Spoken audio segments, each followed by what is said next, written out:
In his previous life, the man accidentally obtained a 5,000-level energy crystal core, a resource core that was enough to drive the entire apocalypse crazy. But before he could use it, the news leaked out.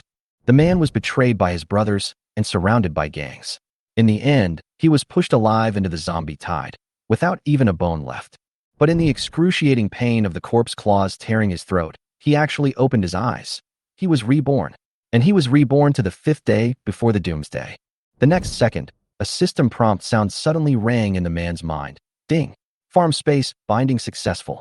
A virtual piece of land of exactly 1,000 square meters came to mind, equipped with a freezer, a fresh-keeping warehouse, an automated planting system, and even zombie dogs could be thrown in for foster care.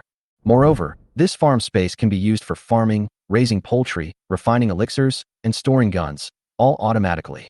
But what is really outrageous is that the man has awakened a huge-level mind-reading ability, which allows him to see through the evil in people's hearts and directly understand the deep thoughts of the betrayer. But before the man could feel complacent, the system's cold reminders sounded again.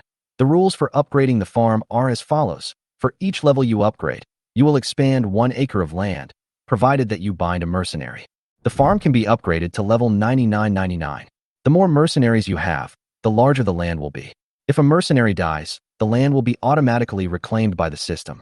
If a mercenary betrays you, a 10-fold penalty mechanism will be triggered. In serious cases, the system will forcibly cancel your account, including all the resources you have hoarded. The man thought that he could be reborn and become the king step by step by just stockpiling goods and recruiting a few goddess-level beauties while winning by lying down and taking revenge. But soon he found out that if he wanted to upgrade his farm, he had to kill zombies himself. Farming peacefully? No way. So, on the morning of the 5th day, when the flood engulfed the streets and the zombies roared and rushed over like a tide, the man slowly reached for the kunwu, sword at his waist, and smiled coldly. In my last life, I was a cannon fodder. In this life, I will rely on mind reading to predict murderous intentions, lead the mercenary team to sweep the apocalypse, use swords to hoard land, use lives to open up new territories, and build a doomsday hegemony empire. Hello, everyone. Welcome back to my channel. Today I will bring you the second part of the video system grants him powerful abilities. Every wife he marries increases his lifespan and cultivation. The story will start from Chapter 201. Chapter 201. Eliminating dissidents. When I inspected the machinery factory, the gun production line had been fully started and large-scale manufacturing had begun. The current output has reached 100 rifles and 20,000 rounds of ammunition per day, and the production speed is amazing. After Qin Lang opened his eyes, his heart was filled with ambition. He thought to himself, if I can become a real lord, I can naturally lead Jiangnan province to prosperity. But if Liang Kuei is allowed to take the position of lord, he can only use force to wipe out the dragon and tiger gang in advance. At this moment, Qin Lang no longer lacks food, and the construction of the future city no longer depends on his help. When the time is right, he can directly seize the food in Liang Kuei's hands and recruit a group of migrant workers to expand his power. At the same time, on the street, Xuehu and Lu Feng from the Wolf Warriors were leading more than 1,000 mercenaries to set up checkpoints at the intersection. Not far away, some scattered mercenary groups had just finished fighting zombies all night, carrying bags of crystal cores on their shoulders, and all of them looked tired. The leader was the mercenary captain Wang Chengpeng, his body covered with scars, one sleeve soaked in blood. They suffered heavy losses in this battle. 1/3 of the team members died, and now there are less than 20 people left in the team. When Wang Chengpeng saw the mercenaries from the Tianlang gang, he immediately raised the membership flag and waved to Xuehu. Captain Xue, we are one of them. Xuehu was also a little surprised when he recognized Wang Chengpeng. Captain Wang, why are you like this? Wang Chengpeng approached the checkpoint with an angry look on his face, complaining about last night's battle. Damn it, these zombies are getting more and more ferocious. Plus, the weather is getting cooler, and their movements are also much faster. Wang Chengpeng's tone darkened when he said this. If we continue like this, sooner or later all of us will be wiped out. Captain Xue, can you talk to the gang leader and give him a better price? Hearing this, Xuehu immediately rolled his eyes. Discount? Our gang leader is willing to exchange food just to give you food to eat. Otherwise we can kill off those millions of zombies in a few days. Although he said it in a tough way, Xuehu was actually quite proud. He secretly thanked his leader for being wise and forbidding everyone to join the battle rashly. Otherwise, it would not be others who would be killed or injured, but his brothers. Wang Chengpeng sighed. Knowing that it was hopeless, So he waved his hands in self-mockery. Oh, forget it. Just pretend I didn't say anything.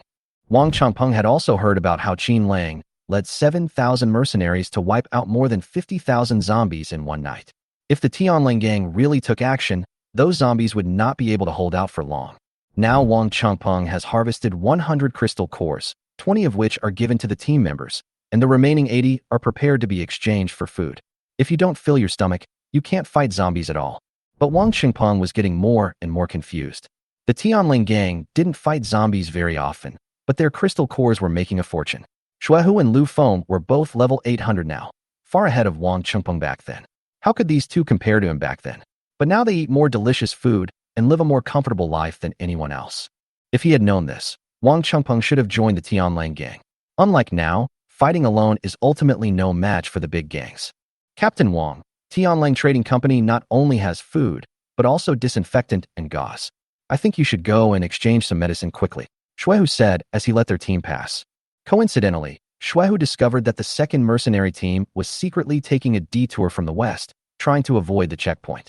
Xuehu immediately became alert and shouted, "The team ahead, get checked immediately."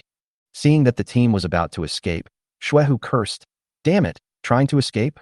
He then took off his submachine gun, got on his motorcycle, and shouted, "First squad, follow me to stop them." The members of the first team responded immediately and rode their motorcycles to chase them. After only 300 meters, Xuehu and his team surrounded the team of more than 80 mercenaries. After Lu Feng got off the car, he recognized the leader at a glance. "Captain Chen, what do you want to do?" Chen Hongtao was furious and handed the bag in his hand to the mercenary beside him. "Captain Lu, aren't you meddling too much? We killed the zombies ourselves, so it's not your turn to interfere with who we want to trade with, right?" In fact, Chen Hongtao already knew the rules of the Tianlang gang. Any mercenary who trades with the Longhu gang will be blacklisted, and those who leave the Tianlang gang will be regarded as enemies. Although Chen Hongtao was dissatisfied with the Tianlang gang's tyranny, facing the heavy firepower of Lu Feng and others, Chen Hongtao still showed some fear, but his hand was tightly gripping the hilt of the knife, ready to fight for his life at any time. "I don't care who you trade with." Lu Feng's attitude was calm, but every word he said was sharp. "But you broke into our East District. This is against the rules. You must know that this area belongs to the Tianlang Society, right?" Chen Hongtao snorted coldly. "These zombies are running all over the streets. How can it be wrong for us to chase and kill them? They are not yours." Lu Feng's face flushed red. "Our leader said we can't fight, so we can't fight. You were originally from our Tianlang Society, and now that you have surrendered to Liang Kuei, you shouldn't step into our territory again." Lu Feng's voice sank. "Today, either hand over the crystal core or be done with on the spot. Then you try it." Chen Hongtao was not willing to be outdone and drew his sword. "Our Lord Liang is not a vegetarian." As a mercenary captain of level 800, Chen Hongtao is surrounded by many experts. The old grudges between him and the Serious Society have accumulated for a long time, and he has no intention of compromising at this moment. Lu Feng continued to persuade him. "Captain Chen, since we were once comrades, I advise you to be a hero in the face of the current situation and not to resist in vain." "Bullshit. I'm going against your Tianlang Society." Before he finished speaking, more than a dozen mercenary teams suddenly emerged from the alley next to him. "Who said we want to go against the Serious Society? Brothers, kill these people and exchange the crystal cores for food." These mercenaries were just passing by, but when they heard someone was provoking the Serious Society, they immediately swarmed over. Wang Changpeng also rushed over with a knife in hand, shouting angrily, "Kill a traitor and get a reward of half a pound of rice. Go."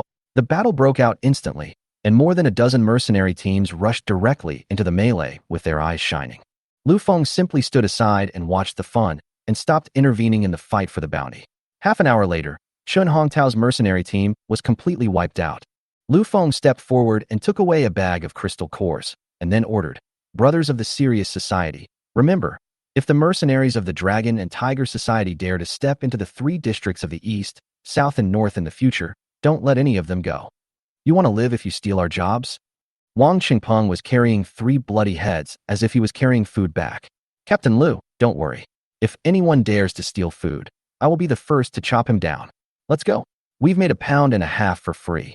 What was originally just a territorial dispute between gangs has now evolved into a large-scale confrontation between the more than 500,000 mercenaries of the Serious Society and the hundreds of thousands of mercenaries of the Dragon and Tiger Society. Lin Jiting of Qin Lang Trading Company was busy counting crystal cores every day. In just half a month, he had collected more than 1.5 million crystal cores, with each mercenary receiving hundreds of them. Qin Lang's level was therefore raised to level 7,000, and his team leaders generally reached level 2,000. Among the ordinary team members, except for the recruits, almost all were above level 500. This development speed is far more efficient than fighting zombies, and it is safer. Now for Qin Lang, food is no longer the most critical resource. Qin Lang cares most about the old mercenaries. They are extremely loyal and are a force that cannot be exchanged for any food. In this apocalypse, food is more precious to mercenaries than life. But for Qin Lang, these are just zero-cost chips. Chapter 202. Liang Kuei takes a different approach. Qin Lang was quietly making careful preparations for the upcoming position of Lord, while Liang Kuei was also making plans in secret. He initially imitated the Qin Lang gang, created his own Dragon and Tiger Club, and quickly opened a business to trade crystal cores with the outside world. However, the business had only been in operation for less than 5 days when it was turned upside down by Qin Lang. Looking at the few mercenary teams that came sporadically through the gate, Liang Kuei was filled with frustration, muttering to himself, "I didn't expect that I, Liang Kuei, would lose to this young man again." He couldn't figure it out. Where did the Qin Lang gang get so much food, vegetables, and even pork? He originally thought that by occupying the granary and controlling tens of thousands of tons of grain, he could dominate the situation and gradually achieve his hegemony.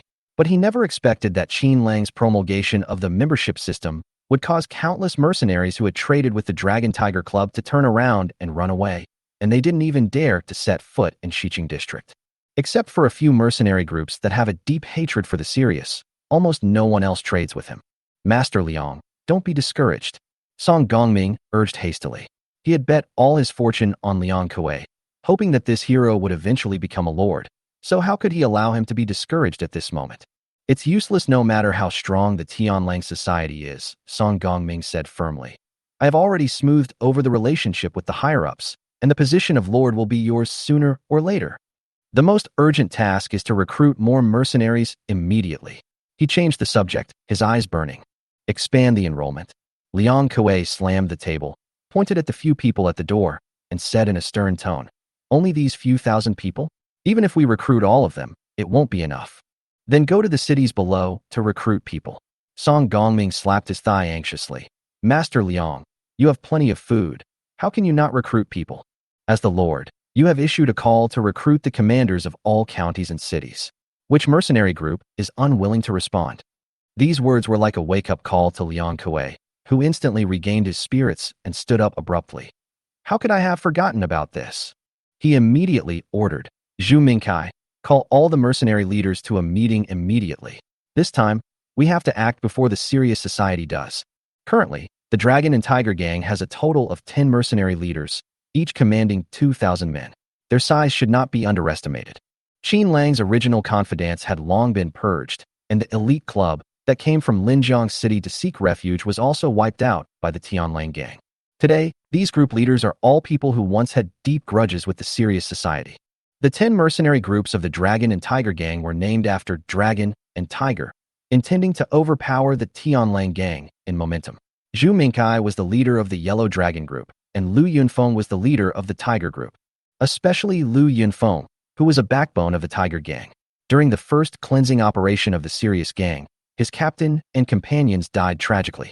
He still hates Qin Lang to the core. These 10 team leaders were all murderous and angry as soon as they walked into the lobby. "Damn it, those bastards from the Qin Lang gang are too arrogant.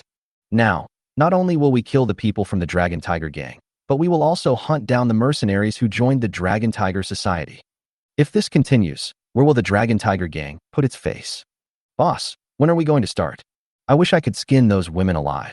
Liang Kuei sat down with a sullen face and glanced at everyone coldly. "Fight? Can you beat them now?" As soon as the words were spoken, the scene suddenly became quiet, and everyone's faces looked as ugly as pig livers. Most of them were at level 1,000, while the leaders of the Qin Lang gang were all at level 2,000. Not to mention the ordinary mercenaries, whose lowest level was above level 500. That was the hard power created by millions of zombie crystal cores. It is simply a fantasy to rely on these 20,000 people to clear out millions of zombies. Seeing that everyone was silent, Liang Kuei slowly said, Now is not the time to act on impulse. Our goal is to fight for the position of Lord. As long as I take that position, I can call on the 8 million mercenaries in Jiangnan province to fight against the Qin Lang gang together. Song Gongming also stood up and added, "At present, the zombies across the country have been basically cleared. The Lord's appointment will be issued soon, and we must prepare in advance." He proposed a plan. As long as everyone works together, we can ensure that Lord Liang will become the Lord smoothly. Go ahead, we've been waiting for your move. Everyone looked at Song Gongming with anticipation. It's very simple. Song Gongming sneered. Qin Lang thinks he can become a lord with the support of the Jiangnan provincial government? He is too naive. I have been informed by the higher-ups that the lord must gain broad support from all counties and cities. Therefore, he ordered 10 mercenary leaders to go to Linjiang City, Lujiang City, Xishan City, Dongshan City, and other places respectively, and in the name of Lord Liang is about to take office. He summoned the strongest mercenary leaders from all over the country to gather in the Jiangnan provincial government to discuss major plans. He made a clear promise. Anyone with more than 3,000 soldiers could be appointed as the commander of a county or city. Anyone with more than 2,000 soldiers could also serve as the assistant commander of various regions. As long as these people respond to the call, they will automatically join the Dragon and Tiger Society and become Liang Kuei's representatives of the people. Lu Yunfeng greatly appreciated this plan and nodded repeatedly. Director Song, what if they don't want to come? After all, the journey is long and dangerous.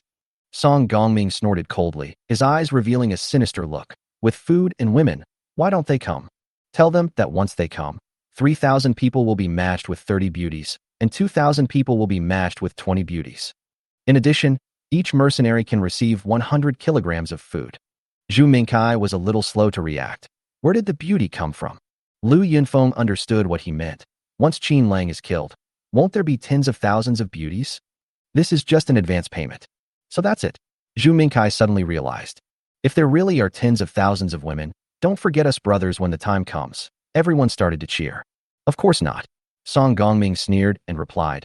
Each department will be divided equally, 100 per person.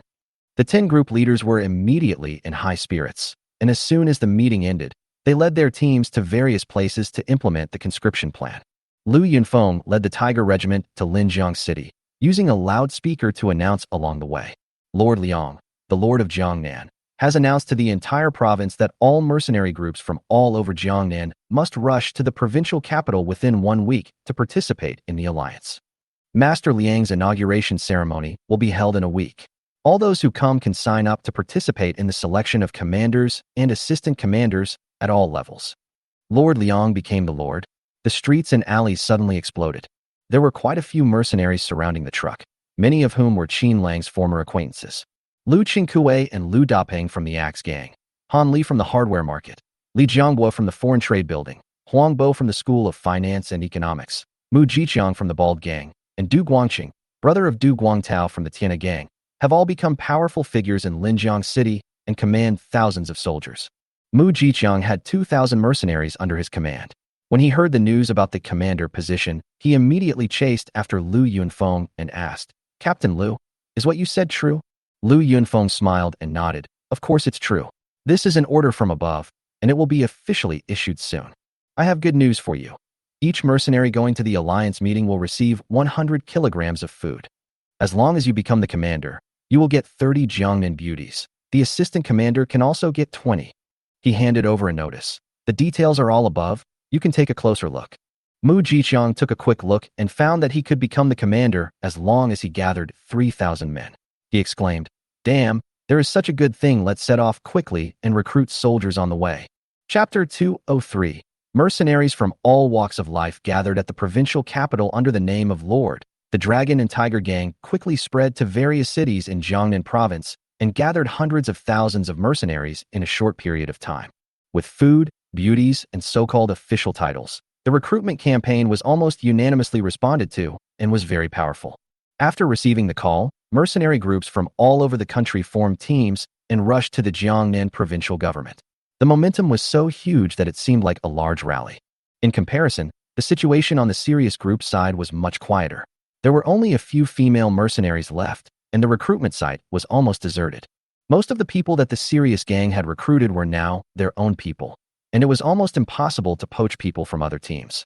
After a few days, Liang Rongrong had barely managed to recruit about 500 people, and the atmosphere was particularly depressing. Captain Liang, what should we do? Zhou Meili sat anxiously beside the recruitment booth, looking at the empty venue, her whole body running around in a panic. Zhou Meili was feeling depressed when a group of people in ragged clothes appeared not far away and slowly walked towards the intersection. These people had obviously traveled a long distance. They were pale and thin, and their steps were weak. Just by looking at their condition, it was clear that they had suffered a lot along the way. A rough estimate was that there were about 3,000 people, like a broken refugee group. Liang Rongrong's eyes lit up when she saw this, and she quickly grabbed the loudspeaker and stood up to shout, "The Qin Lang gang is recruiting mercenaries. 3 meals a day. We can talk about fighting after we are full." Liang Rongrong shouted limited places in a slightly anxious voice, trying to attract the other party's attention. But these 3,000 people just looked up, then lowered their heads and continued on their way without even a response. Wow, the mercenaries in Jiangnan province are treated so well. They are dressed neatly. Someone in the crowd sighed. It really is a big city. There are even more beauties than in our city. Stop talking nonsense and go to the dragon and tiger gang quickly. There are women there. Listen to what Captain Zhu says. Instead of paying attention to the serious gang, they quickened their pace and ran towards the dragon and tiger gang's base with a clear goal in mind. To them, Lord is Liang Kuei, and they have never even heard of the Qin Lang gang. What's going on? Zhou Meili looked confused and waved the flag and shouted at the crowd in confusion. Zhou Meili tried to call these people back. Are you hard of hearing? The Qin Lang gang is recruiting people here. If you miss this opportunity, you will never get it again. At this moment, a familiar voice came from the crowd. Zhou Meili? As soon as the name came out, Zhou Meili turned around suddenly and saw a dark and thin boy running out of the crowd. His clothes were already tattered, and he exuded a stink that could stink up the wind, but Zhou Meili still recognized him at a glance. Jiqiang, are you still alive? Zhou Meili walked up to him with a complicated expression, her eyes full of surprise and heartache. Mu Jiqiang's face was full of excitement. He trotted all the way to Zhou Meili and said, I am now the leader of the Lujiang City mercenary group. Look, I have more than 2,000 people under my command. Mu Jiqiang was extremely proud when he said this, but the fact that he was covered in dirt and had messy hair made people completely disrespect him. Where have you been these days? Zhou Meili asked, suppressing her emotions. Of course I was fighting zombies all the way, looking for you while I was fighting. Mu Jiqiang grinned, his face full of innocence. Mu Jiqiang seized the opportunity and shouted, We finally meet. You are my woman now. I will take you to meet Lord Liang and introduce you formally. Wait, you joined Liang Kuei's camp. Zhou Meili's tone suddenly turned cold, with confusion on her face. Just then, several women gathered around, talking at the same time. Is this the ex-girlfriend you were talking about? I thought she was just SOSO, with an average figure and average looks. How could she be qualified to be the commander's wife? 7 or 8 scantily clad women surrounded Mu Jiqiang, their eyes full of provocation. Zhou Meili's face darkened, and she felt a blockage in her heart. She had kept this love for several months, but the other party had already moved on. If they hadn't met by chance today, she would have been completely forgotten by this man. Is this the man you're looking for? Xia Zian beside him couldn't help but interrupt. Don't get me wrong. He's just an old friend we broke up with a long time ago. Zhou Meili sneered, her heart completely chilled. Mu Jiqiang, let's go our separate ways, she said decisively with a resolute look in her eyes. Mu Jiqiang was stunned for a few seconds, then said unwillingly, Okay, this is what you said, don't regret it later. Liang Rongrong came over and whispered, Zhou Meili, there are many men with 7 or 8 women these days, don't worry about it. Persuade him to join us. After all, he is an acquaintance. But Mu Jiqiang didn't take the Qin Lang gang seriously at all. He turned around and left. We have the support of the military. Lord Liang will be the lord soon. Whoever disobeys will be dealt with. After that, Mu Jiqiang led the group of women away, not giving the Qin Lang gang any face at all. The reunion lasted only a few minutes, but ended in a falling out. Watching Mu Jiqiang leave, Zhou Meili could no longer hold back her emotions and burst into tears. I was wondering why he never came to see me. It turns out he was fed up with me. Zhou Meili said, I always tolerated him beating me before, but I never thought that this would be the result. Liang Rongrong hugged her gently. Don't be sad. This kind of man is not worth your tears. Liang Rongrong then changed the subject. But the news that Mu Jiqiang brought is very important. We have to report it to Brother Wolf as soon as possible. Liang Rongrong and the others did not bother to set up the stall anymore, and immediately packed up and returned to the base. After returning to the base, Zhou Meili, with tears still on her eyes, told Qin Lang about the gathering of Mu Jiqiang and the mercenaries from the provincial capital. Zhou Meili said, "Brother Wolf, they are planning to hold Liang Kuei's inauguration ceremony in a week, and it seems they will also appoint the leaders of the counties and cities." Qin Lang looked solemn. He knew that this was most likely true. Qin Lang recalled the day when Liang Kuei became the lord in his previous life. Mercenaries from all over the country gathered together. The scene was unprecedentedly grand. Even Huangbo, Qin Lang's brother who had fought through thick and thin together, joined Liang Kuei with 2,000 men. The trajectory of fate was quietly changing, and he had to take the initiative to adapt. "Liang Rongrong," Qin Lang said calmly and firmly, "change your strategy immediately. Let the Tsang Lang, Shui Lang, and Qi Lang regiments cooperate with you to intercept the mercenaries entering the city in the suburbs." Qin Lang said, "If we can talk, then talk.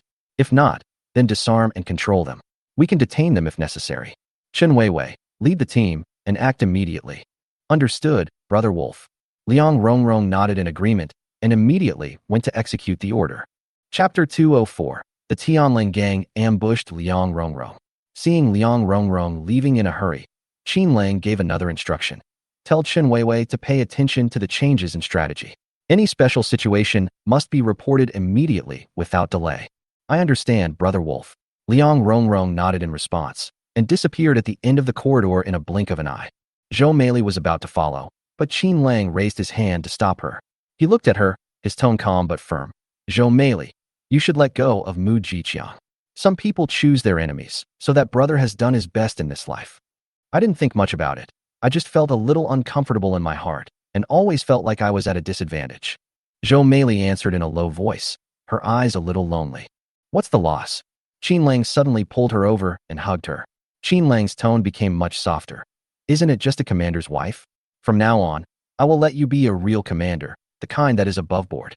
He doesn't want you. He has no vision. If you become my woman, then your position will be much more respectable than his." Hearing this, Zhou Meili's eyes showed surprise and her cheeks flushed. "Brother Wolf, are you telling the truth?" Zhou Meili nodded shyly, with a flash of anxiety in her eyes. "What if one day he comes back to you? Will you send me away again?" "Don't worry, if he still wants to come back, it's wishful thinking," Qin Lang said indifferently. "At most, for the sake of his previous life, he will be allowed to stay alive." Qin Lang was thinking in his heart, "Since you don't want to be with me, then let your woman stand by my side for you. This is also retribution." Zhou Meili in front of us has become healthier and more stylish after the tempering of surviving in the apocalypse for several months. She has a slender and upright figure, and her muscular lines outline her heroic temperament. Zhou Meili's once pure face, after going through many hardships, actually exudes a hint of tough beauty that is unique. Although she is not the most outstanding among many female mercenaries, she has an unforgettable flavor, clean and authentic. "Brother Wolf, why are you staring at me?" Zhou Meili asked in a low voice. Her face is red as a ripe peach. Qin Lang chuckled. "I finally understand why Mu Jiqiang is obsessed with you. You are really rare." At this time, Qin Lang had made up his mind to promote this woman to his side and completely bring her under his command.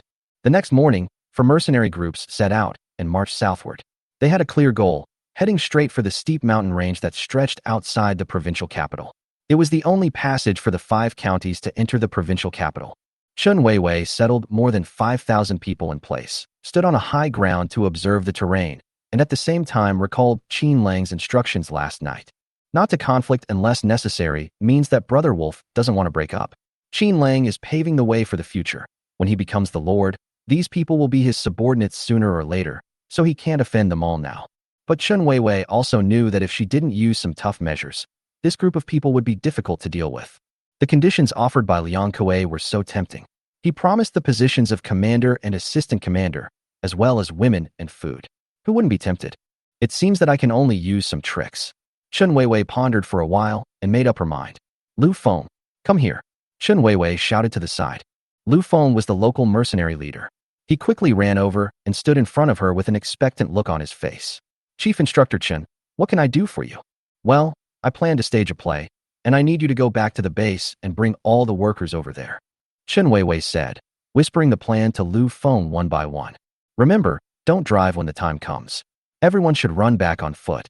Make sure you look exhausted and exhausted." Lu Feng understood immediately after hearing this, nodded in agreement, turned around, and left quickly. After he left, Chen Weiwei called over 3 more female team leaders, and they gathered together to discuss for a while. Soon, they understood each other and dispersed with their respective teams. The male soldiers of the Wolf Warriors were divided into different groups and disguised as temporary receptionists. Temporary reception tents were quickly set up at various intersections, with signs standing tall and eye-catching words written on them. Lord's Inauguration Ceremony, Reception Office for Mercenary Alliances from all regions. The scene was well organized and the atmosphere was solemn, as if they were really going to welcome some important person. Fully armed Qin Lang gang mercenaries stood on the roadside, with a sentry every 3 steps and a sentry every 5 steps, all standing straight and ready for battle. In less than 2 hours, the Axe gang from Linjiang City arrived first. The leader was Lu Qingkuei, who led 2,000 men and horses and appeared at the foot of the mountain. At the same time, there was also the Flying Eagle gang led by Han Li, with 1,500 men. Alice, who was lying on the sniper position on the distant hill, saw the team approaching through the scope and immediately waved a flag to warn them. They are coming. Get ready to receive them. Alice calmly conveyed the message. Chen Weiwei put down the telescope, adjusted her breathing, and gave an order. Everyone, get ready, be alert. The people standing guard this time were members of the Bloodwolf group. Han Lele recognized Lu Qingkuei at a glance, and her eyes flashed with murderous intent. Damn it! How dare this bastard come here? I'm going to kill him today. Chen Weiwei immediately spoke out to stop him, her tone stern. Han Lele, put away your anger and don't ruin my plan. Although Chen Weiwei did not expect Lu Qingkuei to arrive so soon, Chen Weiwei knew that the time for a showdown had not yet come. Chen Weiwei said, everyone coming out of Tianhe building, evacuate immediately. Those who come from Linjiang City should evacuate as well. Han Lele gritted her teeth. Although she was unwilling, she still obeyed the order and retreated to the camp. Chen Weiwei quickly adjusted the formation and redeployed the remaining more than 1,000 troops. Soon, Lu Qingkuei arrived at the reception desk panting. He saw the set-up tent and the warm welcoming team from afar, and a smile immediately appeared on his face. Lu Qingkuei said, brothers, we are just ahead. Hurry up. As they approached, the receptionists applauded in unison. Welcome all heroes. Welcome to the inauguration ceremony of Lord Liang. Welcome to the brothers' mercenary group. This grand ceremony made Lu Qingkuei so happy that he couldn't stop smiling. Thank you for your hard work, brothers, Lu Qingkuei said, but he was very happy in his heart. Lu Qingkuei looked around, and the more he looked, the more he felt that this team of soldiers was really formal, impressive, and pleasing to the eye. Especially the hundreds of female soldiers, all dressed in uniforms, with capable temperaments and full of charm. Compared with Lu Qingkuei's dusty subordinates, it was a world of difference. Lu Qingkuei couldn't help but approach Chen Weiwei and asked flatteringly, what's your name, beautiful lady? You have such an extraordinary aura. Chen Weiwei glanced at him coldly and said calmly, head instructor of the Dragon Tiger Gang Mercenary Association. Lu Qingkuei's face suddenly changed, and he bowed his head and apologized. I dare not. I am Lu Qingkuei from the Linjiang City Axe Gang. Lu Qingkuei was so frightened that he broke out in a cold sweat. He didn't expect that the other party was the real boss. He didn't even dare to think of the word teasing. Register now, and set up camp on the spot after registration. Chen Weiwei pointed at the form unceremoniously. As soon as Lu Qingkuei finished writing his name, he frowned and asked, didn't we say we would gather at the provincial government? Why did we set up camp here? We don't even see other mercenary groups here. Are we the first to arrive? Chen Weiwei's expression remained unchanged, and her tone was natural. The plan has changed. The people in the city will soon come out. When the time comes, we will have unified training, and the scene will be more shocking. At this time, Lu Feng arrived with the group of dusty mercenaries, which just happened to match her all-staff migration statement. Chapter 205, Elite Team Established. With the shortage of personnel, Chen Weiwei had to find someone to help. Alice led the serious group to ambush in the dark, and the other 3 mercenary groups guarded the 3 main roads. Chen Weiwei has received more than 2,000 people, and now the top priority is to settle them down. After seeing Lu Qingkuei register his name, Chen Weiwei added, please write down the number of people, weapons, and whether you have any experts. These are all important criteria for judging the combat effectiveness of your mercenary group. Okay, I'll write it right away. Lu Qingkuei nodded repeatedly. Just at this moment, Lu Feng also came over. Lu Feng handed over the registration form respectfully. Instructor Chen, we came from the west. I heard that we all gathered here. Please make arrangements. Chen Weiwei raised her eyebrows, took the form and glanced at it. then raised her hand and pointed at a big tree at the foot of the mountain. Captain Lu, right? The 2,000 men you brought will be stationed under that forest.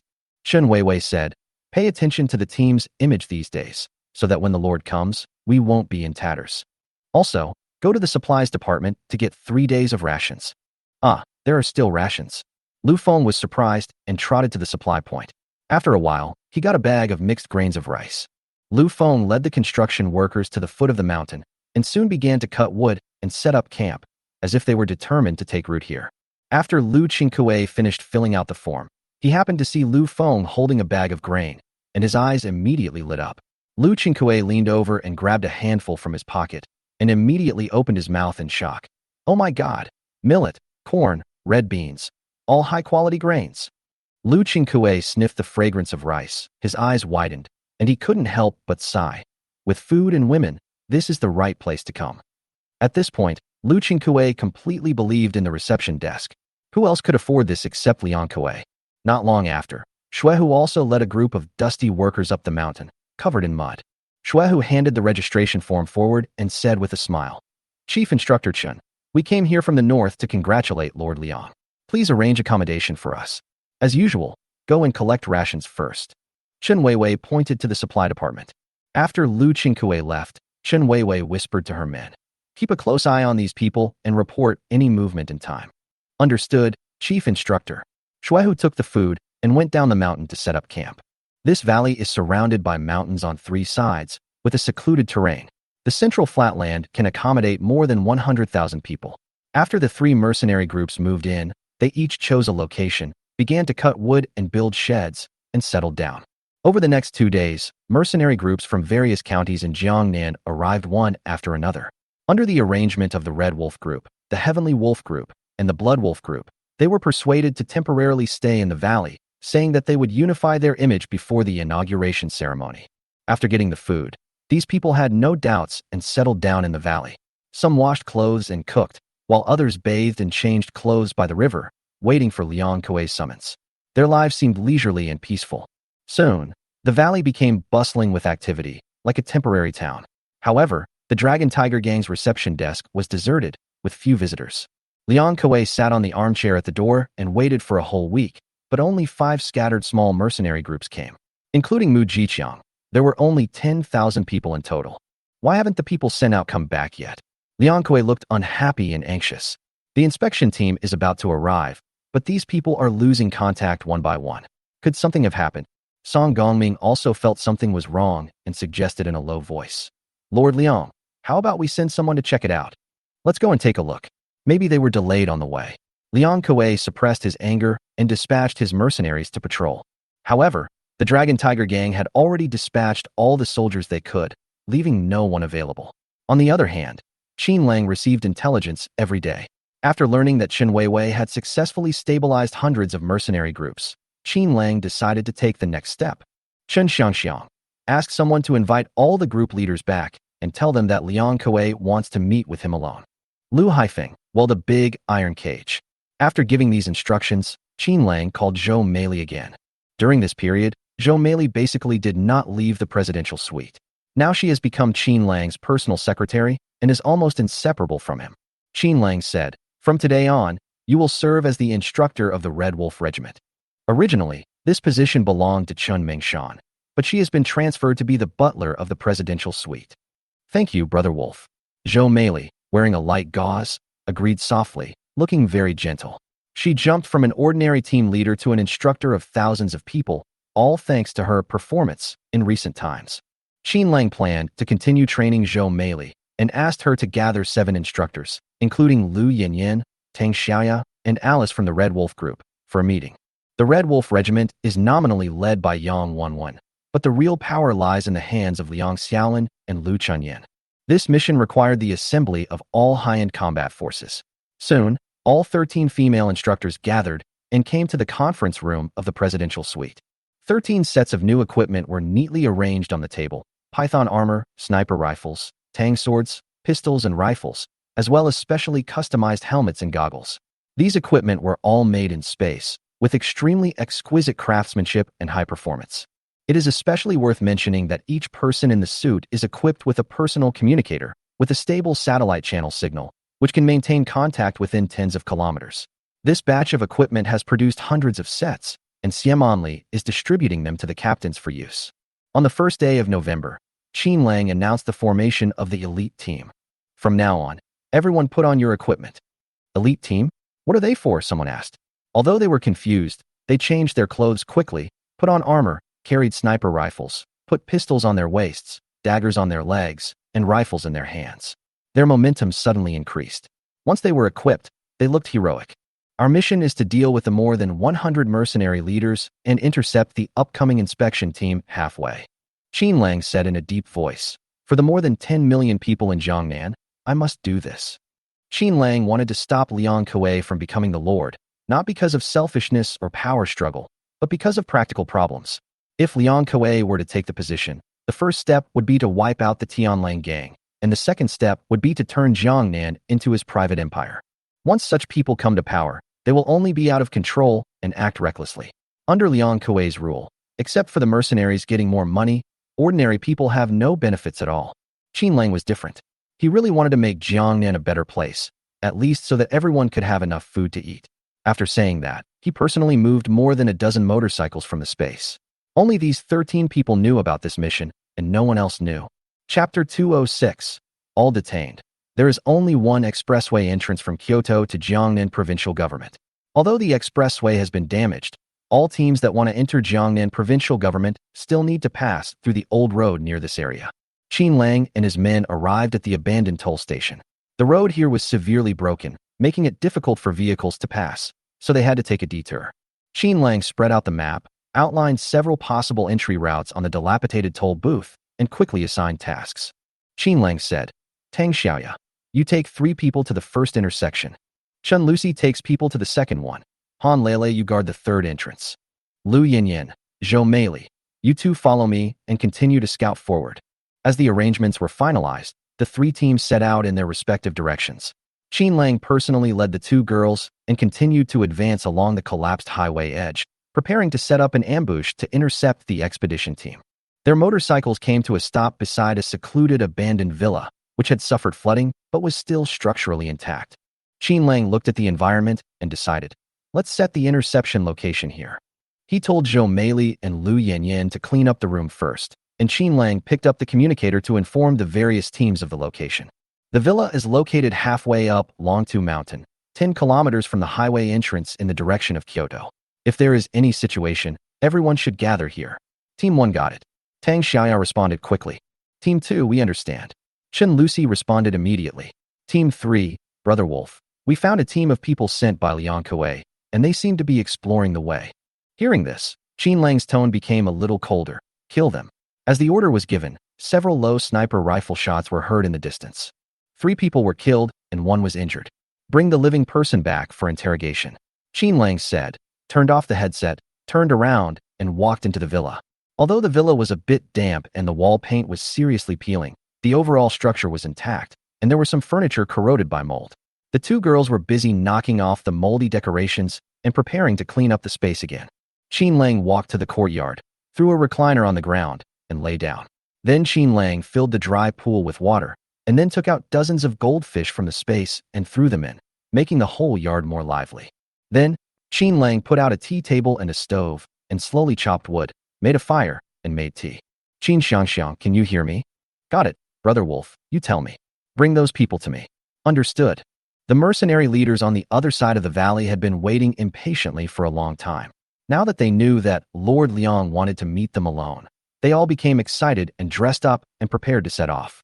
Although the clothes were a little old, they didn't look too shabby with the help of women who washed and mended them. But soon after getting on the bus, someone noticed something was wrong. Aren't we going to the city? Why are we driving into the mountains? What do you know? Lord Liang is in his villa in the mountains, and he asked you to receive the delegation. Qin Xiangxiang replied coldly. She recognized Lu Qingkue, who had committed many evil deeds in Tiana building, but the other party did not recognize her. So it's to receive an inspection team. Everyone was even more excited. This is great. Promotion and wealth are just around the corner. The entire convoy drove along a stretch of uncollapsed highway for more than 10 kilometers and finally arrived at the foot of Longtu Mountain. Smoke rose from cooking on the mountainside and villas were looming in the woods. Qin Lang was leisurely making tea and directing the teams to check the surrounding situation. Brother Wolf, we are here. Qin Xiangxiang drove the car directly into the yard, jumped out of the car, and stood guard with a gun. The other members also got out of the car and began to deploy defenses and patrol around the villa. Let them come in one by one. Qin Lang didn't even look at them and continued to drink his tea. Whoever comes in, knock him out and put him in the iron cage. Understood. Qin Xiangxiang walked to the side of the car and shouted, Lu Qingkue, Lord Liang, please go in first. Okay.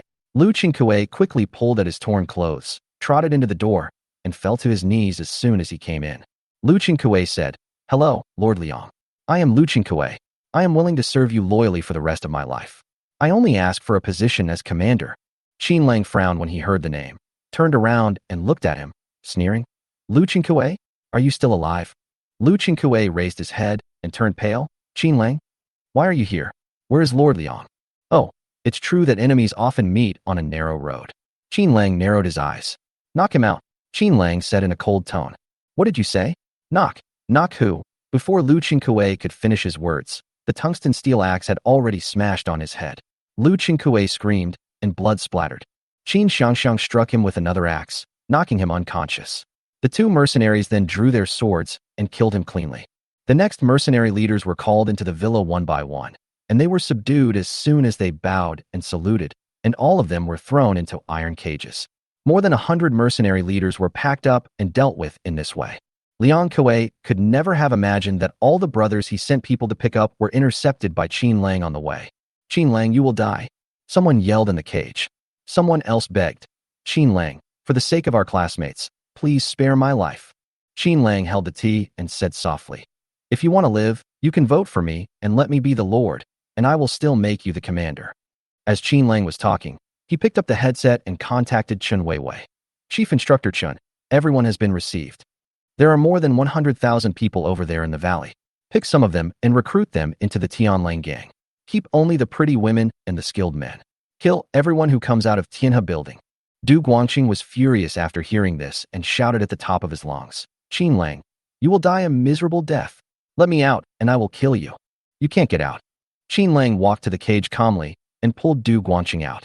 With a gentle squeeze, Du Guangqing's head cracked like an egg.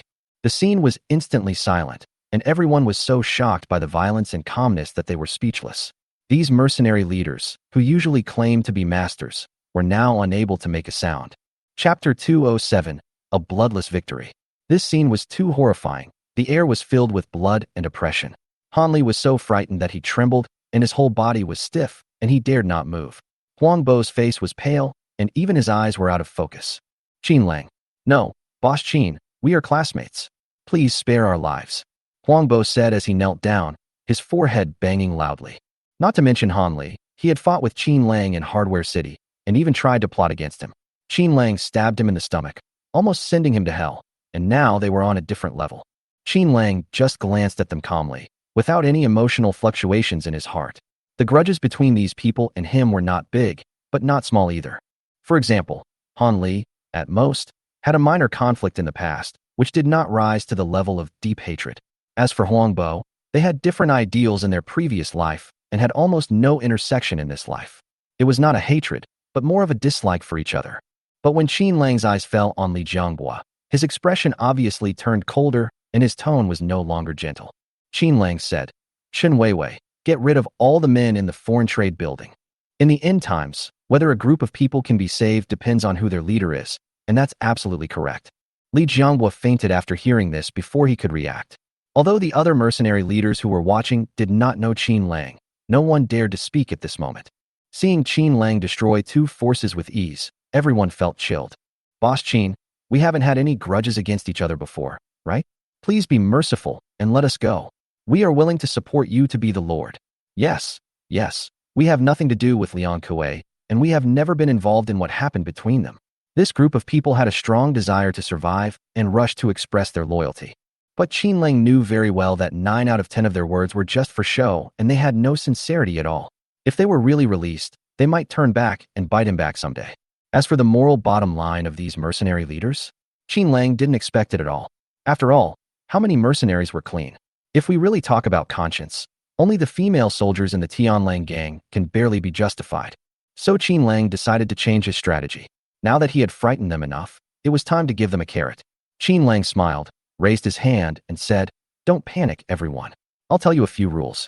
Listen to them, and then decide." Then, Qin Lang clearly stated 3 principles and said straight to the point. First, I want to kill Liang Kuei, and it can be done with one hand. But I'm not in a hurry. I have to wait until I become the Lord, and then I will do it openly. As long as you don't speak for him, I will let you go back. These words were said with confidence, but they could not be refused. Second, anyone who supports me as the Lord will not only be exempt from commission, but I will also give you 5,000 kilograms of grain every year as your salary as a leader. The conditions are simple. We will set up a Qin Lang branch in your area, and then set up a trading company to trade resources. This is equivalent to establishing channel control rather than forcing subordination. It is possible to grasp the lifeline without exerting excessive pressure. Third, if you are willing to join the Qin Lang gang, as long as you pass the assessment, you will all be accepted.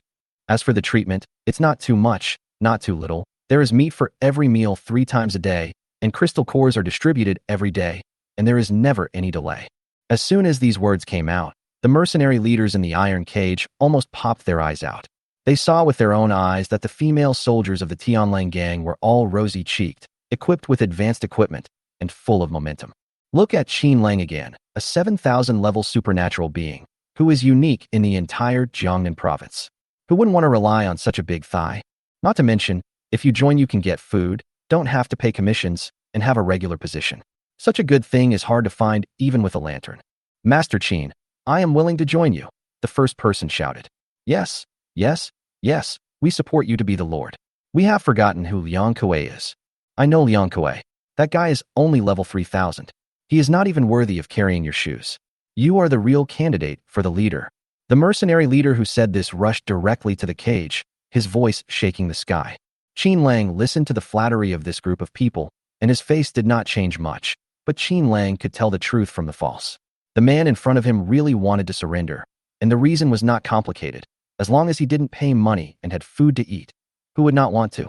He only had 3,000 men under his command, and according to Liang Kuei's method, he would only get 3,000 kilograms of food. But following Qin Lang, not only would he have food to eat, but he would also have a future. As for women, after he became the commander and returned, which woman would not flatter him? You come out. Qin Lang raised his chin and pointed the man out. When the others saw that he could really be released, they immediately rushed to flatter him. Huang Bo was not to be outdone, with a smile on his face. Brother Wolf, there's me too. I also hope you can be the Lord. It's our honor to have someone like you in our circle of classmates. I will go back and publicize your deeds every day. I can burn 3 incense sticks every morning and evening, kowtow 3 times at dawn and dusk, and even shout, "Long live Qin Lang," every day. Huang Bo's purpose is very clear, to promote Qin Lang so that he can take advantage of his fame. Huang Bo was jealous before because they were in the same grade, but now Qin Lang is already a star in the sky, and the best thing to do is to hold him tightly as soon as possible. You come out too. Qin Lang found Huang Bo's words corny, but his mentality had indeed changed, so he let Huang Bo go. Soon, Qin Lang pointed at Han Li again. Mr. Han, since you took in Wu Yuyan, I will let you go. Thank you, Brother Wolf. Thank you, Lord. Is my sister-in-law okay? Han Li was grateful and bowed repeatedly. Han Li said, Brother Wolf, you must become a lord soon. We can spread the word in Linjiang City that there is a lord's wife in our team. This is an honor. Stop flattering me. Qin Lang said indifferently, but he did not stop them. He was very clear about the changes in their mentality. The real enemies had been eliminated, and the rest were basically submissive. Huang Bo and Han Li even proposed to write a blood oath, and as soon as the inspection team arrived, they jointly requested that Qin Lang be promoted. Qin Lang did not express his opinion, but slowly poured a cup of tea, looking calm. Qin Lang said, Qin Xiangxiang, clean up the villa and decorate it. We will receive the inspection team here. Zhou Meili, take your people to light the fire and cook. These team leaders can't go hungry. Tonight, let's have a good meal and don't leave until we are drunk. Huang Bo jumped up immediately when he heard about eating. Brother Wolf, leave the cooking to us. We can't let these goddesses do it. We'll do the work. Others also echoed. Yes, yes, the fairies cannot be moved. We men will take care of it all. The scene suddenly became lively, with people scrambling to fetch water, make fire, and clean the house, with flattery sounds coming one after another. Qin Lang had never thought that the situation would be so easy, but he actually took control of the entire valley without any effort. In the final analysis, interests are the biggest glue. Qin Lang picked up the headset and began to issue the next order. Attention, all teams. If you encounter an inspection team, tell them that the mercenary leaders of the 10 counties in Jiangnan province are all here, waiting to greet you. Chen Weiwei, you can withdraw now. Go back and keep a close eye on Liang Kuei and don't let him make any moves. Got it, Brother Wolf. Chen Weiwei's voice was filled with obvious excitement. Chen Weiwei said, we have successfully completed the recruitment task here. We have 9,999 combat mercenaries and 9,999 logistics personnel. There are already 7,000 to 8,000 children on the list. They all said they would go back and send them here to join the Serious Mercenary Academy to study. Well done. When you come back, I will reward you personally. Qin Lang smiled slightly, with a gleam in his eyes. Chapter 208, 100,000 mercenaries save the base. Qin Lang also realized at this time that the matter regarding the children must be moved forward as soon as possible. Only by controlling these children in his own hands can he stabilize the hearts of the mercenary leaders below. In the future, these 9,999 new recruits of the Tianlang gang, trained by himself, will be the foundation of the future.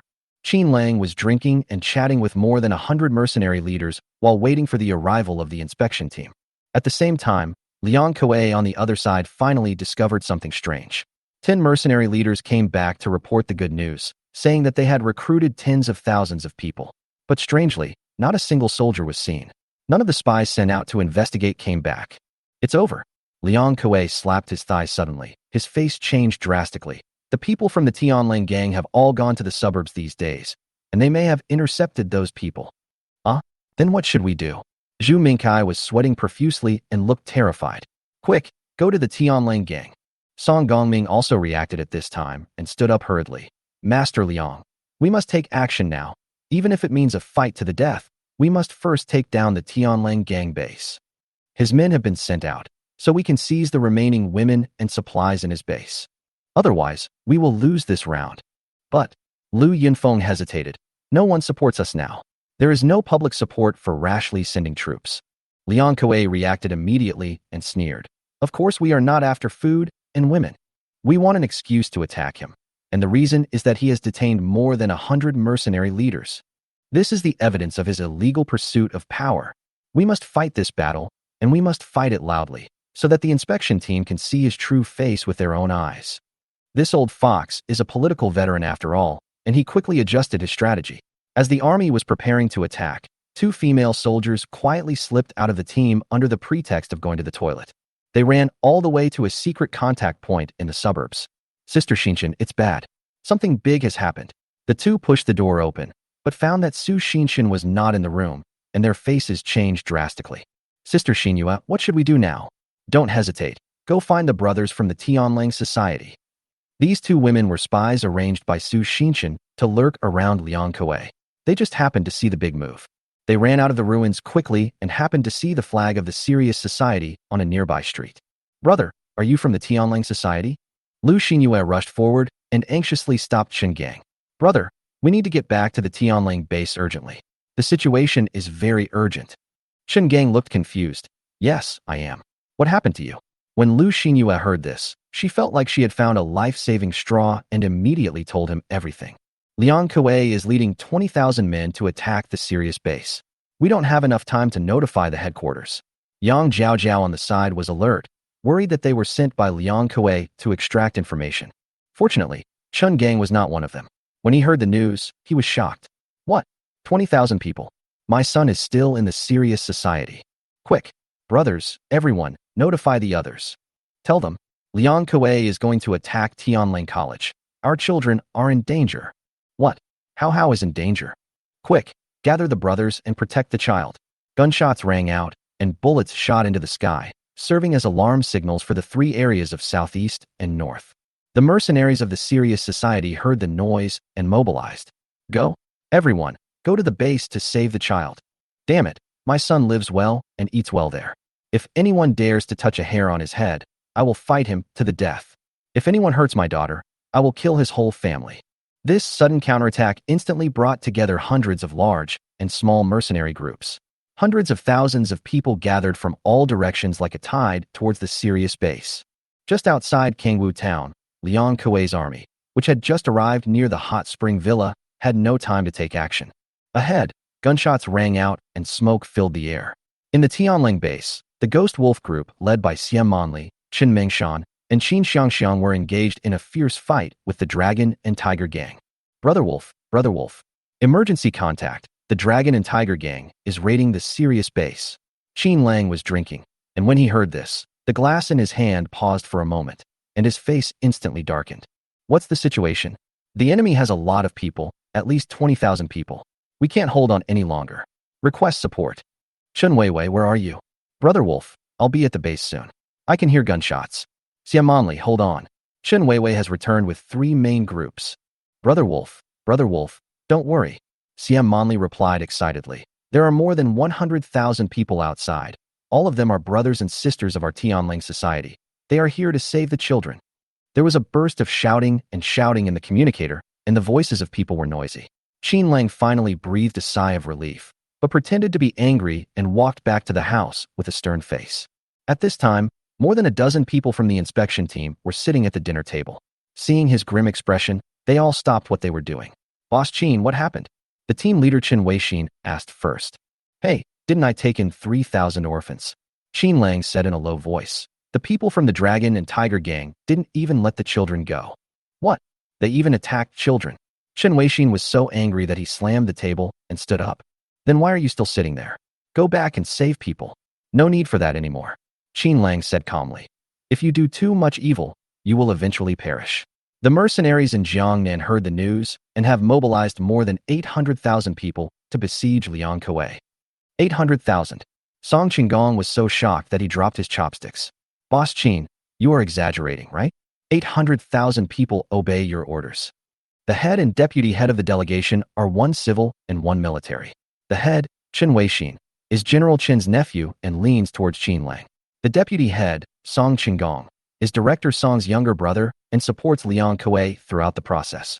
However, whether the final decision can be made depends on the result of the vote of the 10 observers.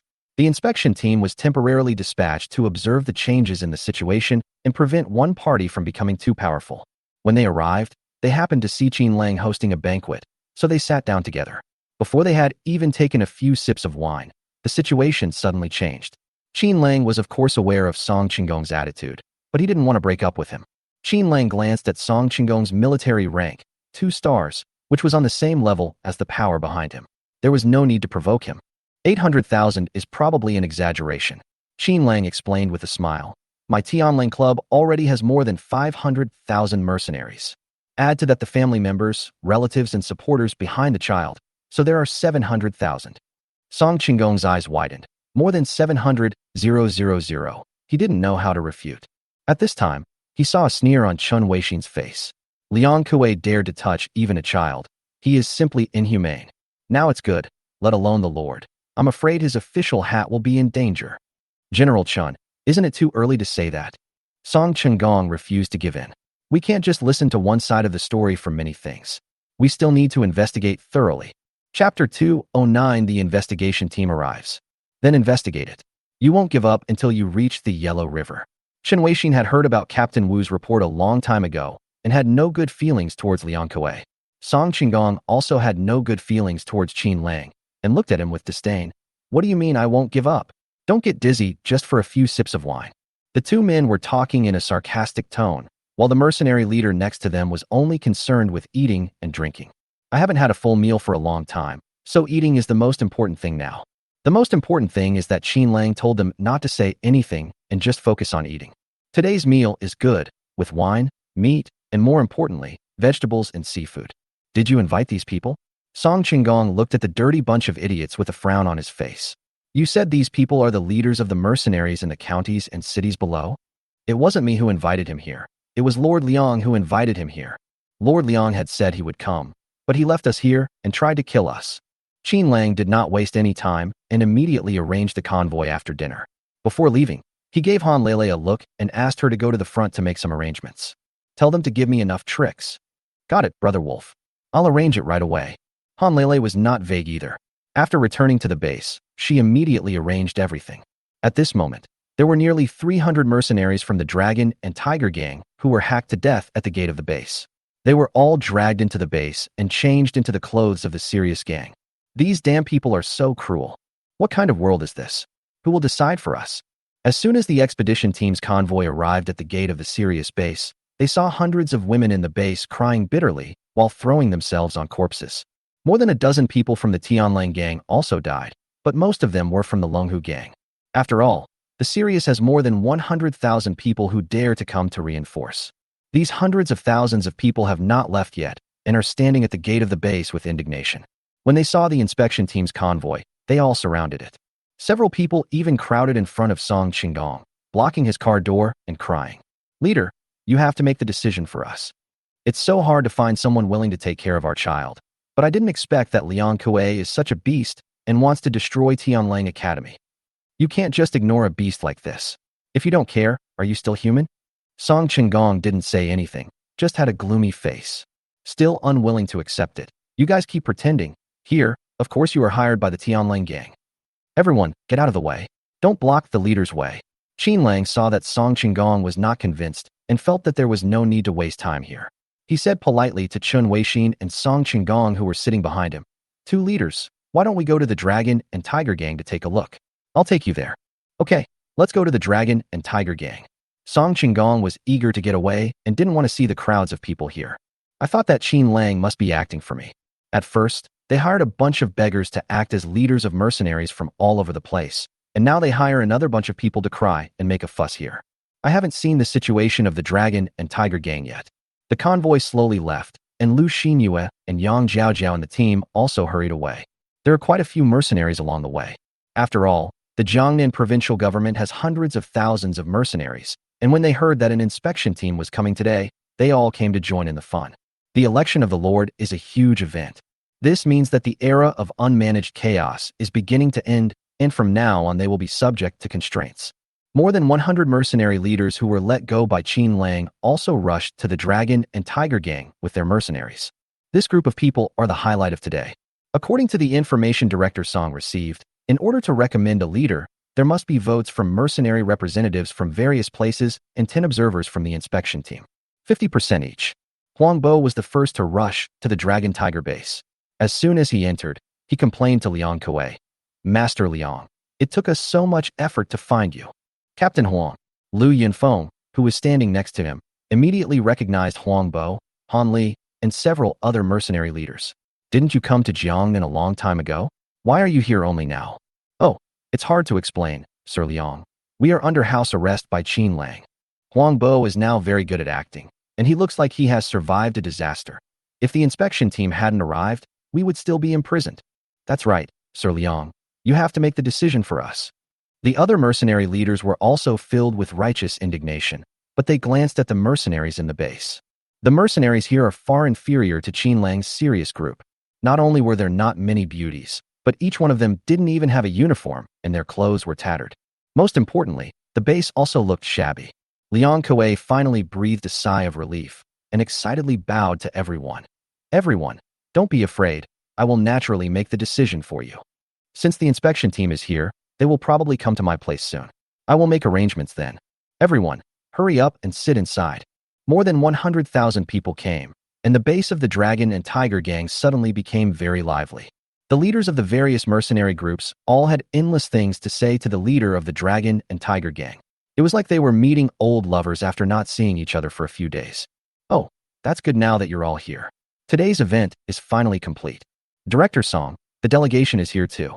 This is a double blessing. Please make arrangements quickly. Captain Zhu, boil some hot water for everyone right away. We've been so exhausted from the journey. I'm afraid we haven't even had water to drink." Liang Kuei asked everyone to take a seat while he arranged for several mercenaries to boil water. As for tea, of course there is none.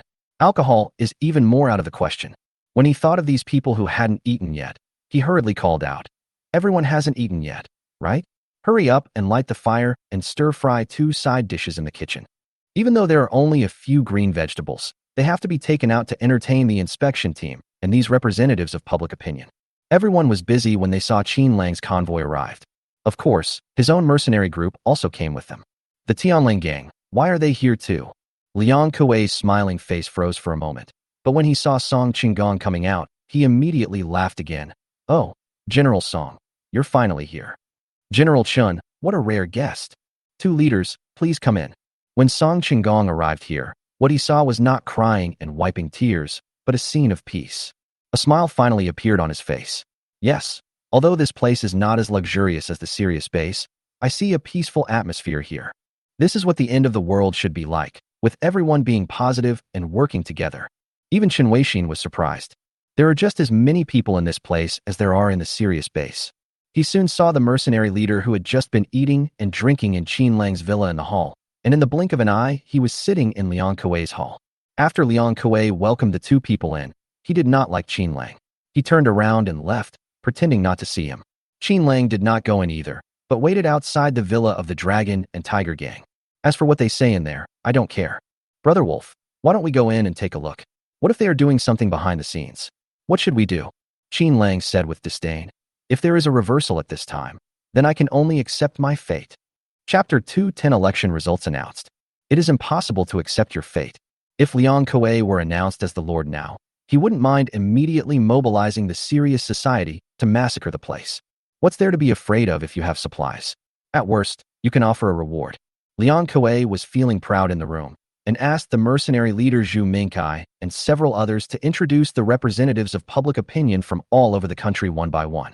This is Captain Huang from Linjiang City. He has 2,000 men under his command. This is Captain Zhu from Dongshan City. He has nearly 3,000 men under his command.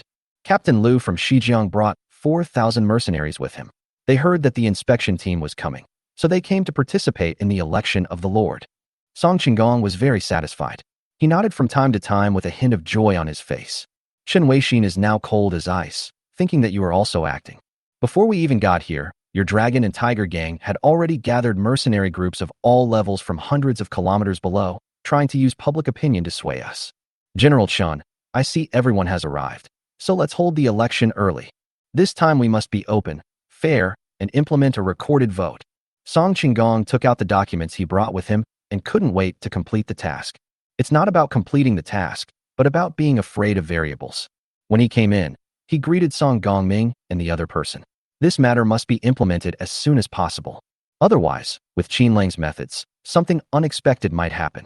Chen Weixin was a little helpless and couldn't figure out why Qin Lang came here. There is another candidate outside. Why not let him in? No, I'm outside. Qin Lang was not willing to go in, but asked Xuehu to go in as a representative to take a look at the situation. What if these 100 people turn against us? He was talking about just in case. After all, people's hearts are hidden. Even if you hear other people's thoughts at the time, who knows if there will be any changes? When he heard about the election, Liang Kuei stood up again and bowed to the more than 100 mercenary leaders. Everyone, I, Liang, am one of the candidates. I am grateful for your kindness.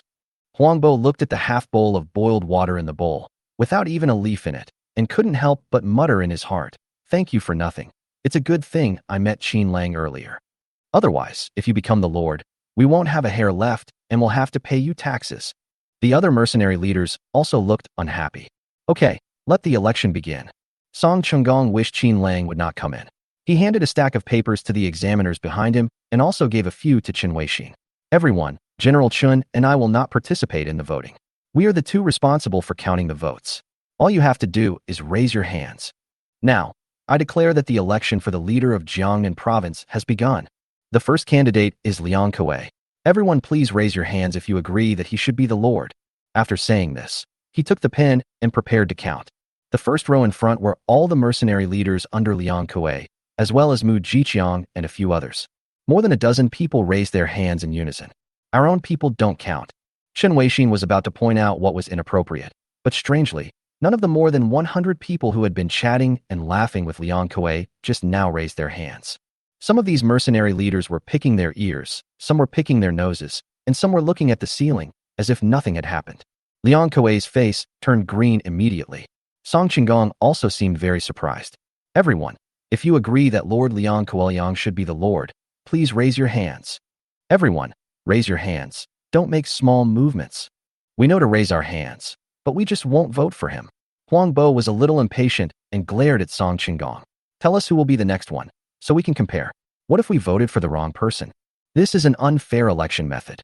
First, you put forward all the candidates and then vote. If you don't know, you would think there is only one candidate.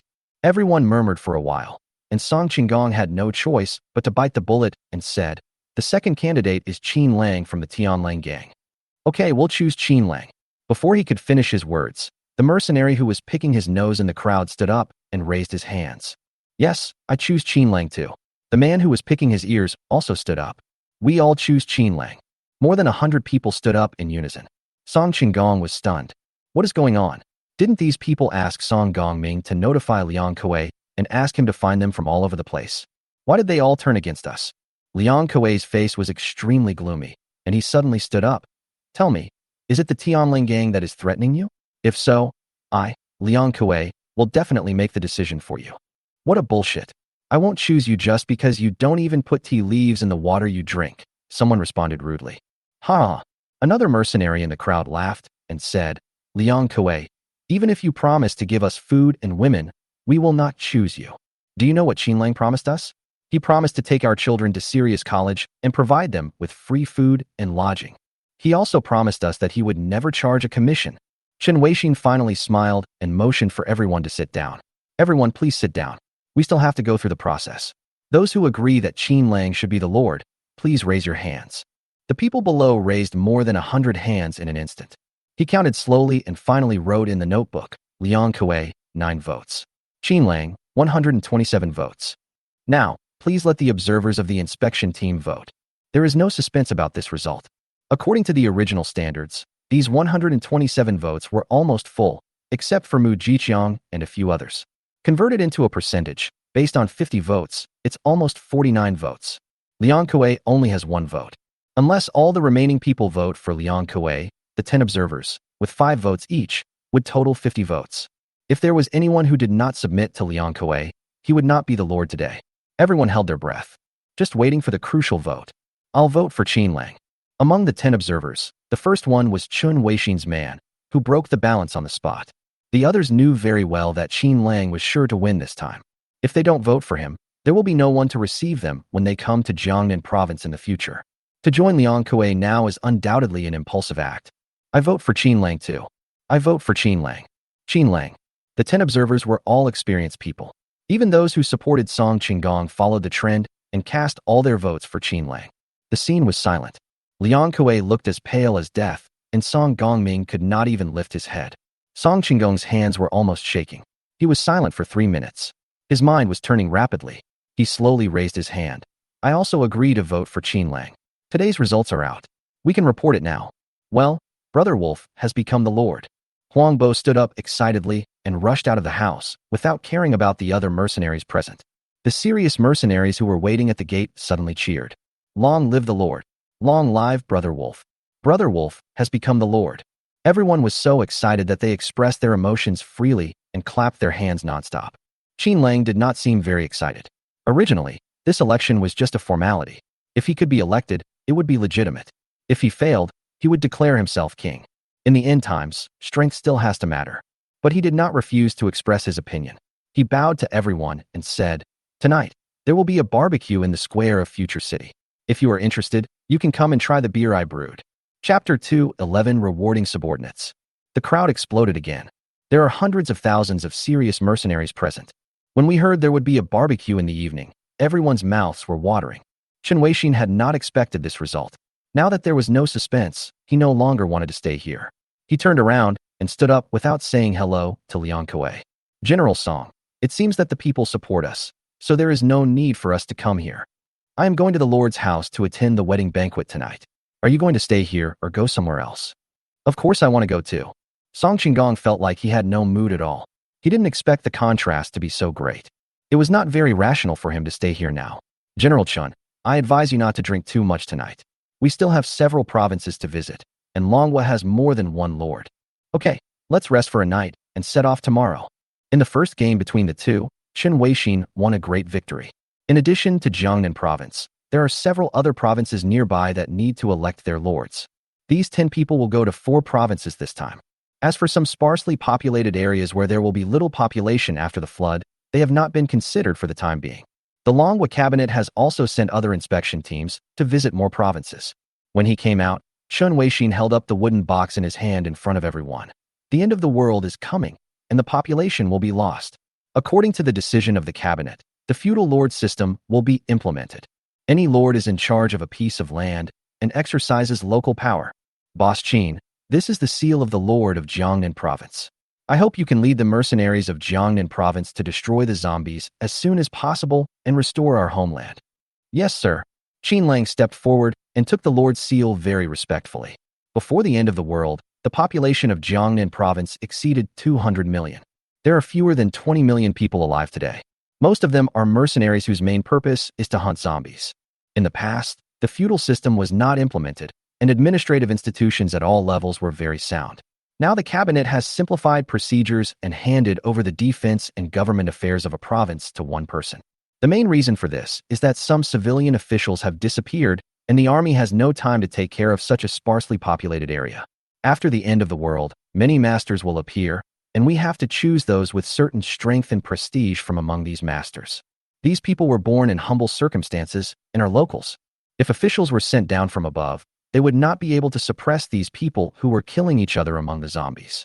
With this seal, Qin Lang can set up institutions at all levels and govern the local area flexibly, and obtain the approval and support of the cabinet. Lord Qin, you can now exercise your lordship rights. We are going to hold an inauguration ceremony for you tomorrow. General Chun, let's skip the inauguration ceremony. Let's keep things simple. Qin Lang took the seal and turned to give it to Zhou Meili. He didn't like some red tape, nor did he like to greet and see off guests. It is people like Liang Kuei who organize their inauguration ceremony, like the emperor's coronation. Qin Weixin nodded in appreciation. That's true. Now the place is in ruins and needs to be rebuilt, so let's not do that. Even if there is no inauguration ceremony, reception is still necessary. Qin Lang bowed again. General Chun, General Song, leaders, please move to Longtu Mountain Villa. I will arrange for you to stay there. Well, now that I'm here, I'm going to bother you for a bit. The 12 members of the expedition team needed a rest after the long journey, and soon left Future City under the escort of the Wolf Warriors.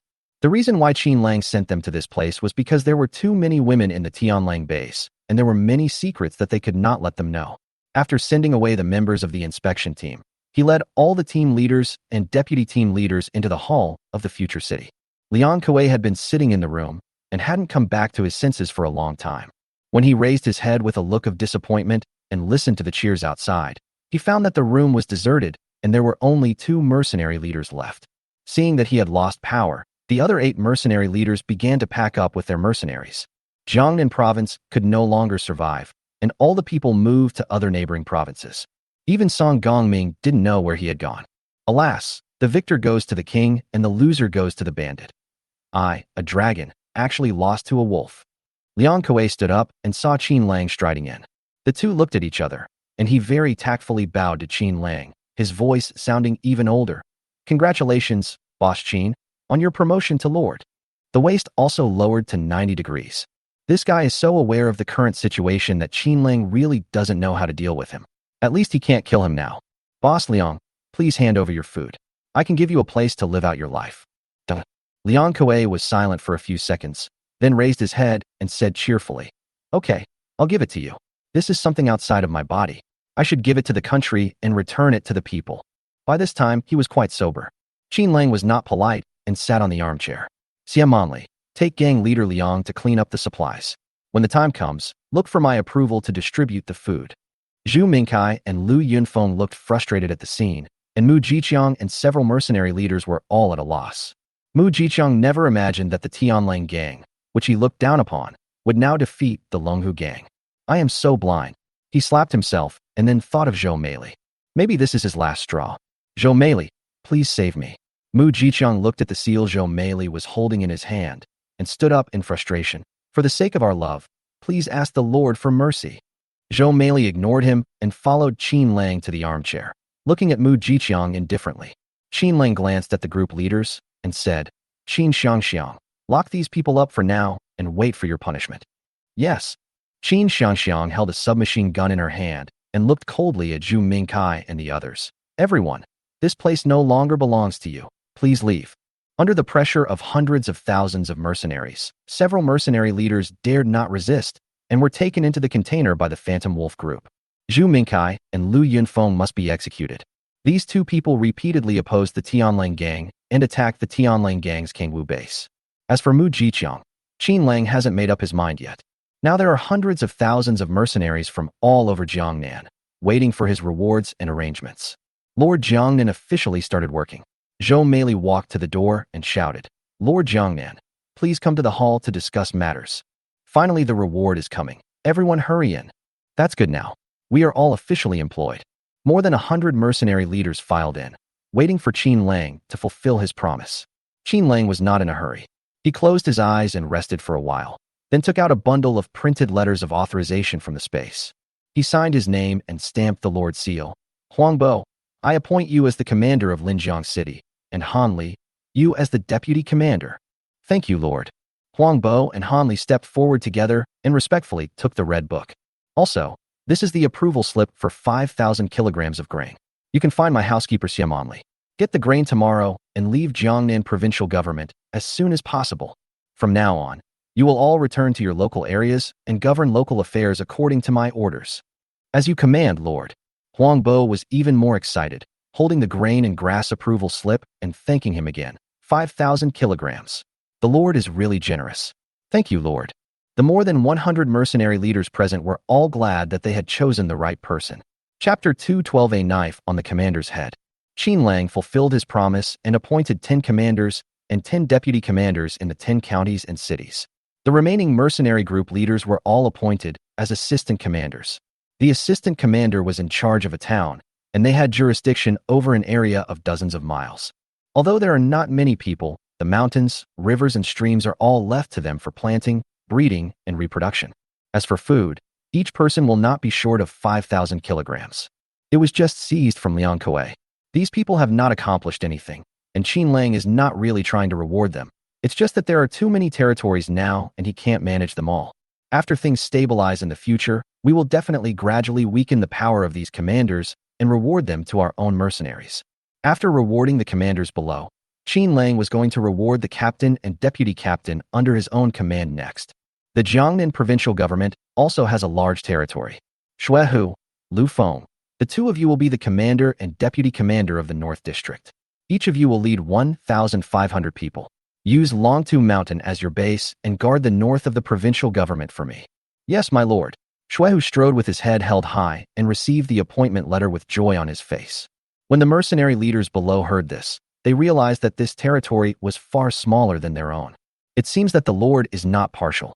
"Wu Yuyan, Liang Xinxin, Han Lele, I appoint you as the commander and deputy commander of the Southern District. Use Phoenix Mountain as your base. Each of you will lead 1,000 mercenaries to guard the south of the provincial government for me. Lin Xiaoxiao, Lu Yingying, and Chun Lucy are the commander and deputy commander of the West District. They will use White Tiger Mountain as their base and each lead 1,000 mercenaries to guard the west of the provincial government for me. Yang Wenwen, Liang Xiaolin, and Zhou Meili are the commander and deputy commander of the East District, with Kangwu Hot Spring City as their base. Liang Rongrong, Lu Chunyan, Xia Zian, for the Central District commander and deputy commander, find a place to build a base. Qin Xiangxiang, Zhou Nana, and Ina are the commander and deputy commander of Future City, stationed in Future City. Qin Lang distributed the appointment letters one by one and awarded awards to his 6 regiments, East, West, South, North, and Center, plus a Future City. "Lords, each of you should recruit 3,000 combat mercenaries and 3,000 logistics mercenaries and build a new town."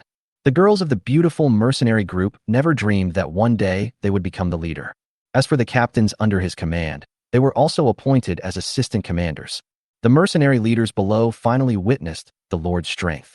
Each of the more than 100 captains and group leaders was above them in rank. "I never thought the Tianlang gang was so powerful," someone muttered. Huangbo turned around and glared at him. "We are all subordinates of the Lord now, so we should be obedient and obey the Lord's orders from now on." Yes, your lordship's strength is our backing." The mercenary leader who spoke quickly shut up. After Qin Lang demonstrated his strength, he stared at Lu Yinyan, Tang Xiaoya, and others. These people are even more powerful, and they must be given a status. Lu Yinyan, Tang Xiaoya, Chen Weiwei, Xia Manli, Su Xinshan. After reading out a string of names, 7 masters plus Chun Weiwei stood up, waiting for Qin Lang's appointment. "Damn, there's more." These few people seem to be the masters of the Qin Lang gang. My God, they are all level 3000. What kind of official titles are they going to be given? Qin Lang also considered it for a long time. He originally did not intend to accept his fate and hide them. Later, he thought that he must let these hundreds of commanders know them so that it would be easier to do things in the future. There are no officials now. You guys serve as inspectors of Jiangnan province. Inspector, what does this mean? There are actually 9 inspectors. The mercenary leaders looked surprised and felt that something was wrong. Then Qin Lang continued, every one of you will help me supervise a county or city. Xian Manli will be responsible for the Jiangnan provincial capital area, and Chen Weiwei will be responsible for Linjiang City. Everyone immediately understood that each of these commanders had a military supervisor above him. This is simply a knife hanging over your head. Qin Lang thought of the other 2 masters, Lu Xinyue and Yang Jiaojiao. Are they here? Su Xinshan didn't know what he meant, so he quickly stood up and said, yes, Brother Wolf, I'll go call him now. As she ran out of the hall, she soon brought back 2 beautiful girls. When the 2 girls met Qin Lang for the first time, they were stunned. No way, this lord is so young and so handsome. I haven't seen such a clean man for a long time. No wonder Xinshan ran away with him as soon as they met. The 2 were complaining in their hearts, and Qin Lang frowned. You 2, from now on, will be appointed as inspectors, one to help me inspect Lujiang City, and the other to help me supervise Dongshan City. The reason why he appointed these 2 people was because they, like Su Xinshan, were talented people. In a sense, he is also a lucky person. The top 10 female masters in the apocalypse, each has a unique destiny and talent, and finally achieves her own special abilities. Now they must be given a chance. The inspector seems to have a lot of power. Thank you, Lord. The 2 men knew nothing and took the letter of authorization with confusion. A few days ago, the 2 were still under Lu Yunfeng and Zhu Mingkai, but today they have suddenly become officials higher than the commander. At this moment, he was inexplicably excited and couldn't help but look at Qin Lang. Could it be that the Lord has taken a liking to us? Or was it Sister Xinshan who recommended us, knowing that we can serve men? It seems like I need to take a good bath tonight. I don't know what style the Lord likes, black silk Lolita or uniform maid. Qin Lang's ears were almost numb from listening, and he now felt a little disgusted with this skill of listening to other people's thoughts. You 2, stop thinking about it, and just work hard. Everyone go down, collect firewood at night, and find a place to stay on the street. I will give you food and pork. The mercenary leaders below all dispersed, all excitedly waving the appointment letters in their hands, and went to congratulate their mercenaries. Qin Lang threw more than a dozen pigs into the hall and said, Chen Weiwei, distribute these pigs. I won't participate in the barbecue tonight. Su Xinshan, Zhou Meili, the 2 of you follow me. These people were not worth drinking with or spending time with. Now he doesn't even want to accompany people like Chen Weixin. After walking out of the hall, he whispered to Su Xinshan, I heard that Liang Kuei has a few good women. Go and arrange for them now and send them to the villa in Longtu Mountain. Remember to dress them up. Also, ask Zhang Yinqin to send a team over there to prepare a dinner tonight. Remember to bring a few boxes of good wine. Su Xinshan quickly understood. Okay, I understand. She hurried away. Qin Lang brought Zhou Meili with him to see Mu Jiqiang. Brother Wolf, I never thought that I would really become a lord. Zhou Meili felt extremely happy. Some time ago, she was the captain of 300 people, and now she became the deputy lord of 1,000 people. At first she was planning to escape and seek refuge with Mu Jiqiang, but now she has finally achieved her goal. Brother Wolf, why are you suddenly so nice to me? Zhou Meili saw Mu Jiqiang, who was imprisoned not far away, and deliberately reached out to hold his arm to declare their identities. Because, Qin Lang glanced at Mu Jiqiang. Because you are a rare treasure, but it's a pity that some people don't know how to cherish you. Others abandoned you for a commander, so I got to pick up the treasure. Chapter 213, Brothers Gathering at the End of the World. She was so happy that she almost fainted. She held her head high in front of Mu Jiqiang and said, Brother Wolf, what are you going to do with him? Disposal? There's no need for that. He's still my ex-husband after all. Qin Lang teased and came to Mu Jiqiang. Mu Jiqiang, do you regret it now? My lord, Mu Jiqiang regretted it so much that his intestines turned green. He looked at the 2 of them almost pleadingly. Lord, we were also bewitched by others. As long as you let me go, I still have a dozen women. All of them are given to you. Ha! You are still so shameless. Qin Lang didn't expect this donkey to be so shameless, but he was in a good mood and didn't want to embarrass his brother in his previous life. I'm not interested in your women. They are all as fat as door panels. We have different tastes. How about this? I'll appoint you as the assistant commander of Lujiang City. Get the food and go back as soon as possible. Brother Wolf, you actually rewarded him? Zhou Meili was a little puzzled. It's all for your sake. Qin Lang put his arm around Zhou Meili and hugged her in his arms. Mu Jiqiang, how about we have a drink together tonight? Thank you, Lord. What are you thanking me for? You and I are brothers. Just call me Brother Wolf from now on. After releasing Mu Jiqiang, Qin Lang brought him to the square and found a corner. Zhou Meili, you can do whatever you want tonight. Help me find a group of people to come over. I have something to do. Okay, I'll go now. Zhou Meili was very obedient and turned around and left. She looks more charming and radiant than before. Mu Jiqiang took a look and quickly lowered his head. The guests invited to the evening were very special. There were Shui Hu, Lu Jie, Mu Jiqiang, Lin Xiaoxiao, Yang Wenwen, Wu Yin, Huang Bo, Yi Hongjie, Yi Jijun, and a dozen mercenaries from Lujiang City and Linjiang City. There were about 30 men and women. These people have nothing in common. Everyone who came was very polite and greeted Qin Lang. My lord, do you have anything to do with us? Hello, lord. Everyone seemed very reserved. Qin Lang pointed at the barbecue ingredients on the table and said, Everyone, please don't be polite. Call me Brother Wolf from now on. Huang Bo, you guys go get some barbecue. The ladies prepare some side dishes. We'll have a drink tonight. Several people were flattered. Since the Lord was drinking with them, the mercenaries naturally had to be diligent and quickly lit the charcoal to prepare for the barbecue. Qin Lang also moved chairs and took a few boxes of beer to barbecue with everyone. In his previous life, every time he captured a strange beast, everyone would barbecue together and brag together when night fell. But there was no wine at that time. Huang Bo finally got on Qin Lang's good side and quickly reached out to take the barbecue from Qin Lang's hand. Brother Wolf, let me do it. You, as a great lord, can't make things so smoky and hot. Get out of the way, I just want to do it. Qin Lang pushed him away, picked up the barbecue ingredients, and sprinkled them on the barbecue. The charred pork belly is covered with oil and smells delicious. People outside were also partying. Qin Lang was grilling meat with a group of mercenaries from his previous life, and he did not try to flatter Chen Weixin and the others. In front of them, I am a junior after all. If I am not humble enough, they will think I am too arrogant. Qin Lang will not flatter those who are servile. In the end times, strength is ultimately the only thing that matters. In the face of strength, all conspiracies and intrigues, all human relationships seem powerless. His next goal is to possess God-level supernatural powers and become the true king of Jiangnan.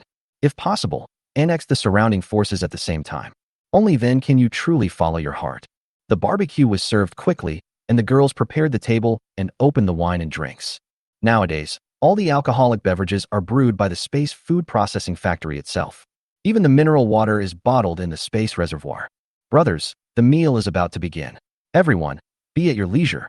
Qin Lang took out the kunwa knife, cut off a leg of lamb, cut a piece of meat from it, and handed it to Huang Bo beside him. Thank you, Brother Wolf. Huang Bo took the lamb leg and stuffed it into his mouth. He picked up the beer on the table and gulped it down. Brother Wolf, where did you get this beer? The alcohol content is a bit high. Drink your wine. Why do you care about this? He didn't intend to let others know about his spatial ability. Except for the 9,999 official mercenaries in his own system, everyone else is an outsider after all. The reason why these members of the serious team from the previous life were invited to the party today was to let them avenge themselves. Liang Kuei is still alive now.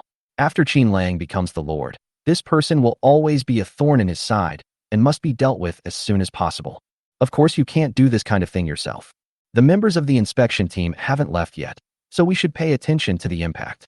When drinking, he deliberately poured wine for Huang Bo and Han Li. Brothers, do you know why I invited you to drink?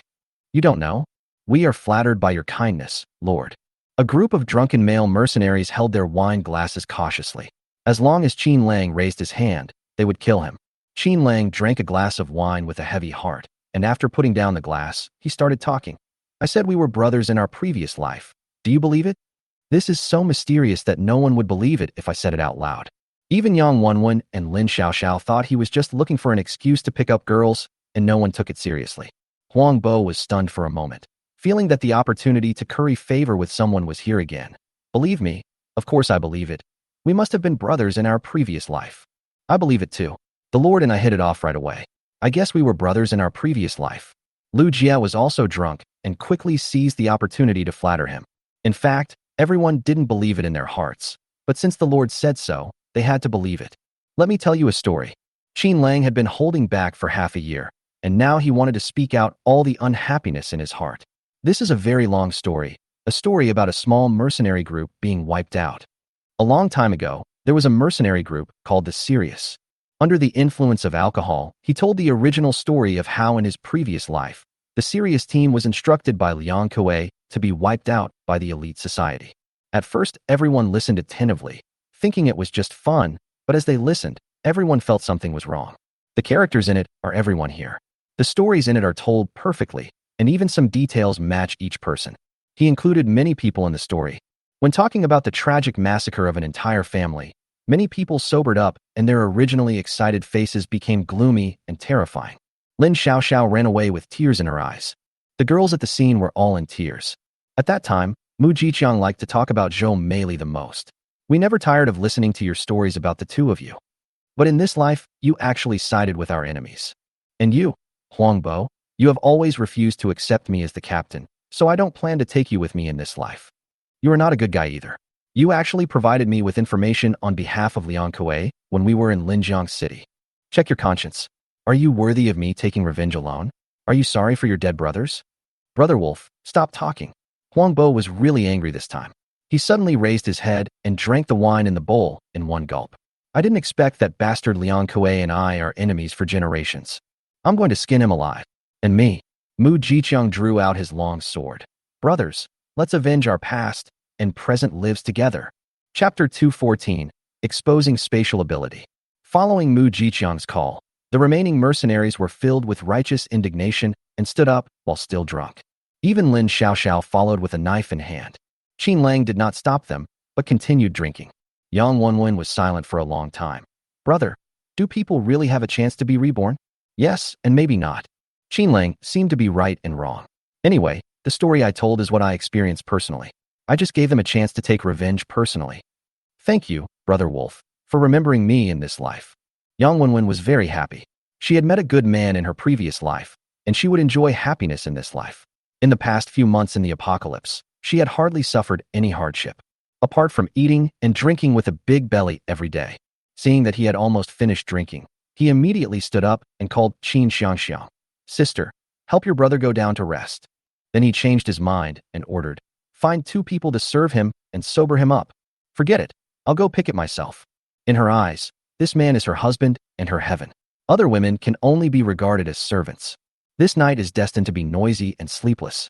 The mercenaries from all over the country had food and a lord, which gave them a backbone. In addition, they became officials and could govern the local areas legitimately. No need to fight with others anymore. In addition, Qin Lang did not ask for their commissions and also paid them salaries, so everyone felt that life would get better and better. Liang Kuei couldn't sleep either. At this moment, he was sitting cross-legged on a chair in the underground granary, looking at the empty granary with his swollen eyes and a dull look. Lord Liang, what are your plans next? Song Gongming was still a little unwilling and wanted to continue to encourage Liang Kuei. What can I do? Just stay here and wait for death. Liang Kuei was not angry, but he heaved a long sigh of relief. It doesn't matter if I am not the Lord, but I am relieved. After all, I have a 3,000 level supernatural power, so protecting myself is not a problem. Self-protection? How can you protect yourself? Seeing him acting like a loser, Song Gongming couldn't help but feel heartbroken. The position of the Lord of Jiangnan is extremely important to us, and you just lost it like that. Don't you want to find a way to get it back? What can I do? You want me to kill Qin Lang? Liang Kuei's eyes suddenly opened. From the beginning, I shouldn't have listened to you and been the first to come forward, letting you use me as a gun. Hearing this, Song Gongming immediately became angry. Liang, you are so shameless. Our Song family can support you, or we can destroy you. There are only 2 options left for you now.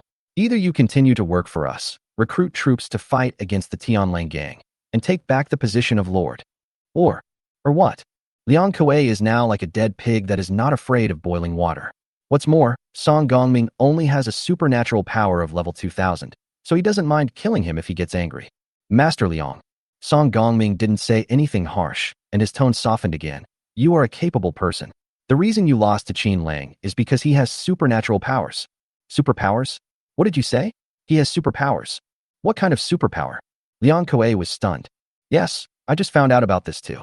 When Song Gongming discovered Qin Lang's rapid development and found the situation a bit strange, He reported it to General Song a long time ago.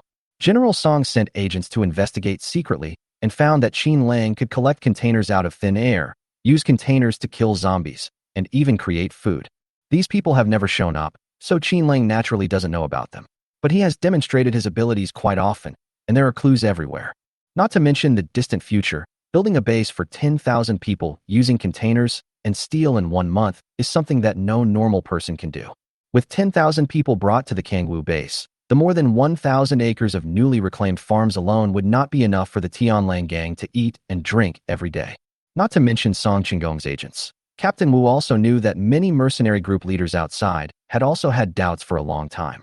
As for Qin Lang, a young man in his early 20s, he did not have much strategy.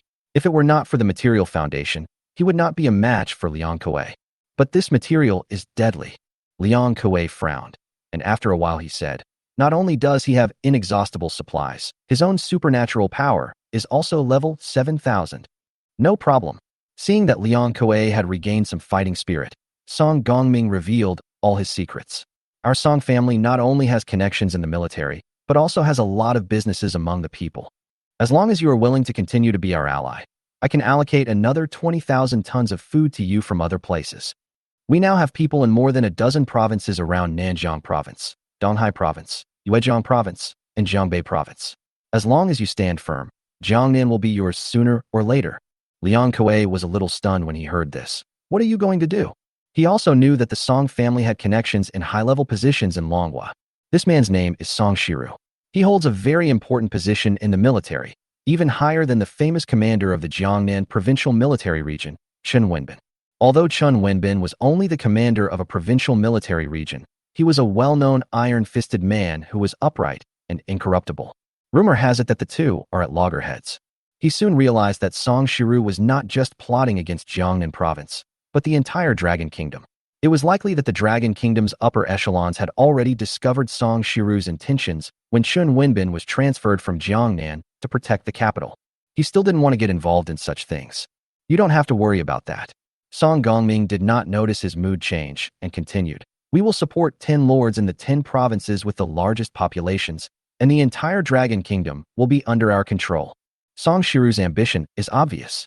In the future, with the support of the top 10 lords, they can completely ignore the cabinet's decree and undermine the throne. As for this Qin Lang, we will secretly mobilize experts from other places to execute him as soon as possible. If you stand in our way, there is only one way to go, death. What a big mouth. Lin Xiaoxiao had already rushed into the underground granary at some point, holding a submachine gun and looking furious. Behind her, Mu Jiqiang, Huang Bo and dozens of other mercenaries also had murderous looks on their faces. How did you get in? Song Gongming was so scared that he stammered. Seeing more than 30 mercenaries raising their guns and retreating, he said, Master Liang, hurry up and kill them. Just you. Shuehu pushed everyone aside, holding an axe in his hand, staring at Liang Kuei and hooking his finger. You old bastard, I heard you are level 3,000. Come and fight with me. Misunderstanding. Liang Kuei was so angry that he stamped his feet. Qin Lang had originally promised him to live out his life in peace, but he didn't expect that Song Gongming would find him again. Now, the two people's conspiracy to assassinate Qin Lang has been exposed, and they are probably not going to escape today. He thought for a moment and pointed at Song Gongming, betraying him on the spot. It was this guy who instigated me to fight for the position of Lord. It was his idea to kill the Lord, but I didn't agree to it. At this time, alliances and morality are all fake. The most important thing is to survive. Liang, you will die a miserable death. Song Gongming was also getting anxious. Seeing that the other side had more people and there was no chance of winning, he could only use his trump card. If you dare to touch me, General Song Shiru will not let you off. Who is Song Shiru? Shuehu seemed a little ignorant. He raised his gun after a moment of doubt and said, Sister, the time has come to avenge your daughter and your brothers. Don't be soft-hearted. Chapter 215, The Tianlang Gang Causes Trouble. Da-da-da. More than a dozen gunshots rang out at the same time. Liang Kuei and Song Gongming were shot to pieces by random bullets before they could even react. No matter how powerful your supernatural powers are, you can't avoid a dozen submachine guns. After Liang Kuei fell, he spit out large mouthfuls of blood and cursed incoherently. You are a shameless boy who has no integrity. You will never achieve anything great. What credit can I tell you? Lin Xiaoxiao stepped forward, swung the axe in her hand, and chopped down. Shameless bastard. I want to avenge the more than 30 people in my Qin Lang team. You killed my entire serious team, so today I'll give you a break. The whole family. Liang Kuei couldn't understand this sentence until he closed his eyes. Let's go and take their heads to see Brother Wolf. I finally got rid of this bad feeling. Damn it, if it weren't for Brother Wolf, I would probably still be in the dark for the rest of my life. Dozens of mercenaries left the underground granary cursing and shouting. Let's go back and take Zhu Mingkai and Lu Yunfeng out to chop them up. I won't let any of the Dragon and Tiger Gang members go. At this moment, Qin Lang had just finished taking a shower and lay down when he saw Lin Weiwei walking in pajamas. She shyly lifted the quilt and then got into bed. Lin Weiwei, what are you doing? Qin Lang was surprised. How could Lin Xiaoxiao's sister run to his bed? She was his sister-in-law. Brother Wolf, I'm here to serve you. Sister Wenwen asked me to come. Lin Weiwei hid in the bed. After a while, she took off her pajamas and got out of the bed. Sister Wenwen said that you should not let those questionable women get close to you in the future. Those women are not clean. She's talking about Lu Xinyue and Yang Jiaojiao, right? Qin Lang looked at Lin Weiwei's snow-white shoulders and was somewhat speechless. Does Lin Xiaoxiao know that you did this? I know. Lin Weiwei blinked. Her face flushed red. Sister said, we are all family. Sooner or later, I will get married. I'd rather follow you than marry someone else. You'd better go. It's not good for us to be like this. Although Qin Lang was drunk, he remained at least sober. Although there were not too many taboos in the end times, he had to consider Lin Xiaoxiao's feelings. I won't leave. Lin Weiwei slipped back into bed, mumbling. If you let me marry someone else, I might as well die. Why can Zhou Meili do it, but I can't? In the eyes of many people, Zhou Meili can only be considered upper middle class. You damn girl. Why are you eating it? Qin Lang was somewhat speechless. Recently, he heard the mercenaries below talking about how many female mercenaries in logistics were looking for partners. Some of them were from the Wolf Warriors, and some were from the Serious Society. These female mercenaries didn't care about the other person's status. They just wanted the other person's health. In the end times, many people want to have a complete family. If a man is in good health, he may be able to have a child in the future. The more than 9,000 female mercenaries of the Qin Lang gang are now living a comfortable life, and all want to have a home. However, Qin Lang has a rule that female mercenaries of the Qin Lang gang cannot get married within 3 years, and are not allowed to fool around with male mercenaries outside in private. Everyone turned their strategy towards him. Okay, don't you just want to have a baby? Qin Lang stretched out his hand and pulled her out. Let Liang Xiaolin check you in a few days. If you don't have the conditions, don't waste your time. I checked. Lin Weiwei wiped her mouth proudly. Sister Xiaolin said that I'm in good health. These few days are the right time. Really? Qin Lang was confused for a while. Qin Lang had just fallen asleep when he heard a noise outside. What happened outside? Brother Wolf, Lin Xiaoxiao, and the others are back with the heads of Liang Kuei and Song Gongming, and are arguing downstairs. The housekeeper Chen Mingshan outside reported in a low voice what happened in the evening. Got it. Let them be quiet. What? They killed Song Gongming. Qin Lang stood up suddenly, then stared with eyes half closed and felt very sleepy. Tell them not to be too ostentatious. Just kill him.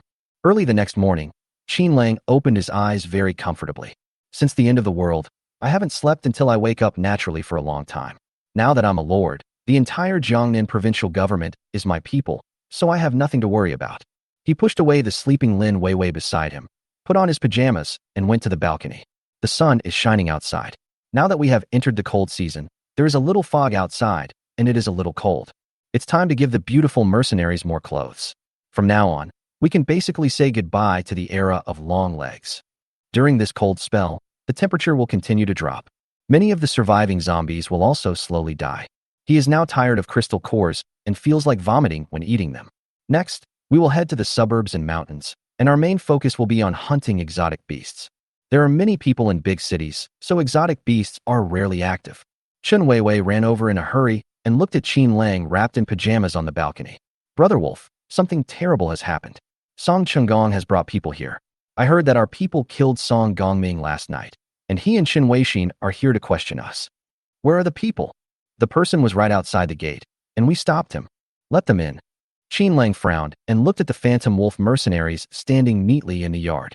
It was obvious that these girls had been standing all night, and their legs were covered with goose bumps from the cold.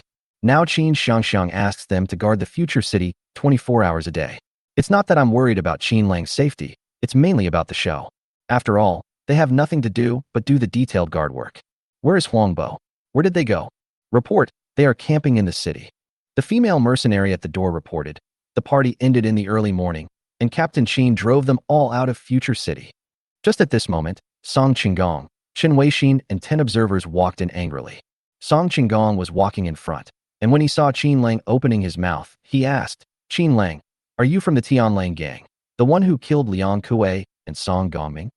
Even Chen Weixin next to him didn't look very good. General Song, this is unjust. Qin Lang hurried down from upstairs and greeted a dozen people. Dear leaders, please come in and take a seat. After saying that, he glanced at Chen Weixin and said, General Chen, where did you hear this? Of course, someone complained that your mercenaries were carrying the heads of Liang Kuei and Song Gongming and showing off in the camp. Chen Weixin was not particularly angry, but he blamed Qin Lang. You have just become the Lord, and you allow your subordinates to do such an outrageous thing. If this matter gets reported to the higher authorities, I am afraid that your position as Lord will be lost. It turns out this is what he was worried about. Qin Lang breathed a sigh of relief. Then he bowed to Song Gongming and asked tentatively, General Song, who saw it? And who are the mercenaries they are talking about? Of course they are your mercenaries. I heard that there is a mercenary leader named Huang Bo and another named Han Li. They are both the commanders you just appointed. You must give me an explanation for this matter, otherwise I will not let you off easily. Huang Bo. Qin Lang let out a long breath again. General Song, Huang Bo is not my man at all. He just came from Linjiang City a few days ago to participate in the Lord election, and he was called by Liang Kuei. Chapter 216 Falling Out with Song Qinggong. When Chen Weixin heard what was going on, his expression became much better. Why don't you take some people to catch this guy? This is on your territory. If something like this happens, you must give General Song an explanation. Death is common in the end times, but Song Gongming has a backer.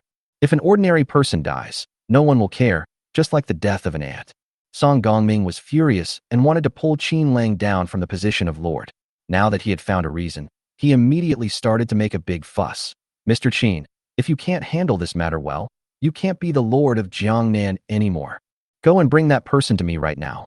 If I find out that you ordered this, I will definitely get to the bottom of it. Not only did you use illegal means to murder your competitor, you also killed my brother. We are not done with this. Qin Lang was not in a hurry.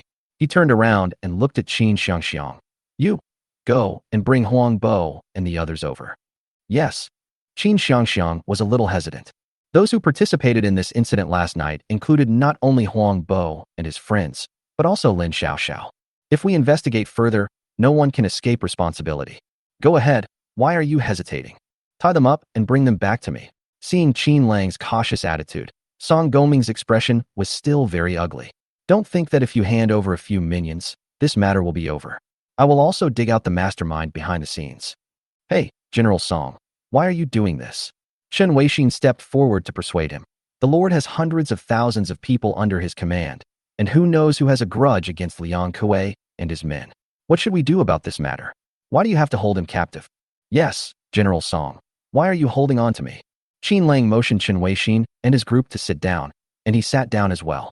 This Liang Kuei, even if he is my competitor, you forgot that when you came, he was sending troops to attack my Tianlang base. He can touch me, but I can't touch him. I was planning to publicly execute him after you guys left. Are you going to support him? Song Gongming was speechless for a moment, looking a little embarrassed. Then why did you touch Song Gongming? He is my brother. Oh, so it's your brother? Qin Lang pretended to be surprised. Then his face darkened. So, you sent your brother to personally assist Liang Kuei and let him lead hundreds of thousands of people to massacre the 9,000 female mercenaries in my Tianlang base, and even the 3,000 children? Did Song Shirui teach you this? What? Song Qinggong slapped the table and stood up when he heard the name Song Shirui. Mr. Qin, you are just a small lord. What qualifications do you have to mention General Song's name? Okay, it was you who ordered it. It's not that I ordered them to do it. Qin Lang said calmly. I asked them to go find Liang Kuei. I don't know what kind of conflict happened, but these mercenaries finally took action. I heard that the two of them were plotting to attack me. Qin Lang also slammed the table and stood up. Mr. Song, I just became the Lord and you can't wait to let Liang Kuei make a comeback and let your brother conspire with him to kill me. What are you thinking? Are you coming here to participate in the so-called Lord election just a formality? If you didn't want me to be the Lord, you could have announced Liang Kuei on the spot. Why did you contact Liang Kuei secretly and try to kill me after I was elected? Ever since listening to Chun Mingshan's report last night, He had been prepared to turn against Song Qinggong, expose his true colors in front of Qin Weixin. Otherwise, when he gets up there, no one will know the truth and will be able to talk nonsense. Since the other party is already a secret enemy, just pull him out. By the way, state your position. You, Song Qinggong was so angry that his hands were shaking, shivering. You are slandering me. It's really a thief's bite that goes deep into the wood. Who is the thief? Everyone knows it. Qin Lang glanced at Qin Weixin and found that Qin Weixin's frown was gradually relaxing. He looked like he was enjoying the fun, so he just started talking. I heard that General Song Shirue is plotting to intervene in the placement of the 10 lords, overthrow the cabinet in the future, and threaten the prime minister. It seems that he is the real traitor, right? What did you say? Song Qinggong was extremely shocked. It's such a secretive matter, and it seems that no one knows about it except a few people within our group. Could it be that Qin Weixin told Qin Lang? He couldn't help but look at Qin Weixin a few more times, thinking to himself, Qin Weixin, you are so good. No wonder you pulled Qin Lang so hard. It turns out you two are in the same group. In that case, don't blame me for being rude. When you return to Kyoto, I will find someone to get rid of you. The most urgent thing right now is that I am afraid I cannot stay here for long. A gentleman should not stand under a dangerous wall. Song Qinggong pretended to be angry, but he was already lacking confidence. Okay, I will report this to the higher-ups and see how they decide. After saying this, he stood up and was about to leave without waiting for Huang Bo and the others to bring him over. General Song, don't leave yet. We'll bring the person back soon. Qin Lang glanced at Qin Weixin. The case isn't closed yet. We need to take the transcript and witnesses back. When the people are brought back, the investigation team can interrogate them one by one. Yes, we must interrogate him thoroughly. Qin Weixin seemed to sense something and pulled Song Gongming. The other members of the inspection team also had different expressions. Qin Lang listened to their opinions one by one and found that the members of this inspection team were really complicated. There were Chun Wenbin's people, Song Shirue's people, and people specially appointed by the cabinet. Everyone has different thoughts. Some people are determined to kill Qin Lang, some want to find something to hold against Song Shirue, and some hope that things won't get out of hand, otherwise Kyoto will be in chaos. The current cabinet still has a hard time dealing with Song Shirue. After all, he has a complex network of connections in more than a dozen surrounding provinces. Chun Xiaoxiang quickly captured a group of people, including Huang Bo and more than a dozen others. Brother Wolf, the people have been brought here. What about Lin Xiaoxiao? Didn't she also participate? Sister Xiaoxiao isn't. Stop talking nonsense. Bring back everyone who has been there and hand them over to the inspection team. I came here on my own. Lin Xiaoxiao heard Qin Lang calling her name and walked in swaggeringly. I killed the man. Just arrest me. Huang Bo's group was different. They all hung their heads and looked a little panicked. Behind him was a large group of mercenary leaders who were watching the fun. They had originally planned to set off this morning, but they didn't expect to encounter such a situation. Qin Lang wanted to expose the truth and glared at Huang Bo and the others fiercely. You all accepted my order to go to the granary last night. Tell the inspection team everything you heard, saw, and did. Everyone should tell the truth, without exaggerating or glossing over the facts. Huang Bo looked up at Qin Lang, as if he understood something, but also as if he understood nothing. Brother Wolf, we must tell the truth. Although he was not very smart, he understood that only Qin Lang could save him now. Everyone looked at each other at the same time, and they all understood this truth. Brother Wolf asked us to confess. Are we really going to tell the truth? He asked us to kill Liang Kuei. Our killing of Song Gongming was purely an accident. Chapter 217, The investigation ends. After hearing everyone's voice, Qin Lang emphasized again, of course, tell it all. No one should lie. This is a matter of life and death. From the moment you entered the room and took that step, every detail, every sound, and every expression must not be lied to. 10 members of the investigation team are here. Don't try to take any chances. Qin Weixin felt that it was no big deal if Liang Kuei died, and it was no big deal if Song Gongming died. Song Qinggong wanted to execute the people in front of him. If Qin Lang wanted to protect him, they really couldn't do anything to him. After all, Song Gongming was just an ordinary person, not an official. Qin Lang insisted on getting everyone to confess, which must mean he really heard or saw something. On the other hand, Song Qinggong also began to feel uneasy. It was not legitimate for Song Gongming to go to Liang Kuei. If the two of them really said something that led to these mercenaries confessing, Qin Weixin and a group of investigators would definitely report it truthfully. That would be very disadvantageous to Song Shirue. If he had known this would happen, he would not have come here to stir up trouble. He was now in a dilemma and didn't dare to say a single extra word. General Chun, I'll leave this matter to you. I just want the result. After saying that, he sat down heavily on the sofa and began to think about how to create an accident and kill Chen Weixin. No, these 10 members of the inspection team and the cabinet members. What do I do? Huang Bo and several others were quickly brought into the house, and 10 people interrogated them together with Chen Weixin. Time passed by, and everyone was on pins and needles. Especially Song Qinggong. Sweat was coming out on his head. He stood up for a while, put his hands on his hips and walked around twice, then sat down again excitedly. General Song, are you so impatient? Qin Lang teased. Are you considering whether to kill Chen Weixin or just kill all 10 of them? Song Qinggong stared at Qin Lang again, his eyes full of shock. You can't tell anything from his face, but his mind keeps betraying him. Is this bastard a human or a ghost? Why can he see what I think and do? Can he read minds? Or is he just guessing? Lord Qin, aren't you going too far? Song Qinggong wanted to pretend to be angry, but he found himself feeling even more guilty. Why do you slander me and General Song like this? No, I underestimated this guy. I have to use the agents to kill him as soon as possible. Song Qinggong made up his mind at this moment and calmed down, looking as if nothing had happened. He is prepared to use extreme measures. Qin Lang ignored him and left the hall humming a little tune. Qin Xiangxiang, serve the tea. Then, taking the opportunity to go to the bathroom, he slipped into Alice's room. Alice, go and check who's in the room for me, and knock him out on the way. Okay, Brother Wolf. Alice is becoming more and more obedient, and seems a little unhappy. After being here for a long time, she seemed a little uninterested in killing zombies every day. Plus, I feel a bit lonely without any family. If not forced to do so, who would be willing to stay in a foreign country and live such a hopeless life? Qin Lang also noticed Alice's loneliness and thought that it would be better for her to have a child as soon as possible, otherwise this American girl would become depressed. After coming out of Alice's room, he swaggered to the living room and walked to the interrogation room next door. He found that Chen Weixin and several others at the scene had their brows twisted into a knot. Even Song Qinggong's 3 people were sweating coldly. Lord Qin, according to the rules you are not allowed to come in. Someone stood up. Qin Lang looked at him with disdain and snorted. General Chun, please forgive me for being blunt, but your interrogation is actually meaningless. Even if you know the truth, if Song Qinggong gets desperate and kills you all on the way back, you won't be able to take your transcripts back with you. If it were me, I would definitely do that. Chen Weixin's face darkened, and he thought to himself, this Qin Lang, does everything have to be made clear? Is this guy so childish? Or is he just trying to make things worse? If he doesn't even have this much vigilance, how can he survive? Besides, he is also a 3,000 level supernatural master. However, Qin Lang's words reminded him that the journey would be turbulent and he must be careful. Qin Lang is indeed not good at calculating these things. He could only rely on constantly testing others and then listening to their inner thoughts. 2 hours later, the results of the interrogation came out. Everyone's notes were almost the same.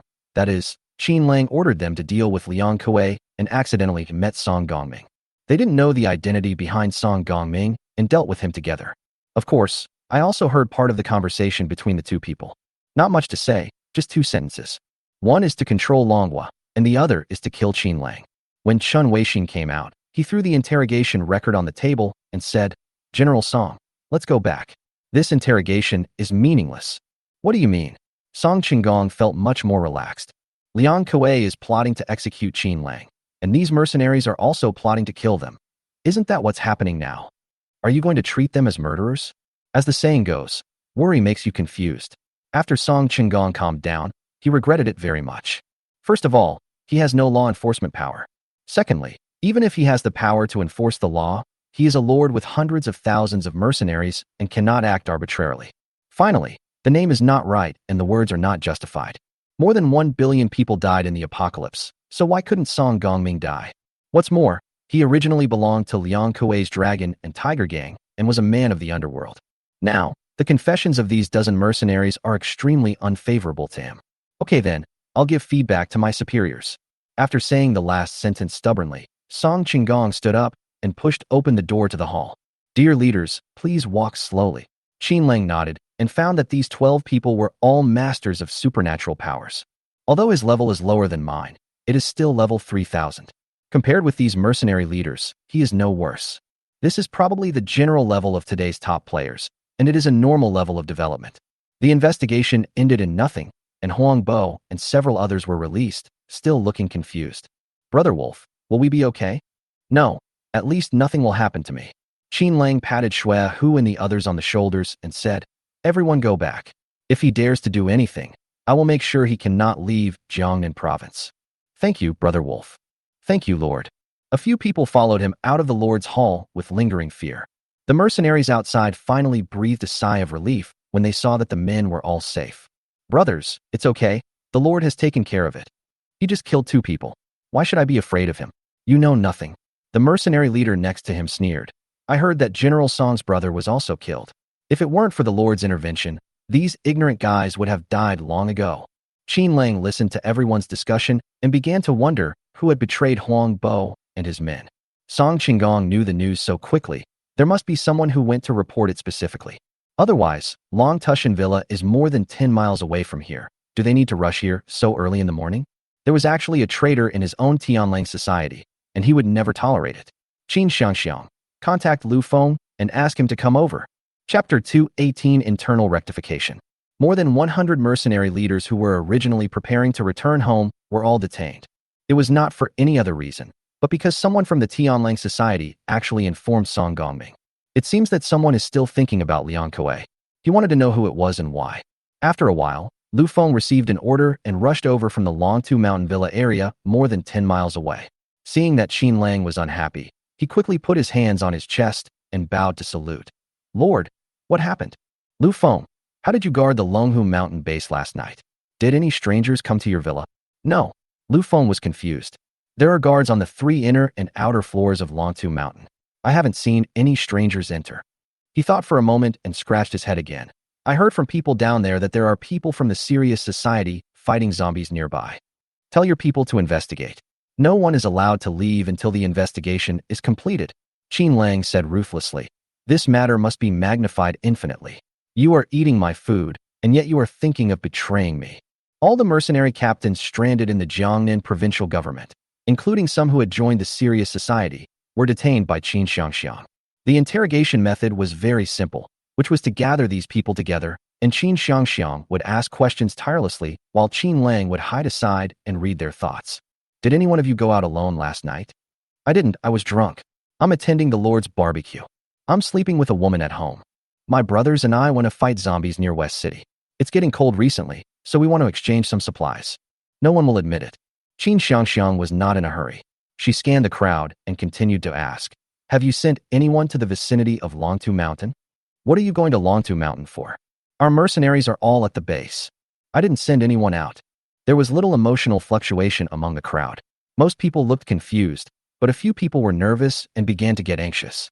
These people are all members of the Jiangnan Tianlang Society. She obeys Qin Lang openly, but is always dissatisfied secretly. I'm not afraid. Even if I go, he won't be able to find out. There are more than 1 million mercenaries in Jiangnan province, and he has no surveillance. As long as I don't admit it, who can do anything to us? I just don't want him to be the Lord. He was the one who stole my woman. We just want to put him in a bad light. There were a few mercenary leaders in the corner, all of whom looked unhappy and were muttering with their heads down. I am Mr. Liang's man. Mr. Liang is the only one in my heart. I don't accept this guy being the Lord. Others looked around, but were thinking about other things. None of the mercenary leaders of our Tianlang society received any rewards, but these country bumpkins became lords. After eating and drinking their fill, they turned around and betrayed their masters. Qin Lang recorded everyone's thoughts one by one. Don't think we don't know that you are hiding your intentions from the Tianlang gang to find Song Gongming. We have people up there too. It's not too late for you to admit it now. Once we find out, we won't be polite to you. After Qin Xiangxiang finished her warning, the scene immediately went wild. Those who felt guilty quickly revealed their inner thoughts. After the questioning, they were asked to sit quietly for another 2 hours. These gentlemen were used to being wild, and after sitting for less than half an hour, many of them began to get anxious, with the words in their hearts boiling like water. I kept complaining in my heart, revealing all my secrets. These bastards should all be killed. Qin Lang looked at the list and frowned. If it really comes down to killing people and destroying their hearts, most of the mercenary team leaders will not be able to escape. Qin Lang can ignore those small mercenaries, but these mercenary leaders must have a certain degree of loyalty. Next is the time to witness a miracle. Qin Lang came out from the back, holding a small notebook and began to call out names. Wang Donghui and Zhao Ming from Lujiang City. Zhu Jiangkai, Luo Qijuan, and Liao Chunhai from the Tianlang Society. A total of more than 40 people were called. You guys step out first, the rest of you stay here. Among these people, 4 or 5 participated in the informing last night, 7 or 8 were spies planted by Liang Kuei, and a dozen were speculators who were not convinced by the Tianlang gang. There are also some people who do not intend to obey the orders. After returning, they plan to set up their own faction or continue to do whatever they want. The person whose name was called broke out in a cold sweat. What's going on? You found me so quickly? How many spies does the Serious Society have? How come all of them were pulled out when they filed a complaint together last night? The Serious Society does not have any spies at all. Qin Lang handled all matters by repeatedly testing the other party and letting them speak out in their hearts. Although this thing cannot be used as evidence, at least no one was wrongly accused. More than 30 people were taken to a separate room. Qin Lang looked at everyone with an indifferent expression. Everyone, how about it? Do you want to confess it yourself, or do you want me to help you recall it? If you confess yourself, you can leave a chance for survival. The people I point out will surely die. Although everyone felt guilty, they refused to admit it. My lord, what are you recruiting? That's right, we didn't do anything. You're not convinced, are you? Qin Lang thought the quickest way was to use torture. Qin Xiangxiang, go and bring my 2 dog leaders. The so-called dog commanders are the 2 Dobermans in his space. After living in the space for several months, they have grown to 300 kilograms. Qin Lang feeds them crystal cores when he has nothing to do, and their current level is above level 300. This was originally prepared for strange beasts, but now it is used to deal with the mercenary leader. Soon, 2 majestic cheetah-like. Qin Lang picked on the weak and found a level 500 assistant commander named Zhao Ming from among the suspects. This guy looks big and strong, with strong muscles in his arms, but his level is only around 500. Zhao Ming, it seems that you have just been appointed as the commander of Lujiang City? Yes, my lord. Last night you discussed with a few people and planned to go to Yuejiang province to join Liang Kuei's old subordinates? No, lord. Zhao Ming was so frightened that he trembled and knelt down quickly. Lord, I am innocent. You don't admit it, right? Qin Xiangxiang, let my dog commander out. Qin Lang waved his hand. You ate my food but wanted to escape. Today, I will let you be the food for my dog commander. Oh, whoa. 2 Doberman pinchers suddenly rushed out and pounced on Zhao Ming in front of them. Damn, what a big wolf dog. Dozens of mercenary leaders widened their eyes and saw 2 Dobermans shaking all over, opening their fangs and biting Zhao Ming's legs in their mouths. Ah, Lord, spare my life. Zhao Ming was unable to move and was so frightened that his soul was about to die. Lord, I confess, it was Wang Donghui and the others who discussed it. I was just a coerced accomplice. The 2 Dobermans didn't care how he shouted and bit through his thigh with their fangs. With a cracked sound, the thigh broke completely. The Doberman kept biting and crushed his thigh bone in a few bites, then gobbled it up. Zhao Ming was in so much pain that he fainted on the spot. I originally thought that he would have to fight for a few more rounds, but I didn't expect that he would lose to 2 Dobermans in just 1 round. This is the power of the beast. Qin Lang was very satisfied. Everyone, if you don't confess, I will consider feeding you all to my dog leader. My lord, we were wrong. My lord, we confess now. The mercenary leader in the room was sweating profusely and was already dumbfounded. Chapter 219, The Hunt begins. More than 30 people quickly confessed and signed their names. Qin Lang's purpose was not to investigate the traitor's denunciation, but to let the people below remember that he was not so easily fooled. If they show any sign of trouble, he will exercise his power as Lord. Qin Lang took their confession letters and handed them to Qin Xiangxiang. Okay, let's make their crimes public. Brother, what should we do with these people? Lock them up in the cells. I'm going to make them gladiators. Gladiator, this is a method he came up with to train the serious gang mercenaries based on his experience in his previous life. The strange beasts outside are hundreds of times more ferocious than the zombies. He would never let the beautiful mercenaries go hunting and die. First, capture some of the exotic beasts, lock them up, and then send them to the Colosseum, letting these criminal mercenary leaders hunt them while the beautiful mercenaries watch from the side. Wait until they have a basic understanding of the exotic beasts before putting it into practice. When they returned to the hall, the remaining 200 or so mercenary leaders were waiting in fear. Everyone, they have just confessed. According to this lord's rules, anyone who betrays will be imprisoned in the prison of Jiangnan province and serve as a gladiator. This matter ends here. If anyone tries to do something behind my back in the future, I promise to make you regret coming into this world. Huangbo didn't expect Qin Lang to be so cruel now. Is this still my classmate? My lord, We will obey your orders." He was the first to stand up and express his opinion. The Lord not only granted us land, but also paid us salaries on time. If you still have any other intentions, you deserve to die. The others also echoed, "Yes, we will all obey the orders of the Lord. From now on, we will do whatever the Lord says. From now on, we are the Lord's most loyal subordinates." The composition of these people before the end of the world was very complex, and some of them were originally idle people in society. They are all tough guys. After the end of the world and the zombie incident, everyone is living on the edge of a knife. If we don't use some tricks on them, it will be difficult to change their minds, let alone obey. Good, very good. Qin Lang was slightly satisfied, and then announced the first order. "I will now announce the first order of the Lord of Jiangnan Province, the order on hunting exotic beasts. Winter has arrived. The strange beasts in the mountains can't find food, so some of them will come down the mountain to harass humans. Since you are the commanders, you must take on the responsibility of guarding the area from now on. Start organizing patrols and try to reduce casualties when encountering strange beasts. The zombie tide has just passed, and a monster tide will soon break out. The combat effectiveness of alien beasts is almost 3 times that of zombies of the same level. Their fighting power compared to humans is 10 to 1. Even if there are 2 level 300 Dobermans, it will take more than 10 mercenary leaders to deal with them. If not handled properly, many mercenary groups would lose thousands of people in a battle. My lord, are the strange beasts really that powerful? If that's the case, what are we going to do?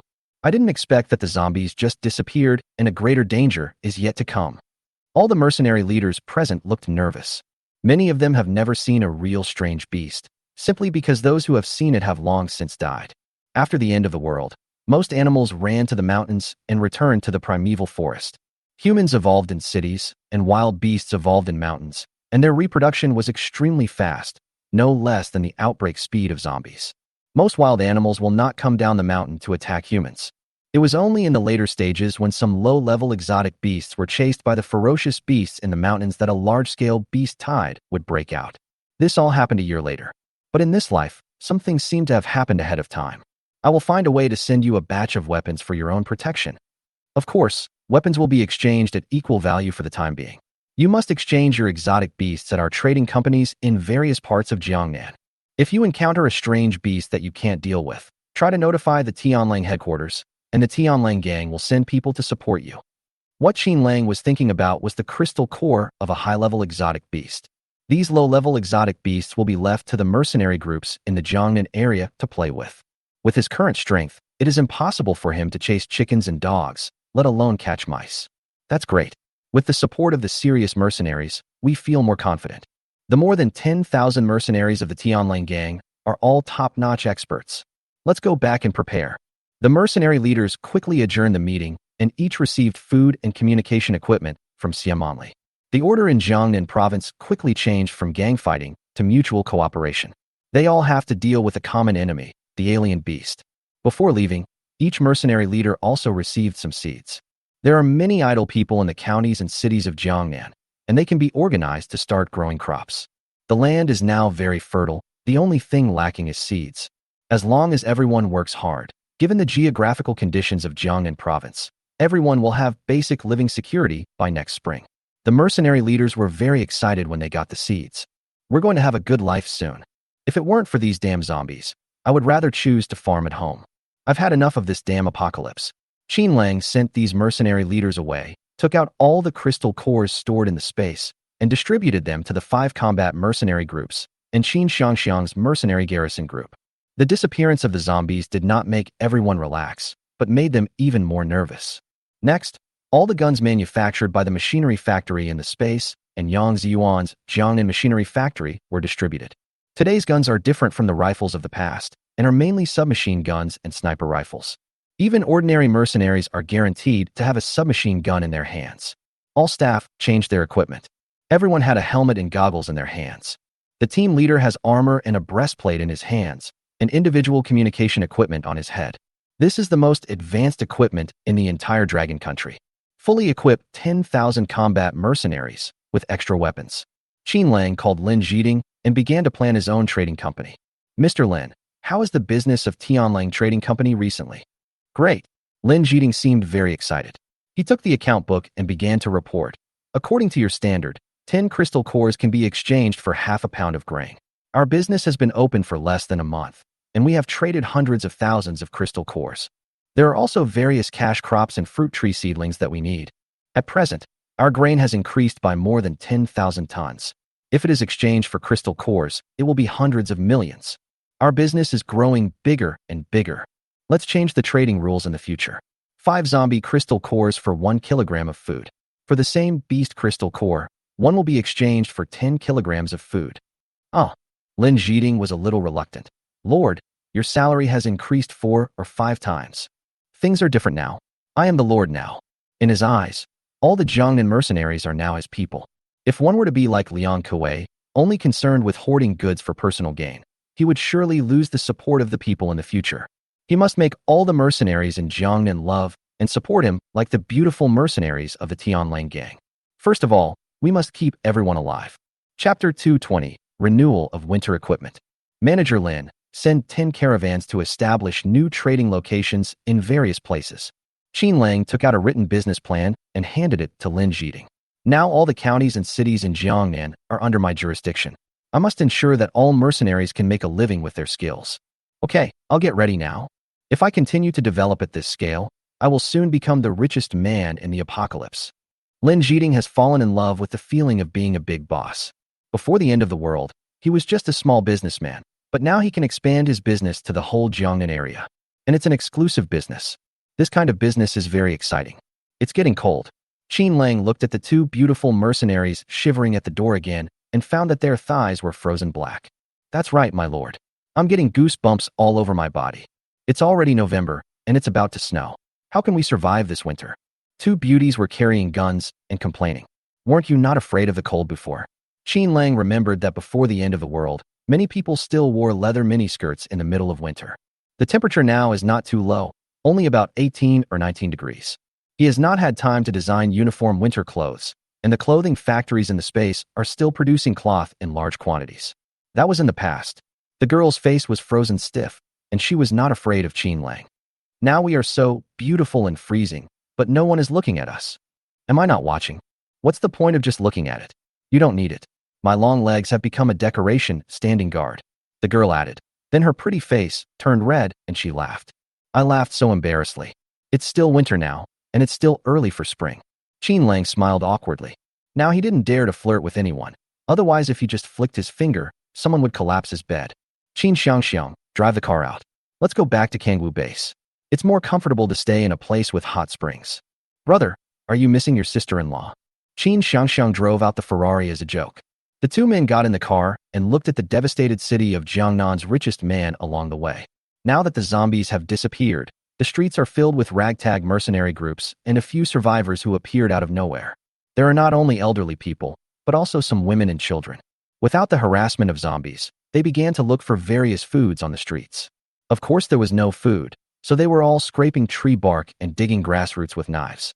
It has to be said that human beings have a strong ability to survive. Didn't I send all the kids to Sirius Academy? I just can't bear to give up my child. Qin Xiangxiang pursed her lips, looked back at Qin Lang, and finally mustered up the courage to grunt. Brother, I'm pregnant. Is this a good thing? Qin Lang was shocked. He didn't expect that the girl who was bitten by a zombie and whom he rescued was actually pregnant. So, I have 2 children at once. Chen Weiwei seems to be pregnant too. Qin Xiangxiang felt awkward for a while and changed the subject. And Alice, she seems to be pregnant too. No way. How come they all got together? If you are not pregnant, you are not pregnant. If you are pregnant, you are pregnant.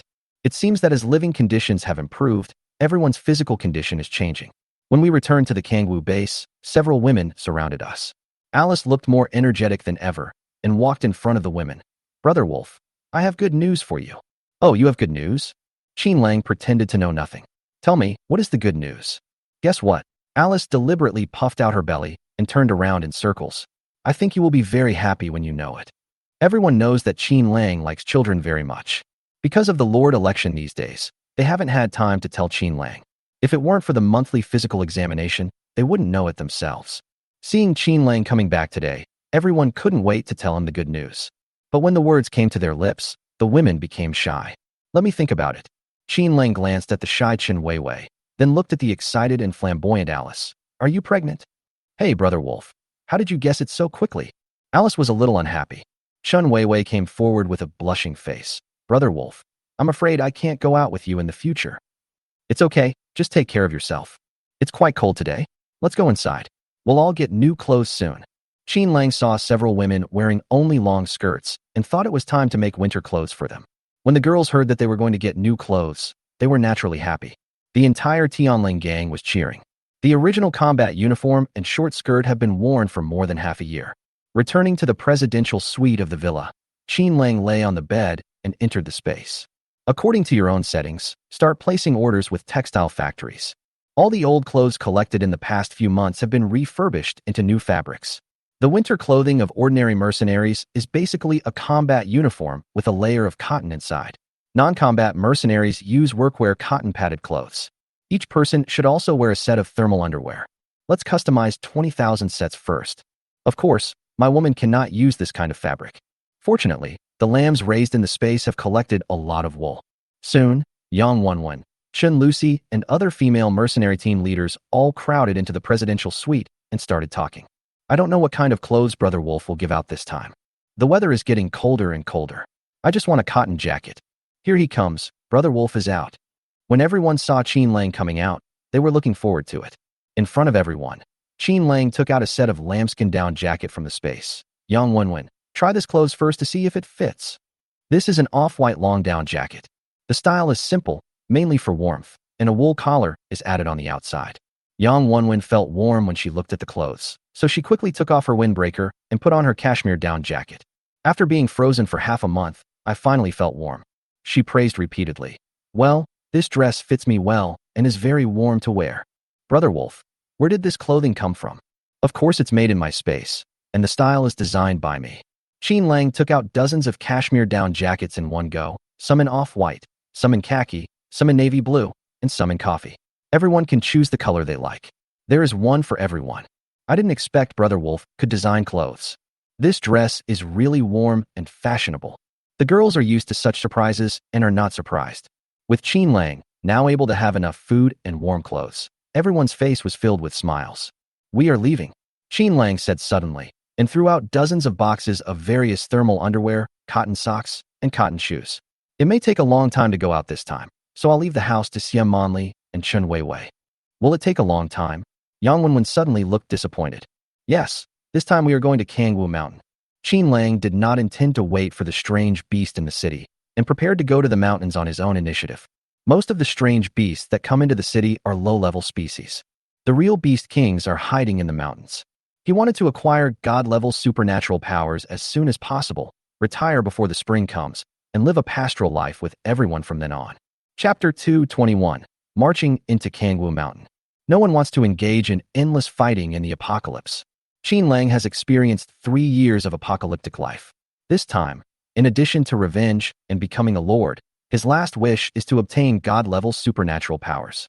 Only in this way can he protect his woman, his Tianlang gang, and live a peaceful life in this chaotic world, be it farming or raising children. Manage your territory well. When Chun Weiwei and Xia Monli heard that the Tianlang gang would be handed over to them, they both seemed very anxious. Brother Wolf, what are we going to do when you leave? How should we deal with things that happen? Even though they had communication equipment, they still hoped that Qin Lang could give them face-to-face instructions before leaving. Qin Lang assigned 3 main tasks to the 2 of them. The first task is to step up crop planting and promote it in the Jiangnan provincial government, so that the more than 800,000 mercenaries of the Tianlang society in the provincial government will learn how to build their homes. The second task is to manage the business of the company and use the crystal cores obtained to enhance everyone's abilities. For the third task, all mercenaries must learn how to fight against strange beasts. All the exotic beasts captured by the mercenary groups in various counties and cities are sent to the Colosseum. For safety reasons, they were tied up with iron chains first, and then more than 30 prisoner mercenary leaders were asked to fight with them. Everyone watched first, and then tried to practice against the strange beasts. Young mercenaries at the Mercenary Academy also have to undergo necessary training. This training method is basically academic style. It's much safer than fighting outside. Xia Monli, I hope to see a brand new Jiangnan provincial government when I come back. Chun Weiwei thought of another thing. The local mercenary group is asking for help. Do we really need to send people? No need, I'll take care of it. I will take a few hundred people at most this time. Your main task is to build 5 major bases. After settling several pregnant women and dressing all the mercenaries in new winter clothes, he began to prepare to go into the mountains. Now each base of the Qin Lang gang is fully staffed with 3,000 people.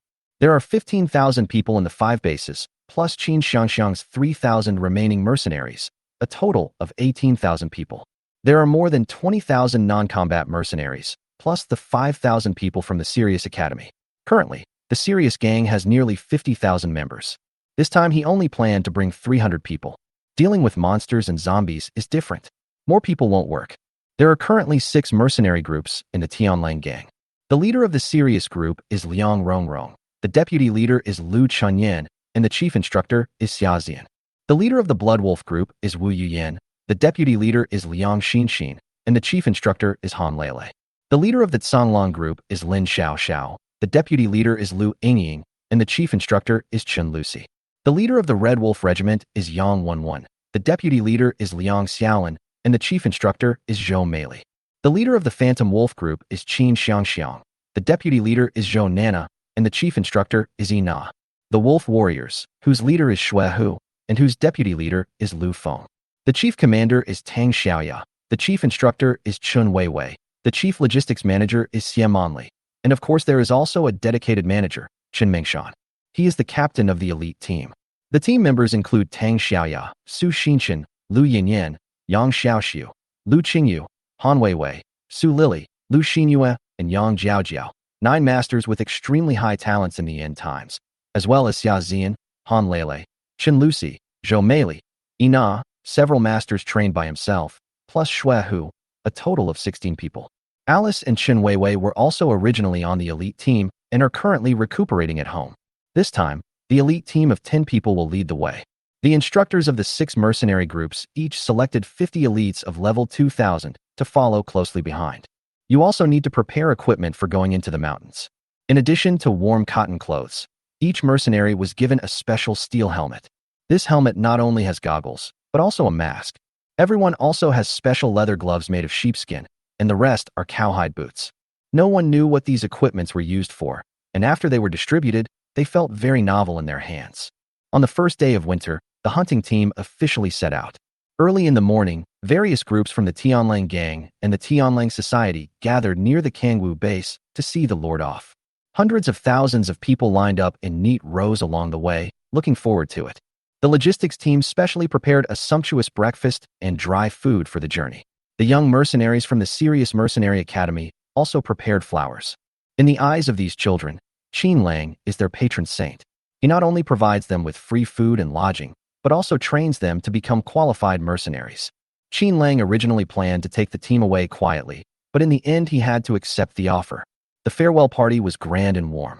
The road that was originally more than 10 kilometers long ended up taking more than an hour. Even after the Sirius mercenaries convoy left Longtu Mountain, the crowd of people who were seeing them off refused to leave and continued to wave their hands. Brother Wolf, it seems that you have a very high prestige. Lu Xingyue never left Qin Lang's side and was glad that she had informed the Qin Lang gang instead of following Liang Kuei to the end. The other girls also felt that the Qin Lang gang was now very prestigious. I don't see it that way. Qin Lang seemed relatively calm and was not carried away by this kind of personality cult. After half a year in the apocalypse, many people were exhausted by the zombies. Now they had a chance to relax, and many people were willing to participate in some group activities. Deep down, they hoped that every day can be like it is now, lively and peaceful. This kind of liveliness and tranquility can numb oneself. The girls were also very excited and waved goodbye to everyone. There were laughter and joy everywhere on the way into the mountains. The Kangwu Mountains stretch for nearly 1,000 miles, with Yuejiang Province to the north and Nanjiang Province to the south. The goal of the Qin Lang gang is to go south along the mountains, and the first step is to go down the mountain from Lujiang City. The roads in the mountains are very difficult to walk on. After the flood, many places collapsed, and the original road leading into the mountain was also covered with weeds, full of various unknown dangers. Qin Lang led 2 Dobermans in front and told everyone what to pay attention to when entering the mountains. The girls waved their long knives and cut the thorns on both sides of the jungle. From time to time, there was a rustling sound in the woods. There are quite a lot of weird things in this mountain. Ironclad beetles, centipedes, poisonous wasps, ironclad scorpions, flying ants, and various insects that can spray venom. Compared to the insects before the apocalypse, these insects are not only extremely poisonous, but also extremely large in size. Even tiny ants can grow as thick as your fingers. Soon everyone became nervous and no longer had the original excitement. Especially the poisonous wasps and flying ants. Once provoked, they would appear in groups and fly over the heads of the elite team nonstop. Oh, I can't stand it. How can there be such bugs? Lu Xinyue complained. Brother Wolf, why don't we just stay at the foot of the mountain? Why do we have to go into the mountains to provoke these little creatures? As she spoke, she reached out and grabbed a poisonous wasp from her clothes and squeezed it in her hand. Buzz, buzz. The poisonous wasp screamed. Its stomach was squeezed and a stream of yellow venom shot out from its tail. Oh, Lu Xinyue cried softly. What's going on? Qin Lang turned around quickly and found that she was looking at his fingers, so he walked over immediately. I saw a poisonous stinger the size of an embroidery needle on the cashmere glove, piercing Lu Xinyue's finger. Why are you touching it? He quickly reached out to pull out the wasp stinger and took off Lu Xinyue's gloves. The venom of this wasp is very strong. My finger started to swell up as soon as it was stung. Everyone pay attention. Don't mess with the bugs. Qin Lang turned on his headset and began to remind everyone to be careful. These bugs are not ordinary bugs. They are all evolved and mutated. Everyone wear a mask and protect your body. Chapter 222, Lightning Viper. Before he could finish his words, another person fell into the trap. Su Lily stepped on a crayfish-sized ironclad beetle to death, and the beetle's pincers got stuck into her leather shoes. Oh, why is it so scary? How come this scorpion is as hard as a caltrip? She complained and was about to pull the pliers off her leather shoes with her hands. It's over. Didn't I tell you not to touch poisonous insects? Qin Lang quickly cut Lu Xinyue's finger and said, pinch it yourself and squeeze the venom out with your hands, otherwise you will suffer in a while. Then he came to Su Lily, took out a pair of pliers and pulled out the iron beetle's big pincers. Fortunately, it didn't pierce through. Otherwise, even the gods couldn't save you. Also, you must not touch the venom on the iron beetle's pincers, or your fingers will swell up. Oh. Su Lily was discouraged for a while. Brother Wolf, I'm lucky to have you. Otherwise, I would be dead. After the apocalypse, the most common inhabitants of the city were flies and mosquitoes. Small animals, such as mice, geckos, and snakes, had long been eaten by the mercenaries, and even cockroaches were not spared. The girls didn't know much about mutants, and when they first appeared, many people didn't take precautions. Gradually, they discovered that this thing was more terrifying than zombies. Oh, Brother Wolf, there's a bug crawling into my collar. Yang Jiao also shouted. Wait for me. Qin Lang left Su Lily behind, reached into Yang Jiao's collar, and with great effort, pressed a beetle against her chest. This type of ironclad beetle generally does not actively attack people. The risk factor is not very high. Just as they finished, another ironclad beetle the size of an egg fell on Yang Xiaoshu's chest. Help, Brother Wolf. Oh, I've had enough of you. Han Lele looked at the three so-called masters who kept yelling and asking the Lord to catch bugs for them, and couldn't help but despise them. Can't they handle such a small matter by themselves? Girls are all afraid of bugs, okay. Yang Jiao blushed, feeling that Qin Lang had touched her everywhere. She had deliberately stuffed an armored beetle into her collar just now. Su Xinshan saw it, but pretended not to see it. Qin Lang didn't notice it at first, until Yang Jiao nonchalantly stabbed a football-sized toad on the ground to death with a long knife. It turns out this guy was just pretending. Brother Wolf, help. Han Lele was laughing at others just now, but suddenly her eyes widened and her whole body became stiff. It's over, I'm going to die. What is this again? Qin Lang threw the spider on the tip of the knife into the haystack and looked back at Han Lele, who was standing alone behind a big rock. Her face was pale, her hair was wet with sweat, and she stood there motionless. Everyone, don't move. Qin Lang heard a series of loud noises and had a premonition that a huge monster was appearing nearby, so he quickly signaled everyone to be quiet. It was the first time that everyone saw him so nervous. Even when facing zombies of more than 1,000 levels, he had never been so nervous. Now his expression became extremely solemn. Hiss, hiss, hiss. There was a neighing sound coming from the bushes. Everyone looked in the direction of the sound and saw a triangular head the size of a wash basin sticking out from behind the big rock where Han Lele was standing. Then a snake as thick as a bucket climbed up the stone, stretched its neck to stare at everyone, and panted heavily. The snake's body is yellowish-brown with black patterns. If you don't look carefully, it almost blends in with the surrounding rocks and soil, and it is difficult to notice its existence. Viper. Qin Lang was shocked. This thing is extremely poisonous. If you are bitten by it, you will die on the spot. In the end times, this kind of thing is scarier than tigers and lions. It is notorious. The two Dobermans were also frightened by the viper's momentum. They stopped where they were, lowered their heads, and shook their necks nervously. Han Lele looked at the big snake less than 2 meters away from her, sweat pouring down her head. Brother Wolf, what should I do? It's not that she doesn't want to run, it's just that there is no chance of escape. This is a strange beast over level 1000. She, an ordinary human at level 3000, is like a lamb in front of him. Don't move and don't speak. Qin Lang whispered again. As long as you don't move, it won't have the desire to prey for the time being. As soon as you move, it will attack quickly. This thing is fine when it's still, but once it moves, it's like lightning. No animal can withstand its fatal blow. No one dared to move. Qin Lang was thinking about how to save Han Lele. He looked at the viper's body and thought a sheep would be just the right size for it to swallow. I'll throw a sheep out later. Once it bites the sheep, everyone starts shooting with submachine guns. Han Lele, you squat down when the time comes. Okay. Lu Yinyan slowly inserted the knife in her hand into the mud and gently raised her right hand to touch the submachine gun on her back. Go. Qin Lang suddenly raised his hand and threw out a sheep weighing over 100 pounds from the space. Me. The sheep was suddenly thrown out of the space farm and was obviously frightened. When it saw a viper in front of it, it immediately screamed and tried to run away. The little pit next to the viper's nostril moved.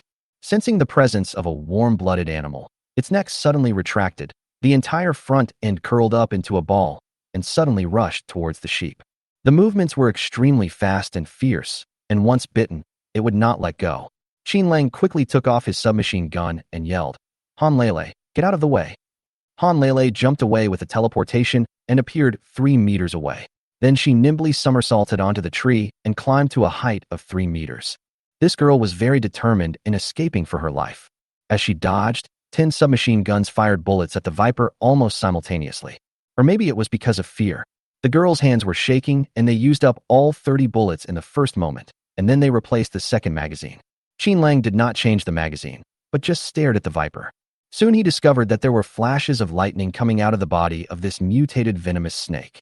The combination of lightning and venom caused the lamb in the mouth to lose consciousness in almost 2 seconds. After the gunshots rang out, Viper was caught off guard and was hit by dozens of bullets, his body twitching violently. Some bullets hit the scales, some hit the abdomen, and some hit the head. Perhaps it was the pain that made it bite the sheep even harder, and its fangs finally got stuck in the sheep's bones. If he wanted to escape, the prey in his mouth would become a burden. The second magazine of the 10 girls was quickly emptied. Okay, don't waste bullets. Qin Lang raised his hand, and the gunfire stopped abruptly. When everyone looked again, Viper had been beaten to a bloody mess, and his originally twisted body had been severely deformed. Obviously, its bones were broken. Once a snake's bones are broken, it loses the ability to move, let alone be aggressive. But it did not die. Instead, it struggled to escape. The girls drew their long knives and rushed forward to attack. Get out of the way, let me do it. Qin Lang calmly took out his Kunlun knife and stood 3 meters away from Viper. The girls who were holding long swords saw that Qin Lang was about to take action himself, and they all stepped back to make way. Today I will let you guys see what superpowers are. Qin Lang's whole body was suddenly filled with the sound of thunder and lightning. Chapter 223, Swallowing the Crystal Core of the Alien Beast. The power of thunder and lightning in Qin Lang's body gathered in his hands, and then a spark jumped on the tip of the knife, and the Kunlun knife slashed out. Boom! With a loud bang, a flash of lightning shot out from the tip of the knife and exploded on the Viper's body. The Viper's huge body shook and suddenly turned into a charred black body. A burning smell came. 2 Dobermans seemed to smell the barbecue and pounced through the crowd. Oh my god! Han Lele was standing on the tree. She was so shocked when she saw the Viper being blown to pieces that she almost fell off the tree. Brother Wolf, when did you learn this trick? The other girls also looked incredulous. When fighting zombies, they either used axes or submachine guns, and never thought that a knife could emit the power of lightning. In fact, Qin Lang demonstrated it once, but only a few people saw it. Seeing the Viper on the ground was already burnt, Qin Lang couldn't help but feel distressed. What a pity, this good snake's skin is wasted, otherwise I could make a few sets of armor. The skin and flesh of evolved beasts are relatively stiff, making them perfect for making armor. The fur of ordinary animals, even the strongest cowhide, cannot withstand the sting of the evolved poisonous wasp. There is simply no comparison between the two. This time he was in a hurry and had to beat the Viper into a hornet's nest in order to save his life. The 2 Dobermans didn't care about that and started tearing the snake meat into pieces and devouring it. Two stupid dogs, can you eat this? Qin Lang kicked the Doberman away in disgust, squatted down, picked up the kunwa knife in his hand, and stabbed the triangular head of the venomous snake. As the snake's skull was cut open, a white crystal core the size of an egg appeared in its head. The crystal core was still steaming and had several lines on it. One line represents 100 levels, and there are exactly 10 lines on it. When the crystal core was taken out, the girls gathered around to watch the fun. Brother Wolf, this crystal core seems a little different. Why is it white? This is a lightning crystal core. Su Xinshan recognized it at a glance. He had previously given Qin Lang a level 501, which had 5 fewer lines than this one. This is a good thing. Qin Lang took the Viper's lightning crystal core in his hand and examined it. Your current level is not enough to resist the impact of this crystal core. It seems that you can only leave it to me. Qin Lang didn't have any special abilities in his previous life, and his abilities were only around level 3000. He once obtained a 5000 level crystal core, but because he was afraid to swallow it, he kept it with him, which eventually led to the destruction of his entire family. Of course it's for Brother Wolf. Su Xinshan, the chief instructor, was the first to express his opinion. Brother Wolf is our man. As long as he becomes stronger, we can all be protected. Brother Wolf, swallow it quickly. Han Lele escaped the danger and couldn't wait to make him stronger. Otherwise, the journey will be full of dangers and no one will be able to protect them. The girls urged Qin Lang to swallow the crystal core. Lu Xinyue and Yang Jiaojiao were feeling a bit complicated. Man, Brother Wolf is not my man yet. I don't know when he will attack me. If he doesn't take action, I will be a widow forever. Qin Lang glanced at the two new masters with understanding and cut open the lightning crystal core with a knife. The energy in my body now is all kinds of miscellaneous.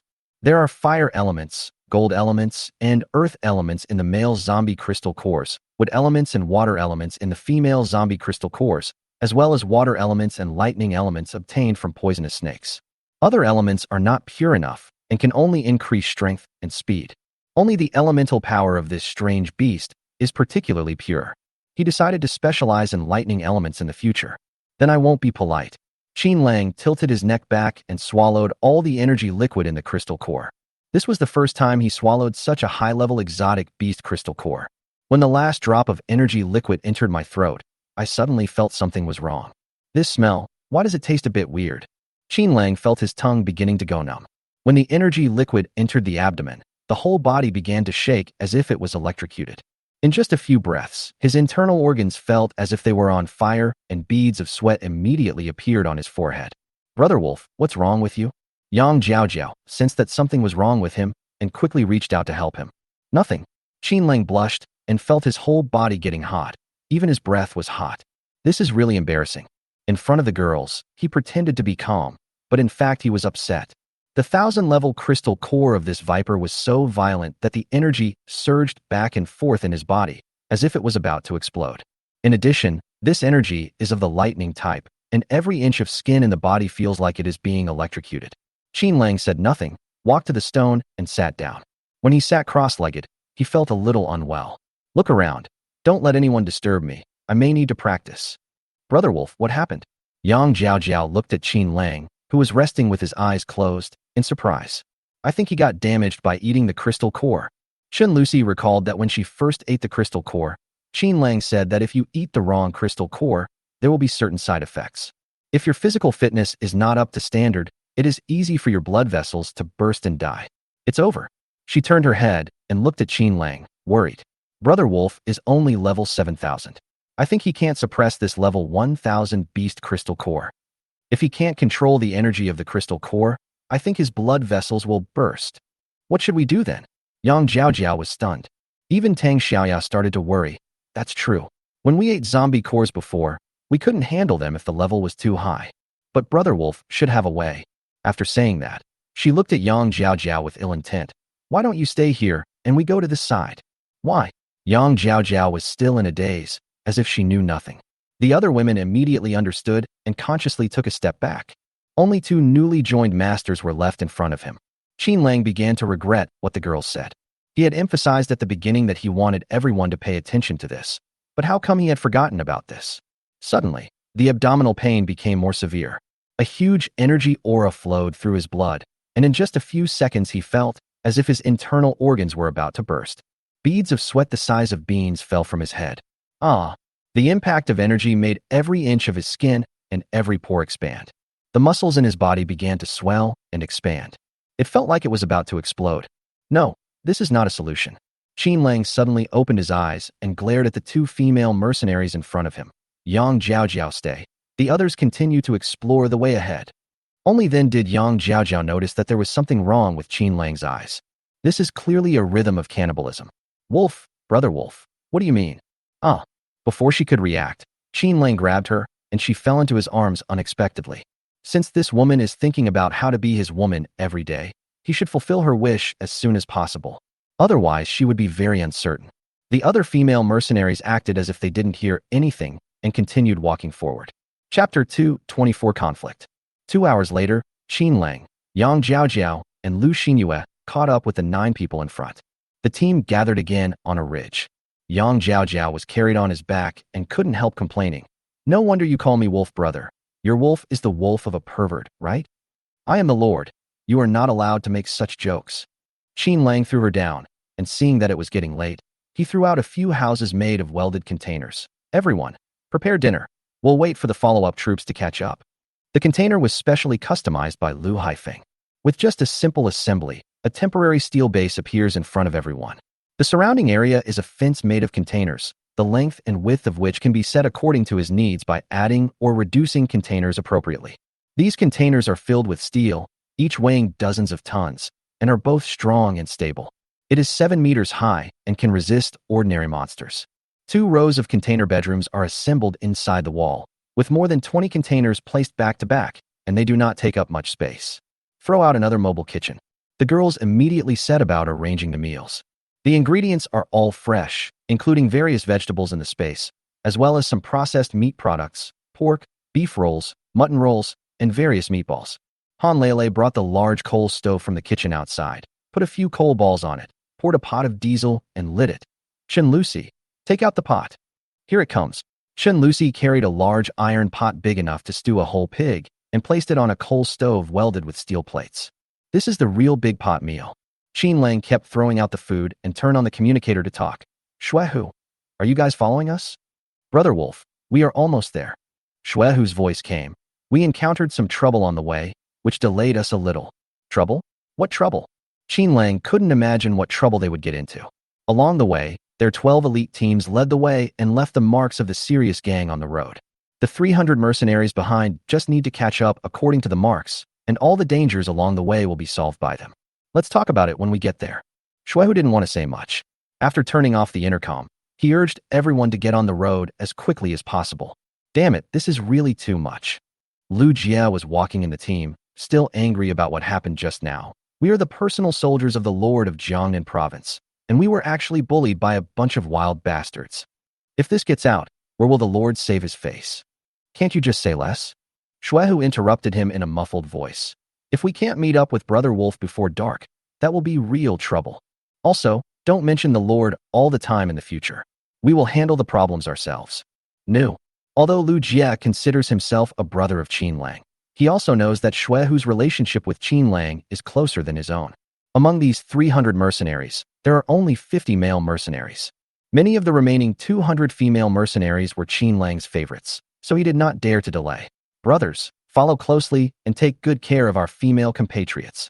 The team was not delayed by the previous situation and continued on their journey. When it got dark, I finally saw the black Sirius flag on the ridge and the only light bulb in the mountain. Everyone is back. Qin Lang stood at the container and saw Shuehu opened a gap. No one is left behind, right? Shuehu stood at the door and began to count the number of people again. He did not report to Qin Lang until the last mercenary entered the temporary base. Brother Wolf, everyone is here. Good. Good job. Qin Lang walked down from the container and found that Shuehu's cotton coat had a hole in it. He couldn't help but say, "You have to take good care of these newly issued clothes." "I know, Brother Wolf. We were hunting on the road and broke it accidentally." He smiled naively. "There's no hunting. Fighting is fighting." As soon as Lu Jia met them, he complained, "Today we met an elite mercenary team of more than 200 people on the road, and they rushed forward a little while talking. We had a conflict. Did you suffer any loss?" Qin Lang found that the clothes of several male mercenaries were torn and their faces were covered with bruises. "We didn't suffer any loss. We took the female mercenaries' safety into consideration and didn't cause any conflict for them. It's just that they robbed us of our prey. What did you catch? Just a few hares and a wild sheep. Were you robbed? Qin Lang felt a little surprised. This is a group of masters above level 1000. It would be fine if they didn't rob others. But what's going on? Here's what happened. Shuehu glared at Lu Jia. The other party is from the neighboring Yuezhong province, and they said the strange beast came from their side. Qin Lang got angry when he heard this. This is ridiculous. Are these exotic animals divided into different provinces? Birds are flying everywhere. If you run to my territory, it's mine. You're still hitting people. Shuehu was too honest. He didn't know how to resist, even with weapons in his hands, and suffered such injustice. After careful questioning, he found out that the other party had only a few people, about 200. He was said to be a commander from the neighboring province, with 70 or 80 guns in his hands and a very arrogant attitude. We can't just let this go. We have to save our face tomorrow. After Qin Lang finished speaking, he blocked the gap in the temporary city wall. After the mercenaries settled down, he remembered that the lord of the neighboring province should be Lei Peng. This guy has a long sword in his hand, known as the Demon Thunder Sword. The sword is 5 feet long and has exquisite patterns carved on it. With a 5,000 level supernatural power, it can shoot out a 10-foot-long lightning. When it reaches the maximum level of 9,999, it can split mountains and cut rocks. I don't know where he got this knife from. Lei Peng became rich with the help of this sword and took charge of 9 counties and cities around Yuezhong province. He was many times more powerful than Lord Liang Kuei. He is now also focusing on lightning-related abilities. We must get this knife. Qin Lang held the Kunlun knife in his hand and felt that although the knife was extremely sharp, it could not be used for close combat. It was okay to hold it in hand for self-defense, but it would lack momentum if used in a fight. I don't know what level Lei Peng is now. The progress of the end of the world in this life has accelerated, which is a little different from the previous life. He was pondering the Kunlun knife in his hand when Han Lele hurried in with small steps. Oh no, Brother Wolf. Our base is under siege. You've come just in time. I can try out the special power in my hands. Qin Lang drew his sword and was about to rush out. Brother Wolf, they are not human. Han Lele followed closely. There is an insect swarm around the base. Tens of thousands of ironclad beetles appeared from nowhere, and there are dense swarms everywhere outside. Insect tide. Qin Lang's scalp tingled when he heard it. Whether it is an insect tide or a beast tide, it is more difficult to deal with than a zombie tide. Most of these evolved and mutated insects are only about level 10, but they are small in size and can not only fly, but also burrow. When we arrived at the yard of the temporary base, we saw scattered ironclad beetles on the container walls. It seems that we crushed a lot of ironclad beetles today, and these guys are here to take revenge. These ironclad beetles are completely black, and their shiny black shells look like sheets of cast iron. As they crawl on the container, they make a clattering metallic sound. Its body is the size of an egg, with 6 legs and 2 large pincers raised high like sickles.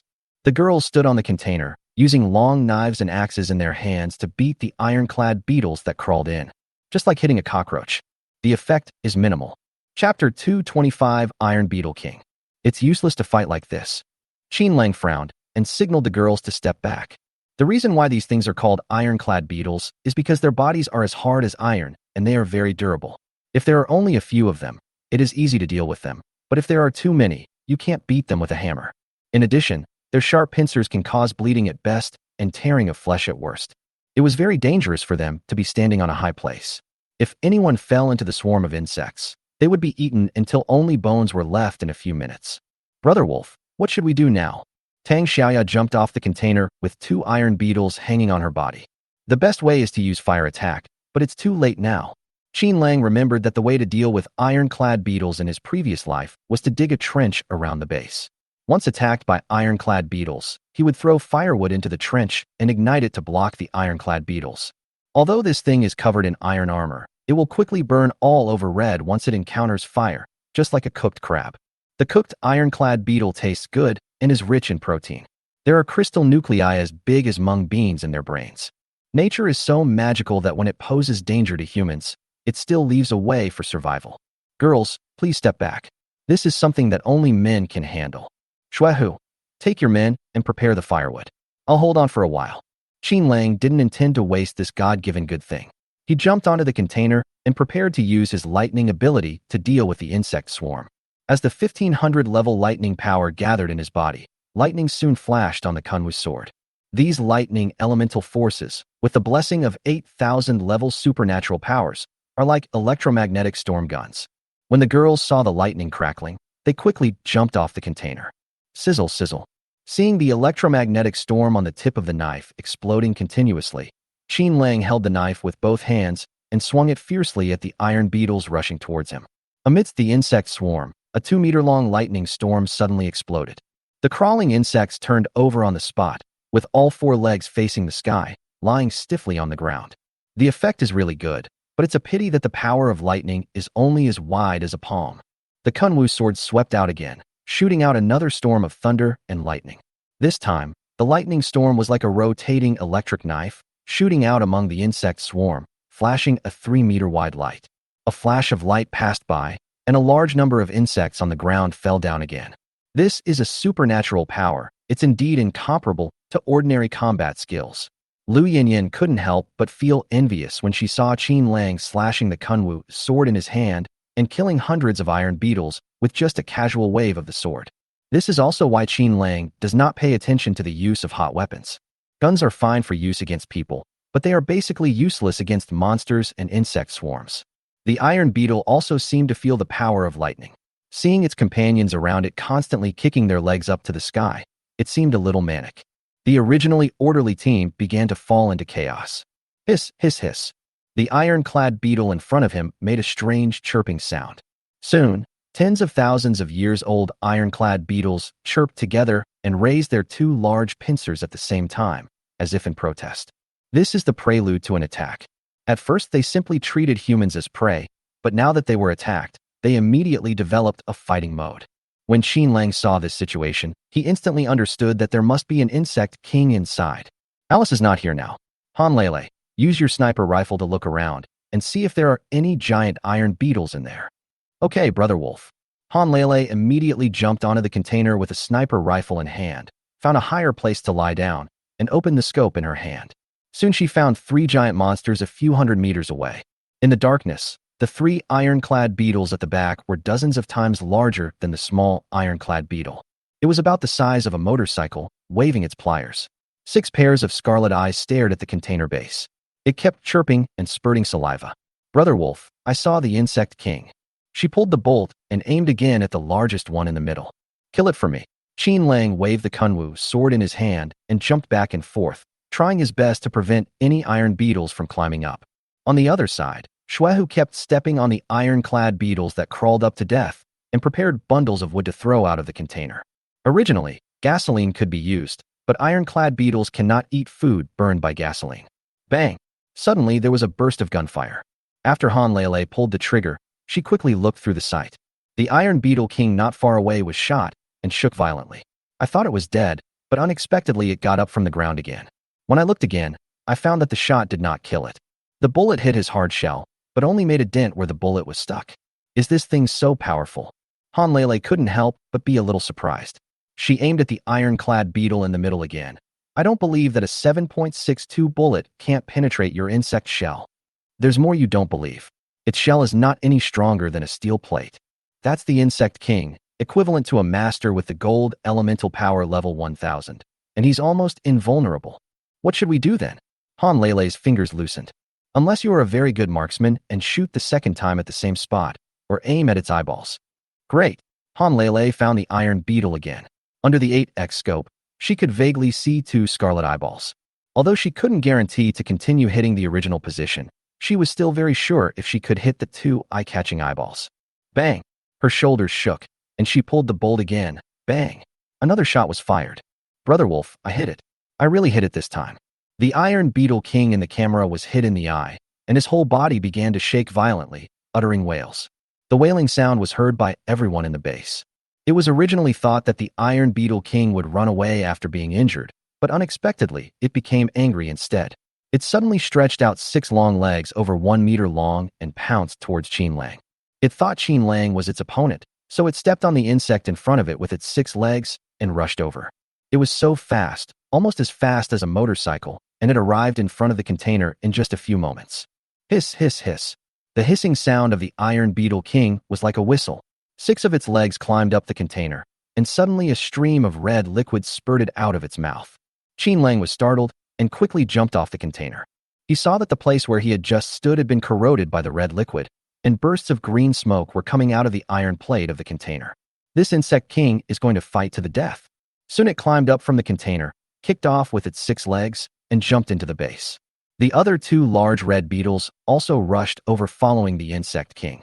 The insect swarm was scattered all over the place, and a clanging sound of metal could be heard on the container. This beast is angry, everyone. Deal with it quickly. As soon as Qin Lang landed on the ground, he saw the red beetle king standing in front of him, waving its huge pincers and sweeping towards him fiercely. With a clang sound, the iron pliers swept across the Kunwu sword. Only a crisp sound was heard. Qin Lang quickly flew backwards a few meters and raised the Kunwu sword again. All the mercenaries below raised their submachine guns in unison, ready to attack the other 2 iron beetles on the container. Don't use guns. Qin Lang immediately stopped them and then ordered, everyone, change to long knives, don't damage the iron beetle's pincers. The reason why he retreated just now was because he was afraid that the Kunwu sword would cut off the insect king's big pincers. This pair of big pliers is a treasure. It is much sharper and stronger than the long knives in the girl's hands. Fighting zombies is for crystal cores, and fighting monsters is for the treasures on their bodies. Chapter 226, Iron Blade and Breastplate.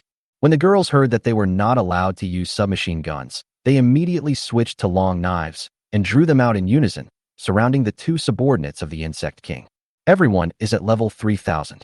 10 people are dealing with 2 insect kings at level 1000. Although it is difficult, they will not be at a disadvantage. The insect king saw Qin Lang retreating and stared at him viciously with his other eye. This look is full of teasing. The king of all things has a condescending aura, and the insect king is no exception. In its eyes, these people are still just its prey. Foolish fellow, you will pay the price for your arrogance. The Kunwu sword in Qin Lang's hand flashed with lightning elements, and he stared at the insect king in front of him. He was looking for an opportunity to chop off the insect king's head with one blow instead of using his huge pincers. Seeing the crackling electric light, the insect king's pupils dilated little by little, revealing a hint of fear. Obviously, animals and insects have a natural fear of fire. Despite this, it still raised its big claws and pounced again majestically. Just as it raised its big iron pincers high, Qin Lang seized the opportunity, squatted down, and swept out with the Kunwu knife in his hand. Swish! A flash of lightning appeared. The ironclad beetle that was running suddenly fell to the ground. Its 6 legs had been cut off by the lightning storm, leaving only its 2-meter-long body lying on the ground, wailing constantly. Then Qin Lang rushed over, jumped onto the iron beetle, stepped on its back, and slashed it again. The ironclad beetle's head immediately fell to the ground. The severe pain caused its body to roll continuously, causing Qin Lang to fall off. But it was of no avail.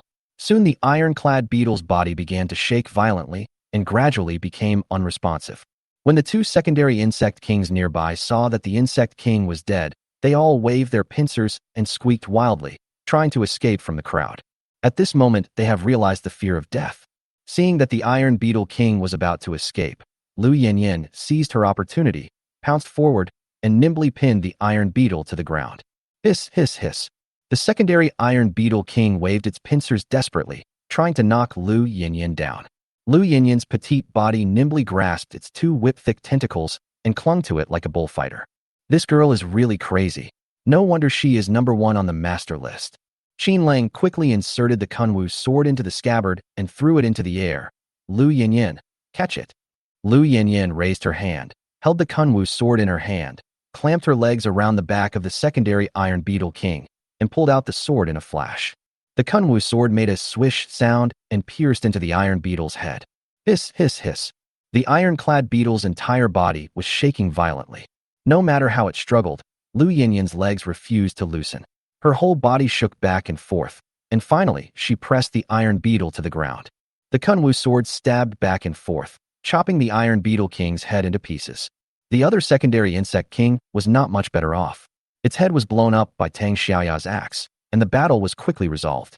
After the 3 Insect Kings died, the ironclad beetles outside suddenly became panic-stricken and began to wail.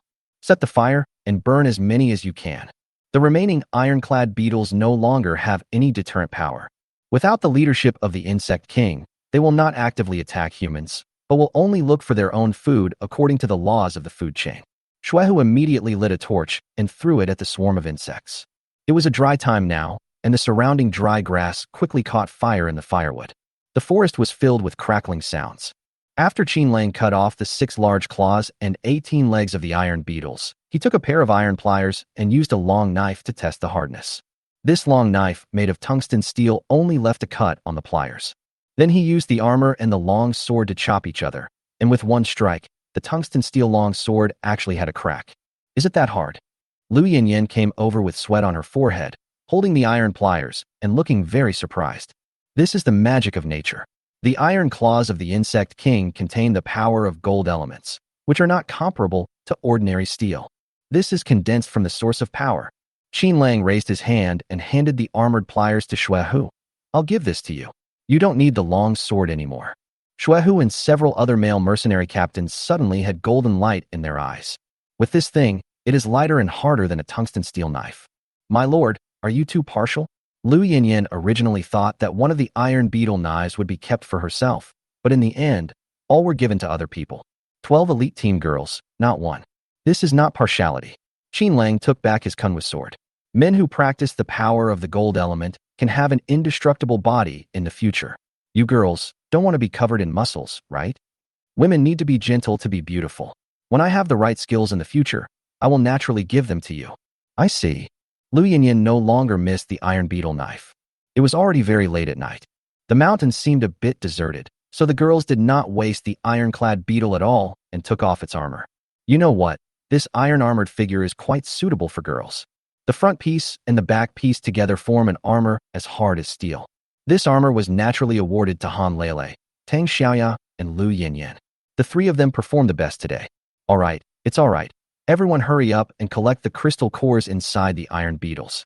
Leave them to the werewolf team. The meat of ironclad beetles is also a good source of protein. You can stock up on some. Everyone dispersed and went outside to pick up the dead bodies of iron beetles. The base was noisy and full of fire. Some people were eating hot pot, some were eating barbecue, and some were chewing iron beetles, which were so crunchy, just like eating crayfish. As long as you cut open the armor, there will be a lump of white meat inside. The taste is particularly fragrant. Only Lu Yinyan was there, sitting on the container, feeling the cold wind and looking at the sky outside. Lu Yinyan, can't you sleep at night? Qin Lang jumped up, sat down next to the strong little girl, and handed her a roasted iron beetle. I really can't sleep. Lu Yinyan looked at the twinkling lights all over the mountain. This was the fire that was just set, and it has not been extinguished yet. Suddenly she said, Brother Wolf, when do you think this apocalypse will end? Why do you ask this question? Qin Lang was a little surprised. I think the end of the world is too hard. Lu Yinyan lowered her head. It doesn't matter if I fight and kill every day. At most, I can just treat it as a job. It's just that the people around here seem to have a very hard life, and they never have any hope. Qin Lang was stunned. Then he stretched out his hand and put it on her shoulder. In the end times, you can still consider others. I think you have the qualifications to be a lord. He wasn't kidding. In the end times, whether it is a lord or an ordinary mercenary, many people only care about having enough food and clothing. Then become a master, an even better master, possess countless materials and beauties, and live a leisurely and happy life. Me being a lord? I'm a woman. Lu Yinyan glanced at the arm on her shoulder. Since joining the Tianlang gang, this was the first time she had such close contact with Qin Lang, and nothing happened between the two of them. Qin Lang stood up, then gently picked her up from the ground. When I conquer Yuejiang province, I will give you the position of Lord of Jiangnan province. But now you have to be my woman.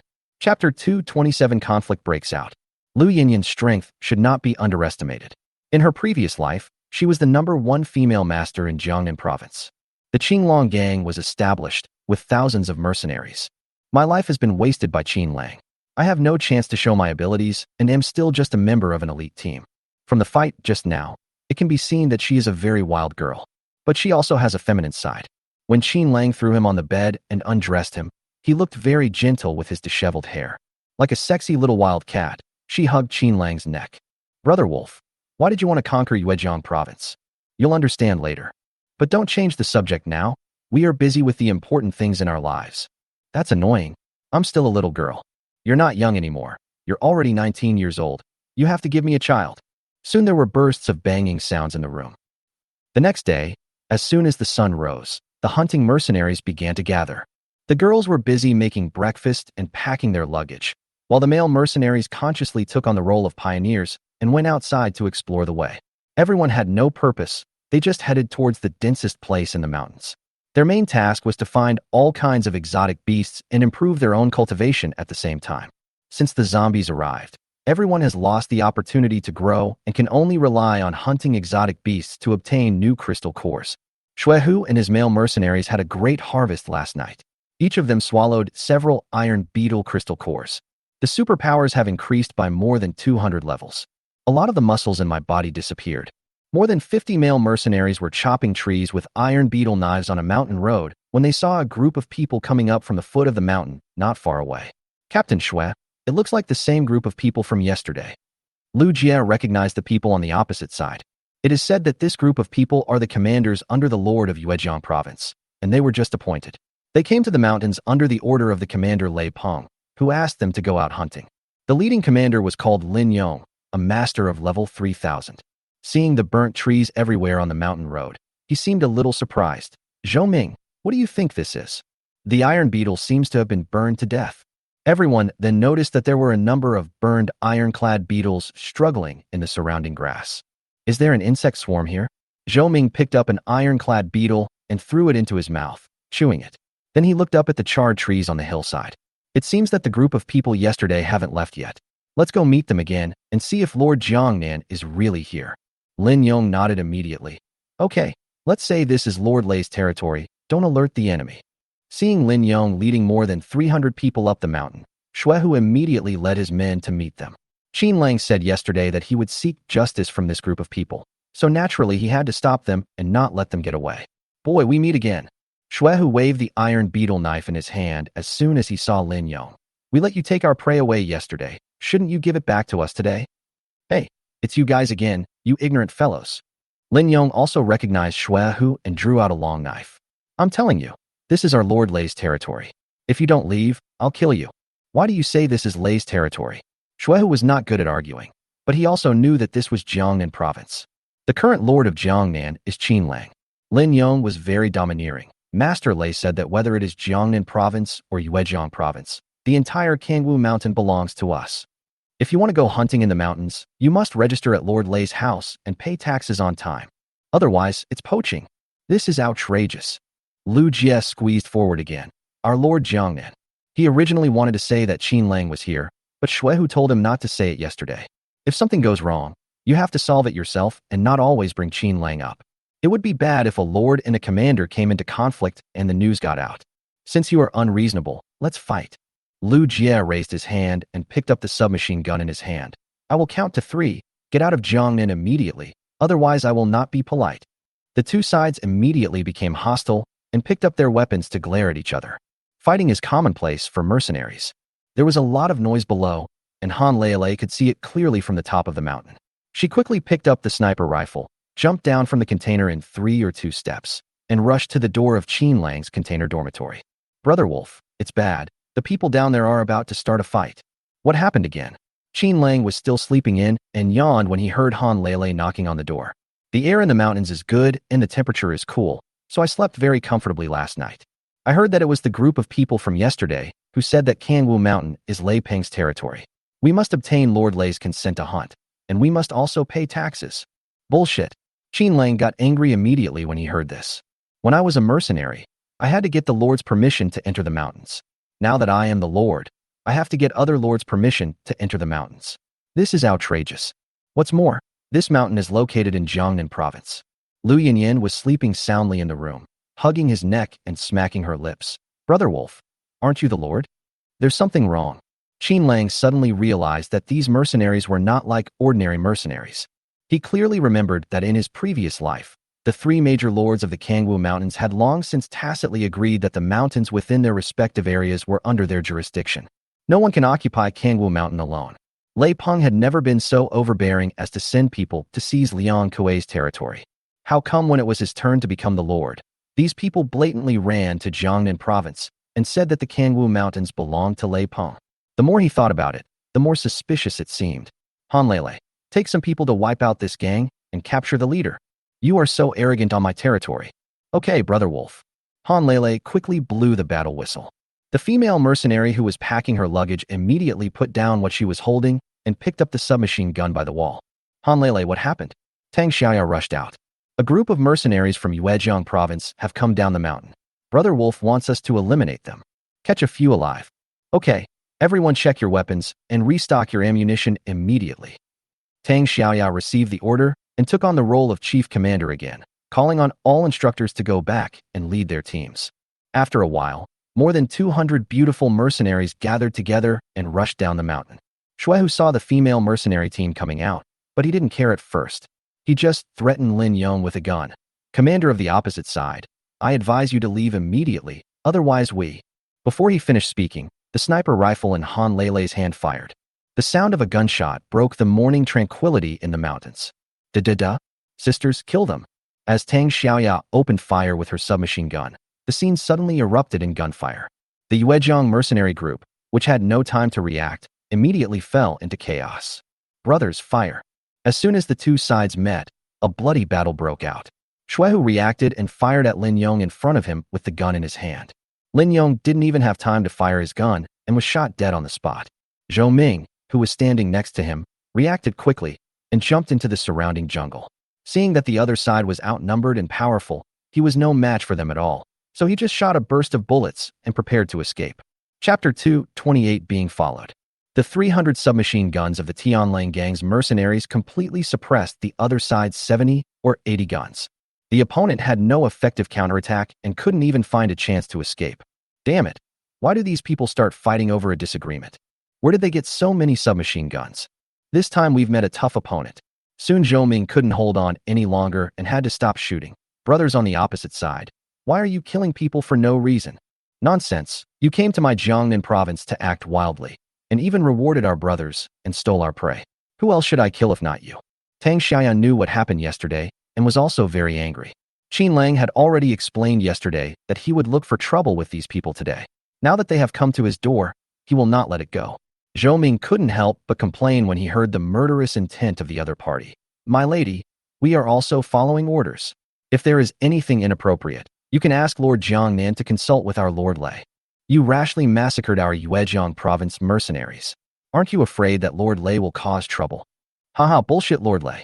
Tang Xiaoya found Zhou Ming's location by following his voice and fired a burst of bullets at the tree behind him. We only recognize Lord Qin. According to the Lord's order, none of you will be able to leave Jiangnan province alive today. Zhou Ming only felt a sharp pain in his back. When he turned around, he found that the tree as thick as a bucket had been pierced through and the bullet had pierced his back. Only at this time did he regret that he should not have taken this task in the first place. I've heard that Jiangnan Lord Qin Lang is a ruthless killer, and it seems he can't escape now. Master Xietong, what should we do? The team leader behind him saw so many dead and injured and was so frightened that his face turned pale. Now they are all hiding behind the bunkers, and as soon as they show their heads they will be greeted by a barrage of bullets.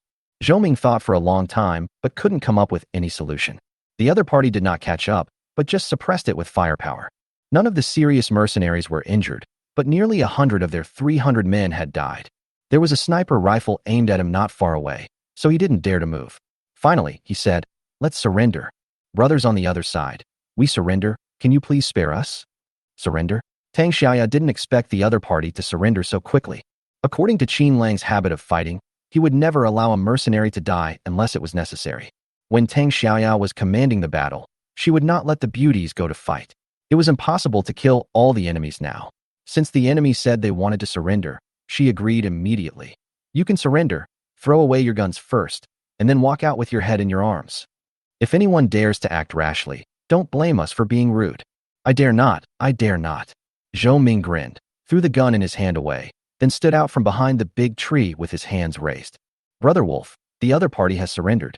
What should we do now? Tang Xiaoya turned on the intercom and reported the situation of the battle into the headset. You should know my style very well. Qin Lang's cold voice came from the other side. Bring their leader here, and you can deal with the others yourself. The commander is dead, but there is still an assistant commander. Then bring the assistant commander here. I only want one person alive. When Tang Xiaoya heard this, her face suddenly turned cold. Qin Lang's habit was to root out his enemies. Once a conflict or contradiction occurred, he would not give the other party any chance to turn things around. In the end times, Even a small, insignificant person has the opportunity to grow into a top master. Keeping enemies means keeping danger for yourself. Soon Zhou Ming was brought over. He was bitten by a bullet and his back was still bleeding. He looked helpless and cried. "What's your name, beautiful lady?" "No problem. My last name is Tang, and I'm the chief of the Tianling gang." "Captain Tang." Zhou Ming looked at the tall and beautiful captain suspiciously, thinking that the highest-ranking official yesterday was Xuehu. "I heard that he is the only male mercenary leader of the Tianlang gang. Today I saw the beautiful leader of the Tianlang gang. Could it be that Qin Lang is really here? If that's true, I've done a great job." Song Qinggong had promised Lei Peng that as long as he killed Qin Lang, he would be the lord of Jiangnan province. Now that the commander of Dongjiang City, Yuejiang province is dead, he will definitely be promoted. It seems that the tracking these days has been effective. In order to stabilize Tang Xiaoya, he immediately flattered her. "Captain Tang, it's a misunderstanding, a misunderstanding. The road signs are not obvious after the end of the world. We have crossed the line. As long as you let me go, I will tell the Lord that this place belongs to Jiangnan province." "Didn't you just say that the entire Kangwu mountain range belongs to Lord Lei? Why are you blaming my poor eyesight now?" Tang Xiaoya waved her hand. "Take the man down. Brother Wolf wants to see him." Then he gave Yang Jiaojiao and the others a look. "As for the others, you guys take care of them. Get rid of it." Yang Jiaojiao understood and picked up the submachine gun in her hand. Zhou Ming had just taken a few steps when he heard intensive gunfire behind him. The mercenaries who had already laid down their weapons were treated like living targets by the serious team and were all killed with just one volley of bullets. "What are you doing?" Zhou Ming screamed in fear. "You are slaughtering them. They have already laid down their weapons. I'm going to sue you. I'm going to have the Lord tell General Song." "Are you talking about Song Qinggong?" Qin Lang's voice suddenly sounded. He originally suspected that this was a conspiracy. Before he could interrogate him, Zhou Ming had already exposed the truth. It seems that Song Qinggong has always remembered Song Gongming's death and is ready to find an opportunity to attack Qin Lang at any time. Zhou Ming looked at Qin Lang standing in front of him, and suddenly a portrait that Lei Peng gave him appeared in his mind. "Are you Qin Lang?" "Pa." Xuehu came over and slapped him in the face. "You bastard, do you think you can just call our Lord's name casually?" "It doesn't matter." Qin Lang didn't care. "Take him away, torture him, break his bones, and throw him into the insect swarm when the opportunity arises." "No, my lord."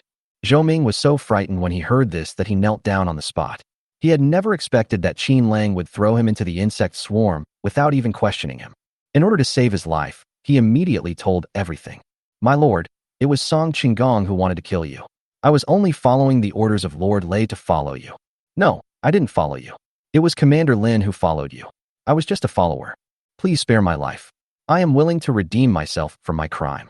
"You can make meritorious contributions while you're guilty." "How can you make meritorious contributions while you're guilty?" Qin Lang seemed nonchalant. He took out a cigar and lit it.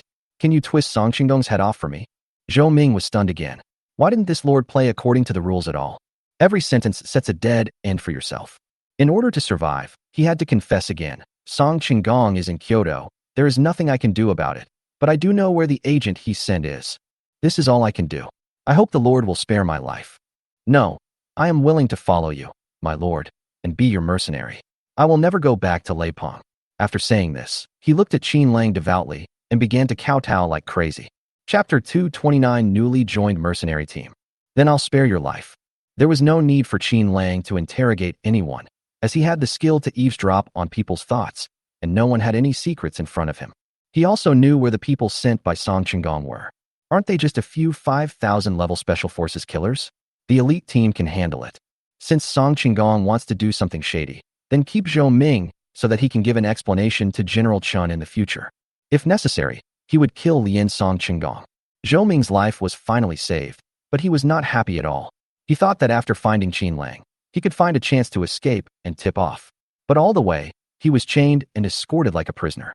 Soon he discovered that the serious mercenary group was coming down the mountain and heading towards Wulyo town. Isn't this the place where Song Qinggong's killer is lurking? Knowing that the killer was in Wulyo town, Qin Lang did not avoid him. He took 300 mercenaries and escorted Zhou Ming to clear the way. By evening, they arrived at the edge of Wulyo town. This small town is located in the mountains and is relatively sparsely populated, with only about 7 or 8,000 people in the town. It was inevitable to encounter some strange beasts on the road, but he took out his Kunwu sword and solved them with a lightning storm. This made Zhou Ming start to have doubts. This lord seems to have the same ability as our Lord Lei. However, his skill is obviously not as good as Master Lei's.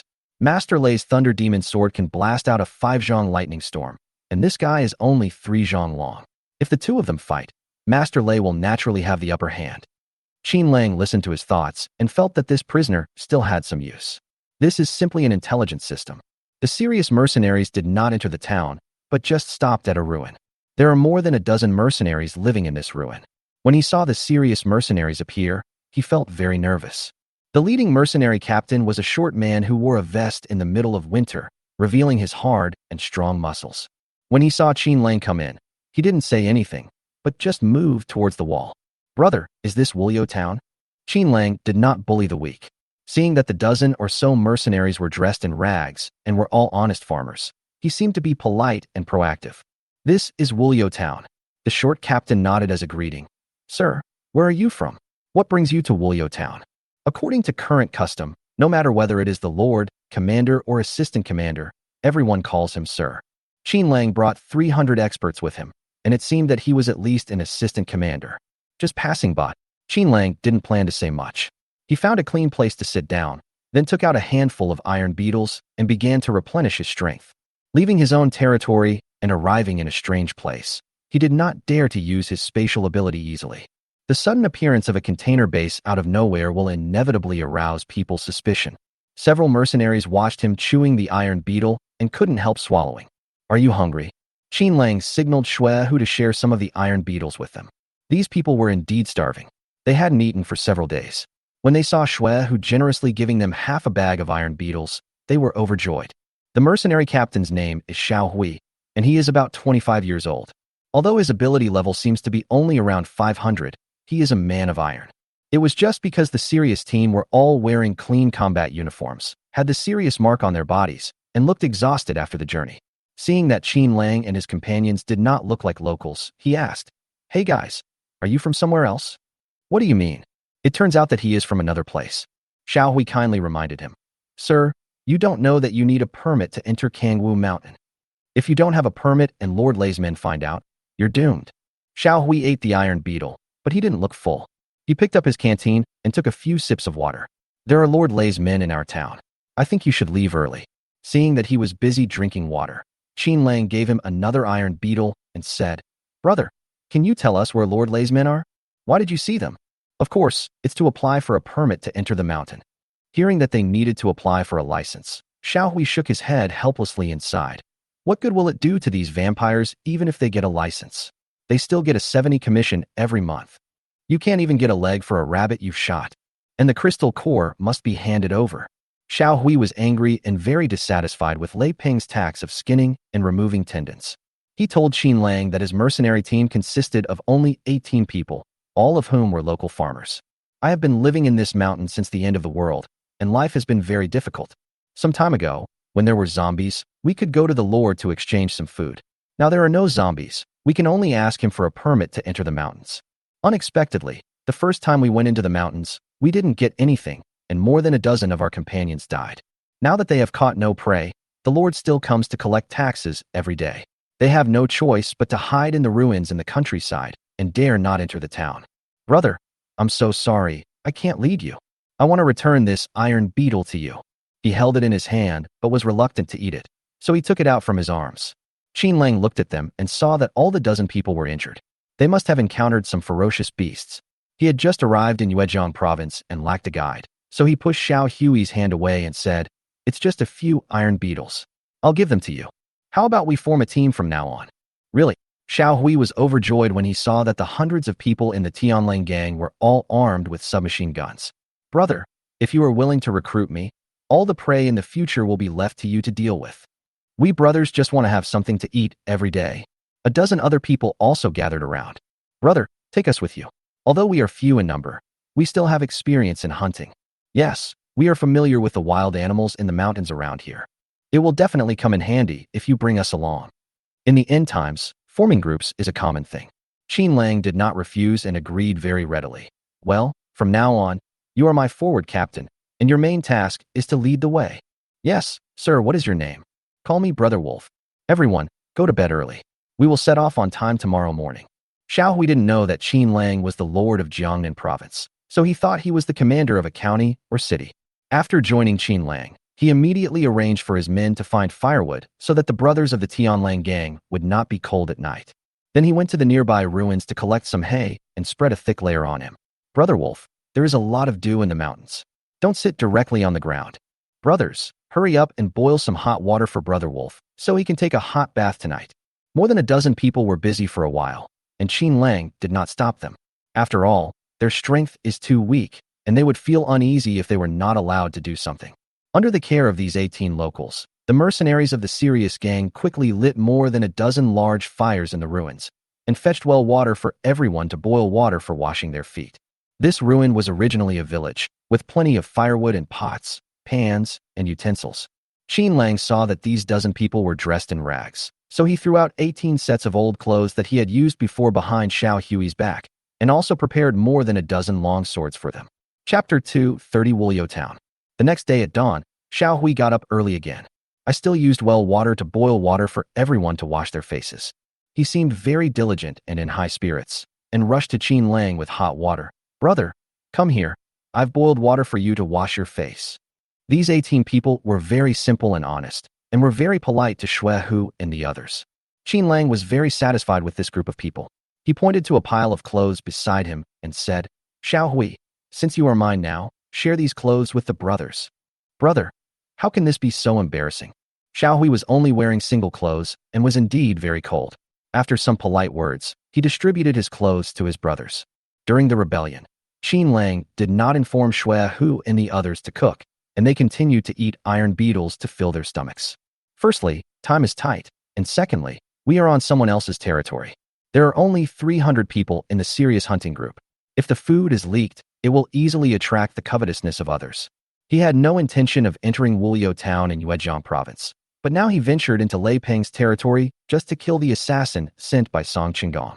The 300 people had just set out and had not yet reached the town when they saw a group of people walking towards them in the town. These people were all big and sturdy men. They were obviously regular mercenaries from Yuezhang province, and they all wore the same uniform. It's just that their clothes are a bit colorful, probably because they were made of cloth that had been soaked in water. Why didn't I think of that? Qin Lang felt that Lei Peng was really particular. The mercenaries from this rural town all wore the same uniform. He decided that after he returned, he would unify the uniforms for the mercenaries in Jiangnan province. A moment later, a dozen or so mercenaries from the opposite side walked up to them. The team leader was holding a long knife in his hand and carrying a rifle on his back. He looked puzzled when he saw the mercenaries from the Tianlang gang. Where did these people come from? They don't look like mercenaries from Yuezhang province. This uniform wasn't issued by the Lord. He had no intention of provoking the Tianlang gang. After all, the other party's strength is here, and it is unwise to cause trouble. But he soon saw Xiao Hui in the team, so he turned around and stopped. Captain Xiao, why are you with these people? Captain Chun. Xiao Hui looked a little unhappy and seemed reserved and guilty. Captain Chun, I have now joined a new team. Oh, Captain Chun saw a wolf head mark on his chest and thought of Qin Lang. I heard from the Lord that the Lord of Jiangnan province is called Qin Lang. Their symbol is a bloody wolf head. The mercenaries from Yuezhang province have a lightning bolt as their symbol. Tianlang gang. Captain Qin watched the team slowly passing by in shock. He then saw Zhou Ming tied up in the team. He immediately felt something was wrong and urged his men to leave quickly. Let's go and find Lord Xietong. The Tianlang gang from Jiangnan province is coming across the river for us. He spoke in a low voice, but Qin Lang still noticed something unusual. These people are going to inform on someone. Xue Hu, capture that person for me. Following the order, the originally orderly team suddenly became agitated. Xue Hu rushed forward and swung the red beetle knife in his hand to chop wildly. More than a dozen Yuezhang mercenaries who had no time to react were all chopped to the ground on the spot. Xiao Hui didn't expect that Qin Lang would kill someone over a disagreement, and the person he killed was a subordinate of the Dongjiang city commander. But it's better this way. I don't have to suffer anymore, and I don't have to pay taxes. Passing by Captain Chin's body on the ground, he kicked it. Damn it. You're so arrogant. I won't have to put up with you anymore. Entering the town, the houses here are all low 3-story cottages. After the flood, everything collapsed. The situation is even worse than in the city, with almost no good walls. Occasionally, a small mercenary group of a dozen people would appear on the street. When they saw the people from the Tianlang gang parading through the streets, they would be so scared that they would quickly hide away. There were also some ordinary survivors, squatting in the corner of the ruins, cooking leaves and bark in broken iron pots. These people have pale faces and a pair of empty eyes, which can easily be mistaken for zombies. The clothes on my body have long been worn out. They were different from mercenaries. When they saw the bright and colorful clothes of the serious gang, they all rushed over and knelt on the side of the road to stop Qin Lang. "Sir, please give me something to eat. I can't survive. Sir, please be kind. I'm almost starving to death." "Go away." Shuehu did not feel any sympathy when he saw a group of beggar-like people blocking the road. Qin Lang was the same. When he saw the people in Linjiang City, they just played badly every day and didn't know how to fight zombies. He didn't have any good feelings towards these people. They are not without hands and feet, nor are they old, weak, or sick. The end of the world is both a danger and an opportunity for everyone. As long as you are willing to work hard, you can become a master. However, he didn't want to leave any resentment to these people, so he threw a handful of iron beetles and swaggered through the crowd. "What a good man! What a good man! My lord, you are blessed with great fortune." The kneeling man was moved to tears of gratitude when he saw the iron beetle, and he kept bowing to Qin Lang. This is someone else's territory, and the people are suffering so much. I wonder what the different places in Jiangnan province are like. Tang Xiaoya, contact Lin Jiding when you are free and ask about the situation in Jiangnan province. Okay, Brother Wolf. The two were talking when they noticed a woman standing in the ruins not far away, looking up at Qin Lang. This woman was not dressed as a mercenary. Judging from her figure, she was probably in her 20s. She had big eyes, a straight nose, red lips, and white teeth. She was considered a great beauty. She wore a tattered straw hat and a gray and white long skirt. The reason why it is grayish-white is probably because it has been worn for too long and cannot be washed clean. The only weapon in his hand was a 3-foot-long sword. From her eyes, one could see envy, as well as admiration for Qin Lang's distribution of beetles to the villagers just now. How can there be such a beautiful woman in this country town? Qin Lang couldn't help but take a few more glances. Unexpectedly, this woman came over carelessly and bowed to Qin Lang. "Sir, are you from the provincial government? Who are you?" Qin Lang stopped and felt that the aura of this woman was no less than that of a commander. But he was not in uniform and had no gun in his hand. "I'm Chun Hanxiang, the leader of a mercenary group." Chun Hanxiang seemed very humble and bowed to Qin Lang again. "Sir, could you please come to our village and have a seat so that our mercenary group can show their hospitality?" The woman had a blank expression on her face and could not hear anything in her mind. Since she is the leader of a mercenary group, she must have a lot of people under her. Otherwise, he would just call himself the captain. Qin Lang certainly didn't want to refuse a beautiful woman's invitation, especially a beautiful woman who was the leader of a mercenary group. He always wanted to get her into his team. "But we are busy now." Seeing that he refused, Chun Hanxiang invited him again. "Sir, our village is only a few hundred meters away from here, so it won't interfere with your business. Since you are here from the provincial government, it won't be too late to go in and have a cup of tea before leaving. Well, you lead the way." Qin Lang always felt that this woman was a little bit weird, but he had so many experts under his command, so he was not afraid of a mere mercenary leader. What's more, this beautiful team leader is probably less than 2000 level. Chapter 231, Lord Immortal. Chun Hanxiang led the way in front. The team did not continue to move forward, but instead walked towards the foot of the mountain. From a distance, you can see a dilapidated village with smoke rising from cooking fires. It is obvious that these houses were not built before the apocalypse, but after the apocalypse. They were built with wood from the mountains and are all 2-story cabins. The houses are arranged in an orderly manner, and there are probably dozens of them. It sounds like only a few hundred meters, but it feels like several miles when you walk. Qin Lang was not angry because of Chun Hanxiang's deception. He just felt that this place had a bit of a paradise-like feel, so he felt a little yearning for it. When I arrived at the small village, I found that it was not what I had imagined. The people in the village are all old, weak, sick, and disabled, about 100 or 200 people. These people either have broken arms and legs or are as thin as a stick. Everyone was hitting the roots of the trees with stones to squeeze juice out of them. Of course, there were also more than 100 mercenaries, all of whom were honest farmers like Xiao Hui. The weapons in their hands included butcher knives, kitchen knives, and some people used hoes. It was the first time that Qin Lang saw such a mercenary team. The main reason is that he has never been to the countryside after the apocalypse in his previous life or this life. "Is this your mercenary group?" "I have deceived you, my lord." Chun Hanxiang suddenly knelt down and said, "Sir, we can't survive any longer. Please talk to the Lord and exempt us from taxes." We just went into the mountains to hunt some game, and we still have to pay 70 tax. So many people can't survive. If there is no more food, we will starve to death. Qin Lang had seen how powerful the mercenaries under the Lord were in his previous life. If they didn't have anything when collecting taxes, they would beat people to death.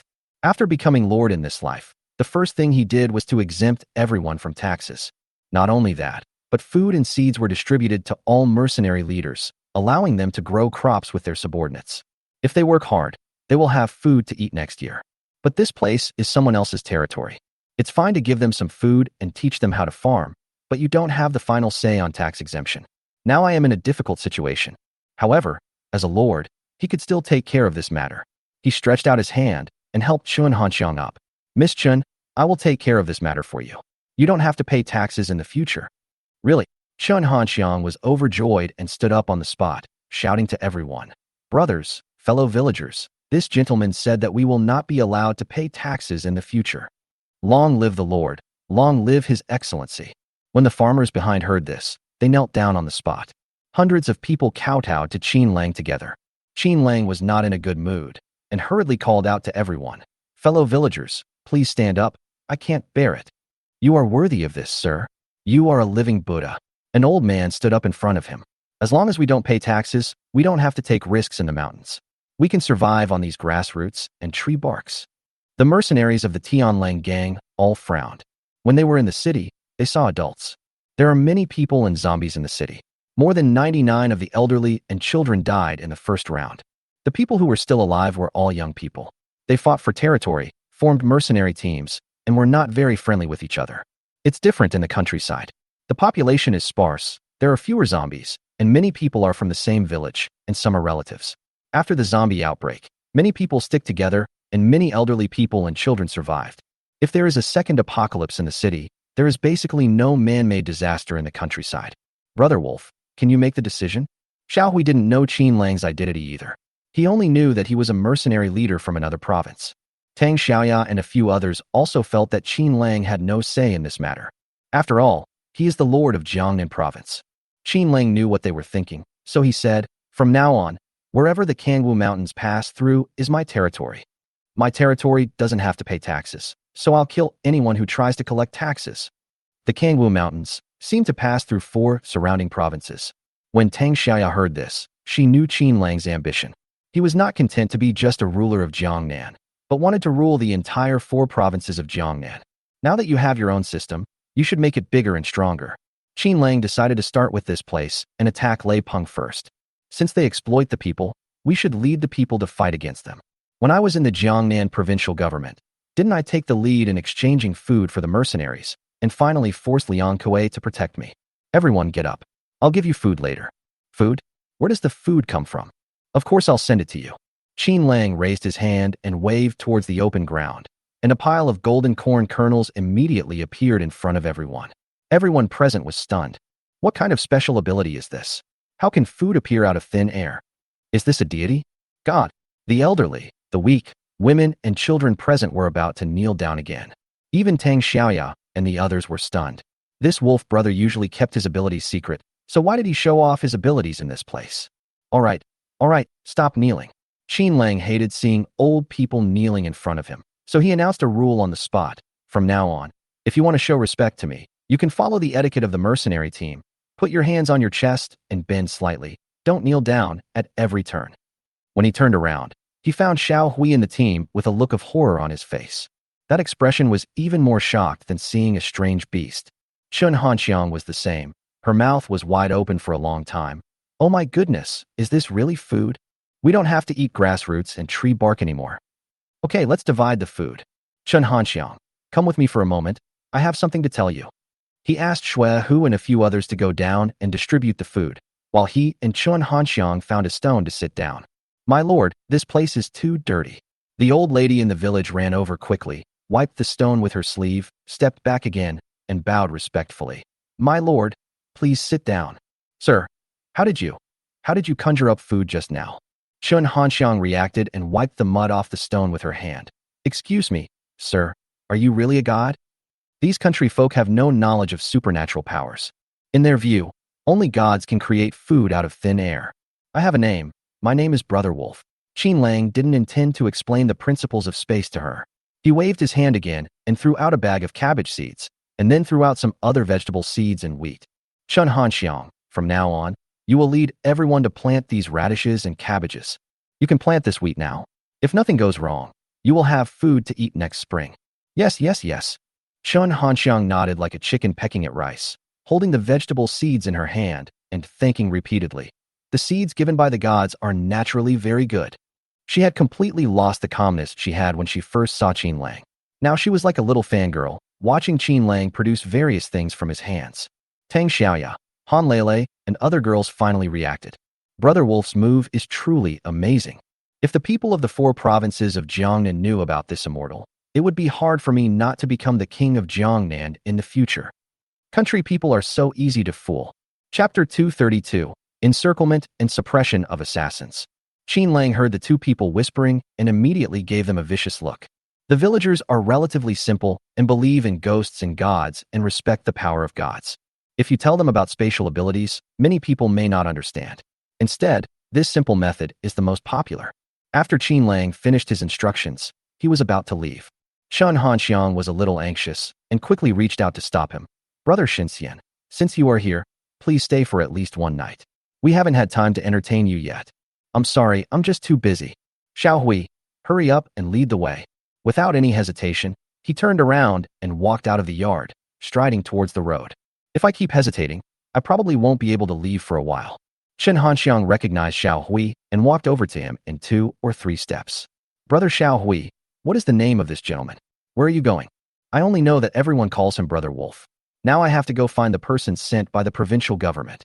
I heard from Captain Xue that these people were sent by the higher-ups to assassinate you. Xue was a big talker and he told Xiao Hui everything in just one night.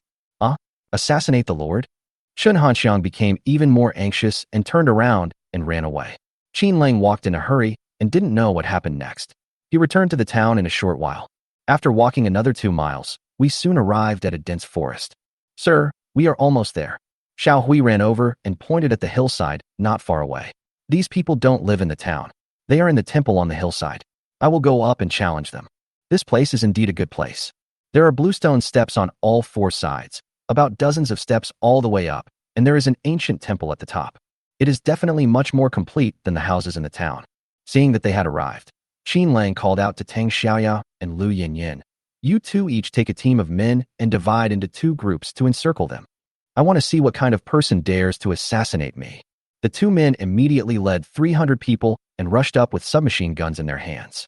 Just when they rushed to the middle of the mountain, 3 figures flashed and appeared on the steps. The 3 men were dressed in combat uniforms, each holding a long sword in his hand. Mr. Qin, we didn't come looking for you, but you came to us on your own. Such high vigilance. Qin Lang didn't expect that these people had set up secret sentries, and when outsiders appeared, they immediately discovered them. When the 3 masters appeared, a dozen mercenaries dressed in the same way appeared from the side, each holding a submachine gun in their hands. 3 5,000 level masters, plus a bunch of small fry. I am quite satisfied with this lineup. After all, the masters of level 5,000 are all at the lord level. I guess you all hold high ranks in the military. Seeing that the sneak attack failed, Qin Lang waved his hand to signal Tang Xiaoya and the others to step back, and he drew out the Kunwu sword in his hand. A master at the 5,000 level could deal with 4 or 5 people like Tang Xiaoya. A master at the 8,000 level can also deal with 4 or 5 such killers. Tang Xiaoya retreated helplessly with her gun in hand. Everyone aimed their guns at the people above, and they did not dare to act rashly. If either side launches a sneak attack, the other side will suffer heavy losses. The leading killer did not expect that so many people from the Tianlang gang would come. Most of them are at level 3,000. The only thing that cannot be seen is Qin Lang's level. He was yelling, trying to delay time. Mr. Qin, you are a lord. Why are you running to my Yuejiang province? Haha, aren't you a soldier? Why are you running to this mountain instead of going to the border to fight against the monsters? Qin Lang saw Tang Xiaoya and the others holding guns and trying to block him, so he pushed her away with his hand. All of you go away. I won't let them kill me so easily. No matter how tough your body is, can it be tougher than a container? As soon as they heard the word container, the women understood what was going on. They originally wanted to block the bullet for Qin Lang, but he could just throw out a container. The girls were not ambiguous and quickly retreated to the back. Qin Lang pointed the Kunwu sword at the 3 leading men and said, How about we fight you bastards in a one-on-one duel? Haha, you are so arrogant. The leader saw that Qin Lang was a pretty boy and didn't take it seriously. He jumped down the stairs and was not in a hurry to take action. You killed our general's brother, and you still have the right to call us traitors. Don't you see what kind of person your general is? Qin Lang talked while looking around. A small fry like Song Shure wants to overthrow the cabinet. He is simply dreaming. You're looking for death. The leading killer was immediately furious, and the long knife in his hand suddenly whistled as he slashed towards Qin Lang. The people who were assisting on both sides also rushed up at the same time, with the long swords in their hands heading straight for him. In a hurry, Qin Lang suddenly raised the lightning storm in his hand, condensed it on the Kunwu sword, and swept it towards the three black shadows in front of him. With a loud boom, a huge thunder exploded. The scene was filled with flames as if two grenades had exploded. Oh no, this guy is a lightning type. The killer who had just rushed over was caught off guard and stepped aside in shock. No matter how fast they dodged, they were still attacked by the power of lightning, leaving a wound of neither deep nor shallow. The clothes on his body were cut open by the power of lightning, revealing his injured flesh. Seeing that he was injured, the leading killer seemed a little shocked. I didn't expect that your level is so high. There are many things you can't imagine. Come again if you have the ability. Qin Lang knew that he had caught them off guard the first time, so he had gained some advantage. If the two sides fought, these three people would have to work harder. As a lord, he is not interested in fighting with others. If you don't kill him with one blow, you really think you can offend him at will. By the time he used his second move, the Kunwu sword in his hand had actually become virtual, and the real follow-up move was the container in the space. As long as these people dare to come up, they will be suppressed to the ground with a container. What about the zombie king? Even at level 3000, he was still crushed into pieces by his own container. The three people suffered losses and dared not act rashly. Instead, they thought about escaping. They came here to assassinate Qin Lang, but since they couldn't assassinate him, there was no point in throwing their lives away here. The more skilled you are, the less you want to die so easily. After all, a 5,000 level supernatural power cannot be acquired in a day or two. Qin Lang could see that they were thinking of retreating. Tang Xiaoya, don't let any of them go today. I will deal with these three. If they escape, I will kill them immediately. These scumbags must all be killed. Don't worry, Brother Wolf. Tang Xiaoya pulled the bolt of the gun. The team quickly dispersed, and each found cover. Scumbag. The leading assassin was furious. I'm a soldier, guarding the border, and you actually called me a scumbag. You robbed women everywhere in Jiangnan province and openly killed General Song's brother. You are the real criminal. Don't think that this is the end of the world, and we can't do anything to you. Both sides hold different opinions. At this moment, thousands of people came to the foot of the mountain, all holding hoes and carrying poles and kitchen knives. Anyone who wants to deal with Lord Wolf must get past me first. If you dare to bully the immortal, I, an old woman, will risk my life. Fellow villagers, kill them. Chapter 233, Lord of Dongjiang City. Qin Lang was speechless for a while. All the old men and women, as well as the villagers, ran out. Compared to the people in the village just now, there seemed to be 4 or 5 times more. Chun Hanxiang rushed to the front, holding a knife in his hand and yelling, Master Wolf, I've brought people from 4 or 5 villages around here to help you. My last name is Qin, not Lang. Qin Lang was speechless again. This is my personal vendetta. What are you guys doing here? Of course we are here to help you. The old man who had knelt down first rushed over, holding a kitchen knife across his chest to block Qin Lang. If you offend the adults, you are against us. Even if you die, we will protect you. The leading killer was even more dumbfounded. They had never seen such a scene before. Normally, they were welcomed by the common people. But today, for the sake of Qin Lang, thousands of old and weak people treated them like enemies and were ready to fight them to the death. When they came from Kyoto a few days ago, the villagers treated them like saviors. Today, he actually held a kitchen knife, and everyone was extremely angry. Are you kidding me? You are actually protecting a murderer. You damn murderer. I am a living Buddha. The old man pointed at the killer in front of him and cursed. I gave us food and told us not to pay taxes in the future. I also gave us seeds to grow crops. Oh, it turns out you are a bastard. It's a pity that I led you the way a few days ago. I am so guilty. When the leading killer heard what the villagers said, he felt a little embarrassed for a moment. He is a soldier after all. He can't do such a thing as massacring civilians. But if I don't kill Qin Lang, I will have no way to explain myself when I go back. But he quickly realized that if he didn't escape now, these dozen people would die here. After all, Qin Lang had given the order that no one should be let go. Mr. Qin, just wait for me. He flashed away and was about to leave. Where are you going? Qin Lang had no intention of letting him go. He had always killed the wrong people and would never let go of anyone who went against him. Even if they were misled, I don't have the time to explain. He pushed the crowd aside, rushed forward, and threw the container in his hand at the three masters. Oh no! Just as the leading killer was about to escape, he saw a huge object falling above his head. By the time he reacted, the container had already hit his head. With a scream, a 5,000 level expert was smashed into a pulp on the spot. The whole audience was shocked. The other two didn't have time to escape before they saw a second container flying out.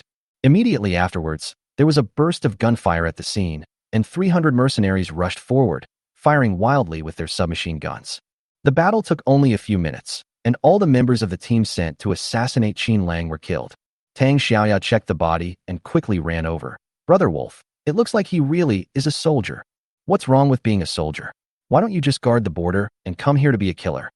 To interfere in the affairs of the martial arts world is to ask for trouble. Qin Lang was not worried about killing the wrong people. If he let these people go today, Song Qinggong would send others. Instead, he wanted to catch them all in one fell swoop and make Song Qinggong behave himself. The old man who was holding the kitchen knife just now and the villagers who were clamoring for help took a long time to come to their senses. But they soon felt relieved. This is a god. This is strength. He can move mountains and seas. No wonder. The matter was resolved like this, and Chun Hanxiang invited again, Master Wolf. No, Master Qin, since the enemy is dead, why don't you come to our village? The villagers are waiting to welcome you. You should just call me Brother Wolf. Qin Lang turned around and looked at the thousands of villagers. How many people are there in your place? More than 2,000 people, all living nearby. When they heard that you distributed food to us, they all came to help. More than 2,000 people is not that many. Qin Lang thought that he should save as many people as possible, so he simply prepared food for the 2,000 people to survive the winter. As for the vegetable seeds, they won't grow in a short time. It would be better to transplant some vegetable seedlings directly from the space, which would be faster. When we were going down the mountain, everyone on the road lined the streets to welcome us. It became even more lively when we got to the village. Qin Lang distributed 5,000 kilograms of grain seized from Liang Kuei in the space to them, and also gave them some new grain, and each of them took half. He also took out a large pile of cabbage seedlings from the space. People within dozens of miles of Wulio town were alarmed and all ran here. Everyone couldn't wait to start weeding, digging, and planting vegetables. Qin Lang decided to help and threw a farm vehicle out of the space, asking Xuehu to drive it to help everyone plow the land. This agricultural vehicle was produced by the machinery factory in the space. As soon as the machine started to sound, everyone cheered. Everyone seemed to have forgotten that this was the end of the world, and everyone had a rare smile on their face. Everyone has only one thought in their mind. The future is promising. They were not sure that Qin Lang was a god, but they were more willing to believe that he was a god. The mercenaries of the Sirius group had not experienced such excitement for a long time. It was a rare opportunity for them to take a break and join in the farming and planting of vegetable seedlings. The rest of the people started preparing lunch. Only Qin Lang was still vaguely worried. If Lei Peng's people knew about this, they would probably be furious. How could this guy tolerate the people in his own territory worshipping the lord of Jiangnan province as a god? He was just worrying when Chun Hanxiang walked in. Brother Wolf, I didn't expect there would be such a big change today. The surrounding area is really blessed by you. Don't be happy too soon. Qin Lang seemed very calm. You belong to Yuezhang province. I am the lord of Jiangnan province. Lei Peng will definitely take action against you when he finds out. I'm not afraid. Chun Hanxiang only wanted to lead her fellow villagers to a good life. If he dares to sabotage us, we can just fight him. What if I can't defeat him? If I can't defeat them, I will take all my men and flee to Jiangnan province. That won't work. Qin Lang wanted to use this place as a base to gradually swallow up Yuezhang province. It would be boring if everyone ran to Jiangnan province. After thinking about it, he decided to make this nail firmly. He stretched out his hand to hug Chun Hanxiang and turned on the headset. Chun Weiwei, recruit 100,000 mercenaries from the Jiangnan provincial government. Immediately cross Kangwu Mountain and gather in Wulio town. Brother Wolf, do you mean our Tianlang gang or the Tianlang Society? Of course it's from the Sirius Society. Tell them, whoever comes, I will make them the commander. Okay, got it. 100,000 people. Chun Hanxiang sat on his lap without any resistance, as natural as a cat being held by someone. Brother Wolf, are you going to fight Lei Peng? It's only a matter of time. He didn't hide anything now. Seeing that there was only a simple wooden bed in the room, he threw out a Simmons mattress and a few sets of quilts. From now on, I will appoint you as the commander of Dongjiang City. From now on, you will be under the command of my lord of Jiangnan. Do you dare to take on this important task? Chen Hanxiang was overjoyed, then nodded. I dare. If I ask you to be my woman, would you be willing? Isn't that what I am now? Chen Hanxiang acted a little shy again at this time. She stared at Qin Lang for a long time, then buried her head with a blushing face. Who wouldn't want to cling to a master, let alone a handsome and young lord from Jiangnan? Chapter 234 Causing Trouble for Lei Peng. There was no internal strife in Jiangnan province, and since mercenaries did not need to collect taxes, management was very simple. The common people below were busy farming, while the mercenary commanders from all over the country were responsible for clearing out the strange beasts and protecting the country and the people. The provincial government's more than 800,000 scattered mercenaries had nothing to do. After Chun Weiwei's mobilization, hundreds of large and small mercenary groups soon signed up, wanting to follow Qin Lang as a soldier, eat food, and seek fame at the same time. Qin Lang also issued orders to several nearby Gaobwa commanders, asking them to recruit 10,000 mercenaries in their respective territories and assemble in the Kangwu Mountains. These mercenaries were eager to set off immediately. After all, following Qin Lang, you can have food to eat and good equipment. With the arrival of hundreds of thousands of mercenaries, the small town at the foot of the mountains suddenly became lively. There were probably more than 5,000 people in the entire town, including mercenaries who went into the mountains to hunt, as well as the elderly, the weak, women and children from the nearby villages, all of whom came from all directions. If nothing else, the whole village is now spreading the rumor that a young immortal lord has come from Jiangnan province and is leading everyone to farm. The town now has a new leader, and no one needs to pay taxes to enter the mountains. With the support of hundreds of thousands of mercenaries, the new commander Chen Hanxiang suddenly became more confident. A high platform was set up in the square. She stood on the platform in her combat uniform and shouted to the bustling crowd below. Fellow villagers, from now on, our Wulyo town will surrender to Jiangnan province and be under the jurisdiction of Qin Lang, the immortal lord of Jiangnan province. From now on, we only recognize Lord Jiangnan. Lei Peng has nothing to do with us. Okay, we are willing to follow the immortal lord. Fuck that damn Lei Peng. Also, from now on, according to the lord's order, any mercenaries crossing the river who come to my Wulyo town will be considered to have crossed the border. As long as they dare to come, we will use the weapons in our hands to drive them out. Okay, fuck him. The villagers did not have the courage to do this before, but now they have the support of the Tianlang society, so they are naturally not afraid. Now, please let the lord speak. Chen Hanxiang raised her hand, and everyone looked at Qin Lang, who was explaining seeds to a few old farmers below the stage. Qin Lang doesn't like speaking in public. Even in Jiangnan province, he rarely spoke in front of tens of thousands of mercenaries. Being called at this moment, I had no choice but to jump onto the stage. There was a sudden roar of cheers from the audience, and everyone applauded loudly to welcome the new lord. He was so approachable that he not only provided food to everyone and taught them how to farm, he also arranged for all the children to be sent to serious college. This greatly reduces everyone's life and survival pressure. Fellow villagers, let me tell you a few things. As soon as he said this, there was a sudden silence. First of all, the population is relatively small now, and it is relatively dangerous outside. From now on, everyone will concentrate in Wulyo town. I plan to send people to renovate this place and build a farm town. That's great. We can farm in peace from now on, someone muttered. The person next to him immediately glared at him and said, Don't interrupt when the Lord is speaking. The second thing is, our 100,000 mercenaries will advance forward, and you can just live peacefully in the rear. If the Yuejiang mercenaries come, you don't have to conflict with them. Just tell them to come to our Tianlang society to argue. Qin Lang didn't want to bring unnecessary disaster to the people here because of his kindness to the people, otherwise all his efforts would be in vain. As long as the people in the surrounding towns can live a stable life, other areas near Dongjiang City will welcome the serious society. Now is the time to set an example. After saying that, he jumped off the stage and called out to the mercenary leaders from Jiangnan province. Leaders, let's have a meeting over there. There aren't any houses here, just some ruins in the open air. 100 or so mercenary leaders found some ruins, brought some tables, chairs, benches, and stones, and sat on the ground waiting for the meeting. Qin Lang took out a map from the space, spread it on the stone bench, and then drew an arrow on the map, pointing directly to Yuejiang provincial government. This route is your route forward. We only take Yuejiang provincial government, and don't worry about other places for now. Wherever place you occupy along the way, you will be the commander of that place in the future. In view of the large number of mercenary groups, he grouped 3 of the more than 100 mercenary groups together, and everyone recommended a new leader based on their abilities. The other 2 people serve as deputy group leaders. If someone can occupy a city, the city will be led by the mercenary leader, and the other 2 people will be deputy commanders, who will jointly manage the place. The mercenary leaders did not show any excitement. They just looked at each other and nodded in agreement.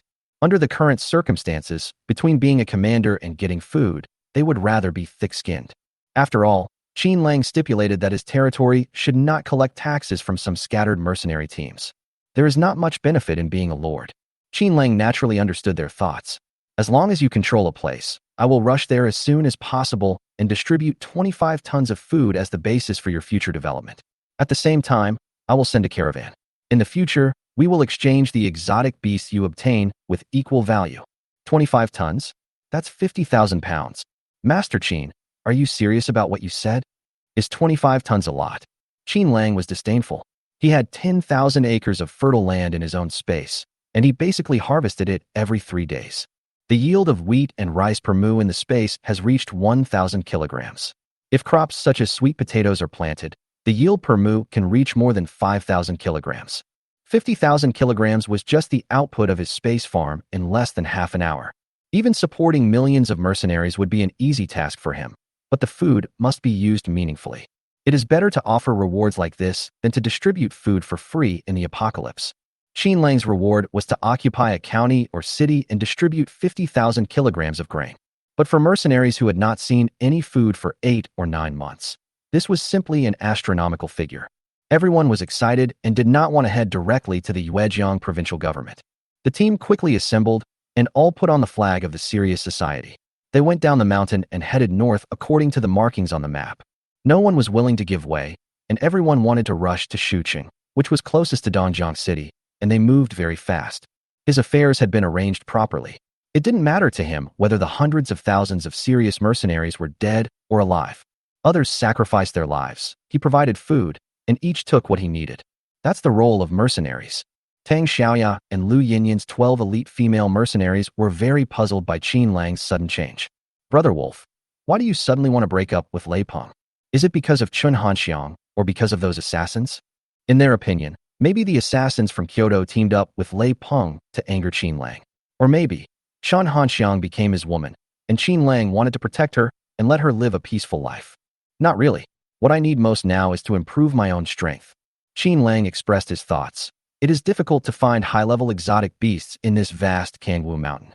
Many people rely on luck to obtain super crystal cores. I am doing this now just to cause trouble for the lords around Kangwu Mountain so that they have no time to take care of the things in the mountain. This way I will have enough time to find the crystal cores of the exotic beasts and get ahead of them. It is of course my wish to help ordinary people, and now I am just doing it as I please. Use worldly affairs to interfere with their evolution. Chapter 235 Encountering a pack of wolves in the mountains. At this moment, there are still more than 20,000 people from the Tianlang gang left in the Jiangnan provincial government, plus an additional 400,000 to 500,000 scattered mercenaries. The 10 counties and cities below have a population of nearly 7 to 8 million. The entire Jiangnan province now has a population of less than 10 million, which is a 90 reduction from the population of more than 90 million before the end of the world. Several other neighboring provinces also appear sparsely populated. The population of the entire Dragon Country was 60 in the 7 provinces near Jiangnan, and now only 60 to 70 million people remain. As for some other provinces, the population was originally sparse, and they were located in mountainous and hilly areas with many exotic beasts. 3 years after the end of the world, there were almost no people. Most of the 10 great lords of Dragon Kingdom are concentrated near the 7 provinces in the south of the Yangtze River. This shows one thing, that there are god-level monsters near Kangwu Mountain. Among these 10 lords, he only remembered that Liang Kuei was a master of gold-type supernatural powers, possessing an indestructible body, and the super crystal core he obtained was a 5,000-level crystal core of a purple gold tiger. Lei Peng is an expert in lightning and thunder, and he obtained the super crystal core by hunting down a giant deep-sea beast. Some people have also obtained the crystal cores of the flame beast and the wolf king. As for the other lords, each had his own adventures. This adventure was not their own.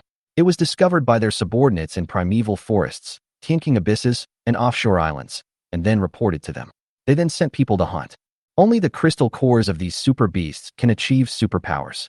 The crystal core Qin Lang obtained was from a rotten corpse, but he didn't know who killed the corpse or what kind of strange beast it was.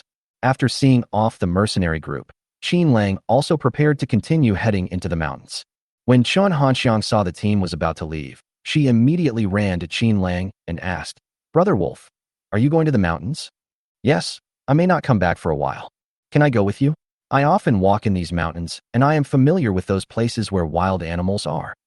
Qin Lang was of course willing. "But you just became the Lord. Do you still need to take care of the affairs of this place?" "No need." Chen Hanxiang was afraid that he would abandon her, so she stood in the team on her own. "There is already a village chief here, and some respected elders. They will arrange farm work for everyone. Anyway, no one will bother them, so I will just follow you." The team set off quickly. Chen Hanxiang, Xiao Hui and 18 other people led the way, choosing a path that was easier to walk on.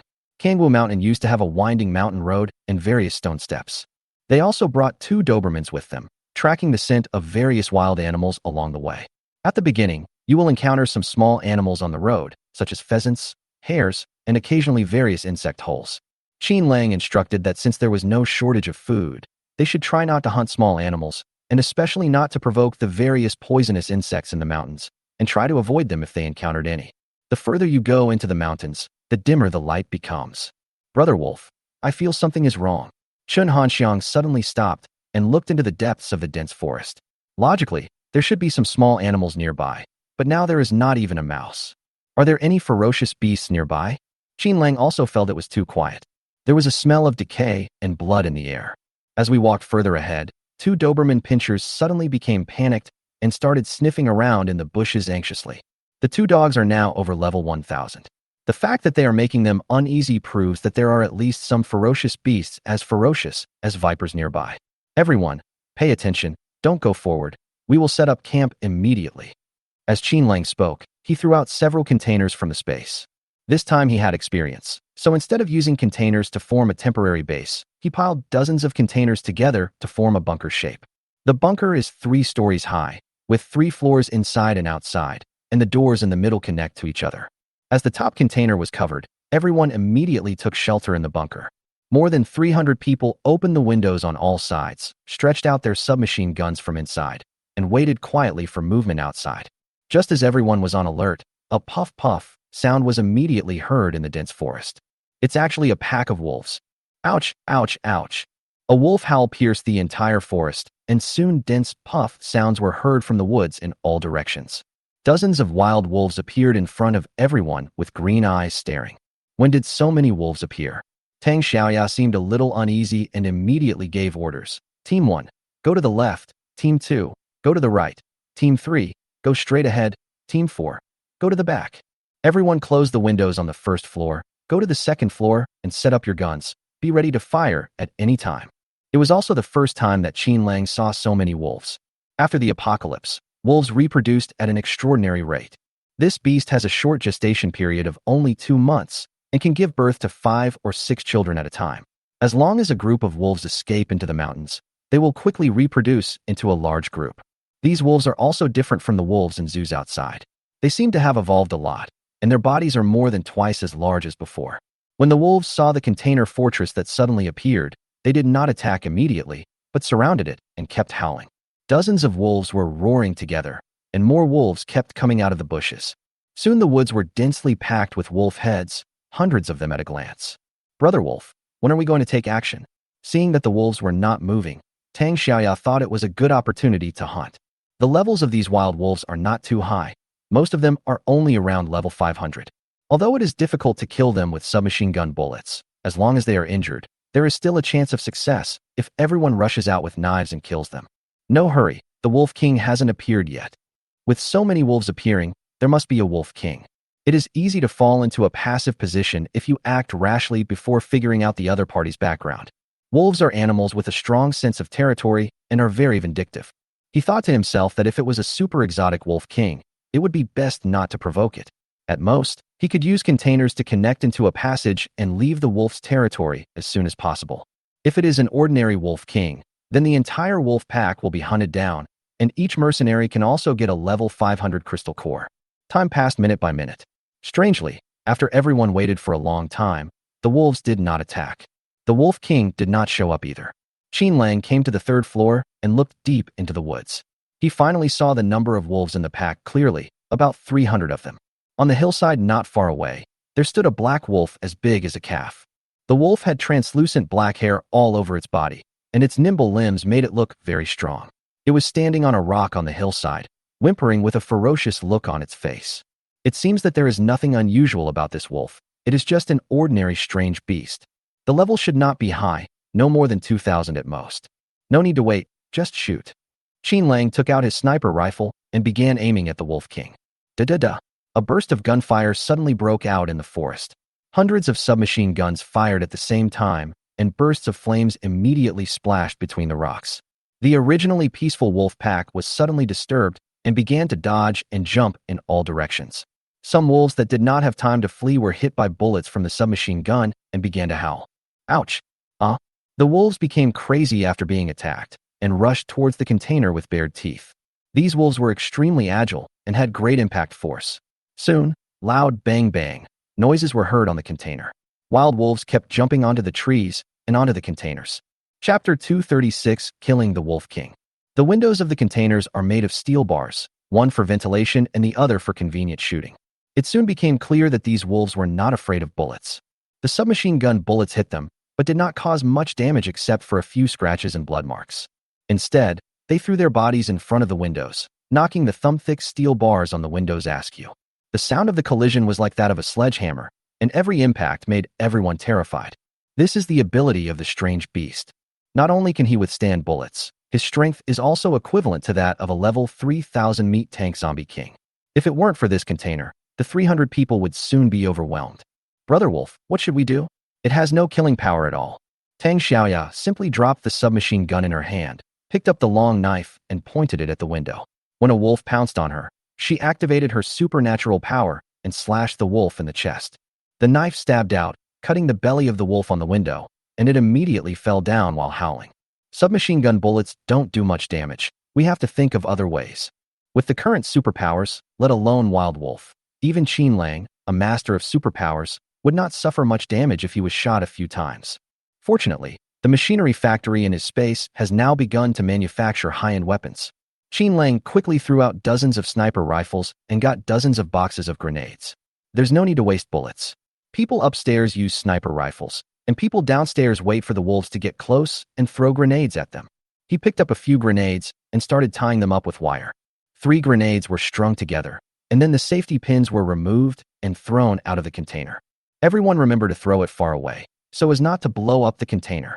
With a loud bang, the huge rocks on the ground were blown away on the spot, and stone chips flew everywhere like bullets. Several wild wolves were lifted up into the air by the gust of wind, and then fell heavily into the woods. When I looked again, the 2 wolves were covered in blood and were dying from the explosion. The shrapnel's lethality was not very great, but it was the huge explosive force that shattered all of their internal organs. When everyone saw this idea, they all replaced their submachine guns, picked up grenades, and wherever they saw a lot of wolves, they would tie a few grenades and throw them down. There was a sudden roar of lightning and thunder in the valley, with rocks flying everywhere, and the bodies of wild wolves soon lay all over the ground.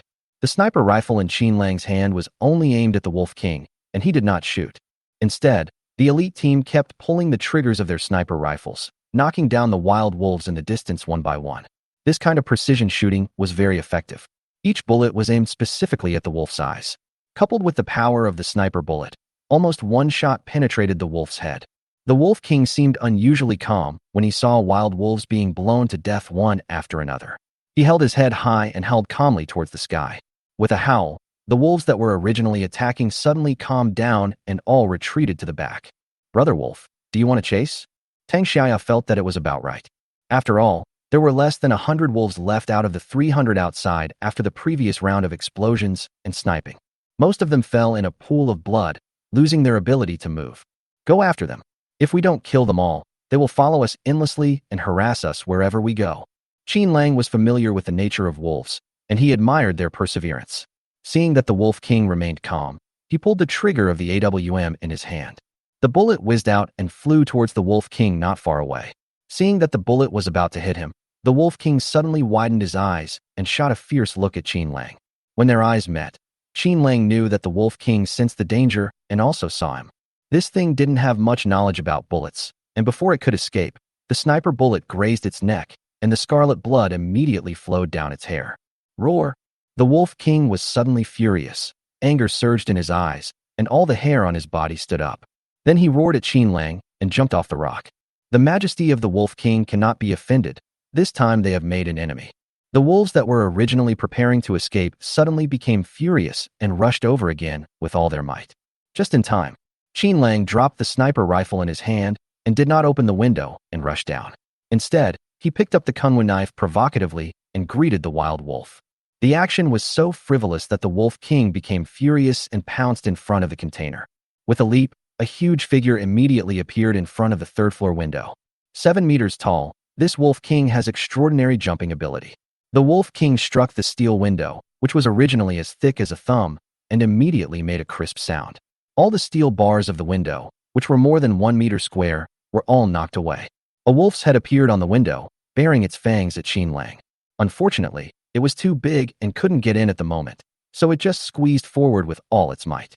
Roar, roar! The enemy was right in front of him, and the Wolf King wished he could eat him alive. Qin Lang dodged the steel bars of the window with a flash, then rushed to the window, using the kunwu sword in his hand to gather all the power of thunder and lightning, and slashed at the wolf's head out of thin air. There was a flash of lightning in the container, and then a loud explosion sounded out of nowhere. The originally pitch-black container suddenly burst into flames. The Wolf King's eyes were still wide open, and his 2 claws had already drilled into the window, but he suddenly let out a wail, and his entire body hung on the window like a dead dog, motionless. When Tang Xiaoya looked again, the entire container was cut open by the knife. The wolf head in front of him was as big as a cow's head. There was a knife wound about 50 centimeters long on his face, and blood was oozing out of it. The entire wolf head was cut in half by the kunwu sword. This is not the power of kunwu sword. Although the kunwu sword can cut through iron like mud, the damage is limited to the skin and flesh. Its greatest function is that it can carry the power of thunder and lightning. He died already? Tang Xiaoya was shocked. It's the container that worked. Qin Lang was not greedy for credit. If the container hadn't blocked it for him, the Wolf King would have knocked him away. With the container trapping its head, he was able to deliver an accurate blow. Otherwise, in the wilderness, with the Wolf King's dodging speed, it would be difficult for him to chop its head with one blow. As soon as the Wolf King died, there was a burst of wailing from below. The mercenaries immediately opened the window and rushed outside. The 300 people were already accustomed to the formation Qin Lang had previously formulated. They formed groups of 5 and rushed towards the wild wolves in front of them. The valley was filled with the sound of fighting. Qin Lang collected the abandoned container and shouted at the crowd, 5 people are not enough to deal with the beast. Switch to a team of 15 immediately. Originally, 5 people would have been enough, but in order to avoid any casualties, he would rather be cautious. After receiving the order, the 3 mercenaries immediately gathered together.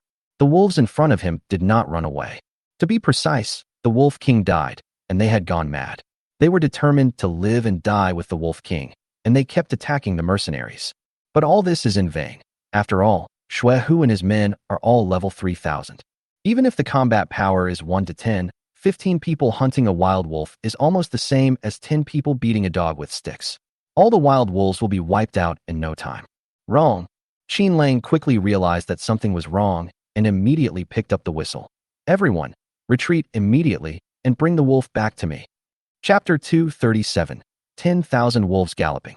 The mercenary who was knocking on the wolf's head was stunned, then looked confused. What's wrong, brother wolf?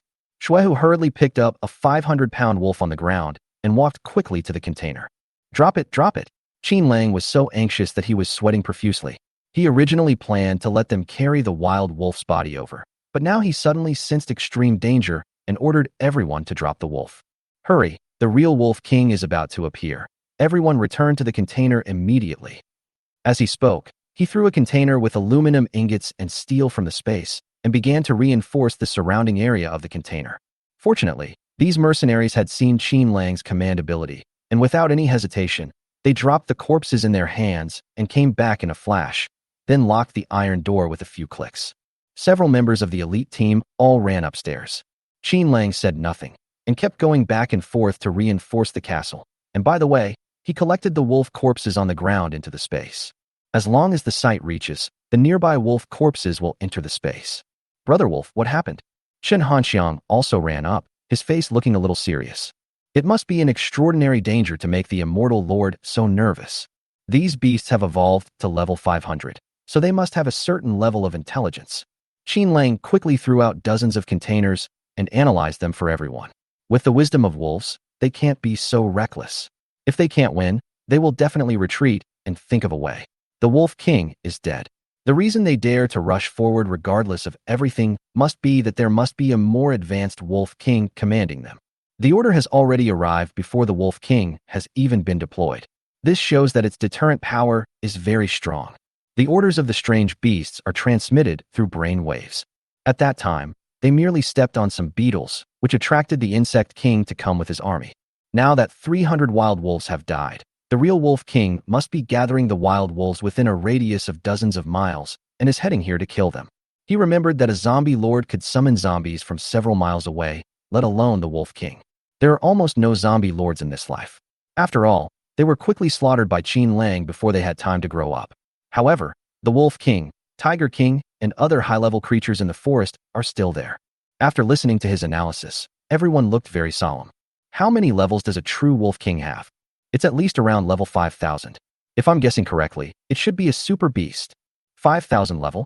Doesn't that mean it would take 10 5,000 level masters to deal with it? Currently, Qin Lang is the only master at level 5,000 here. Looking at the entire dragon country, there may not even be 10 such masters. Lei Peng might be one of them, but as for the others, it's hard to say. There's nothing to be afraid of. We just need to reinforce the container. In order to stabilize the situation, Qin Lang piled up 3 layers of containers nearby.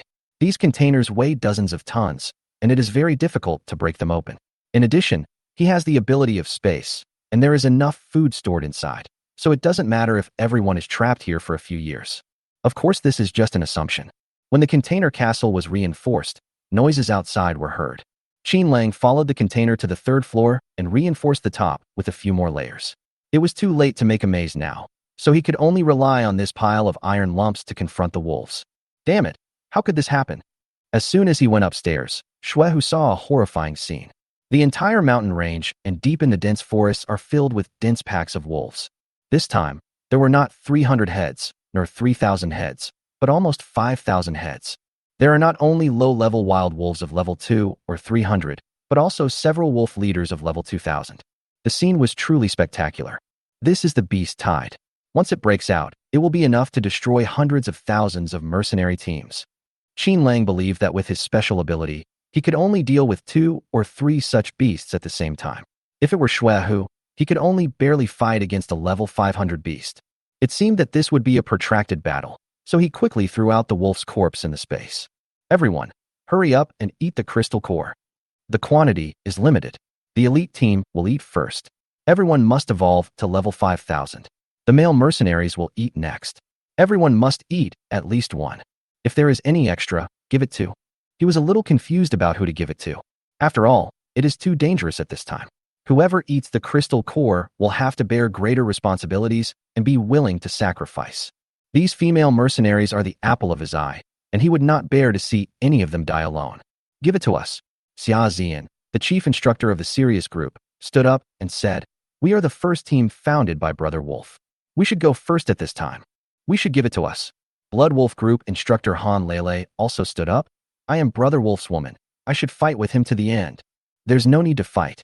Qin Lang thought for a moment and looked at Xuehu. "Xuehu, I think I'd better give it to you guys to eat. After all, this is Wolverine's crystal core." "Okay, Brother Wolf. We are willing to stand in front of the woman." "I'm not asking you to stand in front of women. I'm asking you to dig a hole after you finish eating." Digging a hole. Xuehu didn't react for a moment.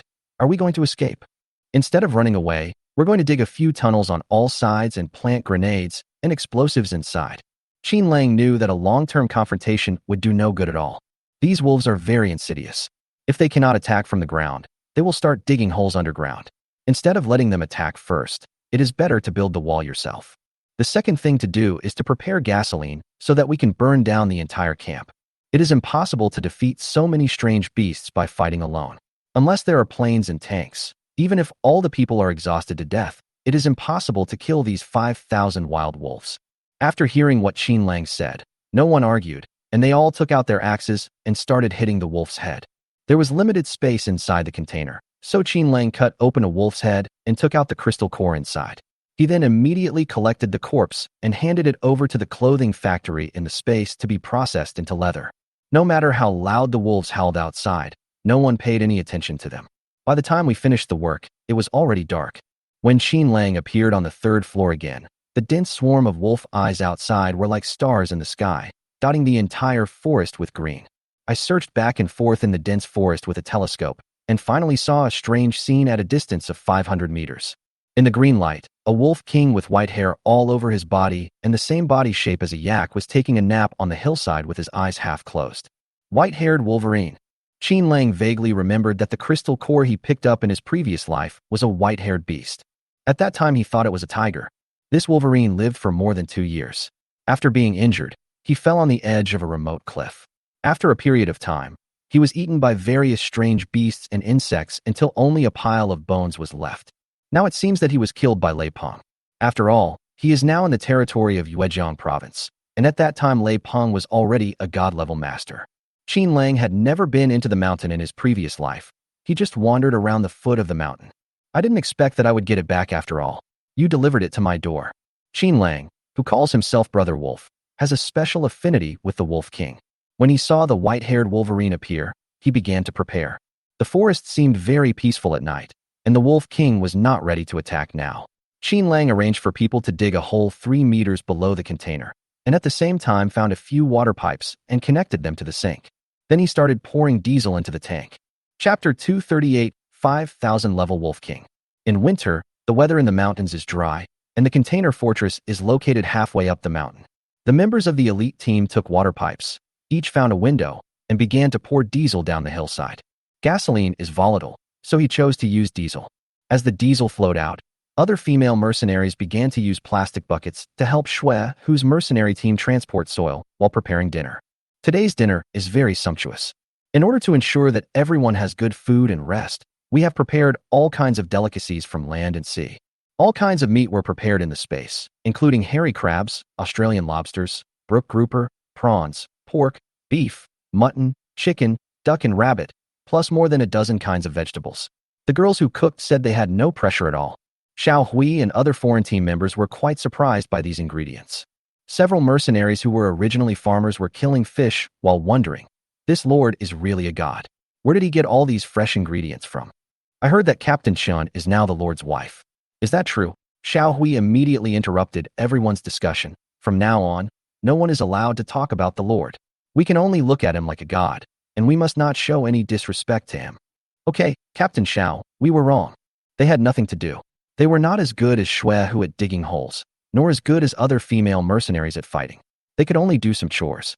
As everyone was talking, Qin Lang came over and asked, Captain Xiao, are you familiar with this mountain?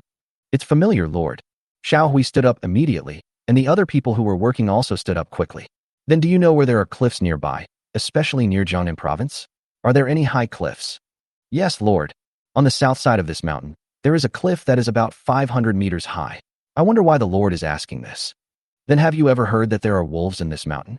Yes. When I was a kid, I heard someone say that in the mountains to the north, someone had encountered a wolf before. That's right. Qin Lang finally understood that the wolf was not killed by Lei Peng. After it was injured, in order to preserve its dignity, it did not return to the wolf den in the north of Yuejiang province, but ran to a cliff in Jiangnan province in the south and jumped off. This was considered suicide, so Lei Peng's people have never found the crystal core. This Wolverine has a very strong sense of self-esteem. Just like human masters, if a person of extremely respected status is killed and covered with wounds, he would not want his subordinates to see it. He decided to start with this Wolf King and find a way to burn it until there was no fur left. Even if it didn't die, it would jump off the cliff.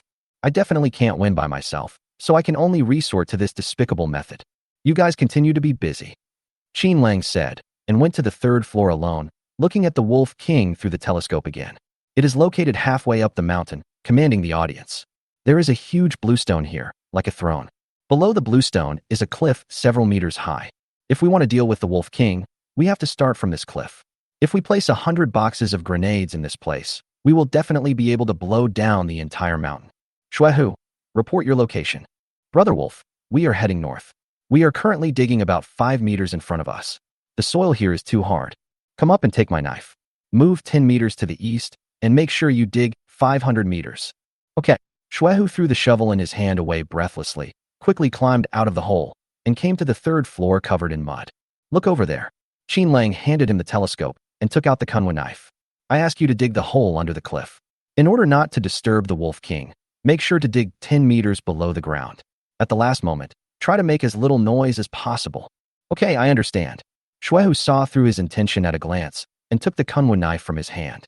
The soil on the hillside is full of various tree roots and rocks below the ground. It takes a lot of time to dig a 500-meter passage. Fortunately, everyone has plenty of time and is prepared to spend 10 days or half a month. I thought of something. Qin Lang also stood up and followed Shuehu to the underground passage. You can dig out a space the size of a container first. I will use the container to support the hole for you to avoid the wild wolves encountering you when digging the hole. As for the soil, you don't have to carry it up there. Just put it in plastic boxes, and I'll come down and clean it up myself. After dinner, everyone continued digging the hole. More than 60 male mercenaries quickly dug out a location for a container. After Qin Lang threw the container into the hole, he cut off the iron doors at both ends so that 3 people could work forward at the same time.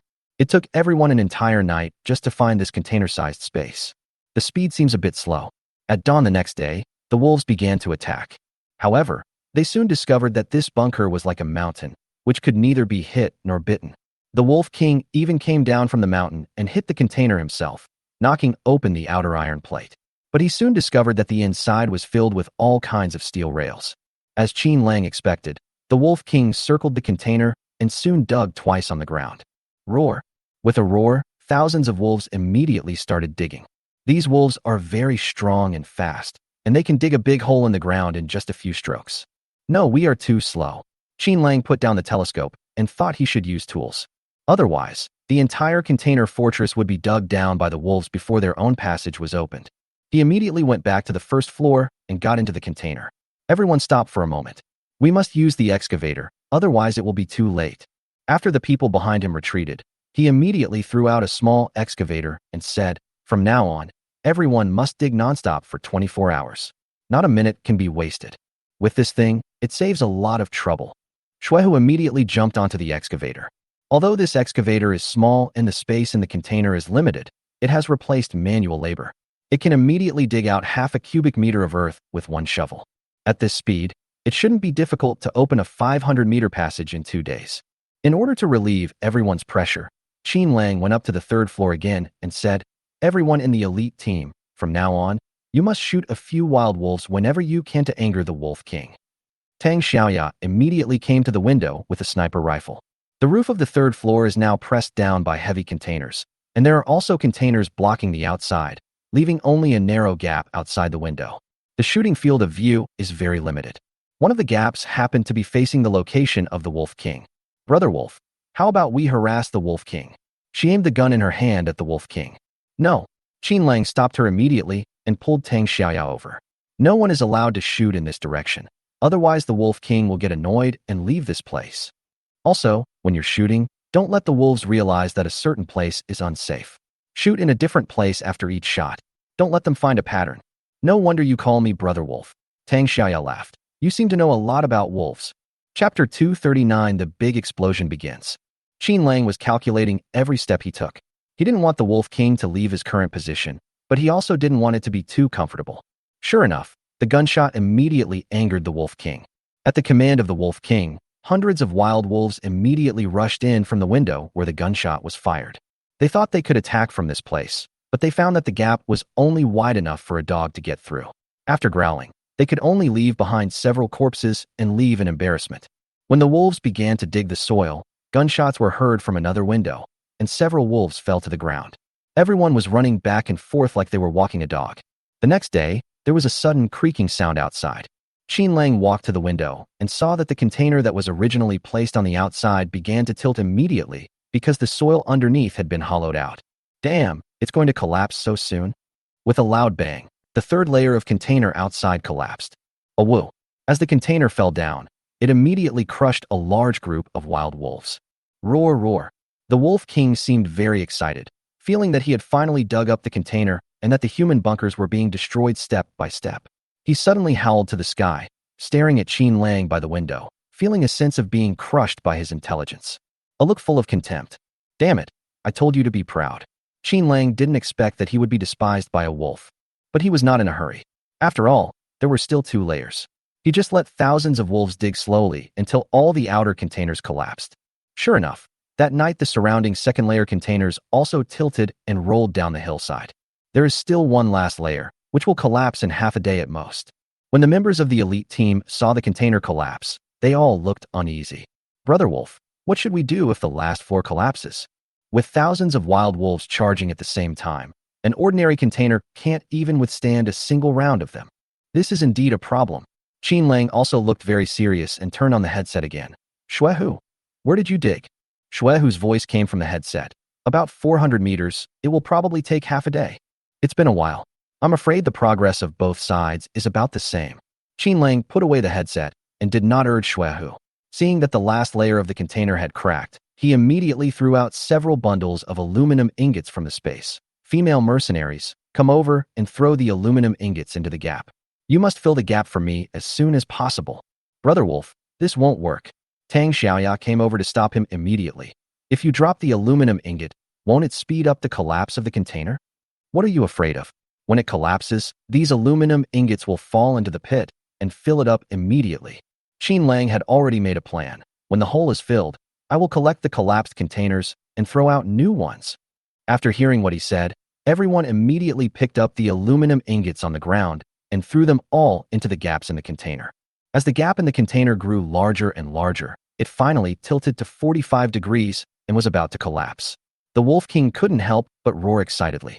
As it roared, all the wolves in the pack roared along with it. It's time, we must hold it steady. Qin Lang stared at the container and ordered loudly. Everyone pay attention. If I can't stop it, you guys set it on fire immediately. At this moment, the water pipe was still spraying diesel, and the ground in a nearby forest had been penetrated by the diesel and turned asphalt-colored. Fortunately, the Wolf King was not very familiar with diesel and did not sense any danger. Many wolves were digging holes in the ground, which resulted in their paws being covered in diesel mud. Light it. Although Tang Xiaoya was a little confused, she quickly found a torch and fumbled for a lighter. At this moment, the containers below the hillside seemed unable to bear the pressure. With a bang, the top layer slid out and rolled down along the forest. Wherever it went, it destroyed everything in its path, and all the big trees in the forest were broken down by the roots. The container rushed down the trees and rushed to the bottom of the mountain. Qin Lang was quick to act and immediately collected the remaining 2 layers of containers. The aluminum ingot that was originally in the gap suddenly tilted down and fell into the cave along the big hole dug by the wolf. Awoo! The wolves immediately roared and prepared to rush forward. Looking for death, Qin Lang was not vague and threw another container from the space and smashed it to the ground. The container was dropped and was very heavy. There were aluminum ingots underneath to cushion it, so it was filled back in place securely. Then the second container was dropped and also stacked securely on top. Several wild wolves that rushed up were crushed under the container and turned into meat patties before they could launch an attack. Roar, roar. The Wolf King had a look of disbelief on his face. He stared with wide eyes at the containers that were piled up in an instant, and suddenly felt as if he had been insulted. Fuck! After throwing the container, Qin Lang proudly raised his middle finger to the Wolf King. The buffer just now finally saved our situation without any danger. Roar, roar. The Wolf King was very annoyed and issued orders again. Thousands of wolves were completely enraged this time and rushed forward to dig holes one by one. Qin Lang did not dare to delay and threw dozens of buckets of water into the container, and also threw dozens of bundles of towels. Tang Xiaoya, I'll leave it to you now. I'll go into the tunnel and place the explosives. When the explosion sounds, light them for me immediately. Everyone, please close the container tightly and cover your mouth. Calculating that the time was almost up, Qin Lang immediately came to the underground passage. There are people digging tunnels on all 4 sides. Except for the Wolf King's northern tunnel, the progress on the other sides is very slow, less than 200 meters. Qin Lang crawled into the first tunnel and asked Han Lele to take the others away immediately. Then he threw out the grenades and gunpowder made in the machinery factory in the space, found a detonator and connected it, and returned to the exit along the tunnel. At the exit, some steel was thrown out to block the area near the container. This ensures that in the event of an explosion, your own fortress will not be affected. Then they connected the second and third passages with explosives and finally arrived at the tunnel dug by Xuehu. The passage here is quite large, and it is filled with 2 containers of explosives and grenades. After everything was ready, Qin Lang blocked the middle passage tightly. When he returned to the cave entrance, he called Tang Xiaoya. Tang Xiaoya, is the Wolf King in his original position? I'm here, Brother Wolf. Are these 5,000 wolves still digging holes? Yes, Brother Wolf. Okay, I'm ready to detonate. Qin Lang held 4 fuses in his hands and lit them without hesitation. Then he immediately led his men out of the tunnel and placed more than a dozen thick steel plates at the entrance of the tunnel. Everyone, please be careful. The sound may be a bit loud and a bit ear-shaking. The explosion did not occur next to the container, but about 200 meters away. However, there is an echo inside the container, so there will inevitably be some noise. He took off his headphones calmly, stuffed a ball of cotton into his ears, and put them back on. I'm afraid this mountain is going to collapse. I don't know how powerful these explosives are. Boom, boom, boom, boom, boom. Before Qin Lang finished speaking, there was a sudden, earth-shattering explosion. The buried explosives exploded as expected. Tang Xiaoya almost lost her balance and threw the torch in her hand out through the window. Chapter 240, Obtaining the Super Crystal Core. The explosion lasted for more than a minute, and everyone's scalp was numbing. The entire container base was shaking violently. It felt like an earthquake. Qin Lang staggered to the 3rd floor. When he reached the window, there was already flames and thick smoke outside. All the girls present covered their mouths with wet towels and were choking to tears. It was impossible to see what was happening from outside. Just because dozens of tons of diesel were poured there in the past few days, the entire hillside was filled with thick smoke, and coupled with the explosion just now, all the trees in the mountain were on fire. Now it is winter again, and the fire is burning and the wind is very strong. I don't know how far this will burn. Qin Lang didn't care about these things. It didn't matter even if the entire Kangwu mountain burned down. After all, it is the end of the world and the population is sparse, so no innocent people will be harmed. On the contrary, many of the countless strange beasts in the mountains would be burned to death in this fire. By next spring, new saplings will grow in the mountains. The fire burned for several hours, and the flames around the container castle, which was the source of the fire, were quickly extinguished. When Qin Lang collected the container outside, he found that the ground was already burning red. The ash and soil, half a meter thick, looked like bricks burned into a pile. There were thousands of wild wolves killed in the explosion or burned on the scene, and some that escaped were probably not in a much better situation. Seeing sparks on the ground, he raised his hand and poured the water from the reservoir in the space down the hillside. There are heat waves on the ground. Oh my God, what happened? The male mercenaries who had been busy in the tunnel for several days all opened the iron doors of the container and stared blankly at the scene outside, which was like hell on earth. Everyone, go out and find the Wolf King for me. Ignore the wild wolves on the ground for now. After saying that, he jumped off the container, stepped on the hot soil on the ground, and ran towards the big blue stone. The original large blue stone at this place was 30 square meters in size and stood high on the cliff. After the explosion, it had broken into more than a dozen pieces and rolled down from the mountainside. The entire 3-meter-high cliff has collapsed. Qin Lang ran back and forth in the mountains and finally found a large bloodstain on a stone. Obviously, the Wolf King was injured in the explosion. There was no way it could escape unscathed from the 2 containers of explosives. There was also burnt black hair on the ground. The Wolf King disappeared. His eyes stayed on the bowl-sized footprints on the ground, and he immediately thought of the Wolf King who escaped after being injured. Xiaohui, take me to the cliff immediately. Okay, sir. Xiaohui also saw the footprints and chased after them, holding the Doberman in his hand. Several people ran as fast as lightning, climbing up the cliff and finally jumping off the cliff. When they reached the top of the mountain ridge, they could vaguely see traces of blood on the ground. Seeing the location where the Wolf King appeared, Qin Lang could conclude that the Wolf King must have no fighting power at all and was unwilling to fall into human hands, otherwise it would not have fled towards the cliff. Woof, woof, woof. The Doberman suddenly roared and ran forward. It's not far ahead. Xuehu, go around and block it immediately. Qin Lang gave an order and asked all the mercenaries to disperse in all directions. Everyone seemed very excited. After all, this was a 5,000 level monster. Even with 100,000 mercenaries, they might not be able to stop it. Now that you're injured, you're like meat on the chopping board. Sure enough, before they had chased for 2 miles, they saw a white-haired Wolf King the size of a yak limping not far away. It almost stopped after every step and walked with great difficulty. Brother Wolf, we found it, we found it. Shuehu seemed very excited and pointed the submachine gun in his hand at the Wolf King. Woof, woof, woof. The two Dobermans seemed particularly excited at this moment. They pounced on the Wolf King and blocked it from moving forward. The Wolf King stared at the Doberman with his scarlet eyes and instinctively took a few steps back. Qin Lang then noticed that the Wolf King's stomach had exploded, with its intestines spilling all over the floor, and its originally pure white hair now stained red with blood. Its head was covered with wounds, and half of it was bloody. Leave the dog behind me. Qin Lang took out his Kunwu sword and stood in front of the Wolf King. This is a king. Don't let a dog bully him. Roar, roar.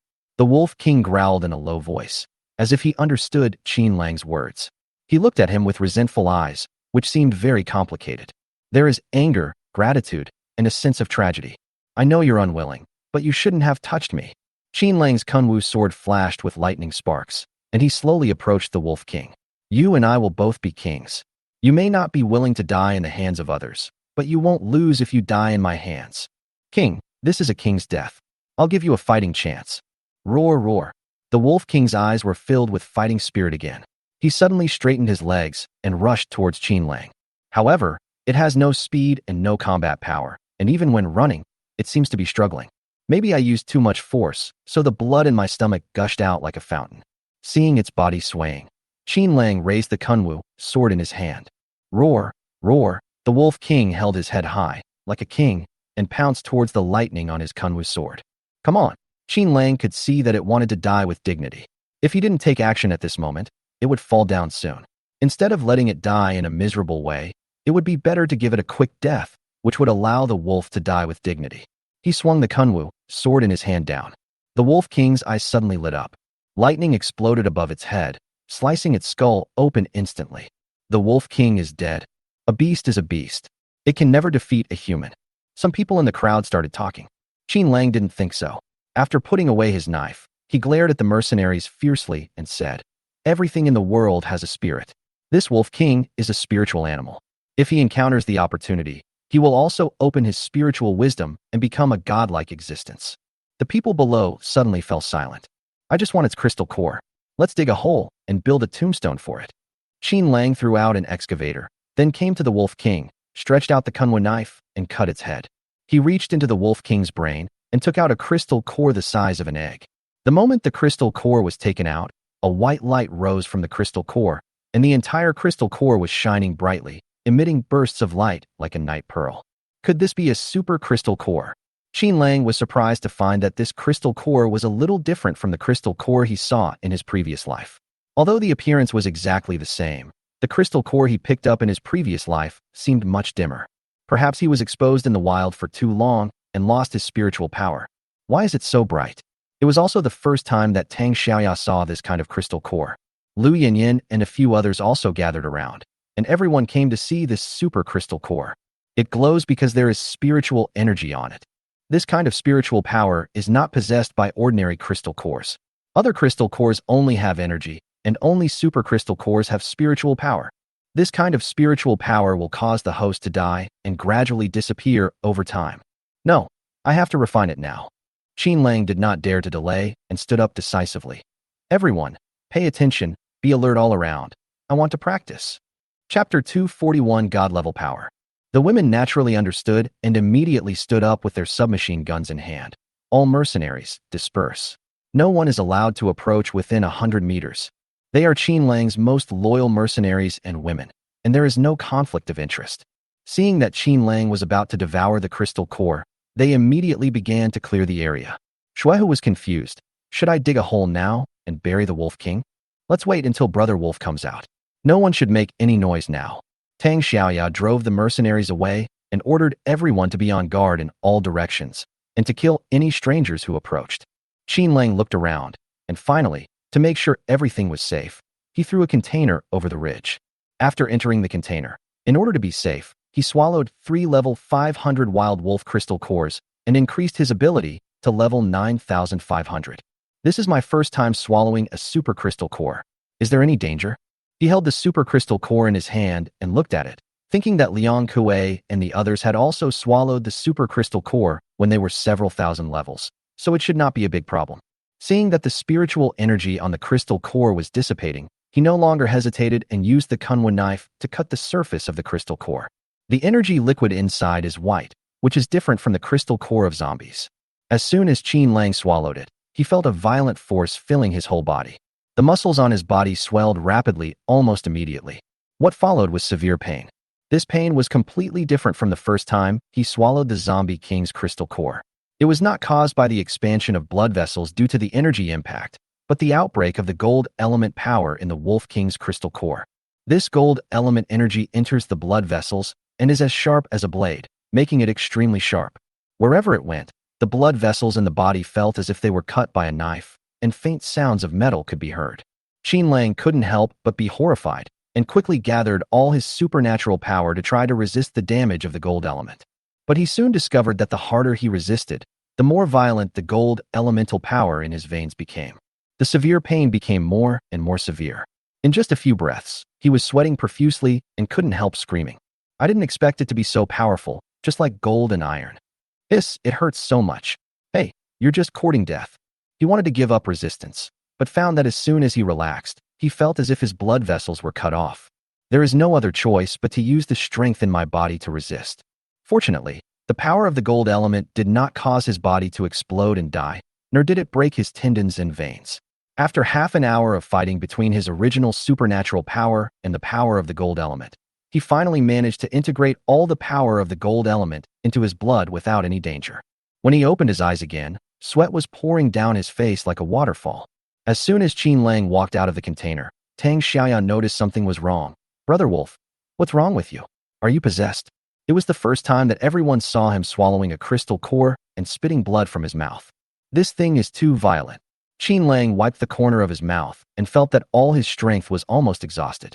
However, it is gratifying that the bones in his body have obviously evolved when he devoured the crystal core, and there is a faint sound of metal between the bones when he walks. The skin on his body also turned bronze, glowing with a metallic luster. When I knocked it with my hand, it seemed to be made of copper and iron. He himself did not have much understanding of this change. At this time, the system popped up. Congratulations, you have evolved to a god-level superpower and possessed a gold element superpower that exceeds level 9,999. From now on, your body will enter a new evolutionary process. Do I have a god-level ability? Qin Lang finally heard the voice of the system. He originally wanted to specialize in the power of thunder and lightning, but he didn't expect to obtain the god-level supernatural power of the gold element in the end. System, what is the use of this god-level ability? Gold element ability has the power to summon gold element, the ability to control and release gold element. After the evolution, it can split mountains and break rocks, and is invulnerable to swords and guns. Invulnerable. Qin Lang was surprised for a while. So, the Wolf King has not evolved to perfection? This time the system seemed very patient. Yes, the crystal core you have obtained is only the primary one. The god-level superpowers are also divided into 9,999 levels. The Wolf King's level is only 5,000. After you absorbed it, it neutralized the original superpowers, and currently only 4,000 level superpowers are left. If you want to evolve to the highest level, you have to continue using the gold element crystal core. Future evolution cannot be achieved overnight. I personally recommend increasing the level by 300 to 500 levels every day. Otherwise, it will easily lead to some unexpected accidents. Received, thanks to the system. Qin Lang calculated that in order to evolve from level 4,000 to level 9,999, it would require an increase of nearly 6,000 levels. Only 120 level 500 crystal cores are needed. However, the system recommends not to increase it too quickly, otherwise some unexpected events may occur. Now that we have the foundation and the supplies, it is better to be cautious. Let's dig a hole and bury King Wolverine. He was not greedy for the Wolf King's fur, nor was he greedy for the more than 1,000 pounds of wolf meat. After swallowing the crystal core, he felt that he and the Wolf King had become one. He has wolf blood in his body and has the personality of a wolf king. Shuehu and several others immediately started the excavator and quickly dug a big hole on the ground. The Wolf King's body was put into a container and placed in the soil. After everything was settled, Tang Xiaoya handed over all the wild wolf crystal cores. There are 5,000 in total, all ranging from levels 2 to 300 to 500. Qin Lang originally planned to give all of these to the male mercenaries, but then he thought that unless it was a super crystal core, no matter what crystal core they ate, it would only increase their strength and speed. Only the super crystal core can transform the human body and evolve it into god-level superpowers. He kept 120 level 500 pills for himself and gave one to each mercenary present. I will take the rest to the serious gang and give them to the mercenaries who stayed behind. Everyone has worked hard during this period. Let's retreat 10 miles and wait for a few days to rest before continuing forward. The fire in the mountain has not been extinguished and is still burning.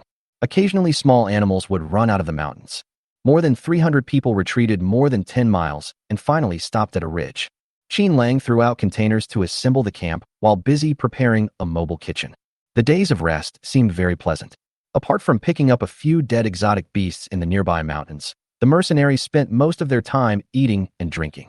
Qin Lang took the girls of the elite team to the nearby hot spring pool to take a bath when they had nothing to do, or they set up a barbecue grill on the ridge to make a pot of hot tea and quietly enjoyed the rare leisure time while feeling the mountain breeze. Occasionally swallow a crystal core of a strange beast every day. The captain, Tang Xiaoya, manages hundreds of mercenaries in an orderly manner. On this day, she sent a telegram as usual. Brother Wolf, news from down the mountain. Is there anything special? Qin Lang is too lazy to even bring a headset now. Any information he has is given to Tang Xiaoya to deal with first. Unless it is very important information, it will be handed to him. A tide of beasts erupted at the foot of the mountain. Tang Xiaoya summarized the information concisely. Maybe it's because of the wildfires that many strange beasts have run into human areas. In Jiangnan province, Chen Weiwei has already brought people to Longtu Mountain and is clearing out the strange beasts nearby. We also have intelligence from Yuezhong province. After the beast tide broke out, our Tianlang society suffered a great loss, with many casualties. Chapter 242 God-Level Supernatural Power. Qin Lang then remembered that the Tianlang society had marched into Yuezhong province. Where are hundreds of thousands of mercenaries now?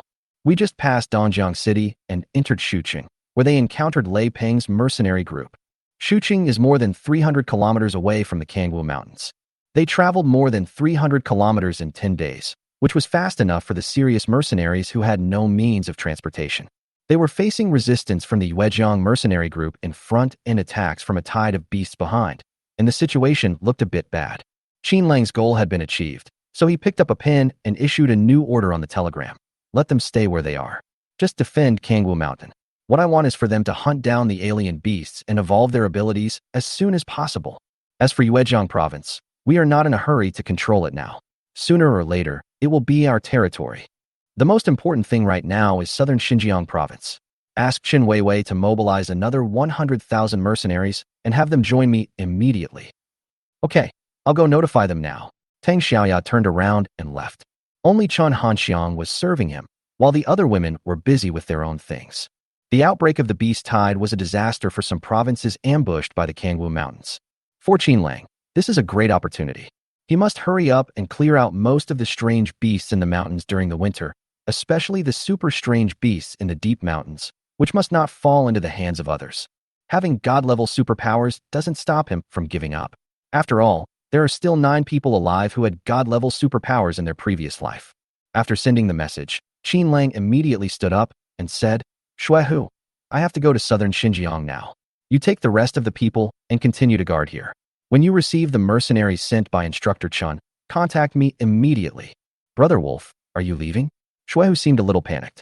If you leave, what are we going to do if we encounter a beast tide again? You are at least level 5,000 masters. Are you still afraid of the beast tide? Qin Lang patted his shoulder and said, Don't worry, no beast tide is more difficult to deal with than a wolf pack. There is already a wolf king nearby, and no other god-level beasts will appear. The wolf king is dead, and there are only a few random characters around here, so they are not worth worrying about. After hearing what he said, Shuehu felt relieved. When leaving, Chen Hanxiang wanted to follow, but was stopped by Qin Lang. You'd better return to Wulyo town as soon as possible. They need you. What about us? Xiaohui also wanted to go. This time we are going to explore the way. We will only bring the elite team. Everyone else will stay behind. Qin Lang refused again. This time he didn't even want to lead the elite team. He just wanted to go to southern Xinjiang province alone in disguise. The attitude towards southern Xinjiang province is different from that towards Yuezhong province. The lords here had no hatred towards him, and bringing too many people would easily cause misunderstandings, especially when hundreds of people in uniform blatantly entered other people's territory. Seeing that the 12 girls were all fully armed, He thought for a moment and took out a coat made of wolf skin from the space. Everyone should change clothes. Let's try to disguise ourselves as hunters in the mountains. Hand over the submachine guns in our hands. Everyone should carry a long gun and a long knife in their hands. The girls had no choice but to hand in their submachine guns and change out of their combat uniforms. Each person wore clothes made of animal skins, a leather belt around his waist, and held a 5-foot-long tungsten steel knife in his hand.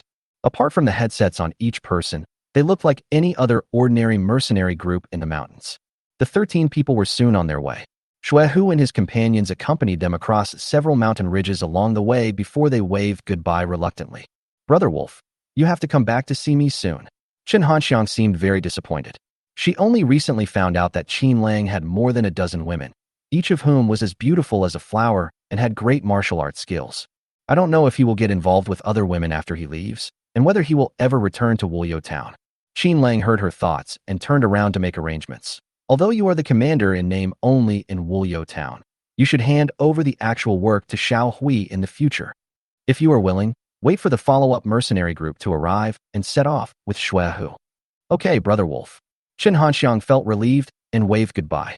In the past, emperors would infect their sons and make them princes in various places. Qin Lang has no son now, so he can only assign his women to various counties and cities and let them hold leadership positions. These women have to stay by his side, otherwise how can he have a son? Speaking of her son, Yang Wenwen seems to be giving birth in 2 months. He decided to resolve the issue in Kangwu Mountains as soon as possible and return before Yang Wenwen gave birth. At this time, it is very important for a lord to have sons, because in the future, all the territories he has conquered will have to be handed over to them. If you give it to others, sooner or later it will belong to someone else again, and you will be happy for nothing. On the road, everyone saw Qin Lang saying nothing and silently cleared the way ahead. We had just walked 30 miles when a roar suddenly came from the mountain road. Roar. Brother Wolf, there's a wild boar. Lu Yanyan discovered that a 7-foot-long wild boar in the ravine seemed to be frightened and was staring at them fiercely. This wild boar weighs about 3,000 kilograms. It has been running in the mountains for a long time, and its body is extremely strong. Its forehooves are like cow hooves. The skin on his body was covered with a thick layer of grease, making him look like a suit of armor. The strange beasts in the mountains are intelligent and have begun to develop a sense of territory. When it saw humans intruding into its territory, it immediately raised its 2 snow-white fangs to demonstrate to the elite team. There shouldn't be just one of these things, right? Qin Lang didn't care about this level 3,000 wild boar. He just suspected that there was a wild boar den nearby. The wild boar king should also have subordinates.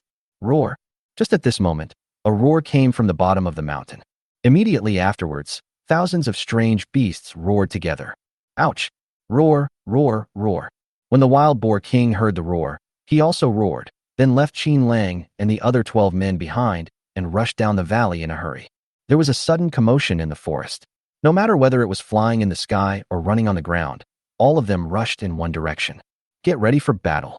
Qin Lang looked at the noises of noise everywhere in the woods and was so scared that he quickly threw out the submachine gun in the space. He also took a long knife and took a stance, ready for battle. The mercenaries of the elite team also opened the bolts of their guns and looked around vigilantly. Ouch! Suddenly, a strange wolf jumped out of the woods and pounced on Qin Lang after seeing him. Swish! Qin Lang swung the long sword in his hand, and a bolt of lightning carrying the energy of the gold element shot out at the same time. The body of the strange wolf was immediately cut into 2 pieces and rolled out from the ground. You know what? After I acquired superpowers, I could kill strange beasts very cleanly and efficiently. The wolf beast, which was originally as hard as iron, was cut like fruit under his knife. With the help of the power of thunder and lightning, it is really not too easy. Brother Wolf, I realize they are not coming for us. Tang Xiaoya soon discovered something was wrong and looked down the mountain with a telescope. About 2 or 3 miles down the mountain is the territory of southern Xinjiang. There is a camp near the foot of the mountain, which seems to have several thousand mercenaries stationed there. It is currently being besieged by thousands of strange beasts. The camp was in chaos, and many strange beasts had already rushed in. Qin Lang immediately put away the long knife in his hand and said, "Let's go down and take a look." Chapter 243, Smart Woman. Qin Lang's thinking has changed a lot. Since he became the Lord, he has no enemies. In addition, he now has God-level supernatural powers, so he will not sit idly by when he sees others in danger. The 12 men took a shortcut and killed their way down the mountain with long swords. Monsters below level 2000 seemed to have no chance of resistance in his hands. Occasionally, there would be solitary monsters on the road, and he would kill them with a single blow. Several women stared in fascination.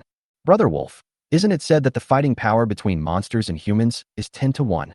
Lu Yinyin was confident of her extraordinary talent, but she could only fight against the same level monsters at a fighting power of 5 to 1. Tang Xiaya saw something. Why do I feel like you are like a strange beast now, able to do a 1 to 1? They all remembered that when facing the 5,000 level Wolf King, Qin Lang's expression was like a world war, and he did not hesitate to burn half of Kangwu Mountain. I have superpowers and have inherited the Wolf King's legacy. It's not an exaggeration to say that I'm a super beast. Qin Lang became more and more excited as he killed, but the ones that died were only foxes and wild boars, and occasionally he would encounter a wolf. The fox is of fire attribute, the wild boar is of earth attribute, and the wolf is of gold attribute. Each of the strange beasts has more or less crystal cores ranging from 500 to 2,000 levels. But I have never seen a crystal core above level 3,000 again. He began to regret letting the wild boar king go. When he rushed to the foot of the mountain, he found the corpses of wild animals everywhere. Of course, there were also many bodies of mercenaries, probably several thousand people, and their deaths were extremely tragic. No one knows what really happened. Han Lele walked up to a wild boar that had just died, stretched out her long knife, and cut open the pig's head, digging out a yellow-brown crystal core from it. Why is this thing still at level 1000? Isn't there a higher level? Do you think it's so easy to find a super beast? There are no more than 5 super beasts in the entire Kangwu Mountains. Even if there are, they will not come out of the mountains easily. Qin Lang walked over, took the crystal core from her hand, put it to his nose and smelled it. There was a fishy smell. These crystal cores were obtained by others at the cost of their lives. Let's not rush to pick them up. If we reap the fruits of victory before we have achieved any success, people will inevitably think we are villains who take advantage of others' misfortune. This is level 1000. Han Lele was a little reluctant. What's wrong with level 1000? It's just one strike for me. Qin Lang collected the crystal core and then looked at the camp 2 miles away. This camp was converted from a village. It was raised on all 4 sides with wooden fences. The tower was about 7 meters high, with a large fiery red flag erected on it. On the flag is a golden crow symbol. Gu Qingying? Qin Lang immediately thought of another one of the top 10 female masters in the apocalypse. He now has 9 female masters under his command, but this woman is the only one not under his command. 3 years later, this woman ranked second in the list of top 10 female masters, below Lu Yinyin and above Tang Xiaoya. She is different from others and specializes in fire elemental powers. Currently, this woman should be a subordinate of the Lord of Southern Xinjiang Province. Quick, everyone, rush in immediately and rescue the people inside. Regardless of whether she is the woman of the Lord of Southern Xinjiang or not, he must get this woman into his own hands. At this moment, the opponent's camp has been completely conquered by the monsters. It is a good opportunity for him to take action. As soon as Lu Yinyin heard it, she knew what was going on. The person inside must be a beautiful woman, and also a master, otherwise Qin Lang would not be so concerned about it. Having followed him for so long, I already knew that he liked to collect women. Sisters, charge. Tang Xiaoya decisively drew her sword and rushed into the group of strange beasts. The 12 women were like heavenly soldiers, waving long swords in their hands and charging in at an extremely fast speed. 2 Doberman pinchers also rushed out and started fighting with the strange beast. At this moment, Gu Qingying was on the tower, holding a 3-foot-long scimitar in his hand, fighting desperately with the beast. Seeing that most of his mercenaries were killed or injured, his handsome but dark face revealed a kind of grief and anger. Looking at the red-haired weasel rushing towards her with a strange squeak, she slashed the ground with all her might with the scimitar in her hand. I saw a flash of fire on the tip of the knife, and the weasel in front of me suddenly appeared burnt. The weasel's fur was burnt on the spot by the power of the fire element, and even the flesh inside was burnt black. The intense pain made the weasel scream miserably. Just as it was rolling on the ground, Gu Qingying rushed over and swung the knife again. The 500-level weasel in front of him struggled for a moment. Then his limbs twitched in the air, and he died. Big sister, look, there are a group of female mercenaries coming down here. Next to her stood a handsome young man, holding a 5-foot-long black iron stick in his hand, looking at the woman below with strange eyes. The women in Tang Xiaoya's group are not only good-looking, but also have great figures. Even wearing wolfskin coats, it still couldn't hide their curvy figures. In addition, their movements were swift and graceful when fighting, which made Gu Qingying and her brother stunned. Where did these mercenaries come from? Why are they all women? It shouldn't be from our southern Xinjiang province. Qin Lang was a little dazed. The women in our southern border are all relatively short, but these women are all tall. Could they be from Jiangnan province? Jiangnan province, isn't that Liang Kuei's territory? Gu Qingying raised her head, trying to find Liang Kuei in the crowd, and finally saw Qin Lang, holding a telescope on a big rock at the foot of the mountain. The moment their eyes met, Gu Qingying was stunned. In her eyes, the most powerful person in Jiangnan province is Liang Kuei. Due to the underdeveloped communications in the apocalypse, all information is delivered one step late. Liang Kuei is an old man, just like the lords of southern Xinjiang province. Most of them were cunning and treacherous guys who had a certain status before the end of the world. But now there is a handsome guy standing in front of me. Could he be Liang Kuei's son? If not Liang Kuei's son, who can lead so many beautiful women masters? I remember Liang Kuei didn't have a son. He is Qin Lang. Gu Qingying reacted immediately and remembered that there was a legendary figure in Jiangnan province. That was Qin Lang, the leader of the Tianlang gang. This woman was very smart after all. She immediately deduced Qin Lang's identity based on some simple information. Quick, everyone break out. Seeing someone was helping, she immediately issued an order to break out. Let the remaining mercenaries gather together and fight their way out immediately to get to Moon Bay before dark. Are they leaving? Qin Lang put down the telescope and found that the mercenaries in the camp were gathering towards the south. This is too unfair. I sent people to help her block the strange beasts outside, but they actually wanted to take the opportunity to break through at this time. However, Qin Lang did not care.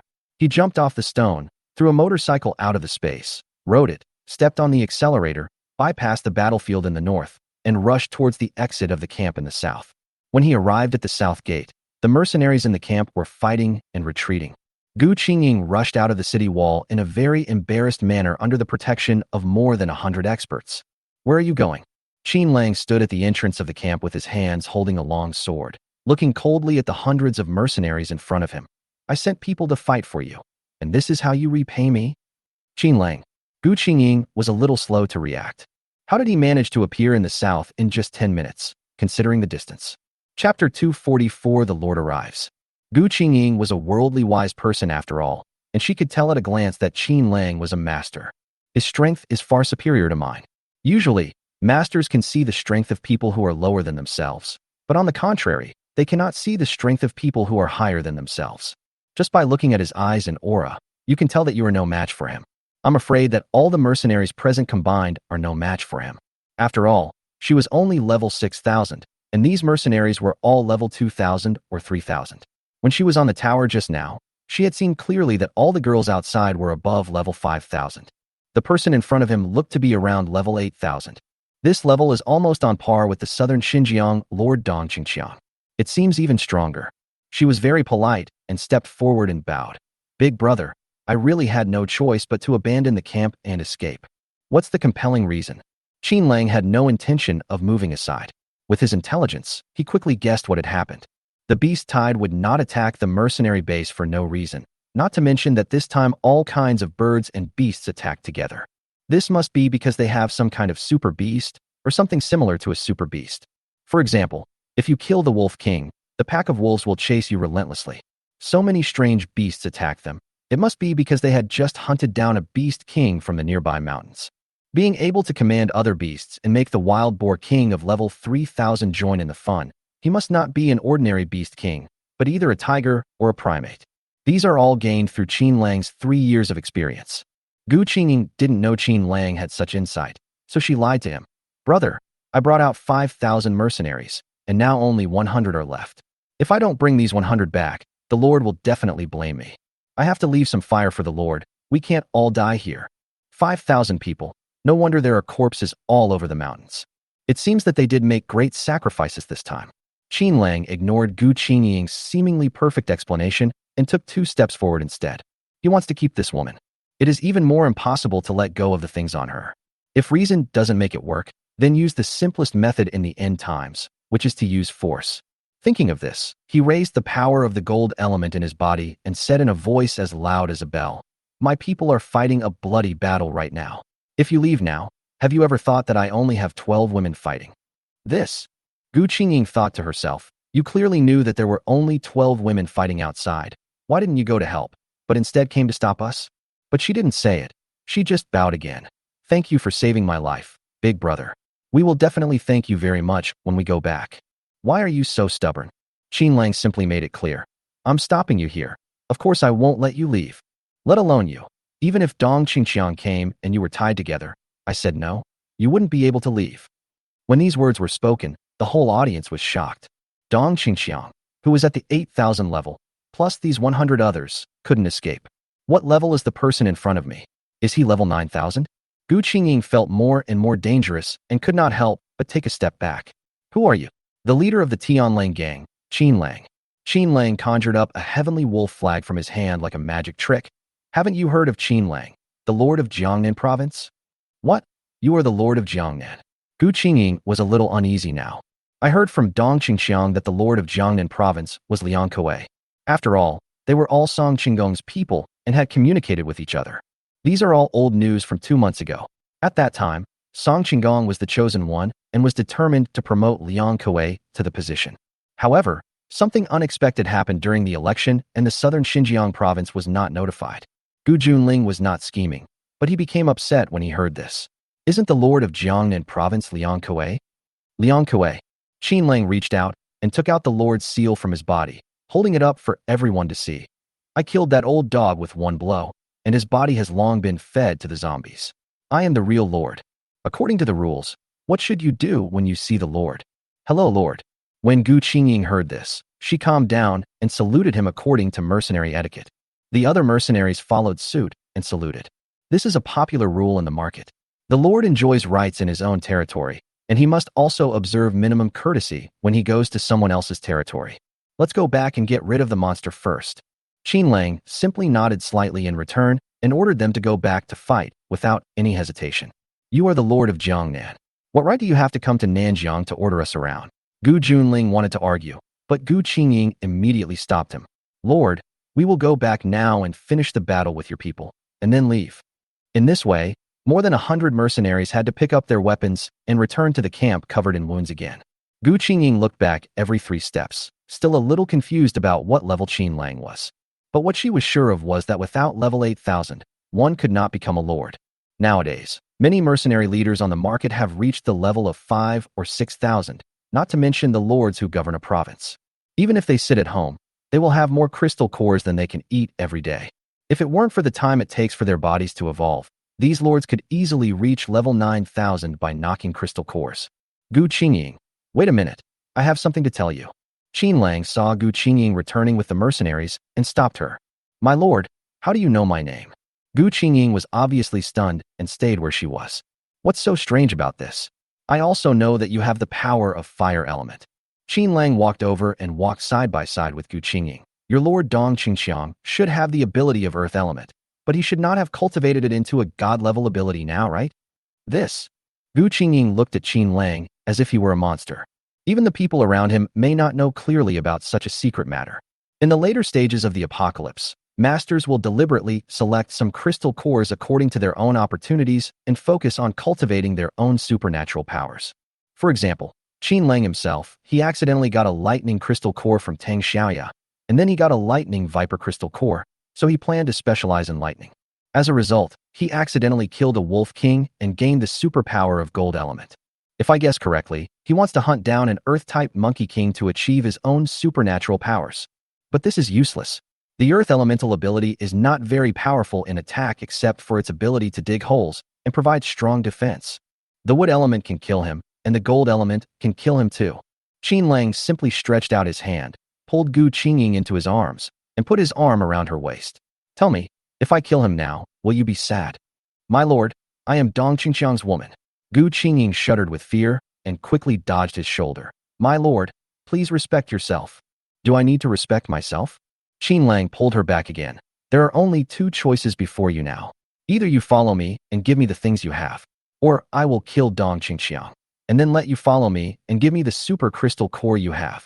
How do you know I have a super crystal core? Gu Qingying was no longer calm. Chapter 245, Someone Else's Wife. Of course I know. Qin Lang felt that there was no need to waste time with her, nor was there any need to slowly cultivate feelings.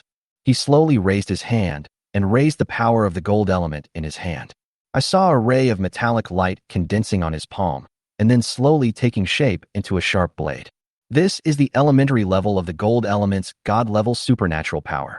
It can control the power of the gold element between heaven and earth, transform into shape, and kill people invisibly. Gu Qingying was stunned. You actually have god-level supernatural powers. Is it strange? Qin Lang raised his hand and did not use his god-level supernatural power. Instead, he threw a container out of thin air. In the end times, the strong are respected. Even if the things I want are in Dong Qingxiang's hands, I can still get them back. It doesn't matter whether you give it to me or not. This really scared Gu Qingying. The power of the gold element, no matter how powerful it is, can only turn into a knife, right? He actually threw out a container? The container looked very heavy. It was actually buried in the soil, sinking more than 10 centimeters into the ground. If a fight breaks out, even Dong Qingxiang won't be able to withstand it. When the two of them fight, just throw a few containers at him first, and they will crush him into a meat patty. Gu Qingying stopped talking. She was a 6,000 level expert who was very popular in southern Xinjiang. Not only was she the Lord's woman, she was also the leader of a mercenary group. All the pride was crushed under this container. Hand it over unwillingly. If you don't hand it over, not only yourself, but Dong Qingxiang will have no choice but to bow his head here, otherwise he will be killed on the spot. Alas, why is my life so miserable, meeting such a monster? It is of no use to reason with him. If he had done so, he would not have killed Liang Kuei and taken his lord into his own hands. Qin Lang felt that the time was right, so he didn't force her. I don't want anything from you. I want you as a person. From now on, you are my woman. As for the things on you, you can hand them over if you are willing. If you don't want to hand it over, then keep it. I have god-level supernatural powers anyway. After saying this, he strode forward with his head held high, pretending nothing had happened. Is it me you want? Gu Qingying couldn't help but blush. This is probably the most domineering kind of confession. But she has a man, and this man is a lord. However, when he looked at Qin Lang's back, he immediately had a small idea. It seems that the man in front of him is younger, more handsome, and much stronger than Dong Qingxiang. She quickly remembered that she was with Dong Qingxiang not because of love, but just because of admiration for a master. In addition, Dong Qingxiang was a powerful man, so all the women he liked could only throw themselves into his arms. If he were to be more proactive towards me and put a little more thought into it, I might actually be tempted. It doesn't matter who you follow. Do I still expect him to fall in love with me? Gu Qingying seemed a little taciturn and followed Qin Lang in a depressed mood. Soon the two men arrived at the camp. There were many strange beasts in the camp at this moment, and everyone was fighting. Tang Xiaoya quickly took control of the situation and rushed over to report to him. Brother Wolf, most of the strange beasts have been dealt with. Lu Yanyan and the others are besieging the wild boar just now, and they seem to be having a hard time. Okay, I got it. Qin Lang turned around and said hello to Gu Qingying. Wait a minute, I'll be back soon. After saying that, he threw out a motorcycle and rushed out amid Gu Qingying's shocked expression, and a long knife appeared out of thin air in his hand. Now that he had the power of the gold element, he could hide this space very well even in front of outsiders. It's very simple. By manipulating the power of gold element, any gold substance can be transformed. It makes sense to conjure up a knife, but it is impossible to conjure up a motorcycle or a container. Qin Lang rushed into the crowd and saw from afar Lu Yanyan and a few others struggling to encircle and suppress the wild boar king. Get out of the way, he shouted softly, rushed forward on the motorcycle, and swung the long knife in his hand. With his swish, the wild boar's head rolled to the ground, and then the motorcycle turned around and came to Gu Qingying again.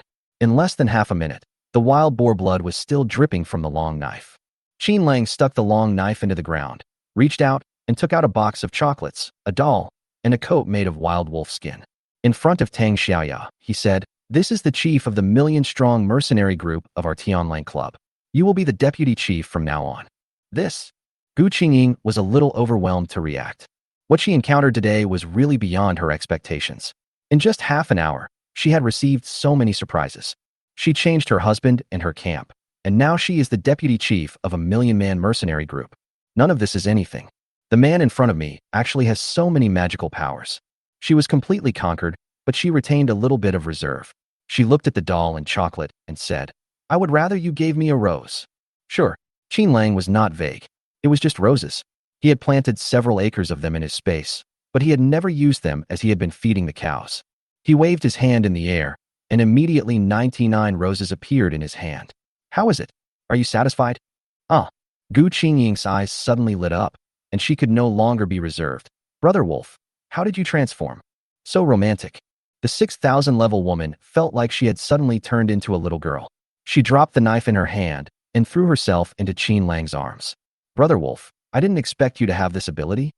My real ability is not here. You are not interested in seeing it? Then let's take a look. Gu Qingying didn't know what he was talking about.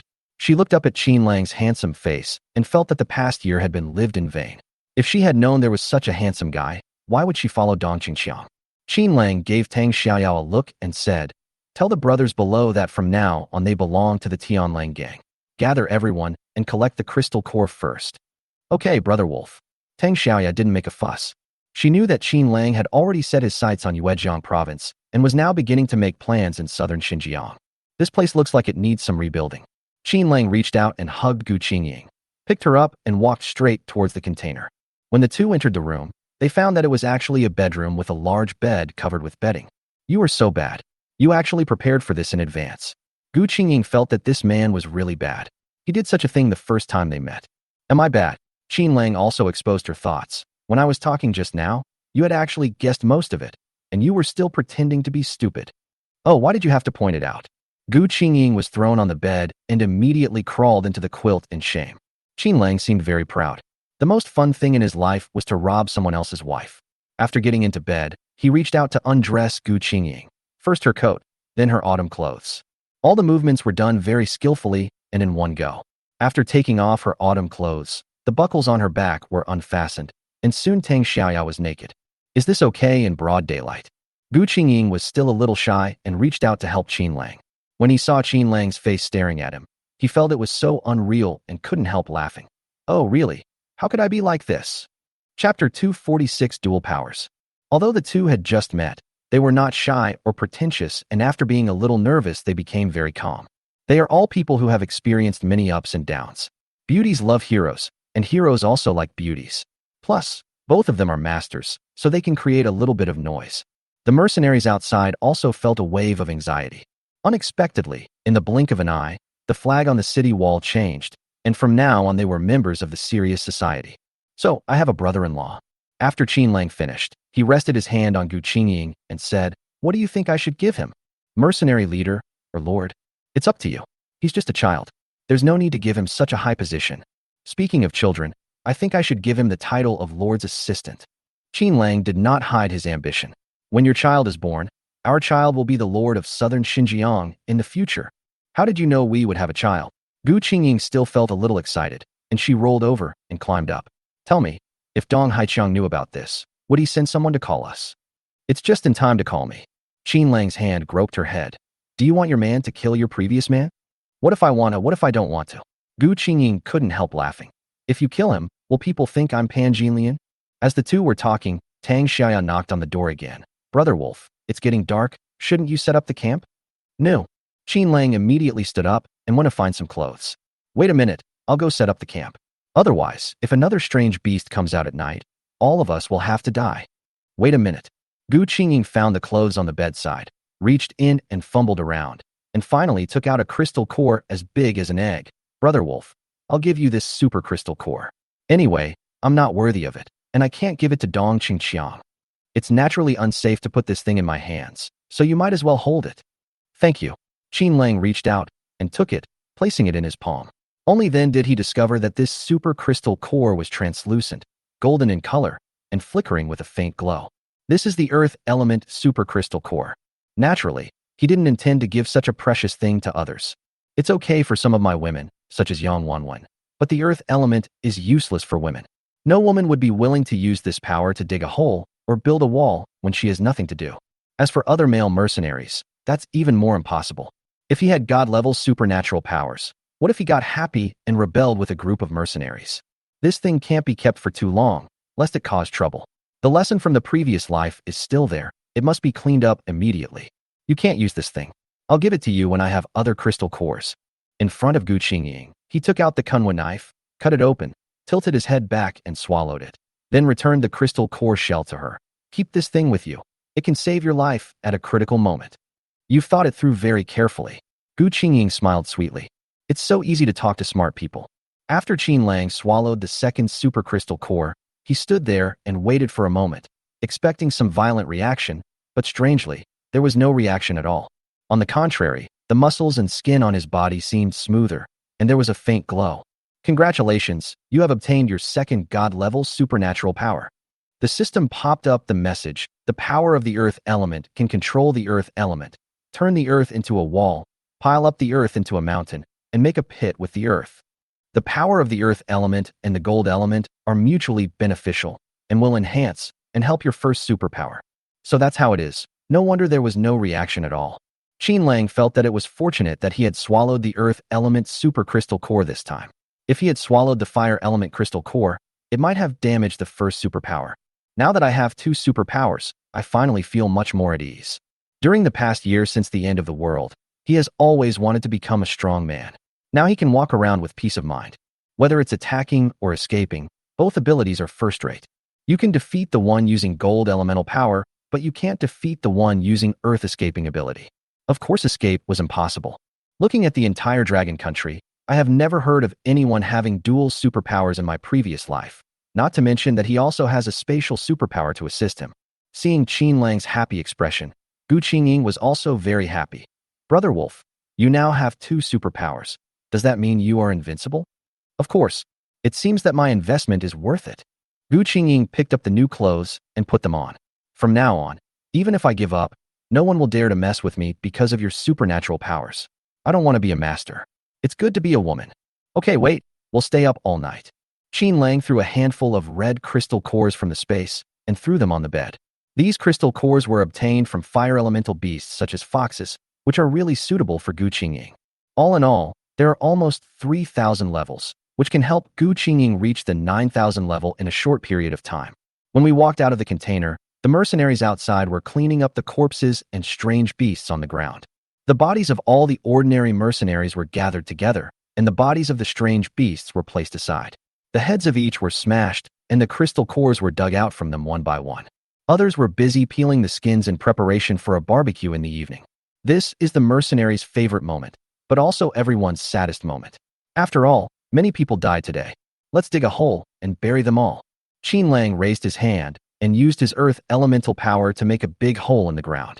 Tang Xiaoya, arrange a banquet tonight. We won't go home until we are drunk. Yes. Tang Xiaoya looked at the pit on the ground in shock. Brother Wolf is so lucky that there is a woman willing to give him the super crystal core. The mercenaries present were also stunned. Gu Junling reacted and immediately understood what was going on. His sister actually gave the super crystal core to Qin Lang. Although he couldn't enjoy it now, it was still a super crystal core. He had tried his best to persuade Gu Qingying to take the crystal core and leave Dong Qingqiang, and everyone should hide aside and wait for the opportunity to swallow the crystal core. It really hurts to think about it. The other mercenaries understood as well and became crazy with jealousy. This is a super crystal core, plus a beautiful woman of level 6,000. All were delivered to him. Compared to anyone else, it's really infuriating. Okay, we're going to build the barracks. Qin Lang flew up to the city wall with one step, raised his hand, and threw out a stack of containers. He used to throw them out one by one. Now that I'm a lord, I've become a little lazy. I just want to finish my tasks in a few seconds and then lie down and enjoy life. Fuck, is this even possible? This lord actually has dual powers. The mercenaries present were instantly shocked when they saw the container he threw out. There is one kind of superpower that everyone can understand, but having dual superpowers is simply incredible. Gu Junling also widened his eyes. Damn it. Why do all the good things happen to one person? No wonder he is so domineering. It turns out he already has supernatural powers. Once he sets his sights on you, no one can escape. The mercenaries were shocked, but also felt relieved. After all, not everyone has the chance to have superpowers.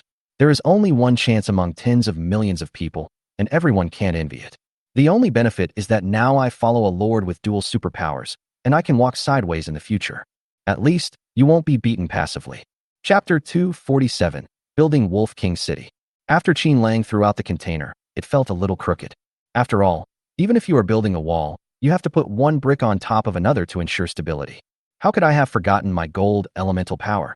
He remembered that the space said that the gold element ability can control all gold element materials. Just like his earth element ability, he can dig a hole in the ground. If this is the case, it should not be difficult to suspend the containers and rearrange their order. Thinking of this, the supernatural power in his hand was activated. I saw a stack of containers on the ground slowly floating up and indeed suspended in the air. As the thought was activated, the stack of containers spread out and formed a line like mahjong tiles, and then were placed on the ground, landing steadily on the ground. Qin Lang soon understood one more thing, that is, he could really use containers to hit people in the future. Before, he was thrown out from space and could not be controlled. I could only throw it in front of me where my hands could reach it, but now I can lift it up and throw it anywhere I want. Others who have the superpower of gold element may need to have containers with them before they can throw. But he is different. He has a space with him. If he encounters a super beast, he can smash dozens of containers and crush it to death. It seems that I am invincible. Except for other masters of supernatural powers, there is probably no one in the world today who dares to fight him. The city wall was quickly built with containers, 10 meters high and 20 meters wide. The reason why it was 20 meters was because he built 2 walls with containers and then filled them with soil from the ground. Tang Xiaoya, Lu Yinyan, come up here. Where's Gu Qingying? Is she there? Brother Wolf, I'm here. Gu Qingying answered, rushed up with a quick step, jumped up with his agile body, and soon arrived on the new city wall. All 3 women came up, and the other women and some masters behind them also walked to the edge of the city wall. Brother Wolf, is there anything wrong? The new woman Gu Qingying still seemed very excited. I plan to build a city here, what do you think? Qin Lang pointed at the city wall under his feet and said, this place belongs to the border of southern Xinjiang, close to Kangwu Mountain, with a beautiful environment and many strange beasts. If I build a city with a radius of 9 square kilometers here and send tens of thousands of mercenaries to guard it, can I completely contain southern Xinjiang and control Kangwu Mountain? If we buy lots of fertile land in the city, won't it form a brand new apocalyptic city? He had never thought of this before because he had limited containers, but now he has the earth elemental power and can use any rocks from the surrounding areas. Isn't this how the first city in human history was formed? Brother Wolf is really bold. It is indeed feasible to build a city here. There is a mountain behind, an open area in front, and a water source nearby. Tang Xiaoya looked at the vast mountains and seemed to have seen a solid pass. If that's the case, what are you going to call this city? From now on, this place will be called Wolf King City. Wolf King City, in memory of the Wolf King, is also in line with his name. Qin Lang jumped off the city wall and glanced at his brother-in-law. Gu Junling, you will be the lord of Wolf King City from now on and guard this place for me. Yes, lord. Gu Junling was a little overjoyed. Such a city wall is really strong and it is very safe to hide inside. Even if we encounter a tide of beasts, we can face it calmly. The most important thing is that this place is close to the Kangwu Mountains, so I can obtain an endless supply of exotic beast crystal cores in the future, and becoming a master is just around the corner. The more than 100 people present cheered. Let's help the Lord together. Let's tear down the old city wall first and build a new one. I'll go light a torch. You can't see in the night. We are responsible for building the ladder to the city wall. Everyone wants to get involved. Everyone acted as soon as they said it, and more than 100 mercenaries climbed up the city wall. Qin Lang used his supernatural powers to dig the foundation in the front and used containers to build the earth. After the earth wall was built, he took out the inner layer of containers. After all, there are limited containers, and it is impossible to surround an area that is 3 kilometers long and 3 kilometers wide. The scene suddenly became very lively, and everyone lit torches all night to accompany Qin Lang to work. The original city wall was only a few hundred meters long and was built entirely with logs. While Qin Lang was working, he threw out some machines, asking them to drive excavators to level the ground, while letting some people continue cooking.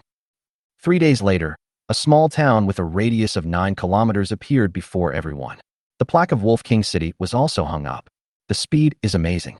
The only thing missing now is mercenaries and the ordinary people in the city. Qin Lang sat on the tower and boiled a pot of tea. He then asked Gu Qingying to prepare a few side dishes. While drinking tea, he began to plan for the future.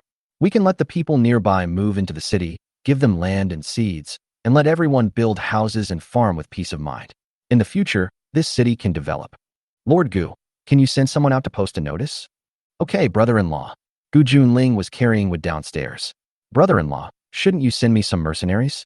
Don't you have millions of mercenaries under your command? Don't worry, they will be here in a few days. I will contact them now. Qin Lang turned on the headset and contacted Shuehu.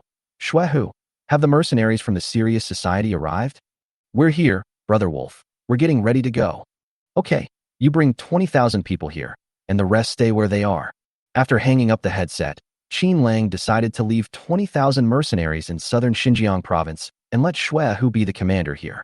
Then he would build 2 cities forward, leave 20,000 mercenaries in each city, and recruit several thousand ordinary people to firmly take root in southern Xinjiang.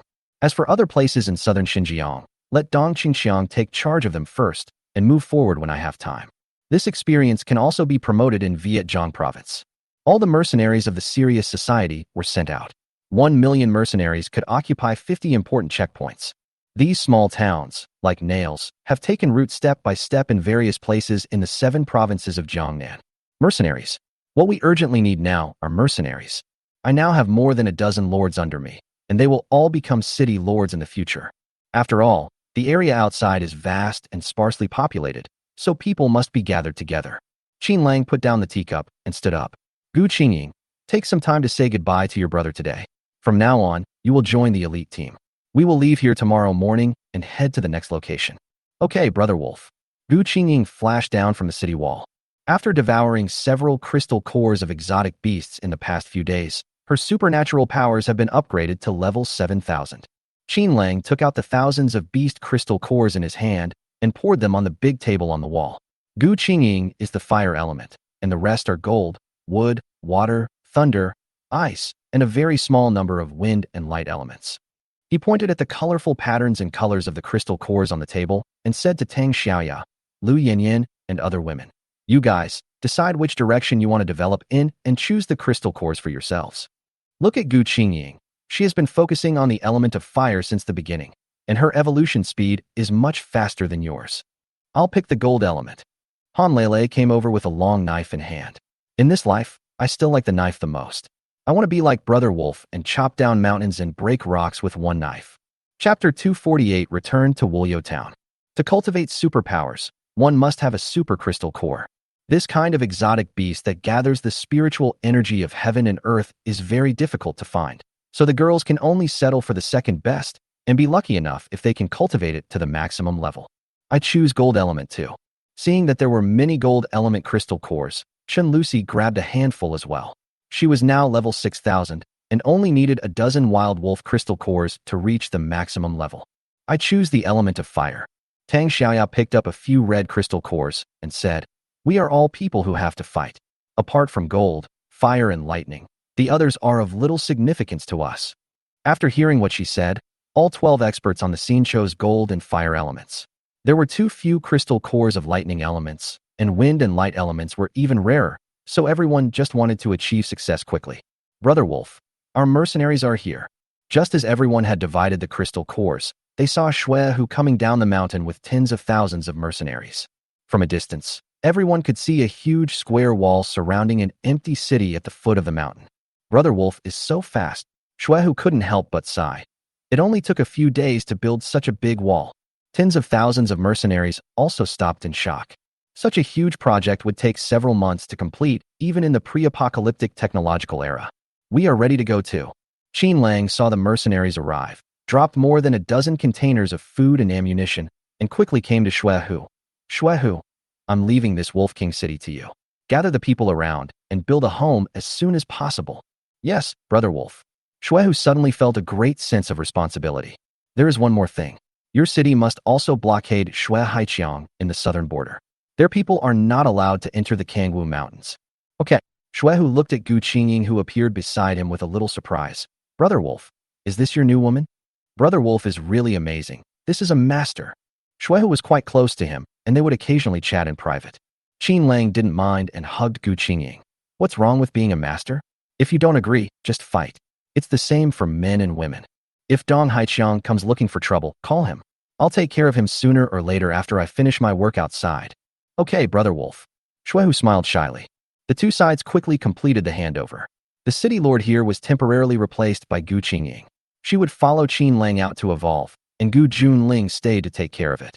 Shui's Tianlang regiment is responsible for the defense here. Next, everyone crossed the Sirius Mountains and continued towards Wulyo Town.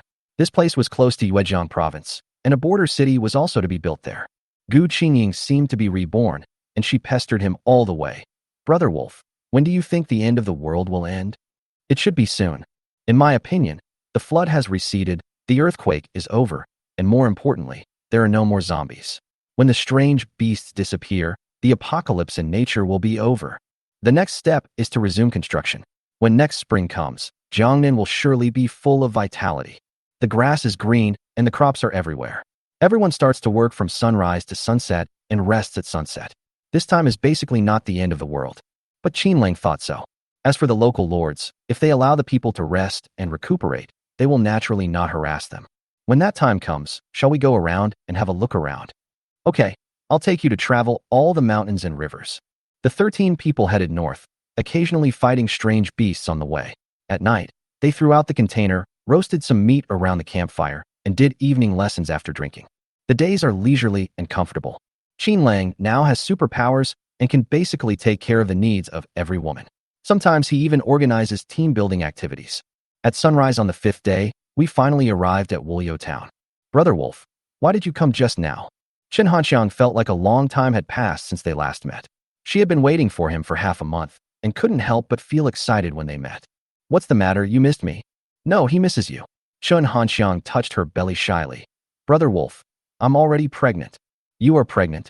Qin Lang was a little stunned and also seemed very surprised. Are you in such good health? How come you are pregnant so quickly? It's your health that matters. What does it have to do with me? Although Chen Hanxiang said this, she was very happy in her heart. After all, so many women didn't get pregnant, but she got pregnant after only 1 month with Qin Lang. When the people of Wulyo town saw Qin Lang coming back, they all put down their farm work and gathered around him from all directions. The immortal master has arrived. My Lord God, you are finally here. We have been talking about you every day.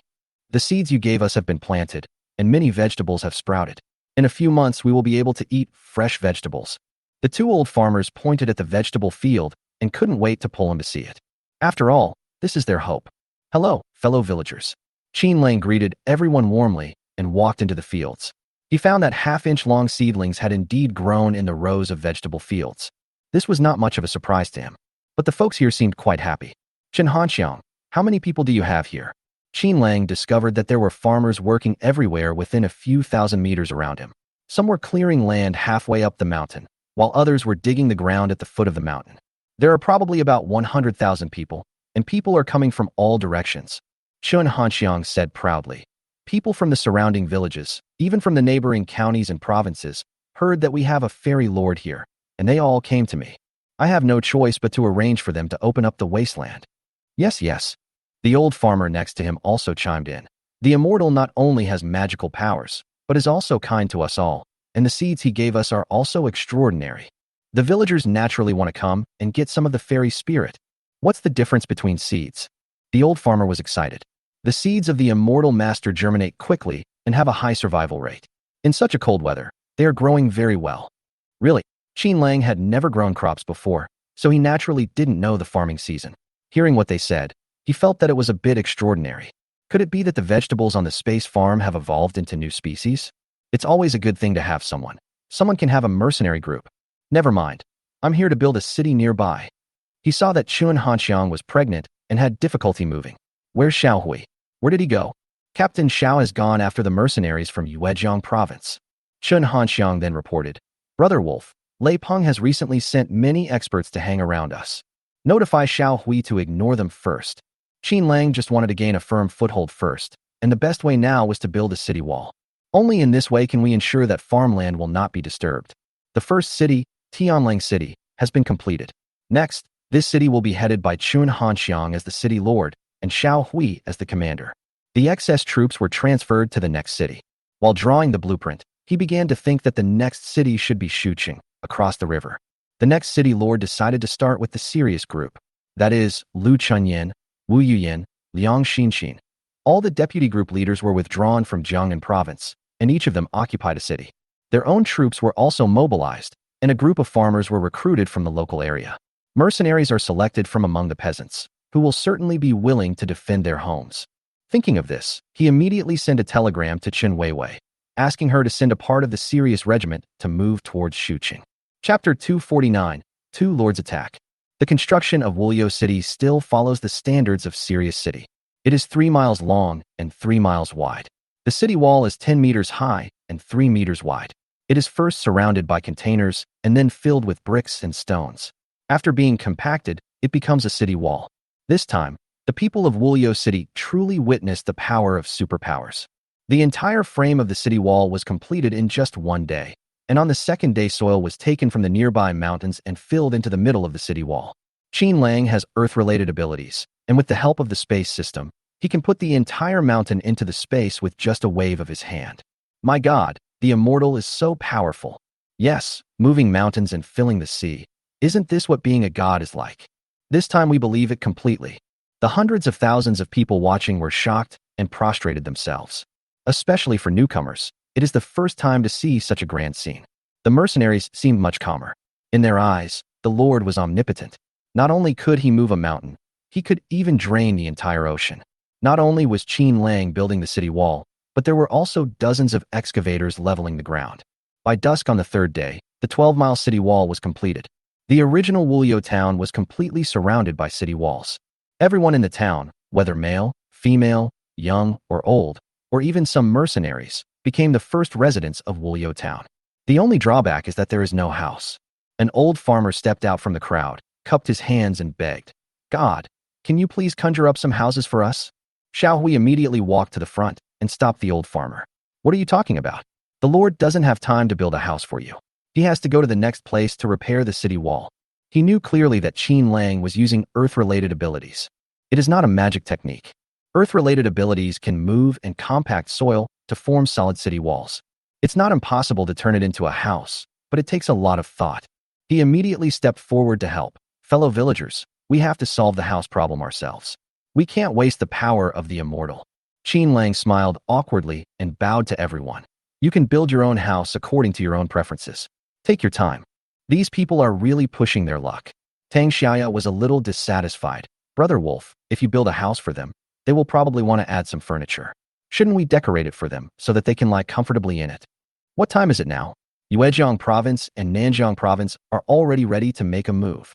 People must learn to create their own homes with their own hands. Even if you have a house, if you don't protect it, it will fall into the hands of others. As soon as these words came out, the people at the scene suddenly became nervous. Even the gods can get angry. The old farmer then realized that he had been asking for too much, and he apologized again and again. "Master Immortal, you are busy. We shouldn't bother you with these chores.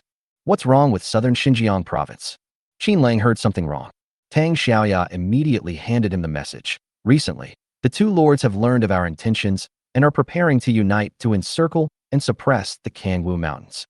This is what the mercenaries in Shuqing discovered, and it was just reported to us. At present, more than 1 million mercenaries from Yuezhiang have all assembled and will soon be near Suqing. The mercenaries we sent out are ready to retreat." Everyone present looked solemn. "What?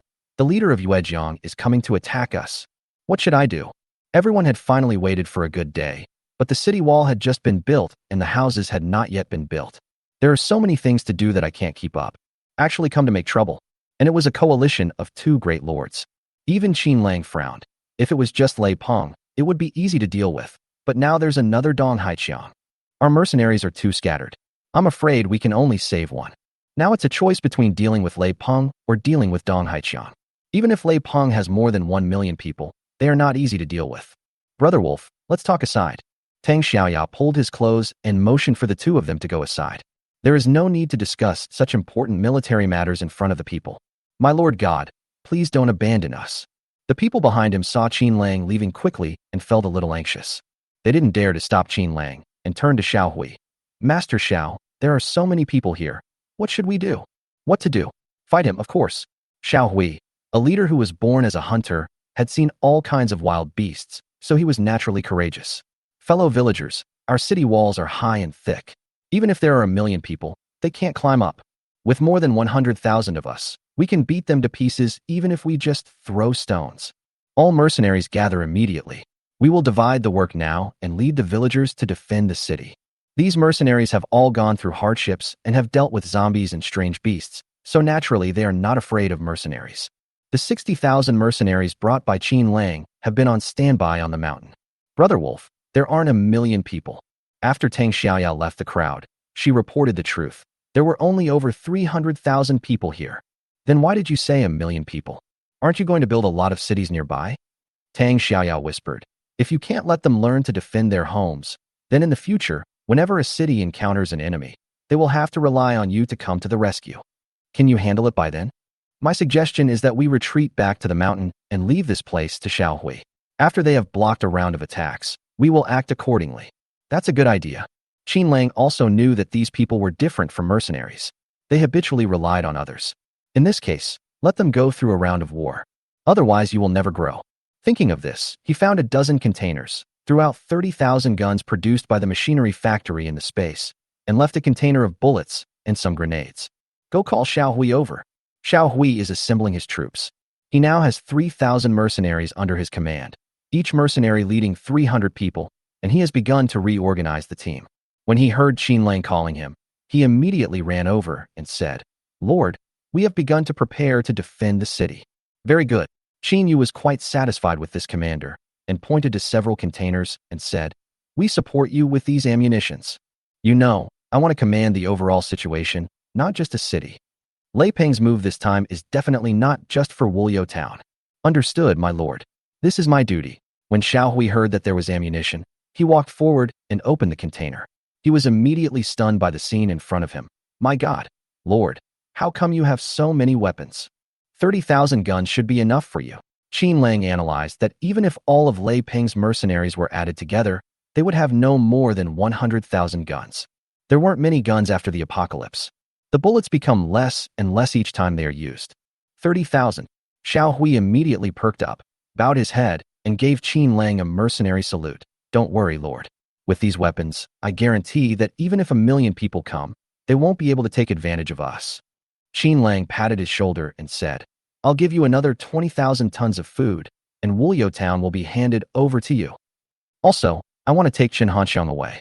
He is nominally the city lord here, but you still have to take care of the affairs here." Yes. Xiaohui had people, food, city walls, and weapons, and he immediately became more confident. Chapter 250, I just want to be the king of Jiangnan. Qin Lang did not tell him that there were still 80,000 mercenaries on the mountain. After giving the instructions, he immediately left Wulyo City with the 12 elite team members and Qin Hanxiang.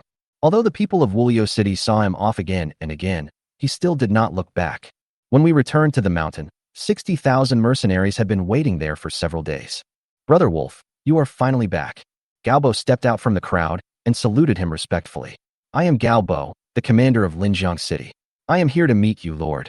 Also coming were Lu Jie, Mu Jiqiang, Yi Hongjie, Yi Jijun, and some old acquaintances from Linjiang, including Han Li, who was stabbed by Qin Lang because of Wu Yuyan. Several people smiled at first, then bowed respectfully. "Greetings, Lord. Why are you here?" Qin Lang felt very strange. "Aren't these guys the leaders of various places? Brother Wolf, didn't you say that we were brothers in our previous life?" Galbo was originally very jealous of Qin Lang, but ever since Qin Lang appointed him as a commander, he has now completely surrendered to him. "Since we are brothers, I think I should go to the battlefield with you, and we can fight together again. I want to truly make achievements, not just give me a leader for the sake of old classmates." "We thought so too."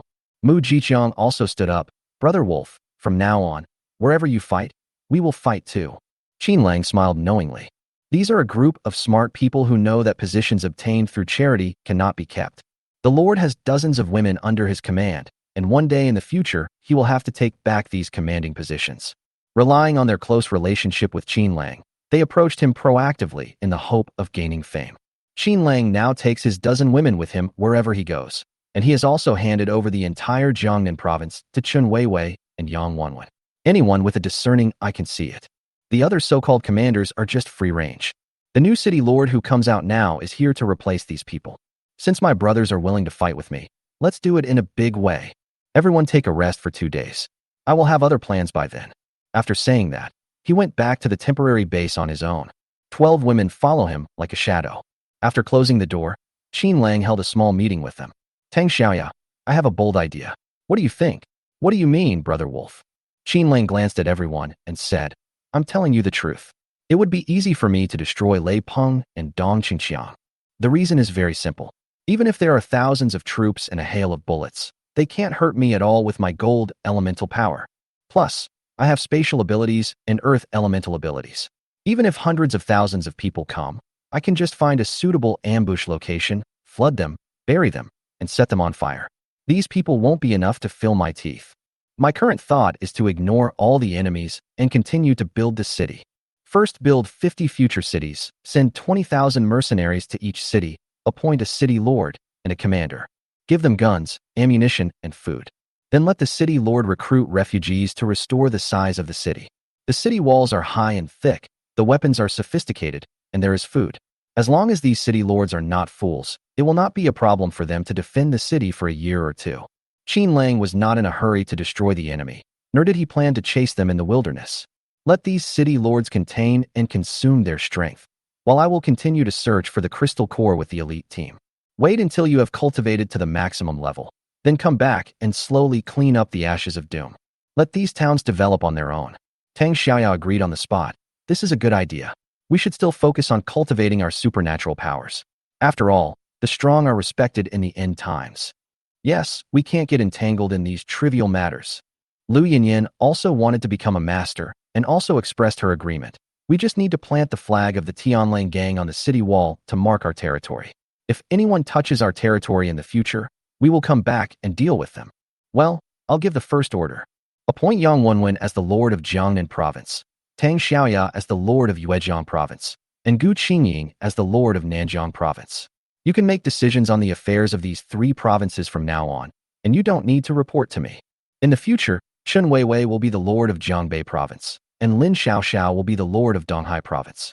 Wu Yuyin will be the lord of Shannan province, and Su Xinshan will be the lord of Jiangdong province. Other women, each of you choose a city and become the city lord. The reason for his distribution is simple. Yang Wenwen gave birth to his first child. Lin Xiaoxiao was the last woman in his previous life, and Gu Qingying gave him a super crystal core.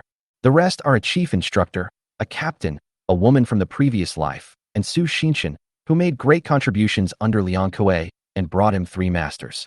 This is a reward based on merit. When these words were spoken, the women were stunned.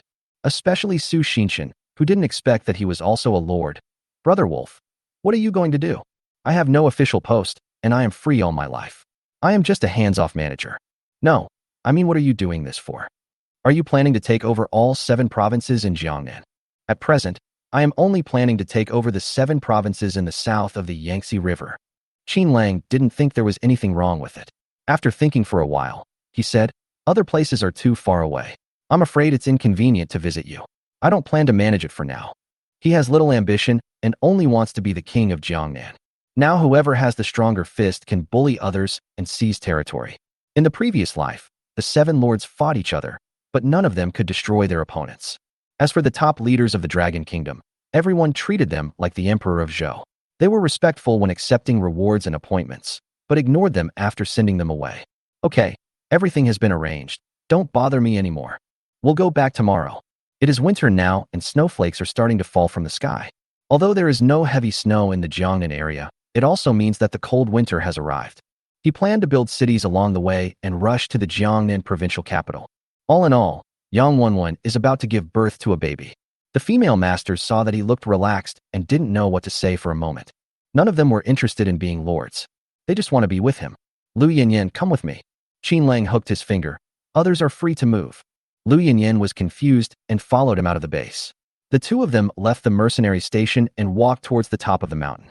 Brother Wolf, what are you going to do? I'm going to take a hot spring bath. There are hot springs everywhere in Kangwu Mountain, some big and some small. After the apocalypse, he had become addicted to hot springs and would find a place every day to soak and stretch his muscles.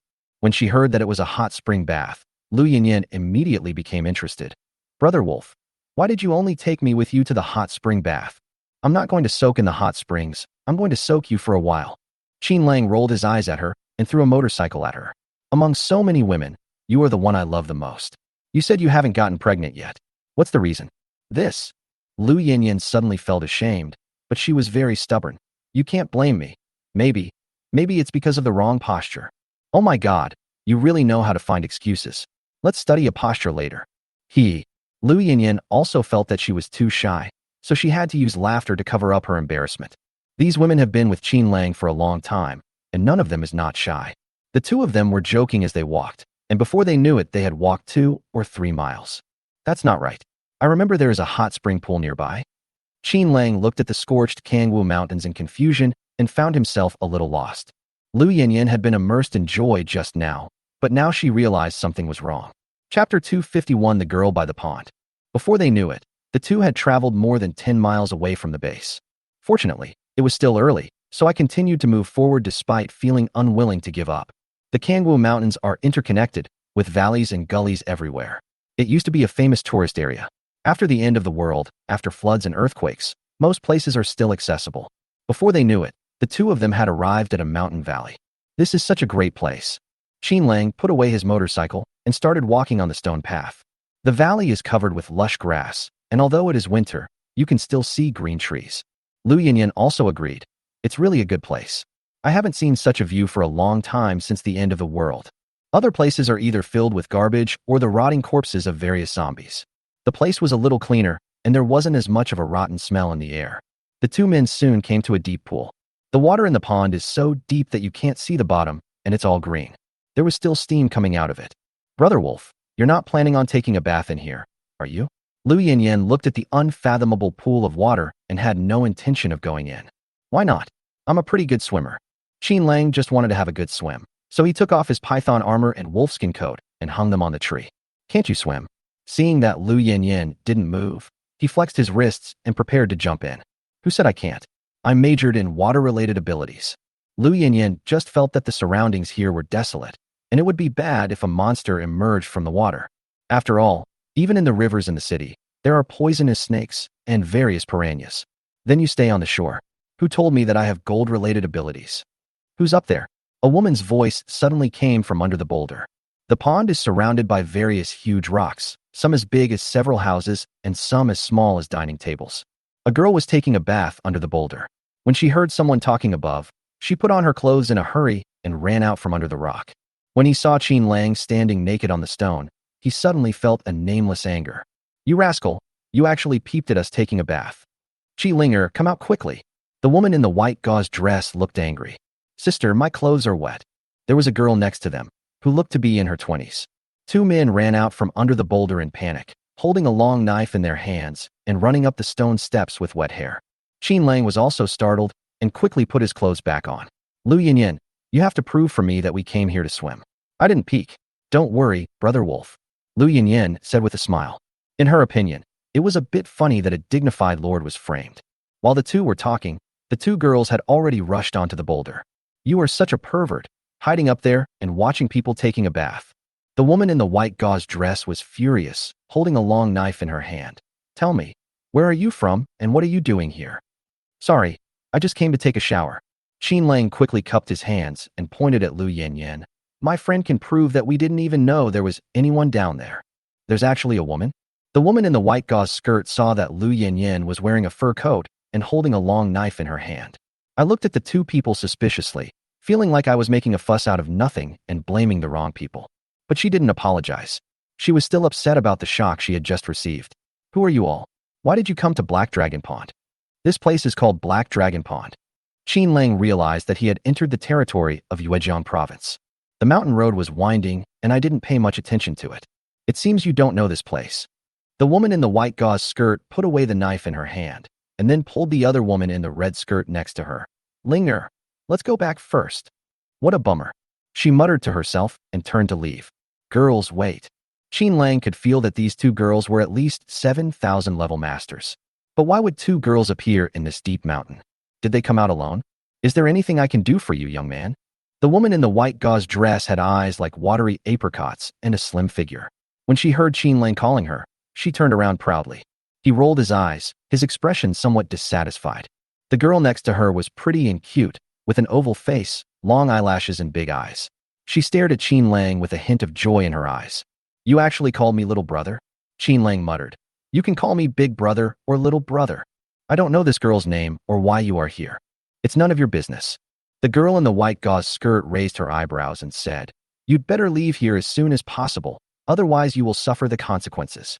Qin Lang has the ability to eavesdrop on people's thoughts. He can hear everything clearly with just a slight thought. The girl in the white gauze dress is called Qi Yulan, and the one next to her is her sister Qi Linger. Haha, a country boy, are you qualified to ask my name? I am the woman of Master Lei Penglei. Look at the way he looks at me. I'm afraid he has been stunned by my beauty.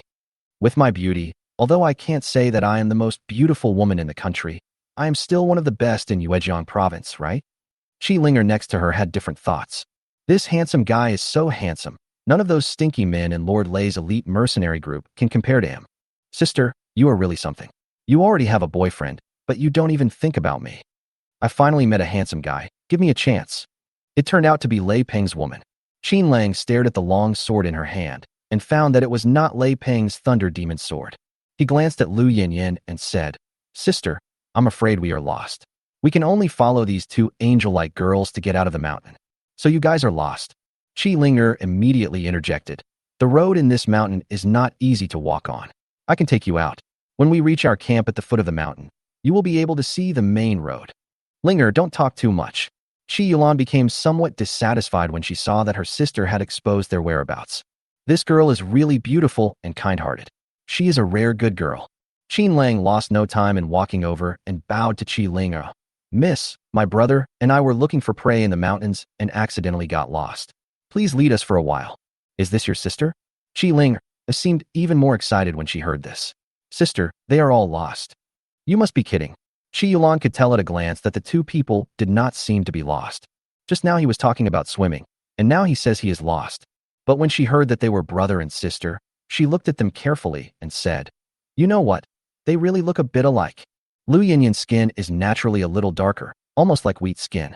Although Qin Lang is handsome, his skin has become bronze after he gained the power of gold element. He is very strong and has thick eyebrows and big eyes, which makes him very handsome. She seemed to see that Qi Linger was a little amorous, and suddenly she had the idea of finding a brother-in-law. I don't know where this man came from. You too. Are you from Yuejiang province? No. Qin Lang quickly answered. We are from Nanjiang province. We hunt around here all year round. We didn't expect to enter Yuejiang province. This place where three provinces meet is really a bit troublesome. Okay then, come with us. Qi Yulan didn't suspect anything when she heard that they were from southern Xinjiang province. Chapter 252. Different thoughts. Qi Yulan seemed to notice that Qi Linger was a little amorous, and suddenly she had the idea of finding a brother-in-law. I don't know where this man came from. You too. Are you from Yuejiang province? No. Qin Lang quickly answered. We are from Nanjiang province. We hunt around here all year round. We didn't expect to enter Yuejiang province. This place where three provinces meet is really a bit troublesome. Well, come with us. Qi Yulan heard that he was from southern Xinjiang province and did not arouse suspicion. The two girls walked in front, and Qin Lang followed behind, turning back and whispering to Lu Yinyin. Yinyin, my name is Lu Feng, remember? Remember, brother. Lu Yinyin stuck out her tongue. Seeing that Qin Lang insisted on following the two girls, she thought he must have some plan. Given his personality, he probably just wanted the bodies of these two women, who told him that he loved to steal his rival's women. Oh, these two girls are in trouble. She muttered in her heart and glanced at Qin Lang again. I, a woman, have become your sister and have to accompany you to pick up girls. Roll. Qin Lang's mouth moved. What he wanted was not the woman, but the knife in Lei Peng's hand. Of course, to get the knife, he had to rely on a woman. Otherwise, how could he get close to Lei Peng? The two women didn't see what he was thinking. They just walked a few steps in silence and gradually started talking. What's your name, young man? My name is Lu Feng, and this is my sister Lu Yinyan. Qin Lang appeared polite and well-mannered, neither humble nor arrogant, and walked briskly with brisk steps.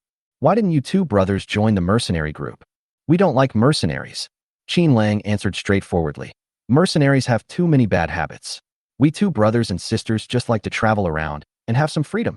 I don't like mercenaries either. Qi Linger agreed deeply. The bad habits of the mercenary group are that they fight and kill all the time, never take a bath, never change clothes, and their bodies stink. Second, many mercenaries live together as men and women, and the relationships among them are very complicated. Women are relatively weaker, so men sometimes use some food or crystal cores to exchange for women's pleasure.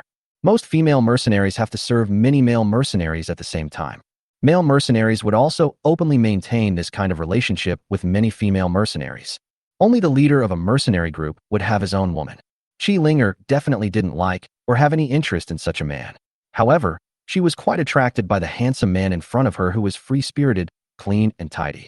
Brother, what are you mainly doing here? She took the initiative to walk up to Qin Lang and started a conversation. Don't you know that this area is very dangerous? We are just here to try our luck and see if there are any exotic beasts. That's quite sincere. Qi Yulan also had some affection for him.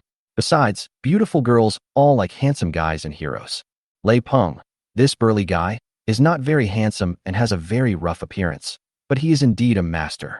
He has now cultivated to the maximum level and is also the lord of Yuejiang province. Seeing that Lu Yanyan was also a master of around 7,000 level, she became curious about Qin Lang. This guy, I can't tell what level you are. I have no level. I am just an ordinary person. What? You don't have a rank? This was quite unexpected for her. After trying several times, he really couldn't sense what level Qin Lang was at. But he is obviously a master. How could he have no level? Young man, are you being dishonest? No. Qin Lang has now reached the maximum level and entered the god level. As for what level he is now, he really doesn't know. If you speak in a lower voice, people will be able to sense it immediately. If he exaggerates too much, people will say he is bragging. Just play dumb. This aroused great interest of the two girls. They were also tired from walking, so they just found a stone to sit down. This time when he came out to take a shower, he didn't let his mercenaries follow him. Now that his hair was not dry yet, he took the towel and rubbed his hair. You have no level. Why do I feel like you are so powerful? I don't know either. I've only eaten one crystal core, so I don't know what level it is. Seeing that the time was almost right, Qin Lang began to slowly reveal his true colors. You only ate one? Qi Yulan stopped what she was doing and looked at him again. What kind of crystal core did you eat? I don't know either. It's just a wolf crystal core, about the size of an egg. In his previous life, he was lucky enough to pick one up, but he was not able to enjoy it. Having dual superpowers in this life, he is not afraid of Lei Peng at all. Even if 3 Lei Peng stand in front of him, they are no match for him. Oh my god, did you eat the crystal core of the Wolf King? At this point, Qi Yulan could no longer sit still. She shook her hair and stood up, looking very shocked. So, you have god-level supernatural powers? I guess only a god-level ability would prevent me from sensing it. Brother Lu Feng, don't you know it yourself? Just now I called him little brother, but now I call him big brother. I don't know. Qin Lang picked up the long knife in his hand and chopped at the boulder in front of him. There was a loud bang, and the stone, which was originally as big as a house, suddenly split in the middle. The knife edge is neat, just like cutting tofu. Oh my god, this is truly a god-level power. Qi Yulan screamed, then stared at Qin Lang blankly, cold sweat running down her face. Just now she looked down on the other person as a hunter from the mountains. This young man actually has god-level superpowers. Isn't the super crystal core what everyone dreams of but cannot obtain? Even the Lord sent out hundreds of thousands of mercenaries to search for the traces of super monsters all year round. Brother is really lucky, she said sourly. On second thought, with god-level supernatural powers, a top-level master like Lei Peng is no match for him at all. This kind of person is definitely not to be offended, otherwise, it would not be impossible to destroy the entire Yuejiang province mercenaries. If you can't afford to offend them, you have to win them over. Only then did she think of Qi Linger and winked at her. Qi Linger, it's too far for us to go back to the base. I think we'll have to camp in this mountain. Yeah, I love camping. The base is still more than 10 kilometers away. This mountain road is too difficult to walk on. Qi Linger knew what her sister meant. When she heard that Qin Lang had god-level abilities, she immediately took the initiative to walk to his side and offered him her arm. Brother, the way down the mountain is too far, so let's stay here. Suddenly, I felt the soft and warm touch of a girl on my arm. Qin Lang couldn't help but feel moved. This girl looks like a lady from a wealthy family. She hasn't suffered much in the end times. Although she is only 7,000 levels high, she still retains a gentleness. She didn't have the sense of strength that comes from years of fighting. Okay, then stay here. Chapter 253, Want to Marry a Brother-in-Law. Qin Lang let go of her hand and looked around. This area should be safe, right? With you here, how can I not be safe? Qi Yulan burst out laughing. This silly boy really didn't know that he had god-level supernatural powers. It seems that I have found a treasure this time. If I push my sister into his arms when I have time, she will follow me obediently. In the future, I'm afraid that Lei Peng's other women will have to be respectful to me. Who told me to have a brother-in-law with godlike superpowers? Let's see if they dare to compete with me for attention in front of Lord Lei. Thinking of this, she completely let go of her pride and looked at Qin Lang with a smile on her face. Brother, we didn't bring any food with us. Let's go back to the deep pool and catch some fish. Sure, they had just walked a mile when they had to go back. Qin Lang still wanted to take a bath and have a good sleep at night, so he said foolishly, I want to take a bath. How about you wait down there first, and I'll catch a few fish. No need, let's go up together. We have a temporary base nearby. We will live in the small house by the pond. The four of them went back to Black Dragon Pond. It was the place where we met just now, and there was a small bamboo forest not far away. There is a dilapidated hut next to the bamboo forest, which looks shabby on the outside. Qi Yulan pulled Lu Yanyan and said, "Sister, let's go clean the house first. Linger, take Lu Feng to the pond first, and we'll come over to grill fish later." Lu Yanyan pretended to be very calm, but she was actually cursing in her heart. This woman is really cunning. She made Qi Linger follow Brother Wolf. This Sima Zhao's intention is too obvious. Isn't this just to give them a chance to be alone together? I am being cuckolded in front of everyone. Do you want to wear a hat? Qin Lang glared at her. Are there not enough hats at home for you to wear? I understand, big brother. Lu Yanyan quickly regained her composure, and then followed Qi Yulan to the edge of the bamboo forest. Hey, actually I want to come out and take a bath too. Then let's go together and swim around the Black Dragon pool. Qi Yulan agreed as an exception and asked, Sister, what supernatural power are you cultivating? Shuaishi, what about you? Lu Yanyan asked absent-mindedly. What a coincidence. I also have water-related abilities. While the two were chatting, Qin Yu also arrived at the edge of the pond. To be honest, he had just felt that there was something in the water and had been planning to go down and find out what it was. Seeing that Qi Linger was following him, he pretended to swim, took off his clothes, and walked onto the big rock. Looking into the water, it was all green and it seemed like you couldn't see below. Qi Linger, go back. I'll be back after swimming 2 laps. Brother, this is not a hot spring. The water is standing still. Qi Linger put her hands on her chest and stretched them. We just finished taking a bath and we're going to swim a few laps. If you hadn't interrupted us, we would still be soaking in the water now. Are you sure you want to go down? Aren't you afraid there might be monsters in there? Qin Lang watched her take off her skirt, leaving only a bikini, and thought to himself that this girl was really brave. In this wilderness, the water is so deep that you can't see the bottom. How dare you jump into it? Also, in front of a strange man, don't you know the taboos? What am I afraid of? I'm a 7,000 level expert who specializes in water-related abilities. I can handle even the deepest water with ease. There are only some poisonous snakes and piranhas in this water. We can catch them and eat them. She looked very proud. Seeing Qin Lang preparing to jump into the water, she said with a smile, Brother, even though you have God-level abilities, you may not be stronger than me in the water. How about I take you with me? Okay, come up. Let's do a double diving. Since she offered herself to him, Qin Lang did not refuse. When Qi Linger came to the big rock, the two of them stood side by side. Qin Lang didn't feel anything. He has now become an expert at picking up girls. It doesn't require any skills at all. He just needs to hear what the other person is thinking and then start. Qi Linger next to her seemed very nervous. It was the first time for her to stand with a man, and she was wearing such a cool outfit. She turned around and saw Qin Lang's 8-pack abs and blushed. Brother Feng, your muscles are so strong. Do you like it? If you like it, I'll let you touch it. You are so mean. Qi Linger said this, but she still reached out and pinched his abdominal muscles, then laughed to herself. The two of them smiled at each other, and the girl was immediately moved. Qin Lang stood behind him very skillfully and then hugged Qi Linger's slender waist. Come, brother will do a love suicide dive for you. Oh, how could you say that? Qi Linger didn't expect him to be so quick to take action, so she leaned into his arms obediently. Brother, we haven't reached the point of committing suicide for love yet. The two people were so close to each other that they could hear each other's heartbeats. There might be monsters down there. If we die together, wouldn't we be a pair of unfortunate people dying for love? Qin Lang said. Then he kicked his legs, hugged Qi Linger, and jumped off the big rock. Qi Linger thought about it and found it quite romantic. But when her body jumped into the air, she was still so frightened that her face turned pale. She grabbed Qin Lang tightly and screamed. This kid is just pretending to be stupid. Qi Yulan couldn't help but feel envious and jealous when she saw the two of them getting together so quickly. My sister is so lucky that she met such a silly boy with such strong martial arts skills as soon as she came out. It seems that the two of them seemed to get along well. Lu Yanyan next to her was also jealous. I originally came out to swim with Qin Lang, but in the end I had nothing to do with it. As the two landed, there was a splash in the pool of water. Once they were in the water, they let go of each other and swam in the water hand in hand. Wow, this water is really cold, but it's very comfortable. Qin Lang likes taking baths very much. After years of fighting, the bloody smell on his body can only be washed away in water. Qi Linger also likes swimming. She originally has water-related abilities.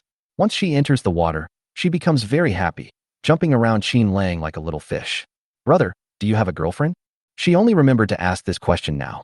At first I only knew that Qin Lang had a sister, but now I remembered to ask him if he had a woman.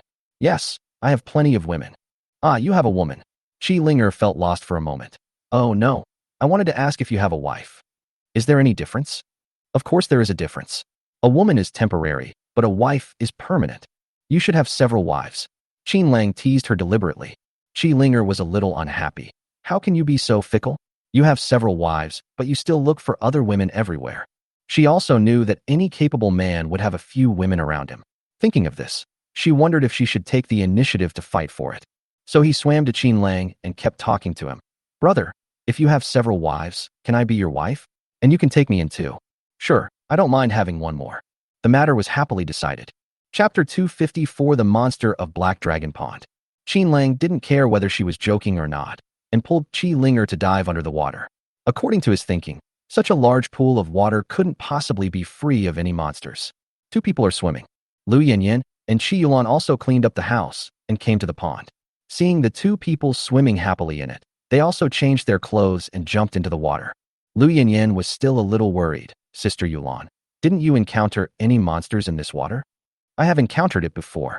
Qi Yulan said proudly. We major in water-related abilities, which means we specialize in finding monsters in the water.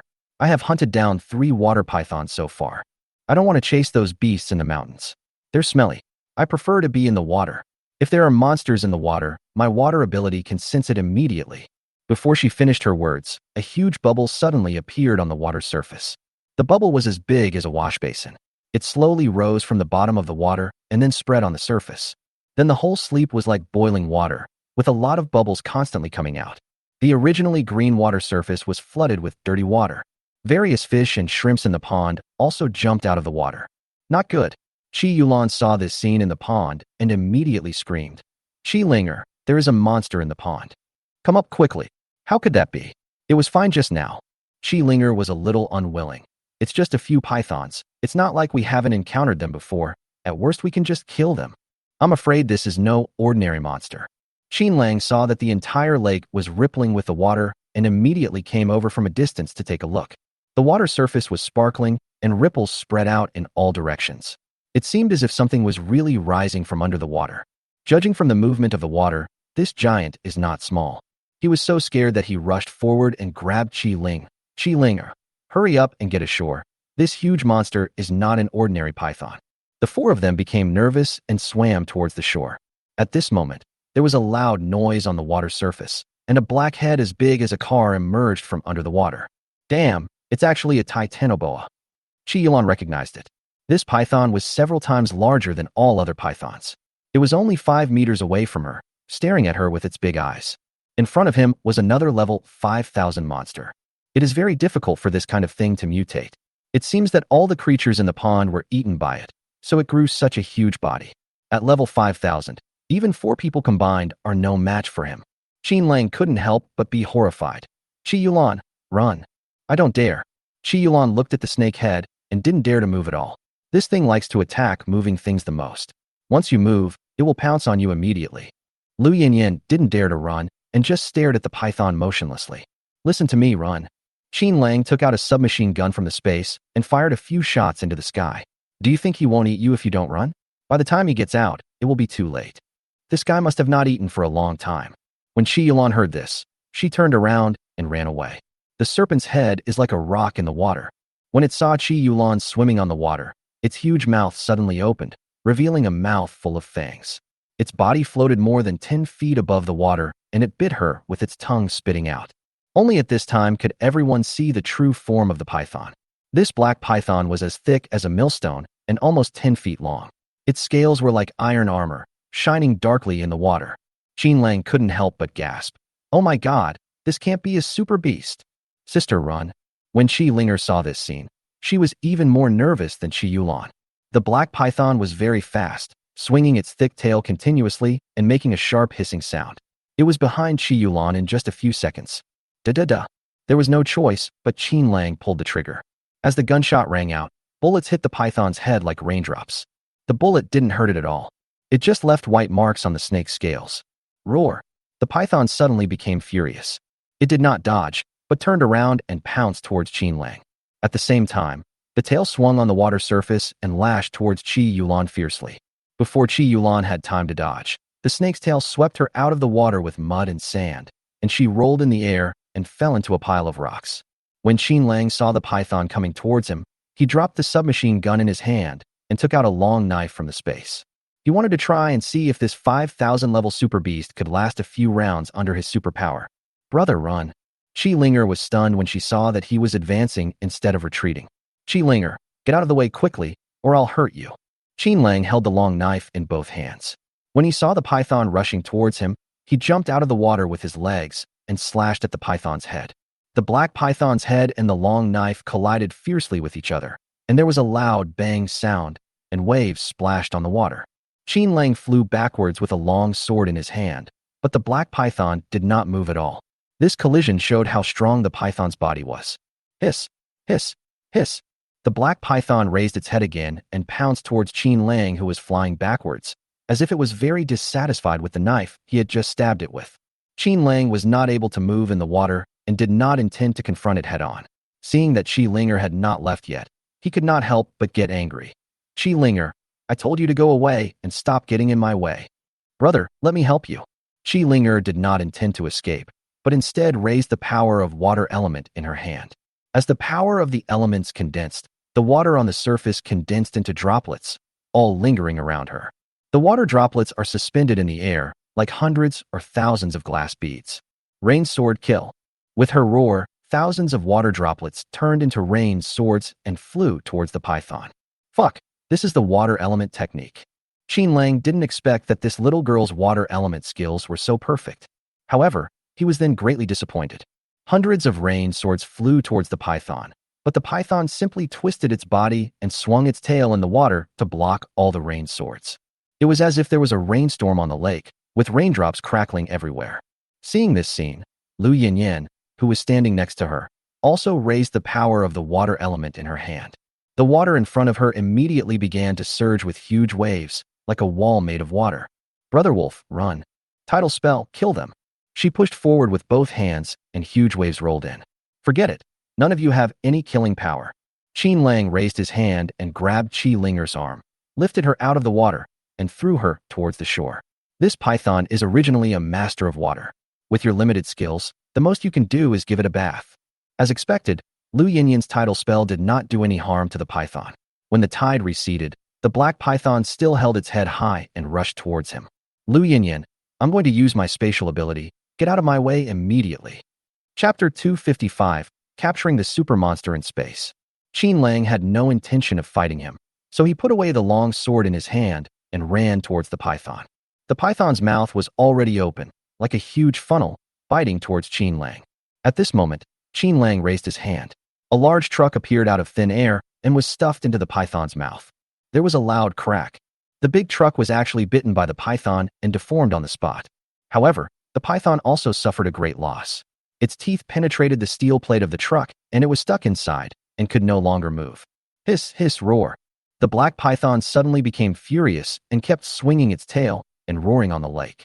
No matter how hard it tried, it couldn't get rid of the big truck in its mouth. The two women had already escaped from the water and returned to the shore. They had not seen what had just happened, and when Qi Linger turned around, she couldn't help but wonder, strange, how come there is a truck in the mouth of this python? This is a spatial ability. Lu Yinyan was relieved when she saw this. The snake has been stuck. It seems that Brother Wolf is out of danger. Now the black python has lost the ability to attack. Qin Lang couldn't get close either. Thinking of the pool of water in the space, he dived into the water again. After getting underwater, he opened up his own space. The pool of water in the space now covers an area of more than 10,000 acres, and this pool of water in front of it is like a small ditch. In just a few seconds, half of the water in the pool was drained away by the space reservoir. The python was still shaking its head angrily when it was pulled into the space by the huge vortex, and then into the pool of water in the space. When everyone looked again, Qin Lang was standing under a pool of water several meters deep, and the water had reached his waist. There were two big crabs on his head. Fuck, what kind of supernatural power is this, brother? Why did the water in this pond disappear all of a sudden? Qin Lang collected the python and immediately entered the space. The black python entered the space pool, still roaring violently, stirring the water upside down. The fish and shrimps in the water were jumping around. He originally planned to find a place to throw the python out and then find a way to kill it. Unexpectedly, the system made a ding sound. An abnormal creature was found on the farm, and the automatic slaughter mode is activated. Slaughter in progress. The slaughter is complete. I harvested 1 snake skin, 5,000 kilograms of python meat, and 1 super crystal core. As the system's sound disappeared, a pitch-black crystal core appeared in the space warehouse. Damn, I didn't expect the space to have this function. Qin Lang did not say anything. He quickly jumped out of the mud and came to Qi Yulan's side under Qi Linger's surprised gaze. What's the matter with her? At this moment, Qi Yulan had been helped up, her whole body limp in the hands of the 2 girls. Blood was still flowing from her stomach. Brother, I'm afraid I can't make it. Qi Yulan was barely breathing, covering her abdomen with her hands. My internal organs felt shattered when I threw them just now. No way, logically speaking, don't you have superpowers? Qin Lang quickly squatted down and took her arm away with his hand. Qi Yulan's stomach was covered in blood and flesh, with a lot of gravel on the wound. It's nothing serious, just a scratch on the ground. I don't know if there are any broken bones or internal injuries. His hand slid down Qi Yulan's abdomen and groped around her chest. There's no fracture in the chest. I have to check her thighs and back. Qin Lang didn't have any bad intentions. He just wanted to see where Qi Yulan was injured. It was the first time that Qi Yulan was touched like this by another man. She couldn't help but show a trace of embarrassment on her face, and then her whole face turned red as if blood was dripping. It's not a broken bone, but maybe there was a blow to the abdomen. I have to rest for a while. Thinking of this, he squatted down and held Qi Yulan's back and thighs with his hands. Beauty, do you mind if I carry you back? It would have been better if she hadn't asked this question. Qi Yulan blushed even more after asking it. But she couldn't care less about that, so she just nodded. Then please be gentle. Big brother, my stomach hurts so badly. Before he finished speaking, Qin Lang picked her up and said, Quick, go to the front room and clean up. I think she needs to rest for 3 to 5 days. I'll go get a doctor. Qi Linger turned around and was about to leave. Where can we find a doctor? Qin Lang called out to her. We have a doctor at our base down the mountain, and we have a first aid kit with us. No need. Qin Lang interrupted her. Qin Lang didn't want the 2 girls to return to the base, otherwise his plan would be ruined. Thinking of this, he didn't intend to hide his space. Don't worry, I have all kinds of medicine here. There is no need for a doctor. Brother, do you have medicine? Qi Linger looked at him with suspicion, as if he had nothing on except a pair of swimming trunks. Don't worry, Brother Wolf has plenty of ways. Lu Yinyan seemed calm. Let's just do what he says and hurry to the hut by the bamboo forest. Oh well. The 4 of them walked towards the bamboo hut together. Qi Yulan didn't say a word along the way, but just hooked her arms around his neck. The man was very strong and walked steadily, so she didn't feel any bumps or discomfort. But I was only wearing a bikini and was hugged by a man who was also only wearing a pair of swimming trunks. I felt shy just thinking about it. After all, I am still the Lord's wife. The houses here were previously abandoned and have no roofs. There were 3 rooms in the house, and inside there was nothing but a few wooden boards and a pile of clean straw. It looked like someone had rested here before. Wait a moment. Qin Lang looked down at Qi Yulan in his arms, stretched out his hand, and threw out a blanket, then 2 pillows, and then slowly put her down. The other 2 women in the room had different expressions when they saw this scene. Qi Linger was naturally constantly shocked, but Lu Yinyan felt that she would rather be the one to get hurt. They had never been taken care of by Qin Lang alone like this before. Qi Yulan was also surprised. What are you doing here? Get out first. After Qin Lang put her down, he threw out a pile of gauze, disinfectant, and various medicines from the space, and then handed Qi Linger and the other 2 a few boxes of self-heating rice and some beef. You go outside and eat something first. I have to bandage her first. Okay, big brother. Qi Linger was holding the self-heating rice in her hand and was in a daze. Then she felt something was wrong. My sister is staying with my husband. Is this okay? What does it matter? A doctor has a kind heart. He is just healing the wound. Although Lu Yinyan said this, she knew in her heart that any woman that Qin Lang took a fancy to, no matter who she was, would not be able to escape. Qin Lang is now concentrating on healing his wounds. After laying Qi Yulan flat, he took a piece of gauze dipped in disinfectant and wiped her wound. Beauty, I'm a little clumsy. Please don't mind. It's okay. Qi Yulan felt a burning pain on her skin and could only grit her teeth. In order to ease the embarrassment, she found another topic. Brother, do you have any special abilities? I see you can conjure food out of thin air. Chapter 256 Brother-in-law becomes brother-in-law. Qin Lang didn't intend to hide it now. This is my space ability. I can store some supplies. I have God-level supernatural powers. How many people in this world can be my match? What's more, there are millions of mercenaries. Space power. Oh my goodness. Who are you and how come you have so many powers? I am the one who likes you. Qin Lang deliberately made a joke and tested Qi Yulan. Brother, you are such a joke. Qi Yulan blushed. She didn't expect that this handsome guy would actually joke with her. However, she began to feel a little uneasy in her heart. What a pity. I am already the Lord's wife. Otherwise, I would like to be with this little brother. This handsome boy is much more handsome than Lei Peng, much younger, and has superpowers. There are always people better than you in this world. Since she had this idea, Qin Lang let go. I'm not kidding you. I fell in love with you the first time I saw you. Whether you have a husband or not, don't even think about getting away from me in this life. What I'm afraid of is the kind of person who is very conservative and would rather die than betray her man.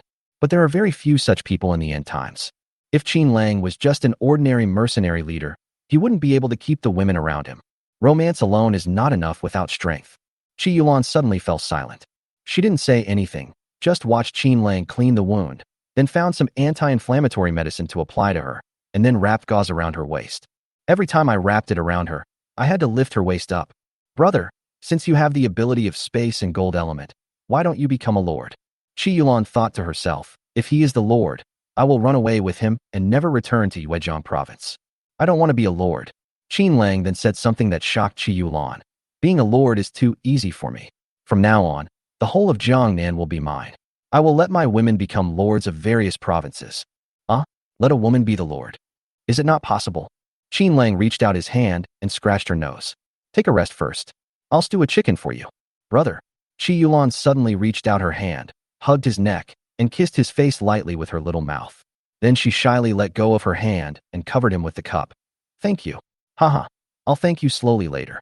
It's that easy for an expert to pick up women, especially in the end times. When Qin Lang came out, Qi Linger was standing at the door.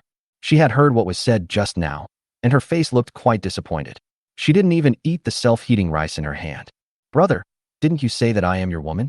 How come in just such a short while, the brother-in-law has become the brother-in-law? The same to you. Qin Lang no longer blushed, and he scratched her nose. As long as you are willing, both of you sisters can marry me. Oh, you are so shameless.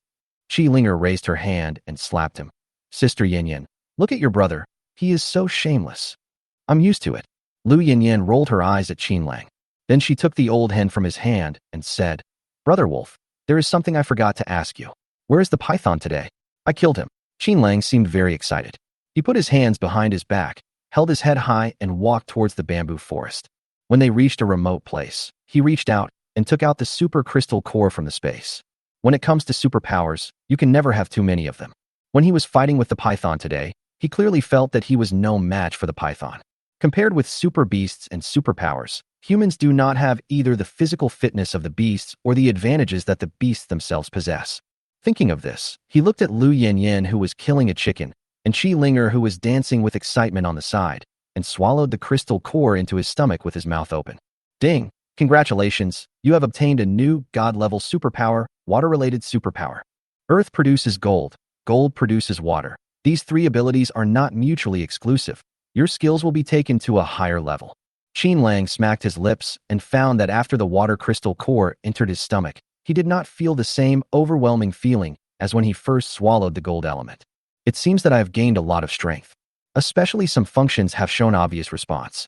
With triple superpowers at his disposal, plus the power of space, I'm afraid he will have no problem walking sideways in the future. When they returned to the bamboo forest, the two girls had already started a big fire. There was a lot of wood nearby, so we put an iron pot on the stove, poured some water into it, and the water boiled quickly. The old hen was plucked and thrown into a casserole. Qin Lang threw out some spices. Half an hour later, the old hen in the casserole was already steaming and emitting a fragrant aroma. The people inside probably just need some soup. He took the bowl and began to scoop the chicken soup and handed some bowls and chopsticks to the two girls. I'll take one chicken leg, and the rest of the meat is for you. That's great. There's chicken to eat. Qi Linger was already a little impatient. She took the bowl and started to scoop up the chicken without caring whether it was hot or not. Unlike Lu Yin Yin, they have no food at all in Yuezhang province and usually eat wild vegetables. If it weren't for eating fish, she wouldn't have specialized in water-related abilities. As for the mercenaries, they would often come to the mountains to hunt exotic beasts to solve the problem of meat. When Qin Lang brought the chicken soup into the room, Qi Yulan had already started cooking. She touched the soft quilt with her hand and wondered, strange, how come you have a new quilt? It's easy, I can make it myself. Your chicken soup is ready. He held it in one hand and grabbed a handful of chives from the space. Do you want to eat cilantro? Coriander? You have cilantro. Of course. Qin Lang raised his hand, sprinkled some coriander, and blew twice. It's not a loss to be my woman. Whatever you want to eat, I can make it for you. Qi Yulan didn't seem to have an appetite. She drank 2 mouthfuls of chicken soup and said, Brother, how about we leave here? Why? Qin Lang fed her chicken soup. You are not in good health. We should not go far. If the mercenaries down the mountain see that we haven't returned, they will definitely send people up to look for us. She turned her head to the side. I don't want them to see us. I want you to take me away quietly. After all, these people have been with me for so long, and I don't want to have a conflict. Okay then. Qin Lang handed her the chicken leg. Eat this chicken leg, and I'll take you away. Qi Yulan has decided to leave Lei Peng. Qin Lang had no choice but to pick up the bedding on the ground, put her on his back, went outside and shouted to the 2 girls. Let's go. We're moving tonight. Why? Qi Linger was still gnawing on the chicken. Your sister doesn't want the people down there to come looking for us, so let's go somewhere else. Where are you going? Let's get to the main road first. Chapter 257 News about the demonic Thunderblade. What Qin Lang wanted was the demonic Thunderblade, so he planned to take these 3 women with him and head towards the Yuejiang provincial government. Even if I have to snatch it in front of people, I have to get the demon thunder sword. In the future, the competition will no longer be between mercenaries, but a showdown between masters. Without a good weapon, you won't be able to deal with super monsters. Qi Yulan didn't expect that when she came out to take a shower, she would meet Qin Lang. Thinking about her betrayal of Lei Peng, she felt very guilty. Brother Wolf, I always feel sorry for Lei Peng. Why are you feeling guilty? Doesn't Lei Peng have more than 100 women? Is there anything special about him to you? That's not the case, but he is a lord. If we leave like this, he will definitely not give up. If we meet again one day, I don't want to face him head on. You do have some affection. Qin Lang still wants her to go back and steal the demon Thunderblade, but it seems this is not going to be easy. He turned his attention to Qi Linger again.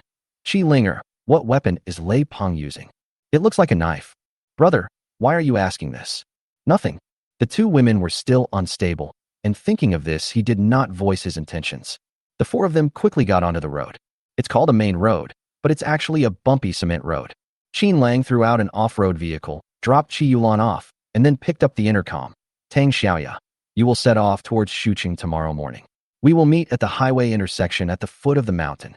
If a lone troop were to march deep into Yuejiang province, it would be necessary to bring an elite team with it. Since Qi Yulan didn't want to see his subordinates, he deliberately bypassed the base at the foot of the mountain and headed in the opposite direction. Brother, are we going to cross the river? Qi Linger soon realized something was wrong. She was walking towards Shuqing. Yes, I want to go to Yuejiang to meet Lei Peng. What? You're going to see my brother-in-law. Qi Linger realized that she had said the wrong thing and immediately changed her words. No, brother-in-law. No, brother Wolf. What do you mean by going to see Lord Lei? When Qi Yulan heard this, she was so scared that she quickly sat up. Brother Wolf, it's too late for us to hide from him now. You are doing this. Don't worry, I won't let you face him. Then we'll put on our makeup and go. He thought for a moment and said, I don't have to look for Lei Peng. I just want to find a knife called the demonic thunder knife. Demon Thunderblade? I've never heard that Lord Lei has one. I've never heard that Yuejiang province has this blade either. Qi Yulan looked confused. No demonic Thunderblade? Qin Lang was immediately disappointed. Then what kind of knife does your Lord Lei use? It's just an ordinary knife. Strange. He clearly remembered that in his previous life, Lei Peng had a magic thunder sword in his hand. The blade was snow-white and could emit lightning and split mountains and break rocks. Could it be that the knife hasn't reached his hands yet? In this case, he must go to Yuejiang province. Well, let's not look for Lei Peng first. Let's go along Kangwu Mountain and reach Yuejiang's territory first. The Kangwu Mountain stretches across hundreds of miles and passes through several provinces. The 4 of them said nothing else along the way, and soon arrived at the road leading to Shuqing when it was dark. There was no one around. Qin Lang threw out a few containers and began to prepare to set up camp. There is a circle of containers around, 3 of which are used as bedrooms. A table with some snacks is prepared in the open space in the middle.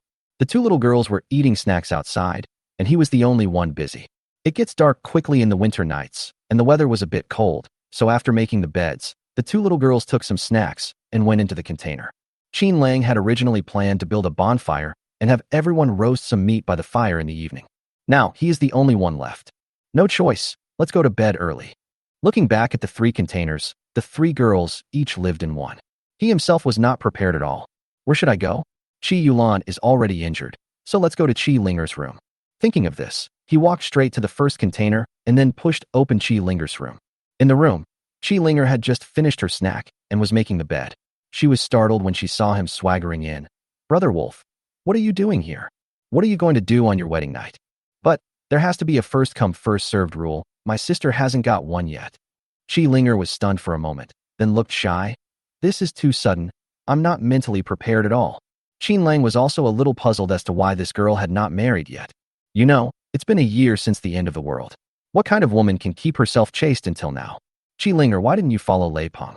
He undressed himself, lay down, and pulled Qi Linger into his arms. The girl's heart was pounding. Although she usually spoke carelessly, when it came to the critical moment, she was like a frightened deer. "My sister won't let me marry him." Qi Linger lay in his arms anxiously, trying to cover up her uneasiness with words. "My sister used to be the leader of a mercenary group. Later, she was noticed by Lord Lei. Lord Lei gave us a lot of food, and only then did my sister agree to join his mercenary group. It's not much, actually. Only about 200 kilograms of food. But you know, food was very precious at that time. My sister wasn't happy after marrying him. Lei Peng is a very suspicious person. He has many spies around every woman." "Really?" Qin Lang unbuttoned her collar and put his hand around her neck. "So, there are spies in the base down the mountain? Is he worried about his woman being with another man?" "Of course." Qi Linger shuddered. "Lei Peng is too ugly and has a bad temper. He beats and scolds women at every turn. Of course, there is a woman who is cheating on him. When Lord Lei wanted to marry me, my sister tried everything to stop him." Qin Lang couldn't help but frown when he heard this. If this is true, Qi Yulan's whereabouts are probably under surveillance. When he had a woman, he was afraid that the men in the team had ulterior motives. It was not until his spatial ability was fully exposed and he had the ability to read minds that he felt at ease about the women around him. "Brother, just come up." She was uncomfortable with Qin Lang and pulled him with her hands. "You keep rubbing like this. Why not just do it quickly?" "Girl, you always speak so carelessly." Qin Lang felt a little embarrassed by her teasing. The two people quickly got down to business. At this moment, Qi Yulan next door couldn't sleep. She always felt a little worried. "We've been out for so long today. There's no way the mercenaries in the base haven't come looking for us. Perhaps they saw something and went back to report it?" Chapter 258. The camp is surrounded. Qi Yulan was worried about being followed, so she endured the pain and sat up. "No, I have to have everyone be alert at night. It will be troublesome if Lei Peng's people make dumplings." She climbed out of bed, took the fur coat Qin Lang threw to her, and put it on, then fumbled to open the door of the container. "Who is it?" With the creak of the door, Lu Yinyin appeared on top of the container. "Sister Yulan, why don't you take a rest? I'm worried something might happen tonight." Qi Yulan tugged at her clothes and said, "When Brother Wolf took us away today, I forgot to remind him that there might be someone tailing us. We still have to be alert at night to avoid being ambushed." As soon as she said this, she heard a gunshot. Lu Yinyin was lying on top of the container on guard. When she saw Qi Yulan coming out, she stood up. Just as she stood firm and hadn't said a word, a bullet flew from behind her. "Ah!" Lu Yinyin screamed and fell off the container. "Hurry up and tell Brother Wolf. There's something wrong." Fortunately, she has superpowers and her body is in good condition. In addition, she was wearing a leather armor made of python skin, so the bullet did not penetrate her body, but was stuck in the shoulder blade. What happened? When Qin Lang heard the gunshots, he jumped out of bed immediately, put on his clothes very quickly, and got out of the container. In his hand, he was holding a long knife. "Brother Wolf, we were ambushed." Lu Yinyin rolled on the ground, stood up, and immediately took off the submachine gun on her back. Suddenly, there was fire outside. "Brothers, that pretty boy is in there. Rush in and kill him." "Damn it. You dare to touch Lord Lei's woman. You must want to die." As expected, Qi Yulan was followed. When several people were hunting a black python by the water pond, the mercenaries who were secretly following them were nearby. When they heard the noise, the python had already been dealt with. They saw with their own eyes Qin Lang holding Qi Yulan and walking into the small house beside the bamboo forest. Several mercenaries thought that Qi Yulan had stolen someone and did not dare to expose her in person, so they immediately ran to the foot of the mountain to report. The round trip was nearly 10 kilometers. When they came back, Qin Lang had already packed up and left with Qi Yulan. That night, all of Lei Peng's mercenaries were looking for Qi Yulan. When they chased to the side of the mountain road, they saw a container base suddenly appeared here and immediately became suspicious. When the two of them were talking just now, the mercenary leader outside recognized Qi Yulan's voice. As the gunshots rang out, thousands of mercenaries suddenly appeared outside. Qin Lang, you stinky bitch, you actually fooled around with another man behind our Lord Lei's back. We have already notified Lord Lei. You better get out of here obediently. If Lord Lei comes, he will tear you into pieces. Qin Lang seemed extremely anxious at this moment. It's over, Brother Wolf. There are only 4 of us here, but there are thousands of people outside. Who is speaking? Qin Lang was not panicked. This is Lord Lei's confidant. His name is Yang Xiongfei. He actually thought of sending his confidant to keep an eye on his woman. This confidant might be a eunuch, right? Qin Lang smiled, and then jumped onto the container. What are you barking at, dog? Can't you see I'm sleeping? There were crowds of people everywhere, some standing on the side of the road, some standing under the embankment, all holding guns and surrounding the container. Seeing Qin Lang appear, Yang Xiongfei raised his submachine gun and fired a burst of bullets. Damn you son of a bitch! How dare you come out? What's wrong with coming out? Qin Lang was suddenly furious, and the power of the gold element in his body rose up, wrapping his whole body in it. All I heard was the sound of metal. The bullets hitting him were like hitting steel plates. Although there was some impact, it did not hurt his skin. In the firelight, Qin Lang slowly opened the space, scanned the warehouse in the space, and then threw out several sets of python armor. Qin Lang, put on the clothes I gave you. This armor was just made, and is made of the skin of a super black python. This super armor can block all bullets, and is not afraid of submachine guns outside at all. Of course, if you encounter a master with superpowers, you can kill him with one blow if you have a good sword. Qin Lang stared at Qin Lang and the hail of bullets in amazement. I never thought that this superpower is so powerful that he is not afraid of bullets. She calmed down a little and picked up the clothes on the ground. The people below were also surprised. After firing for a while, Qin Lang did not resist at all. Instead, he started to change his clothes in front of them. Yang Xiongfei was stunned when he saw this situation. He raised his hand and said, "Brothers, this guy has superpowers." The gunfire stopped abruptly. Qin Lang put on new armor, then slowly picked up the long sword in his hand. "Wait for me. No one of you can escape tonight." After saying that, he jumped off the container and slashed at the mercenary in front of him who hadn't reacted yet. With a flash of cold light, the mercenary in front of him was cut into 2 pieces on the spot, along with his gun. Not only that, the 2 mercenaries who were closer to him behind were also cut in half. The gold element's power flashed with a cold light, and wherever it went, whether it was gold, iron, trees, or flesh, they were all cut off. He did not show his special powers when killing the black python today, in order to ensure that there would be no mistakes and to avoid being hurt by the black python. Now, when dealing with these mortals, a long sword is more useful than any other weapon. The man in front of him did not fall down immediately after being chopped off.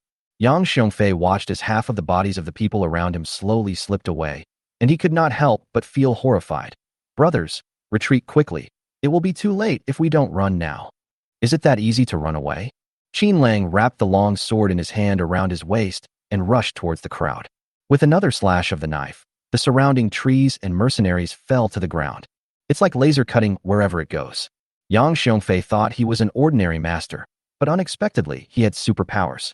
Not to mention him, even if Lei Peng came up, he wouldn't be able to withstand a few rounds. He only regretted that he had 2 fewer legs. He left his mercenaries behind and quickly jumped dozens of meters into the mountain. Woof! Woof! Suddenly a dog barked. Qin Lang raised his hand and 2 Dobermans flew out of the space. This is his trump card, which has been kept in the space and never taken out. Today is a good opportunity to try it out. The 2 Dobermans have grown as big as black panthers, 10 feet long and weighing 1,500 kilograms. In addition, they have been eating various exotic beasts and crystal cores for many years, so their current level is almost over 5,000. In terms of fighting power, the 2 Dobermans naturally cannot defeat the Wolf King. They are just dogs after all. But dealing with these mercenaries is not easy at all. There was a burst of screams at the scene, and there were crackling sounds wherever it went. "Dog Commander, capture Yang Xiongfei." Qin Lang was too lazy to do it himself, so he quickly returned to the container. Chapter 259, The Dog Commander Kills People Like Hemp. The 2 Dobermans received the order and jumped up from the ground like a black lightning, chasing after Yang Xiongfei. Oh my god, there's a strange beast. Yang Xiongfei had just run 2 miles and was still secretly rejoicing when he was caught up by 2 Dobermans, which then bit his arms. The Doberman only knew that Qin Lang wanted someone, so he dragged Yang Xiongfei by the neck and quickly came to the container. He threw the person to the ground regardless of whether he was dead or alive, and then went after the others. "Have mercy." Yang Xiongfei was so scared that he had incontinence, and he felt like a dead dog being dragged. I thought I was going to become food for 2 Dobermans, but I didn't expect that the person standing in front of me was Qin Lang. He finally came to his senses and immediately knelt down in front of Qin Lang. Sir, I didn't mean to offend you. Please spare my life. Commander Qi, please save me. Only then did he remember Qi Yulan and shouted inside. Brother Wolf. Qi Yulan heard the voice and called out to Qin Lang, then walked out of the container. Brother Wolf, these are all old men under my command. Please let him go for my sake. After all, this woman was thinking of their old friendship and couldn't bear to see her mercenary leader being killed. It's not impossible to let him go. Qin Lang took a look and saw that the person on the ground seemed to be a master of level 7,000.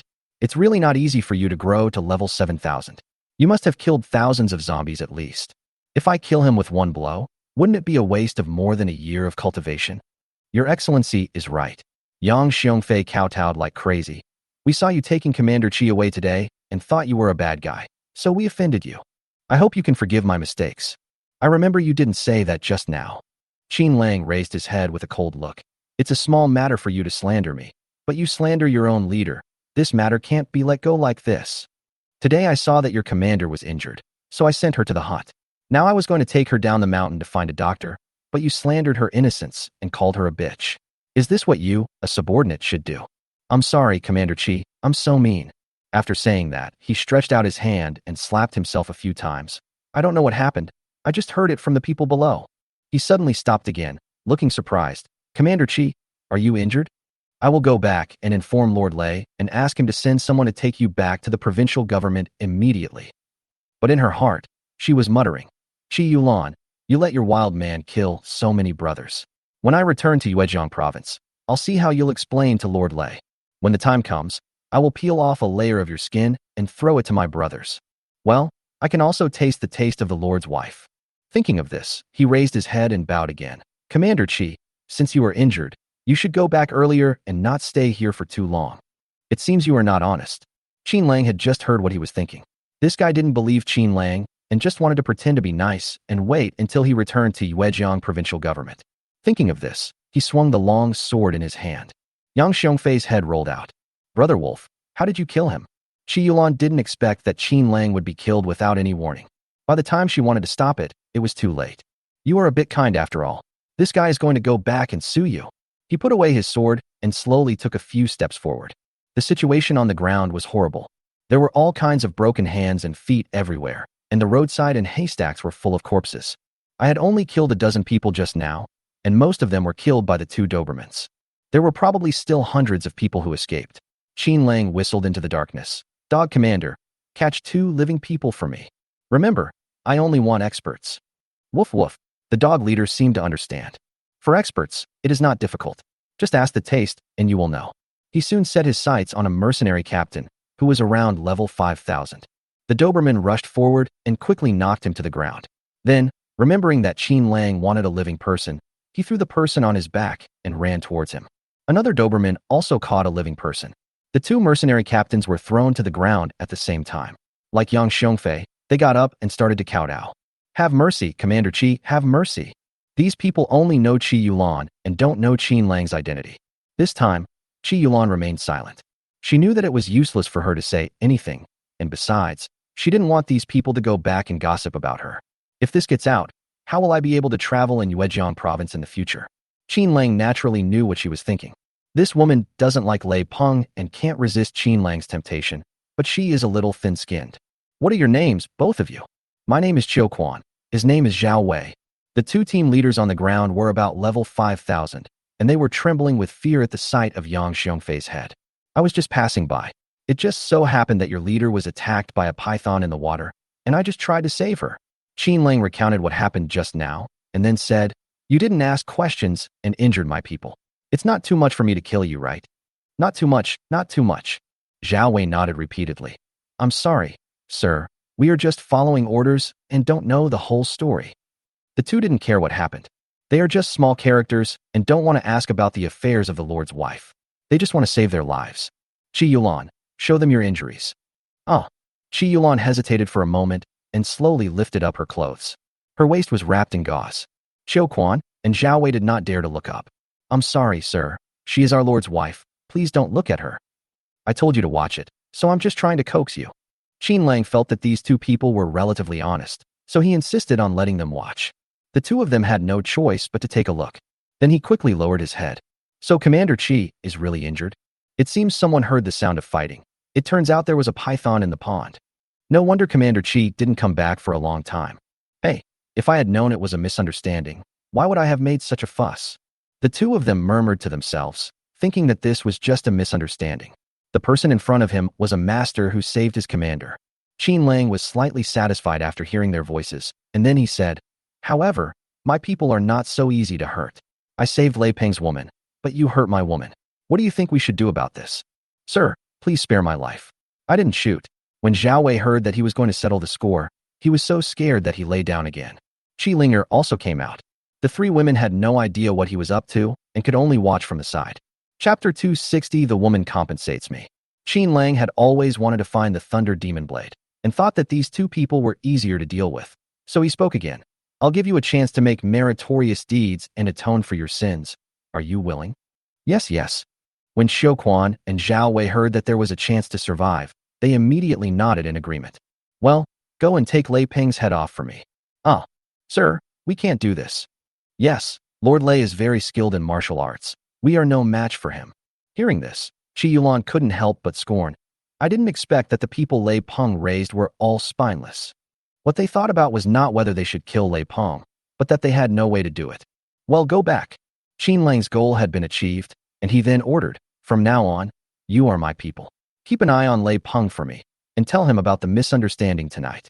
Just say that I'm angry and now his woman won't be returned to him. Tell him that these two women are compensation. Also, if I hear anyone say bad things about Qi Yulan, I will chop off your heads when I get to Yuejiang province." After saying that, he raised his hand and lifted the container on the ground into the air. Then he let go and it fell steadily to the ground. The two people were stunned. "Sir, is this a god-level ability?" "Bullshit, this is just a trivial trick." Qin Lang raised his hand again and put the container into the space. "What you saw is just the tip of my iceberg. Let me tell you, my two dog commanders have already smelled your scent. Don't try to play tricks on me. Otherwise, with these two people, they can catch you back even if you escape to the ends of the earth." Ah, Zhao Wei was so scared that he sat down on the ground, his whole body soaked with sweat. Superpowers, so awesome. You can create a container out of thin air and throw it into the air. They had also seen Qin Lang's ability just now, that he was not afraid of submachine gun bullets. This is a godlike existence. The two of them completely gave up the chance to resist and replied honestly, "Don't worry, sir, we will definitely do as you say. Go away, I will find you later. Remember to tell me everything Lei Peng does." After saying that, Qin Lang turned around and put his arm around Qi Yulan's waist. "Let's go back to sleep." Qi Yulan turned around woodenly and followed him obediently. After entering the house, Qin Lang quickly let her go and walked to Lu Yinyan's side. "How is it? Are you okay?" "I'm fine, just a minor skin injury." Lu Yinyan was still angry just now, thinking that Qin Lang didn't care about her, but when she saw Qin Lang's nervous expression, she felt relieved. She knew that Qin Lang was probably pretending to be superior in front of outsiders. Qin Lang was still a little worried and glanced at Qi Linger beside him. "Help your sister go down and rest first. I'll check her wound." "Hey, all three women are injured tonight. It seems I have to keep watch myself." Woof woof. Two Doberman pinchers ran over and wagged their tails to signal him that they could keep watch all night. Go, go. These two dogs are becoming more and more human-like. Qin Lang liked it very much. Originally, he was planning to train them for a while longer, so that when they reached the maximum level in the future, they could help him deal with the super monsters. Now it seems that we can only use them as watchdogs. Fortunately, Lu Yinyan's injury was not very serious. Apart from a red and swollen area on her shoulder, there were no fractures. Qin Lang had no choice but to apply medicine to her again and couldn't help but comfort her. On the other side, Qi Linger and her sister also entered the room. The two women are already feeling a bit overwhelmed by today's events. Not only did they encounter a super monster, but the two of them also betrayed Lei Peng. Qi Yulan was very moved by what Qin Lang did tonight. At least, from now on, people would not think that Qi Yulan ran away by herself, but was held hostage by a master. After all, she is the wife of a lord, and it would be bad if news got out. "Linger, why did he say you were injured too?" Qi Yulan looked at her sister and asked thoughtfully. "So, you gave it to him?" "I'm sorry, sister." Qi Linger lowered her head, as if she had made a mistake. I told him that it should be first come first served. Let sister go first. But he said that my sister is not convenient today. You silly girl, you are still so silly. Qi Yulan slapped her in anger. Luckily, I have been following you. That's why I have a place to belong today. Otherwise, with your brain, who knows who will deceive you? She felt both amused and angry that her sister was always so careless. But then she smiled knowingly. You know what? This guy knows how to be gentle with women. He's totally different from a rough guy like Lei Peng. At least, he won't hit me in the future, and he will care about me when I'm hurt. The next morning, it was just dawn. The 12 people led by Tang Xiaoya rushed to the meeting point. What happened here? Did a fight take place last night? Why didn't Brother Wolf inform us? Several people looked at the corpses everywhere and rushed towards the container. Everyone is familiar with containers. Seeing the bullet holes all over the container, my heart was in my throat. Brother Wolf, are you okay? Tang Xiaoya jumped up and jumped over the container. A dozen other women also flew over. What can I do? Qin Lang held a toothbrush in his mouth and walked out of the container while brushing his teeth. Come on, everyone come over to have breakfast. And by the way, everyone can get a piece of armor. He pointed to the food on the table and motioned for everyone to help themselves. Sister Xiaoya, you are finally here. Lu Yinyan heard the voice and walked out of the container, looking a little out of spirits. There's no way, I was shot last night. This minor injury was not a big deal. Later the two of them continued to play until late at night and have not woken up yet. Lu Yinyan, what happened? Lu Yinyan yawned and sat down with disheveled hair and face. It's nothing. Brother Wolf brought two women back. They were discovered and chased all the way here. She thought of what happened last night and immediately changed her words. No, he robbed two women, and they were Lei Peng's women. Why are you stealing someone else's woman? Chen Lucy immediately started gossiping. When did my old classmate become so overbearing? Because the other party shot me, Brother Wolf said that since I injured his woman, I have to give two women as compensation. You were shot. Han Lele quickly reached out to search her body. Where is it? Let me see. No. Lu Qingyu seemed to think something was wrong. Didn't you say that you robbed the woman first, and then they attacked you? I said it wrong. Can't I say it the other way around? Seeing that she had been exposed, Lu Yinyan fled away. You guys eat breakfast. I have to go wash my face. Chapter 261. Elite Team adds new members. Qi Yulan, who was in the room, heard the noise outside and walked to the window and lifted the curtain. It would be fine if you didn't look at it, but once you do, you'll be shocked. 13 beauties came in at once. Each of them was as beautiful as a fairy. Each of them was wearing python armor, a wolfskin coat, and holding a long sword in his hand. These women were about the same age as her. Each of them was above level 7,000, and some even reached above level 8,000. What happened? Qi Linger also squeezed over. The two of them thought that even if they were not stunningly beautiful, they were still top-notch beauties. But these in front of us, such as Tang Xiaoya, Su Xinchen, Yang Xiaoxiu, Han Weiwei, Su Lili, Lu Xinyue, Ina, and Yang Jiaojiao, including the newly acquired Gu Qingying. Each of them is stunningly beautiful. Relatively speaking, Lu Yinyan, Zhou Meili, Han Lele, Xia Zian, and Chen Hanxiang are a little more plain, but they are still quite stunning. My goodness, look at their clothes. They seem to be the same as Lu Yinyan. Are these all Brother Wolf's women? Qin Lang turned around and saw Qi Yulan by the window and immediately called her out. Yulan, come out and meet your sisters. Qi Yulan had no choice but to force a smile and walked out with an embarrassed look on her face. A dozen women turned around at the same time. Damn, Brother Wolf is so fast. Let me introduce you. Qin Lang raised his thumb. This is Lei Peng's wife, whom I just got. From now on, you two will be sisters. Seeing Qi Yulan's embarrassed face, he added, Qi Yulan, this is Dong Qingxiang's wife, and these three are Liang Kuei's wives. I got them all. Yeah, Brother Wolf. How can you be so shameless? Gu Qingying looked relaxed. Do you think it's fun to snatch someone else's woman? That is, my greatest hobby is to save you. A beautiful woman like you shouldn't be with an ordinary man, let alone an old man. You should be with a young and promising handsome man like me. How shameless. Qi Linger couldn't help but look down on him. Ha! Chen Lucy burst into laughter. This wolf brother used to be my classmate. Come on, let me tell you about the love letter he wrote to me. There is such a thing. Qi Yulan instantly forgot the embarrassment just now and came over. A dozen women were like 1,000 ducks, huddled together and quacking loudly. Qin Lang looked helpless. She had told this dark history many times. Now everyone in the serious society knows about it. I hope that the old lady sitting next to me in 10 years will still be you. Do you think writing love letters like this can help you win over girls? Quack, quack, quack. Qi Linger laughed like a duck, with tears flowing out. Old ladies, hurry up and eat. Qin Lang didn't care. After brushing his teeth, he called everyone to eat. Qi Yulan was injured, and Chen Hanxiang was pregnant. For the sake of these two women, the elite team had to stay here for 3 days. During these 3 days, they were either eating and drinking or playing and fighting. A dozen women soon got together and talked about Qin Lang's dark history every day. Brother Wolf, I didn't expect you have an American woman. Qi Yulan was almost recovered and was removing the gauze. She had special abilities, and it was just a superficial wound, so it quickly scabbed over.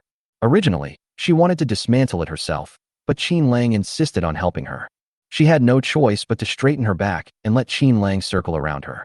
Qin Lang had already made up his mind and didn't want to delay the matter for too long, so he closed the door tightly while everyone outside was busy. Qi Yulan's figure is so charming. She was wearing a short gauze top, her pink bikini was faintly visible, and her slender white thighs were fully exposed. Qin Lang absent-mindedly unwrapped the gauze for her and found a palm-sized black scab, which was very light. It should be fine. Your stomach doesn't hurt anymore, right? I don't feel any discomfort. Qi Yulan was also a little absent-minded. She stretched out her legs and put them on his shoulders. Brother Wolf, this scar won't affect the main business. Shouldn't you do it earlier? The sound is soft, sweet, and makes the listener feel tingling all over. How can one not be excited? Qin Lang felt as if his soul had been hooked away.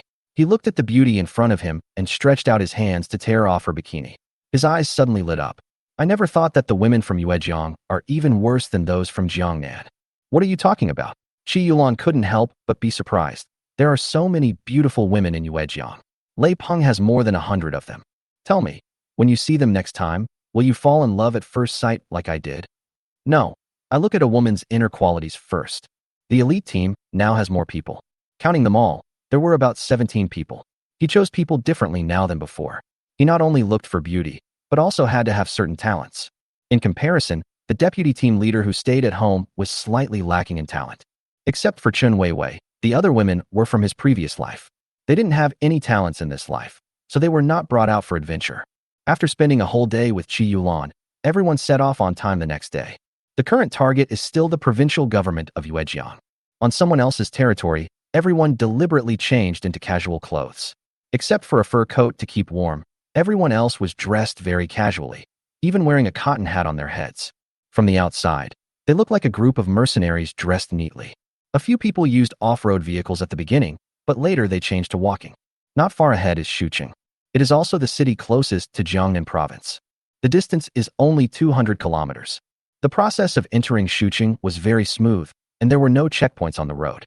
With the disappearance of zombies, order has gradually been restored in many places in the city. As long as there are no strange beasts, everyone can feel free to come out and move around.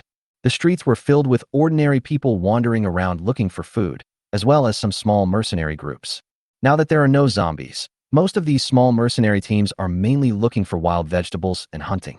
They need a certificate to enter the mountains, and they also need to pay high taxes. Most people can only catch rats and poisonous snakes nearby. Qin Lang looked at the dozen or so mercenaries walking in front of him and felt as if he was seeing himself in his previous life. At that time, he took Xuehu, Lin Xiaoxiao, Lu Jie and others to look for food everywhere every day. Whenever they caught a mouse, they would be happy for the whole day. Thinking of this, he greeted the captain of the mercenary in front of him. Brother, what is your name? Chapter 262, Entering Shuqing. We are the serious team. The young man in the lead was about 27 or 28 years old. He turned around with a broad axe on his back and looked at Qin Lang in surprise. Brother, where are you from? Team Serious? Qin Lang felt that it was really a fate as he had the same name as in his previous life. He did not show much emotion. Seeing that there were no people on the street, he asked again. Brother, why is there no one on the street? Oh, you're talking about this. It's all in the previous level. The captain in front of him said something extra. A large-scale battle took place here some time ago, with tens of thousands of casualties. The current commander has retreated to the canyon and is building a pass there. What battle? Qin Lang suddenly became interested. It's just the mercenary group from Jiangnan. There are more than 100,000 people coming and fighting all the way from here to the provincial capital. Originally, they were going to destroy Lei Peng, but they encountered a beast tide. Many people died on both sides, so they retreated to their respective territories. Qin Lang had only heard of this matter and had no specific information. The people he sent out actually delayed Lei Peng's mercenaries and prevented them from entering the Kangwu Mountains. The mercenary group that originally wanted to occupy the Kangwu Mountains finally had to retreat and resist his own mercenary group heading north. Remembering that he had not yet fulfilled his promise of food, he asked again, "Big brother, do you know where the mercenary group from Jiangnan is now?" "Yes, it's about 30 kilometers behind here. The return journey is 30 kilometers and not easy. Even by motorcycle, it would take at least 2 or 3 hours. He is becoming more and more lazy now. He doesn't want to fight, nor does he want to run away himself. Big brother, can you please deliver a letter for me?" Qin Lang took out a piece of paper, drew a symbol on it, and then handed it to the mercenary captain in front of him. There were only a few words written on the paper. "Bring people to Shuqing, wolf." There is a bloody wolf head painted below. When they heard that someone was going to deliver a letter, more than a dozen mercenaries stopped. "What letter do you have? Who are you taking it to?" "Bring it to the mercenary group from Jiangnan." "That's not good. I'm from Yuezhang province." The captain in front of him hesitated for a moment, and soon realized that Qin Lang should be a mercenary from Jiangnan province. "Why do you people from Jiangnan province always run to Yuezhang?" However, he did not make a fuss, but said straightforwardly, "Although it is none of my business that you guys beat Lei Peng, it seems inappropriate for me to do so. I'll give you a commission." Qin Lang knew that there was no such thing as patriotism at this time, let alone loving a province. Especially these low-level mercenaries, they just want to survive. After saying that, he reached out and took the backpack from Tang Xiaoya, fumbled out a piece of wolf meat from it. This piece of wolf meat was originally placed in the space, and it was probably only about 4 or 5 pounds. He just pretended to feel it for a while before handing it to the mercenary in front of him. "If you can bring the letter, I will give you another 10 pounds of beast meat." The mercenary in front of him was immediately tempted and took the note and wolf meat from him. "Trust me, I can find a way to bring it to you. As for the meat you said you would give me later, how can I guarantee that I can get it?" "It's simple, just follow them and you'll find me." "Well, let's set off now." The mercenary captain did not hesitate. He called out, and his team members returned the same way. "Captain, I didn't expect such a good thing to happen." One of his mercenaries seemed a little excited. "Aren't we also contributing to the effort when we run errands?" The captain didn't seem very happy. "We mercenaries just do the work for others as long as there is a commission." "Brother, what's your name?" Qin Lang shouted. "Dong Zhou," the mercenary captain said without even turning his head. More than a month had passed, and Qin Lang had lost contact with them, so he had to find someone to deliver the letter. "Brother Wolf, are you sure he will deliver the letter?" Qi Yulan had her head down and waited until the mercenary left before asking. "Definitely." Qin Lang's confidence comes from his telepathic ability. He can tell immediately if someone has any bad intentions. If Dong Zhou had any evil thoughts, he wouldn't mind silencing him immediately. Fortunately, this person is an honest man. He only wants to earn some money so that his team members will not go hungry. He has never thought about anything else. The other women didn't say anything. They were used to Qin Lang's words being the final word at critical moments. "Then where are we going next?" Qi Yulan interrupted again. "Let's go to the checkpoint and take a look at the situation." Qin Lang glanced at Tang Xiaoya and said, "Let me tell you something. From now on, Tang Xiaoya will lead the dozen of us. Everyone should follow Tang Xiaoya's instructions. It's a bit eye-catching for a man like me to be with a bunch of women. From now on, you should treat me as an ordinary team member." After saying that, he pulled his hat to cover his face and walked to the back of the line. Tang Xiaoya had no choice but to come out and said, "Everyone, pay attention. We are now disguised as a female mercenary team. Everyone should line up in 2 rows and don't talk on the way." She already had her own mercenary team, so it was very easy for her to command them. Tang Xiaoya led the team in front, and Qin Lang was happy to stay at the back of the team. At the front of the team are masters like Lu Yanyan, Gu Qingying, and Qi Yulan, while at the back are the weakest Zhou Meili and Qi Ling. Qi Linger saw Qin Lang following her, so she whispered to him, "Brother Wolf, who is this woman? Why did you let him lead the team and not let my sister lead the team?" "This is my first wife. She's very fierce." Qin Lang thought about it and was about to speak, but Tang Xiaoya glared at him and said, "I told you not to talk. Why are you talking again?" "Sorry, I have something to report." Qin Lang had no choice but to raise his hand. "Captain Tang, I just thought about it and decided that I should let Qi Yulan lead the team with you. After all, she is more familiar with this place." "Okay then." Tang Xiaoya smiled. "Qi Yulan, come out. We can lead the team together." The team moved forward again. Occasionally, some mercenary teams would stop to see them on the road. Fortunately, they were all wearing thick clothes and hats, so it was hard to see anything. But everyone noticed one thing. These people didn't carry guns. The fact that they didn't carry guns meant that their ability levels were very high, and only ordinary mercenaries used guns. When 17 masters set out on a journey together, naturally no one dares to mess with them. The team walked for more than 10 miles and soon passed through the city and came to a pass. When we got here, there were more and more mercenaries active. There is a small wooden house in front of me, with a row of wooden fences next to it. Stop, what are you doing? A dozen mercenaries from Yuezhong province immediately raised their guns vigilantly when they saw Tang Xiaoya and her men approaching. We are going to exit the checkpoint. Tang Xiaoya raised her hand and signaled everyone to stop. Exit the checkpoint and show us your passes. Chapter 263, the first stage of crossing the river. Why are you guys so nervous? Isn't it just a group of women? The leading mercenary was probably a 5,000 level expert. He stared at Tang Xiaoya's face and said, "Beauty, I don't think I've seen you before. Come on, take off your hat so I can take a good look at you." "My lord, what's there to see?" Tang Xiaoya tilted her head and blocked the mercenary captain's hand. "Just tell me you want the proof. Don't do anything." "Oh, you still have a temper?" The mercenary captain looked back and found that most of the mercenaries were female. He immediately became excited. "Brothers, did you see that? They are all women. This is the first time I've seen a mercenary group made up entirely of women." A dozen mercenaries gathered around them, all looking at the women in the team. "Oh, you know what? Each one is more beautiful than the other. That's weird. Why haven't I seen it before? Come on, beauties, take off your hats and let us see what you look like. If you are pretty, I don't need your pass. Just sit with me in the little house."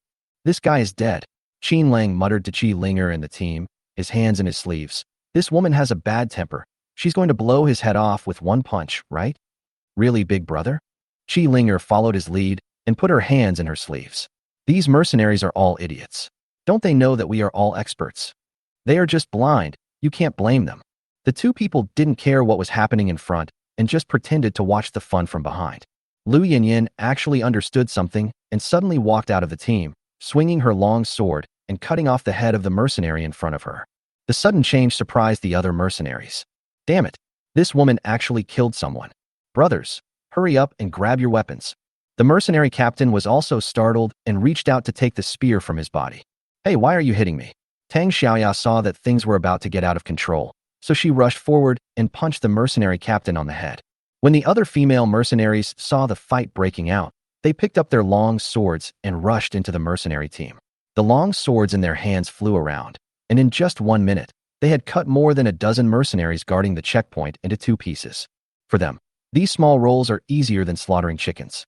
It was the mercenary captain on the ground that Tang Xiaoya had to work hard to subdue.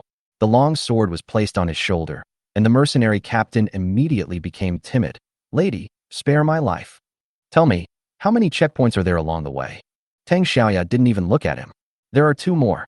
The mercenary captain saw the ground was full of corpses, and only then did he realize that this team was full of experts. He originally thought that Tang Xiaoya was just a master. Even if she was at level 8,000, he still dared to tease her. After all, he was the assistant commander under the Lord. If he was stuck on this road, even the most powerful masters would not dare to pretend to stab him. He did not expect that all his men would die just because of a few jokes. "What are you doing here? Stand guard." The mercenary captain on the ground raised his hands, not daring to move. "The commander-in-chief asked us to guard the checkpoint. If we find any mercenary activities from Jiangnan, report to him immediately." "How many people are there?" "About 3,000 people." The mercenary's eyes rolled around, thinking about how to escape. "Sister, you don't have to be so cruel. We were just joking around, and you killed all my brothers. If the Lord knows about this, you won't be able to leave." "How dishonest." Tang Xiaoya raised the sword in her hand. "Brother Wolf, what should we do? Should we wait for the mercenaries behind us, or should we continue forward?" Qin Lang thought that this place was the front line of the war, and there must be more than 3,000 people, at least hundreds of thousands. "Qi Yulan, how many people are here?" "About 500,000 in the beginning." Qi Yulan was naturally well aware of the situation. Most of them were sent to Wulio town, and a small number stayed behind to deal with the mercenaries in Jiangnan. Only a few tens of thousands of people. "The troops from Wulio town are approaching." Qin Lang thought for a moment and said, "Let's take this level, cut off their retreat, and then we can shut the door and beat the dog." He immediately divided the team into 2 groups. Tang Xiaoya took 5 people to stay behind to welcome the mercenaries behind, and he himself took 10 people to continue on his way to the checkpoint ahead. When they reached the next checkpoint, A few people rushed up without saying a word and started killing indiscriminately. The spies along the way were quickly eliminated, and the 11 people finally reached the checkpoint. This pass is located between the canyons of two mountains, and its geographical location is very important. After passing this pass, the Yuezhou Plain is behind you, and you can fight all the way to the Yuezhiang provincial capital. The city wall was built with bricks, stones, and some steel bars and iron hoops. It looked about 10 meters high from the outside, and there were many mercenaries with guns on it. Qin Lang only took a few glances and knew that it would be very difficult to get through. I didn't expect Lei Peng to be such an expert. No wonder hundreds of thousands of mercenaries returned empty-handed. Today's mercenaries lack guns and ammunition and have no decent siege weapons. Even if they risk their lives, they cannot take such a pass. What's more, mercenaries are greedy for money and will not risk their lives for something that does not benefit them. Let's retreat. Qin Lang did not get closer. He left the checkpoint with a dozen female mercenaries and found a dilapidated house in a nearby urban area to live in. Qin Lang originally didn't want to get involved in these trivial matters, but these 100,000 scattered soldiers had no strategy at all. I've been here for over a month and still haven't made any progress. Everyone quickly found a dilapidated factory building. Because of floods and zombie outbreaks, the city was littered with rotting corpses and there was a foul smell in the air. After entering the warehouse, we had to throw out a few more containers. Zhou Meili was responsible for cooking, while Qin Lang took Qi Yulan, Su Xinshan, and other girls to discuss how to break through. Brother Wolf, don't you have explosives? Su Xinshan was still thinking of how to deal with the Wolf King and use explosives to blow open the door. No need, I want to keep this hurdle. Qin Lang glanced at Qi Yulan and Qi Ling. My idea is to build this place into my own castle in the future and call it Shuqing.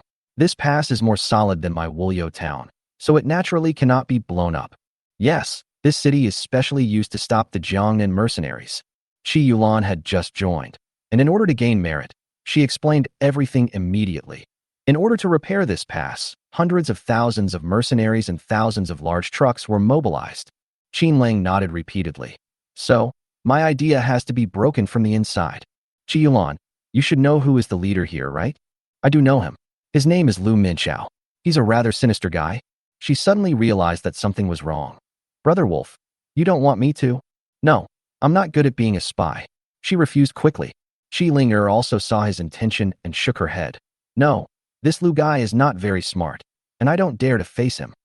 Chapter 264, Mercenaries Disobey. Just the two of you sisters go, and bring Su Xinshan with you.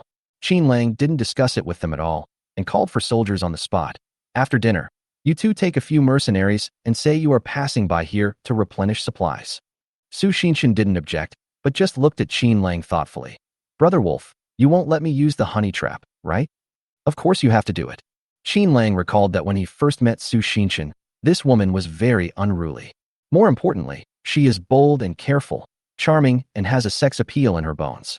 It's a pity that this woman didn't become a spy. After hearing what he said, the three women remained silent.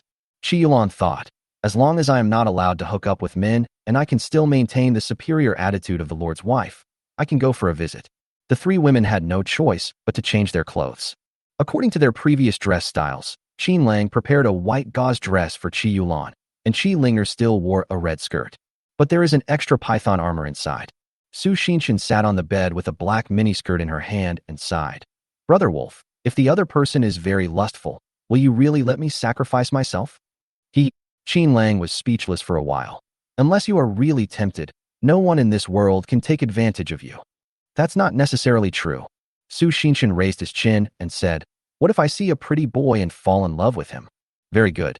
Then I can congratulate you on finding your ideal husband. Qin Lang is very confident that he can tell the truth about a woman's betrayal with just 2 questions. Who allows me to listen to my inner voice? However, he was also worried that Commander Lu was an expert and Su Xinshan would be in danger. Thinking of this, he took out another piece of armor from the space. Put this on. What's this? Su Xinshan picked up the soft armor on the bed in confusion. This set of soft armor is made of gold wire, with a vest on top and shorts on the bottom. The texture is very hard, yet very light overall. Not afraid of swords, guns, or bullets. Su Xinshan's eyes turned red, and he slapped Qin Lang. Do you not trust me, or do you not believe in my ability? Of course I believe you, but you are going to meet a master, and I am afraid that he will use dirty tricks. Like giving you drugs, forcing you to drink, or even knocking you out. Just take it with you. I don't want my woman to be taken advantage of by others. Su Xinshan had no choice but to obey his wishes and put on this set of gold thread soft armor. The two of them inevitably have to explain some details. You and I are always in love. At this moment, Lu Yinyin came up and knocked on the door. Brother Wolf, Tang Xiaoya is back. She said she has something important to tell you. No, Qin Lang doesn't care about anything important. What's happening right now is also important. Explain everything. By the time Qin Lang arrived outside the container, Tang Xiaoya had already gotten impatient waiting. Brother Wolf, the letter has been delivered, but these mercenaries are acting so arrogantly again. They said that the previous food supplies were not delivered, but a lot of people died. I want to get the food first this time. Dong Zhou next to him also scratched his head. Sir, we did bring the letter, but the matter was not successful. You know these people well. Without food, nothing can be said. I've worn out my lips. Dong Zhou made a trip and wanted 5 pounds of wolf meat, but failed. He didn't know how to start the conversation for a while. Qin Lang glanced at the young man in his 20s and deliberately made things difficult for him. You took money and did things for others, but you didn't succeed. Shouldn't we give you a discount? Okay, it's my fault that I didn't succeed.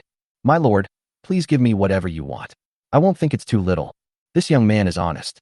It is difficult for honest people to survive in the apocalypse, so he is just a small mercenary captain now. Qin Lang noticed this and threw 2 large trucks in front of Dong Zhou. Then he ordered loudly, Elite team, follow me. Everyone gather. Tang Xiaoya jumped up and jumped into the big truck. A dozen women were also ready to go.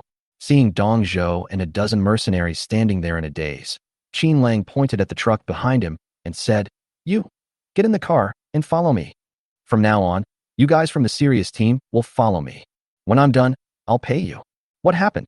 Dong Zhou reacted and quickly called out to his men behind him. Let's go. Let's follow this lord. Dong Zhou didn't know who Qin Lang was, nor did he know what he was going to do. When I saw him suddenly throw out 2 large trucks, I knew that the person in front of me was a master with supernatural powers. The women in the car didn't know what Qin Lang was going to do. Every time they gave an order, they never asked questions.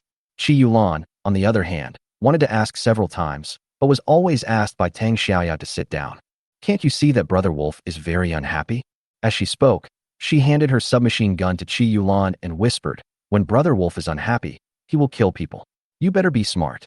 Oh, Qi Yulan also nodded quickly. It was also the first time she saw Qin Lang's face look so ugly. 2 large trucks rushed onto the road and headed southward towards the location of the Jiangnan mercenary team. It took only half an hour to reach the destination, a distance of more than 10 miles. After being dispersed by Lei Ming's army, the mercenaries recruited from Jiangnan province had no food or provisions and could only gather in the nearby suburbs. The journey back is too long, and there is no money for the journey. They had no more guns or ammunition to fight forward, so they could only hunt and harvest wild vegetables here every day. Many mercenary captains regretted this expedition. Qin Lang arrived at the suburbs where the mercenaries were stationed and drove straight into the mercenary camp. The camp was filled with mercenaries lying everywhere. Some were sleeping in, some were playing with women, and some were using old iron pots to cook wild vegetable soup on the ground. The place was stinking and full of excrement from people urinating and defecating. Who is the mercenary leader here? Qin Lang kicked the iron pot in front of him away. Fuck, who are you? The mercenary who was boiling water yelled in panic. I finally boiled the water and was about to cook. You fucking... Lord. The mercenary who was boiling water recognized Qin Lang and was immediately frightened and stammered. Chapter 265. Dismissing all mercenaries. The mercenary who was boiling water recognized Qin Lang and shuddered with fear. He quickly bowed his head and saluted the lord in the mercenary way. When the people in the camp saw Qin Lang coming in person, they were all so scared that they got up from the ground. I'm the leader here. A mercenary leader stood up and was slightly surprised to see Qin Lang. After saluting, his attitude was very lazy. Lord, why did you come to Yuejiang? I'm also the leader here. Another mercenary also hurried over. Among these hundreds of thousands of people, there are dozens of mercenary group leaders and dozens of mercenary captains. They all came from the Jiangnan provincial government and other places to apply for the job. Qin Lang had promised them that as long as they could capture a city, they could become lords, and he would also give them food. This group of people has no organization, they are just a mob. Although it was scary at first, we were unstoppable throughout the journey. When Lei Peng reacted, he quickly organized hundreds of thousands of mercenaries to blast them into this desolate place. Why didn't you obey the order, and why didn't you join up after receiving the notice? Qin Lang raised his head and looked at the mercenary leader in front of him. My lord, I don't seem to have to obey your orders. The mercenary leader was angry and spoke impolitely. Another mercenary leader nearby also complained, "We are just a bunch of scattered soldiers. We have no formal commander, and we have never taken a grain of food from you. It seems that we are free to do whatever we want, right? Yes, we only came here for the bounty. Now that we can't get it, we can only give up." Most of the mercenary leaders present had this idea. "All of my Jiangnan mercenaries must obey the orders of the Lord. I don't collect taxes from you, which means you also have to fulfill certain responsibilities." Qin Lang squeezed out a cold voice from between his teeth. "Tang Xiaoya, all of you will be executed." Oh. Seeing that the situation was not good, the captain in front of him immediately reached for his gun. Da-da-da. The submachine gun in Tang Xiaoya's hand suddenly fired. Several mercenary leaders and captains who had looked indifferent just now fell down immediately. The others also looked horrified. They had almost forgotten that this immortal lord who could distribute food everywhere was also a person who could kill people at will. As soon as Tang Xiaoya fired, the other women followed suit. More than a dozen submachine guns fired at the mercenary leader on the ground, and the mercenaries outside were frightened out of their wits. "My lord, we were wrong. Please spare our lives." The injured mercenary leader knelt on the ground and began to beg for mercy loudly. Some mercenary leaders also started to curse. "You damn Qin. You are so cruel. Brothers, we've been fooled by this Qin guy." There was screaming at the scene. The mercenary leader and captain who had just caused trouble all fell in a pool of blood within a few minutes. The other mercenary leaders and captains began to be glad that they did not join in the fun. Dong Zhou, who was standing next to him, was stunned. "Oh my god, what happened? This person is actually the Lord of Jiangnan. Oh my god, what should I do?" "Stop." Qin Lang raised his hand to stop the gunfire. A dozen women put down their guns in unison. "From now on, all the mercenaries from Jiangnan will be disbanded." Qin Lang put down his hands and announced loudly, "Since you disobeyed orders, from now on, Jiangnan no longer needs mercenaries like you." When these words were spoken, the mercenaries present were stunned. This means that they will never be able to return to Jiangnan. "My lord," one of the young men came over bravely. "My lord, we have neither food nor guns and ammunition. Our leader is unable to follow orders. What have they done wrong? Do you want to slaughter them in front of them? Do you want to rebel?" Qin Lang looked at him coldly. "Have you been out there for too long and forgotten my temper? In the end times, strength is everything.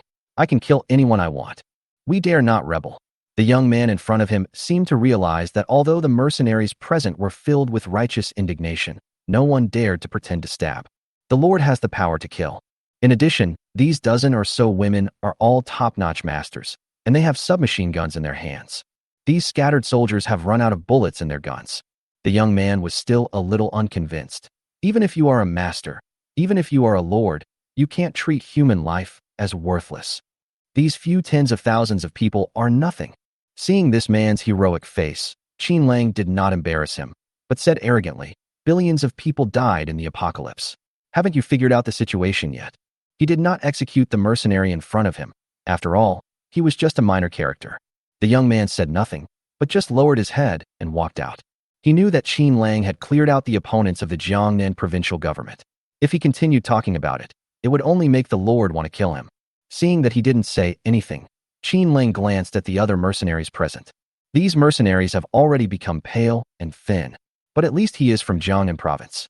Everyone, from now on, all mercenaries in Jiangnan province will be disarmed, and no mercenary groups will be allowed to exist. However, the dozen city lords present here have decided to recruit a group of regular soldiers from among you. If you are willing, you can line up to sign up. With just one sentence, Qin Lang disbanded all the mercenary groups in Jiangnan. In other words, private armed forces will not be allowed to exist in the future. If you want to make a living, you can join their ranks. The mercenaries present were initially filled with anger, despair, dissatisfaction, and loss. But upon hearing these words, they were immediately cheered up and all stood up in unison. "City Lord, what do you mean? Are we going to be a regular army in the future?" Everyone was very confused, but they all started to line up consciously. "Lords, recruit your own mercenaries." Qin Lang turned around and looked at the dozen female mercenaries. Except Tang Xiaoya, Qi Yulan, Gu Qingying, and Su Xinchen, the others are all city lords. Each of them is allowed to recruit 5,000 temporary mercenaries. Of course, Chen Hanxiang is already the city lord, so there is no need to recruit mercenaries here. At first, a dozen girls thought he was just joking, but they didn't expect that he was already serious about it. They immediately walked to the front of the team and began shouting orders. All those who have been mercenary captains, come to me. The mercenary captain will register first, and then we can select the mercenaries. With so many people, 5,000 of them, I have to divide them into 10 mercenary teams. While Lu Yinyin was shouting, she turned back and asked, Brother Wolf, do we appoint the captain of the mercenary team ourselves? Whatever you want. Qin Lang looked back at Dong Zhou and said, Captain Dong, how about your men joining us? We will provide you with enough food, uniforms, guns, and ammunition for everyone. That's certainly a good thing. Dong Zhou saw that he was so decisive and had solved a series of problems so quickly, so he quickly stepped forward and saluted. It turns out to be Lord. I am so rude. It felt like he was dreaming. He didn't expect to meet the Lord of Jiangnan Province. I wanted to join Lei Peng's mercenaries before, but no one was interested in me. Thinking of this, he nodded quickly. Since the Lord thinks highly of me, Dong Zhou, I will follow you in the future. Chapter 266 New Mercenary Group. Very good. From now on, your serious team will be disbanded, and you will join our serious club. Qin Lang actually liked this kind of honest man, and then appointed him as the commander of Shuqing. Lu Yinyin, this Dong Zhou is handed over to you. I will guard Shuqing for you in the future. From now on, you are the Lord of Shuqing. Thank you, Brother Wolf. Lu Yinyin immediately grabbed Dong Zhou and said, Quick, Commander Dong, quickly select a group of people for me. The team on site suddenly became lively.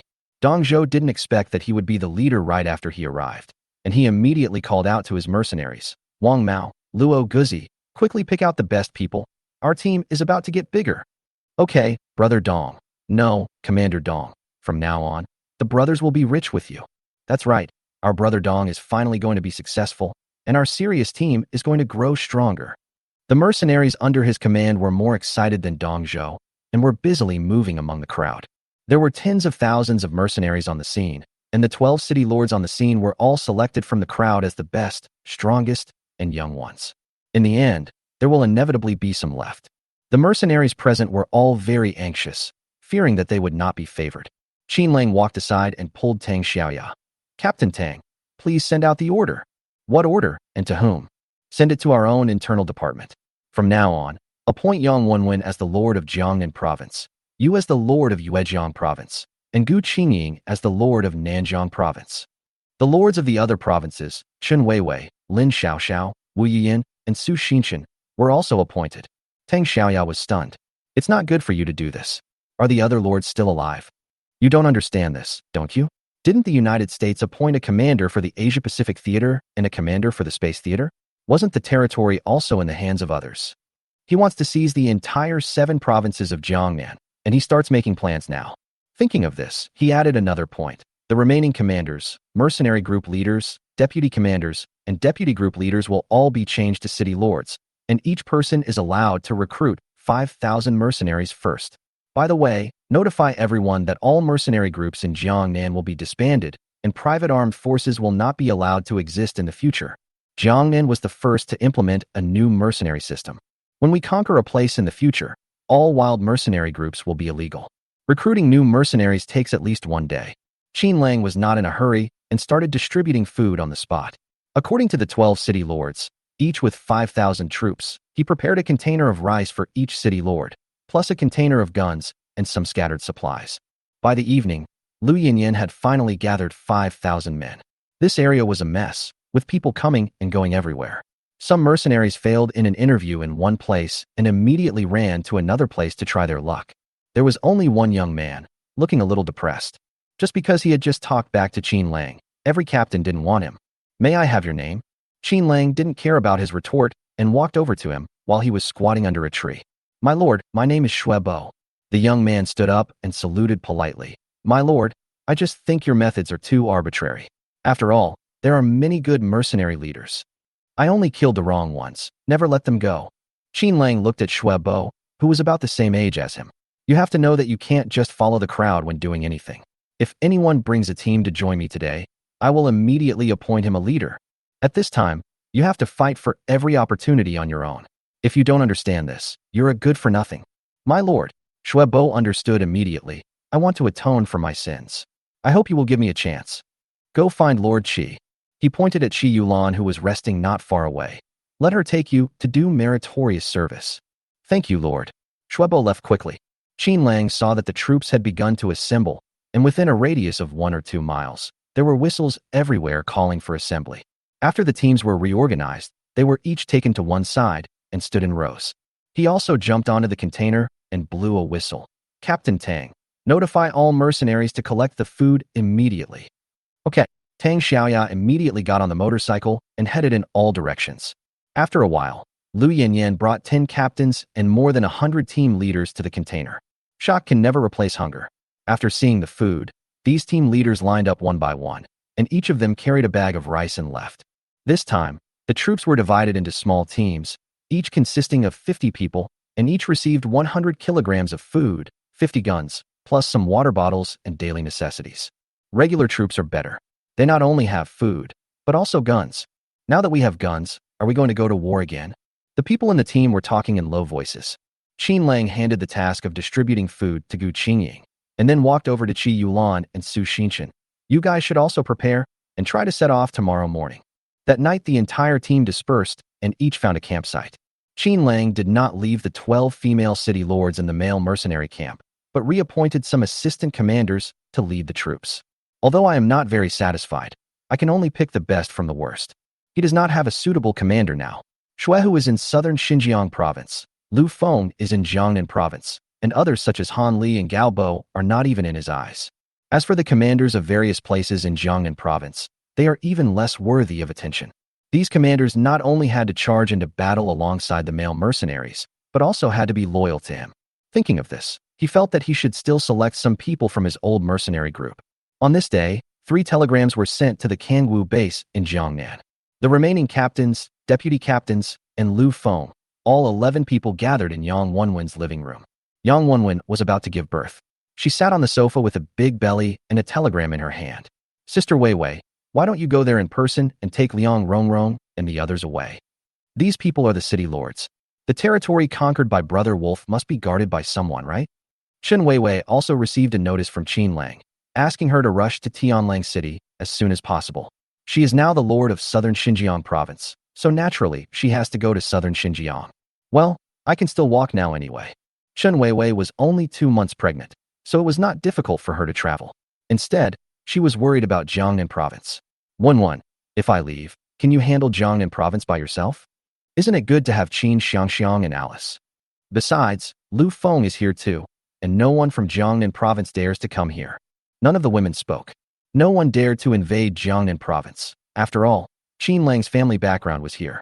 There are nearly 10,000 veteran mercenaries, plus more than 100,000 mercenaries recruited subsequently by the Serious Society. It's just that everyone is a little reluctant to leave the Kangwu base. After all, they have fought zombies, farmed, and built homes here, and have already regarded this place as their home. The old mercenaries at the Kangwu base were also reluctant to leave their sisters. More than 100 people will be transferred this time. All of them are senior captains. Yang Wenwen, now the lord of Jiangnan, was talking to the woman who was leaving while arranging for Zhang Yanqin to prepare a banquet for everyone to see off. The Kangwu base stayed up all night. Chapter 267, Entering Yuejiang Pass. The Shuqing base was also busy all night. The mercenaries who had just received the food started to pack their equipment while eating, preparing to launch an internal and external attack tomorrow to capture the Shuqing Pass in one fell swoop. Only Qin Lang felt bored. After distributing the food, he went to bed with Qi Linger. Although this woman is carefree, she knows how to make him happy. She used all kinds of gestures and pestered him, saying, "Brother, are you going to give me that city? I will take you back to Kangwu base and make you the lord of Kangwu City. So you want to keep me with you every day? Of course, I haven't had enough fun yet." Qin Lang was enjoying this, and Tang Xiaoyan knocked on the door again. "Brother Wolf, Wulio Town can't hold on any longer. What should we do?" "Kangwu, aren't you the lord of Yuejiang province? You should figure it out yourself." "I'll figure it out myself." Tang Xiaoya stamped her feet and said, "Well, I'll get the 60,000 people on the mountain to come down and provide support immediately." She waited for a long time and found that Qin Lang did not respond, so she had to return to her room and started sending telegrams to the 60,000 mercenaries on the mountain. This wolf brother only knows how to play all day long. It's such a big thing. Human lives are at stake, and you don't even care. After sending the telegram, she quickly felt relieved. Maybe Brother Wolf wants us to exercise on our own so that he will have more time to take care of his own things in the future. Qin Lang naturally thought so. His main task now was to improve his abilities and have more children. Although the outside world was in a mess, he could not replace them. Otherwise, she would die of exhaustion on the road instead of in bed. With so many women, there must be a few who can take care of the affairs outside for her. After taking care of Qin Lang, he went to find Ina. Ina naturally greeted him frankly. Brother Wolf, how come you have time to come to my place? I thought you couldn't find the way. I know the road very well. Qin Lang asked straight to the point. Lu Yanyan is already pregnant. When will you make any progress? That depends on you. Ina blushed. As long as you work hard, I think there will be no problem. But she soon realized that when the next city was built, she would have to stay. When she thought about the fact that they would not be able to meet often in the future, she immediately became very gentle. Brother Wolf, do we have to slowly leave each other from now on? Qin Lang didn't answer her. When he left Kingwu base, he left behind some women. Along the way, he added a few more. Every time he conquered a place, he would leave behind some old acquaintances.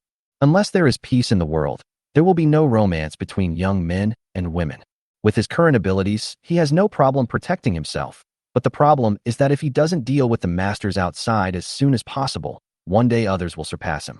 When that day comes, I will die a miserable death. The closer it gets to this point, the more afraid I am of losing.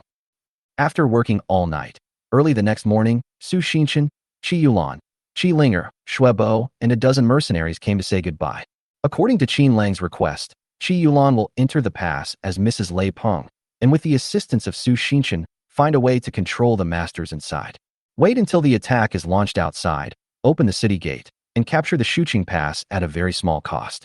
Before leaving, Qin Lang handed the Kunwa knife in his hand to Su Xinshan. This knife is extremely sharp. Find a way to deal with Lu Minchao first. We will use the sound of gunfire as a signal. I'm leaving. Su Xinshan seemed very happy to get the sword. Qi Yulan also greeted him. Escorted by 2 cars, the group quickly returned to the bottom of the pass. Qi Yulan immediately resumed her lord's wife's demeanor and raised the long sword in her hand very gracefully. The one upstairs, call your commander out. Madam Lord. The mercenary captain guarding the gate didn't know her, but he knew the person holding the knife. That was Lei Peng's woman. Qin Lang didn't know that all of Lei Peng's women had an identical long sword. Just like his own women all had a rag doll and a princess dress. When the mercenary saw the specially made long sword, he immediately went in to report. After a while, Lu Minchao arrived at the city gate with a dozen mercenary captains. The moment he saw Qi Yulan through the iron gate, he couldn't help but be surprised.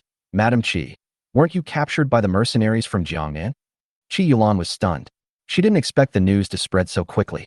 Today's lords are like local tyrants. The thing they hate most is their women being with other men. What is most lacking is women. Lu Minchao didn't say anything when she saw her, and looked at her suspiciously. Madam, how did you escape? Su Xinshan seemed calmer. Sorry, I just happened to pass by and rescued your lord's wife. After saying that, she hugged the long sword in her hand into her bosom and looked at Lu Minchao in front of her with extreme arrogance. You are just a small commander. Is it your turn to take care of this matter? Hurry up and inform your lord and ask him to send someone to welcome the lady. What's it to you? Lu Minchao was quite dissatisfied when being scolded by Su Xinshan. When he slowly turned his head and saw Su Xinshan's face, he was a little dazed for a moment. Madam Lord, who is this beautiful lady? The woman in front of him was in no way inferior to the lord's wife. One looked delicate and noble, while the other was like a wild rose. With thorns. It looks more powerful. The man who had walked through the swords and guns was immediately fascinated by this woman. No problem, I'm Su Xinshan. From now on, I will protect the lord's wife. Su Xinshan bowed his hands, not giving him any face at all. Commander Lu, if the lord knew that you were questioning the lord's wife like this, would he think you were disrespectful? Lu Minchao naturally did not dare to neglect him, and quickly lowered her head. Madam Lord, please come in. Quick, release the capstan and open the iron door.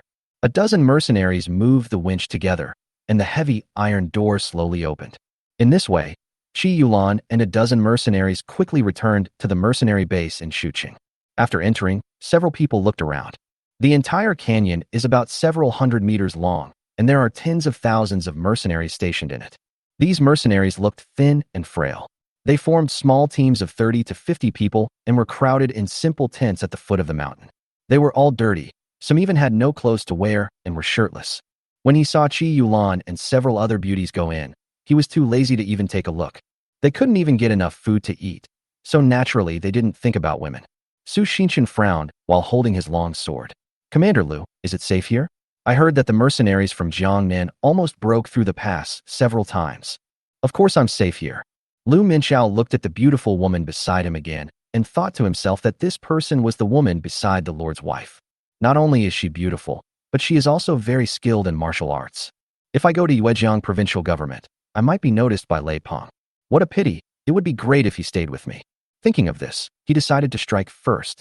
Chapter 268, Entering the Wolf's Den. Lu Minchao had a guilty conscience and decided to get rid of the people around them first. Madam Lord, we are very safe here. We currently have 30,000 mercenaries and more than 5,000 guns. The surrounding city walls are high and thick, and there are more than a dozen submachine guns. Naturally, there is no need to worry about safety issues. Since you've come to me, I'm responsible for your safety. After returning to his tent, he turned around and stopped Xue Bo and the others. You male mercenaries, go to the nearby camp to make a room. The safety here will naturally be the responsibility of my mercenaries. Isn't this bad? Su Xinshan was a little unhappy. Beauty, you don't know. Lu Minchao was very gentle to her. My tents are all occupied by women, so it's naturally inconvenient for male mercenaries. At this point, Qi Yulan and Su Xinshan were speechless. They had planned everything, but they had never expected this. The guards Qin Lang had chosen for them were all male mercenaries. Xue Bo had no choice but to stand at the door, not daring to go inside. This tent appears to be Lu Minchao's base, located near the foot of the mountain, surrounded by fences and with several independent small bungalows in the middle. There were mercenaries standing guard outside the tent, and there were also many female mercenaries walking around inside with guns on their backs. Most mercenary leaders would bring their families with them. The so-called family members are just some young and beautiful women. Male mercenaries are most taboo in places like this. Damn it, Su Xinshan cursed inwardly.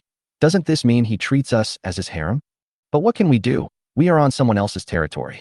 Several people came to an independent house, and 2 female mercenaries with guns were standing at the door. He looks quite handsome. It's winter now, and the temperature is only a few degrees above zero, but the 2 female mercenaries are actually wearing short skirts. She has a sexy and hot body and stands very straight. This not only reminded her of the girls who stood guard in the future city, all of them were wearing black skirts and stockings. It turns out that all men are of the same character. Madam Lord, please come in. Lu Minchao pretended to be serious at this time. After opening the door of the room, he said, From now on, you will live here. I will notify the Lord immediately. This building is full of women, so I won't go up there. After saying that, he winked at the 2 female mercenaries on guard and said, You too, make sure to ensure the safety of these beauties. Remember to report to me if anything happens. Yes, my Lord Commander.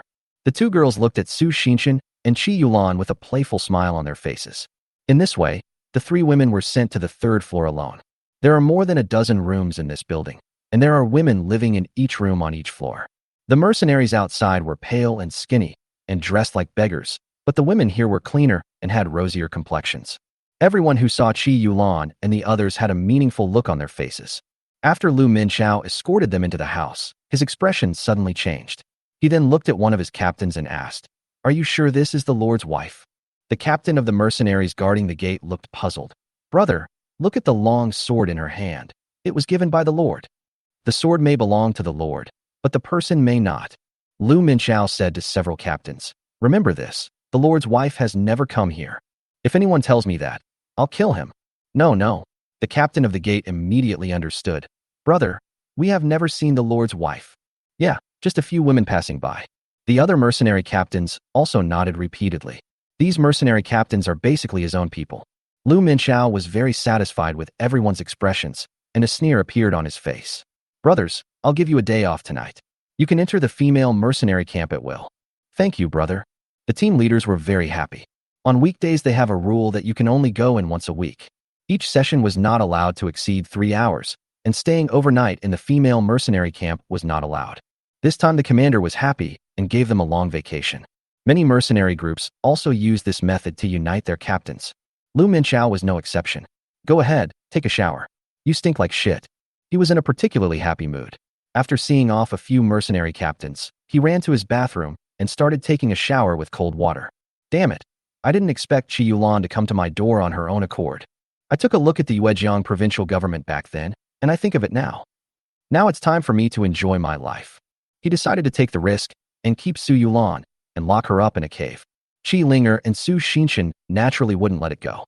As the sky is high and the emperor is far away, and this pass is in the mountains, even if Lei Peng comes to find it in the future, he will not be able to find it.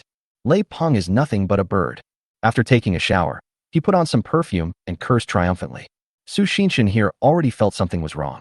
Since they came in, they found that there were iron fences on every floor. There are 2 mercenaries guarding from the 3rd floor to the 2nd floor. There are also 2 mercenaries guarding from the 2nd floor to the 1st floor.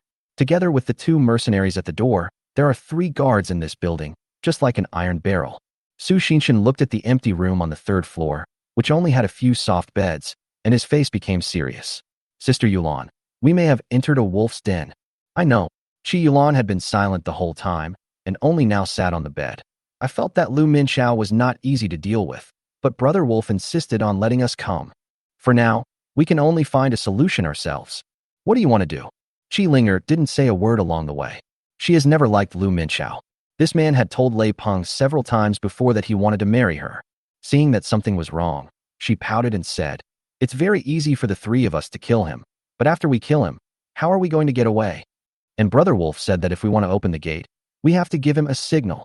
At this moment, Qin Lang's mercenaries have assembled, and the spies outside the pass are also active around. As soon as they receive the signal, they will march straight in. Fortunately, Brother Wolf gave me a knife. Su Xinshan then took out the Kunwu sword and said, "Let's discuss who will be responsible for controlling Lu Minxiao and who will be responsible for opening the door." Qi Linger sighed and sat on the bed. "Sister Xinshan, there are tens of thousands of people here. What's the use of a knife?" "Then you are wrong. This knife can cut iron like mud. It can even cut through steel plates with one stroke." Su Xinshan quickly pulled out a knife and handed it to the 2 sisters. "When the time comes, we can use this knife to cut open the iron lock in the corridor, and we can also cut the iron chain when we get to the gate." "Is it that amazing?" Qi Yulan took the Kunwu sword and finally breathed a sigh of relief. When they came in just now, they had already seen clearly that this heavy iron door was pulled by a winch. Once the door is opened, it cannot be closed once the chain is cut. Chapter 269, Controlling Yuezhong Pass. Qi Yulan put away the knife and walked to the window. In the square not far away, Xue Bo and a dozen other mercenaries had been sent to other camps. They were being guarded by a group of mercenaries. However, the martial arts skills of these dozen people were not very high, so Lu Minxiao did not take them very seriously. He just instructed his men not to let them wander around. Seeing Xue Bo looking upstairs, she shook the knife in her hand. Xue Bo followed the light reflected by the Kunwu sword and soon saw 3 people on the 3rd floor. "Xue Bo, remember to control the gate later." Qi Yulan could only gesture with her hands, constantly pointing in the direction of the gate.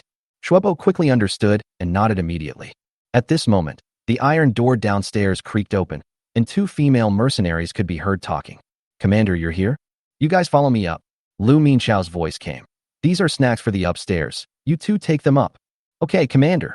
The 2 female mercenaries took the plate from him. 3 people soon appeared at the door of the 3rd floor. "Mrs. Qi, are you hungry?" Lu Minxiao waved her hand and said, "There's nothing to eat here. I'll bring you some snacks first." A few people looked and saw 2 plates. One plate contained some lean meat of wild animals, and the other plate contained a few rice balls. This is probably the best food in the base. In his opinion, the people must be starving and would be very happy to have some meat. Unexpectedly, Su Xinshan just took a look and then shook his head. "We are not hungry. You can keep this for yourselves." She took out a piece of beef jerky from her pocket and stuffed it into her mouth. "When we go out, we always bring our own dry food." This. Lu Minxiao didn't expect that several people would not eat the food he had prepared with great difficulty.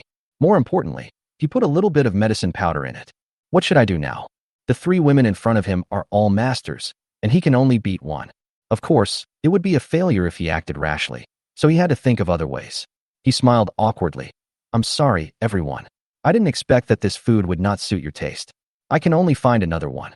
After saying this, he turned around, his face so cold that it seemed like water was about to drip. After a slight hesitation, he was about to leave.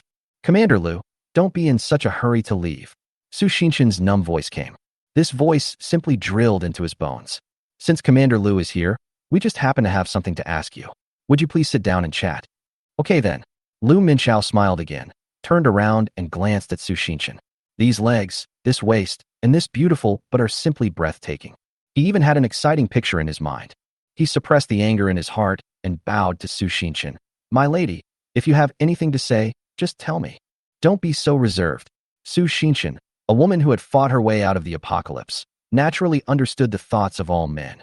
She deliberately twisted her waist and came in front of him and put a hand on Lu Minchao's shoulder. Commander Lu, I have something I want to show you. What are you showing me? No matter how calm Lu Minchao was, he felt a little out of control when he heard these words. People nowadays don't have so much ambiguity. Basically, it's just a matter of words. It was hard for her not to think in that direction after hearing this sentence. Qi Yulan naturally understood and immediately gave Qi Linger a wink. There were 3 people in the room. Lu Minchao is a master of level 7,000, while the other 2 female mercenaries are only at level 5,000. Now, as long as the fight starts, Qi Yulan must help Su Xinshan. The other 2 people will be left to Qi Linger. The most important thing is to kill them with one strike and not let them make any noise. Qi Linger understood and walked towards the 2 female mercenaries. Sisters, what is this food in your hands? How about I try it? Fresh beast meat, of course. The 2 girls immediately handed over the plates. Sister, this is our best food. Really? Qi Linger smiled faintly, suddenly pulled out the long knife in her hand, and flashed through the middle of the 2 people. The body flashed left and right, and all that was seen was a flash of cold light. The movement is as fast as lightning. The 2 female mercenaries carrying plates had their necks cut by long knives before they could react. Qi Yulan also reacted and drew out the long sword in her hand. Before she rushed over, Su Xinshan had already drawn his knife. The blade was pressed against Lu Minchao's chest, and his voice was still sweet. Commander Lu, do you think my knife is sharp? What are you going to do? Lu Minchao's face changed drastically, and he stretched out his hand and slapped Su Xinshan. To him, it was just a dagger. For an expert, this is like a toothpick and can do no harm at all. Su Xinshan also realized that he was careless. It's not that her knife is not sharp, it's that Lu Minchao doesn't care. Seeing him about to hit her with a palm, she had no choice but to straighten her chest and thrust forward with the Kunwa knife in her hand. All I heard was a puff sound. The Kunwa sword cut through Lu Minchao's armor like tofu, splashing blood. Lu Minchao screamed, and her stomach suddenly turned red. This knife cut at least 5 inches into the skin. His entire abdomen was cut open, and even his intestines were severed. Su Xinshan was hit by a palm and was seriously injured, spitting out blood from his mouth. She staggered a few steps. Sister Yulan, hurry up, kill him. Swish. Qi Yulan had already arrived in front of Lu Minchao and chopped down with the long knife in her hand. Someone come. Lu Min had no weapon in her hand, so she screamed and had to stretch out her arm to block the knife. We are all masters at the same time. This sword does not have the power of an ordinary person. It also contains supernatural powers. Naturally, his flesh and blood body could not stop it. The long knife flashed, and the entire arm fell off. Help! Lu Minchao was so scared that his face turned pale. He screamed in pain and rushed downstairs. Hurry, it's too late. Seeing that he was about to escape, Su Xinshan had no choice but to chase him again with a knife. The 3 women went downstairs together. Chase all the way to the 2nd floor. Everyone in the building was alarmed. Fortunately, Qi Yulan was quick enough to catch up with him and stab him in the back, knocking him to the ground. Then he stepped on him and put the long knife on his neck. Lu Minchao, if you dare to shout again, I will cut your throat immediately. All of you step back. Qi Linger also stepped forward, pointing the knife in her hand at the female mercenary who rushed over. I tell you, my sister is the Lord's wife Qi Yulan. This filthy guy wants to be rude to her. If you dare to rebel, I will tell the Lord to cut you into pieces. You know what? This sentence really worked. A dozen female mercenaries slowly put down their knives. Qi Linger hurried to the door. Su Xinshan saw Lu Minchao fall to the ground and handed her the knife while holding the stairs. Remember, walk to the door openly and don't be nervous. Chapter 270 Opening the City Gate. Don't worry, I won't be nervous. Qi Linger calmed down at this time, took the Kunwu sword, and quickly went to the 1st floor. The iron door on the 1st floor was cut open with one knife. 2 mercenaries who were standing guard at the door turned around and were about to ask her a question when their throats were cut. When she went out, she slowed down her pace, just like she usually did when she went out to play, jumping around and pretending nothing happened. You big guy, follow me. When he came in front of Shuebo, he pointed at Shuebo, who was squatting on the ground. Just as Shuebo was about to stand up, the captain of the mercenary guard next to him stood up and asked, Who are you? Don't you know who I am? Qi Linger raised her hand proudly. I don't know this. It's for the Lord's wife only. Madam Lord. The mercenary captain saw that the carving on the long sword was the same as the one on his own flag. This is specially used by Lei Peng and has a lightning pattern on it. He was a little dumbfounded for a moment. Didn't they say that we should keep an eye on these people? Hurry up and leave. Qi Linger kicked Shuebo. Why do you care about these bastards? You don't even obey my orders. Yes, Madam Lord. Shuebo stood up immediately. The few mercenaries at the scene did not dare to fire. After all, the woman in front of him had a knife in her hand, was dressed neatly, and had great martial arts skills. Commander Lu only asked them to watch Shuebo and others, and did not tell them what to do. Since the Lord's wife wanted to take people away, naturally no one dared to stop her. Qi Yulan upstairs controlled Lu Minxiao, and Su Xinshan, with injuries, controlled the other dozen female mercenaries. Do you guys want to live or die? Madam, spare my life. These female mercenaries noticed that Qi Yulan was unusual and immediately dropped their weapons and admitted their mistakes. What's more, Lu Minxiao was also controlled by them. Ma'am, we didn't know you were the Lord's wife. What is this place used for? Qi Yulan pointed the tip of her knife at Lu Minxiao. To answer, madam, this is the place where Commander Lu specifically imprisons women. We are just helping him guard it. I see. Commander Lu, who do you think I am? Qi Yulan. Qi Yulan was furious, and the aura of the Lord's wife was revealed again. I'm sorry, ma'am. Lu Min was stubborn and just explained, I really don't have a place to accommodate you. This is just a temporary place. If you feel offended, I can just make new arrangements for you. You don't have to do this to me. Really? What was the food you just sent? Would you like me to give it to you to eat and see if we have wronged you? Qi Yulan had also seen all kinds of tricks, so she naturally understood. She didn't dare to reveal her true intentions yet, but angrily accused Lu Minxiao. You are a commander, but you actually laid hands on Lord Lei's woman. Madam Lord, I am innocent. Lu Minxiao's arm was broken, leaving him no room for resistance. He could only pin his hopes on his mercenaries. Are you also going to watch me being wronged and do nothing? Madam, a female mercenary stood up. She was about to speak, but Qi Yulan shouted her back. Get out of the way. If anyone moves, I'll kill Lu Minxiao first, and then you.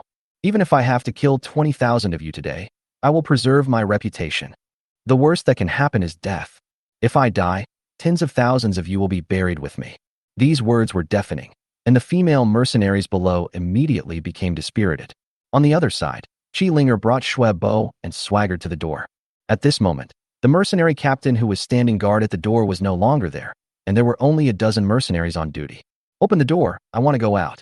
She raised the long knife in her hand. Why is there another lady? Didn't they just come and why are they going out again? Several mercenaries murmured. Shuebo reacted quickly. He walked over and slapped him in the face. Damn it, I told you to open the door. Why are you so long-winded? Even Commander Lu has to be respectful. Who do you think you are? Excuse me, I'll open the door right away. The mercenary, who had been lazy just now, was so scared when he heard this that he quickly turned the capstan. As the winch turned, the iron chain pulled the iron door with a slide groove and slid to the side with a creaking sound. Qi Linger was so nervous that her palms were sweating. Seeing that the door was half exposed, she turned around and whispered to Shuebo, I'll cut the chain later. You kill the people at the door and open the whole door. Is that all right, ma'am? The mercenary let go of the winch in his hand. Okay. It seemed impossible for Qi Linger to open the entire door. After all, it's just one person going out, not a big truck. She didn't leave in a dignified manner, but walked to the winch of the closed door, looking very curious. This door is well designed. Can it be opened by turning the handle? Yes, ma'am. The mercenary was not alert. Turn left to close the door. Turn right to open the door.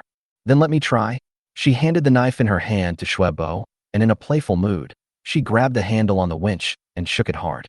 She was stronger than an ordinary mercenary and opened the door in just a few moves. Madam, we can't open it anymore. What if the enemy comes? Before he could finish his words, Shuebo swung the long knife in his hand and stabbed him to death on the spot. City Lord Qi, leave quickly. Shuebo killed a mercenary, then picked up a knife and started killing people indiscriminately. Qi Linger also took out the Kunwu sword, cut off the iron chain with one stroke, and rushed out of the checkpoint, as if escaping. The scene suddenly became chaotic. The mercenaries on the city wall didn't understand the situation and didn't dare to shoot at Qi Ling. They turned around and shot at Shuebo, who was hacking people. The machine guns on the city wall did not fire. Only a few mercenaries fired a few shots from their rifles, and most people rushed down with long swords. Seeing that his goal had been achieved, Shuebo also rolled over and hid under the city wall. At this moment, Qin Lang's army was waiting about a mile away. The 60,000 newly recruited soldiers were divided into 12 columns. Each column consisted of 5,000 men, all wearing new uniforms, and each man held a spear. At the front is Lu Yinyan's team. This team is different from other teams in that it has achieved full mechanization. Leading the way were 20 assault vehicles. This thing was just made by the Space Machinery Factory and has a shooting hole on it. Behind him were 500 motorcycles, most of which were stored in the previous space.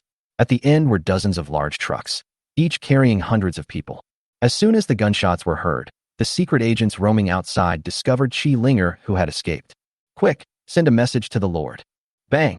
The spy crawled out from the haystack, picked up the gun in his hand, and fired a flare into the air. Hundreds of cars and motorcycles on the side of the road immediately started roaring. Brothers, kill them.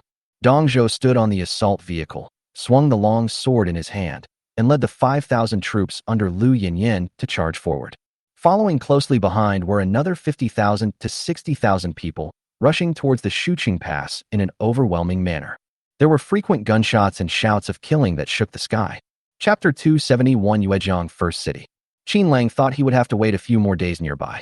I didn't expect the city gate to open so soon. Fortunately, they were always ready to attack and launched a charge immediately. Seeing Dong Zhou rushing out, he raised the serious flag in his hand and said, Lu Yinyan drive.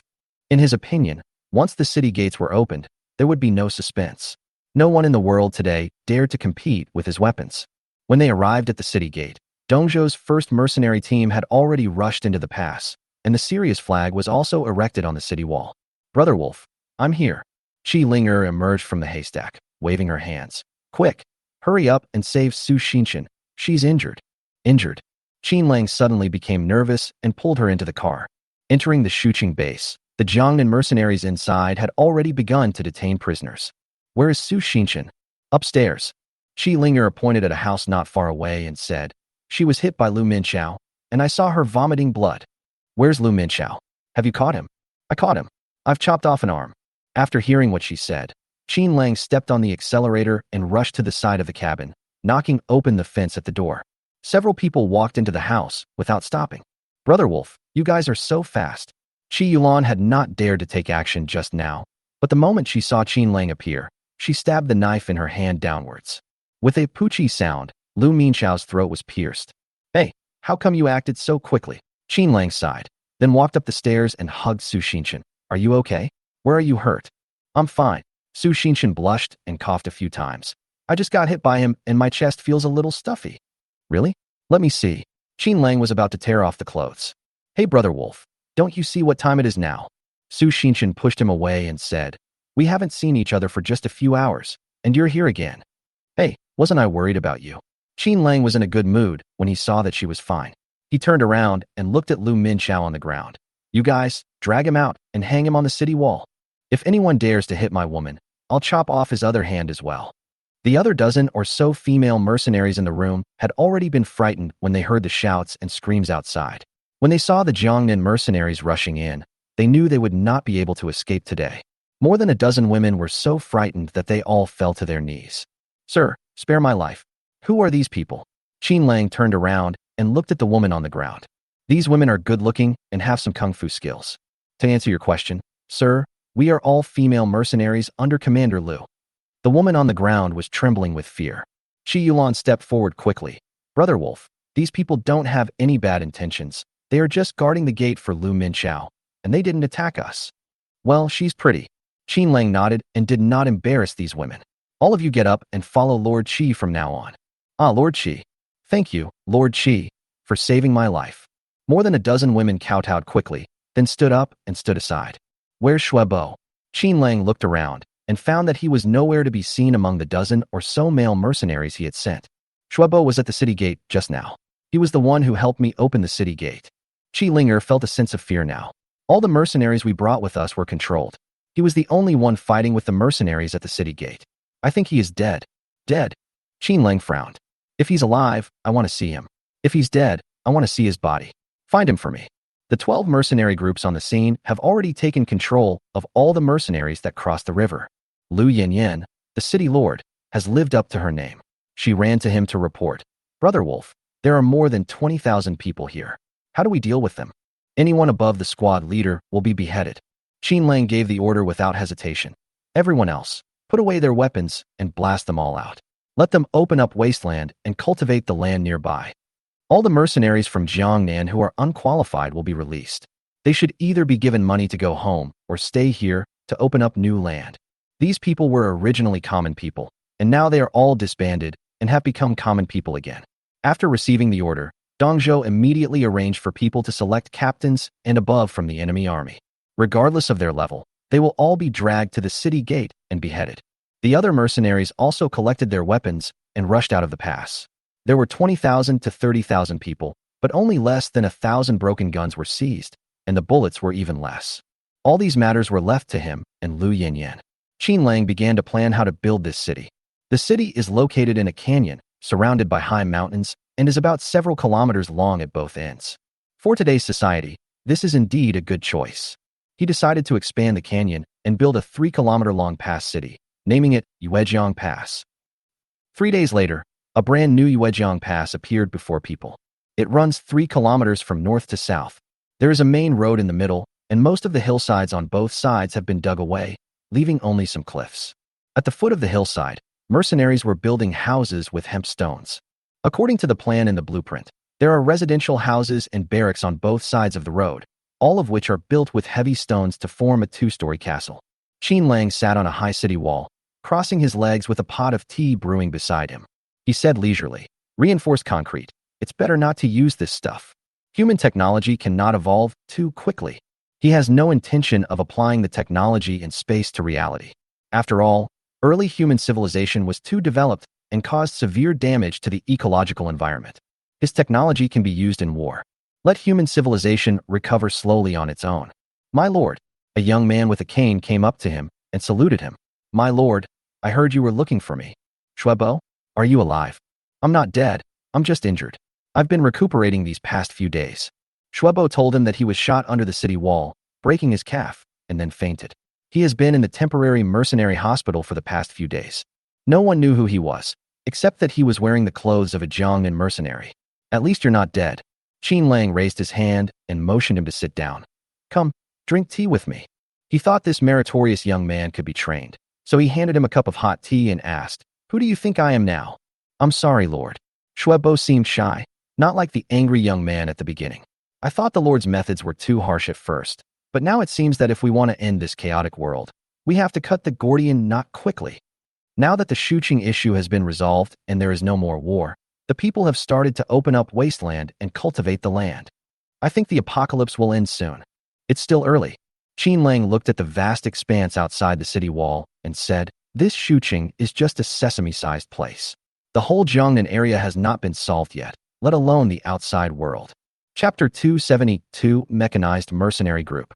Qin Lang was also tired of this kind of fighting and killing. But without fighting and killing, no one would be willing to voluntarily lay down their weapons and open up wasteland to cultivate the land. There are always people who think they can unify the world, and there are also people who want to establish their own independent kingdom.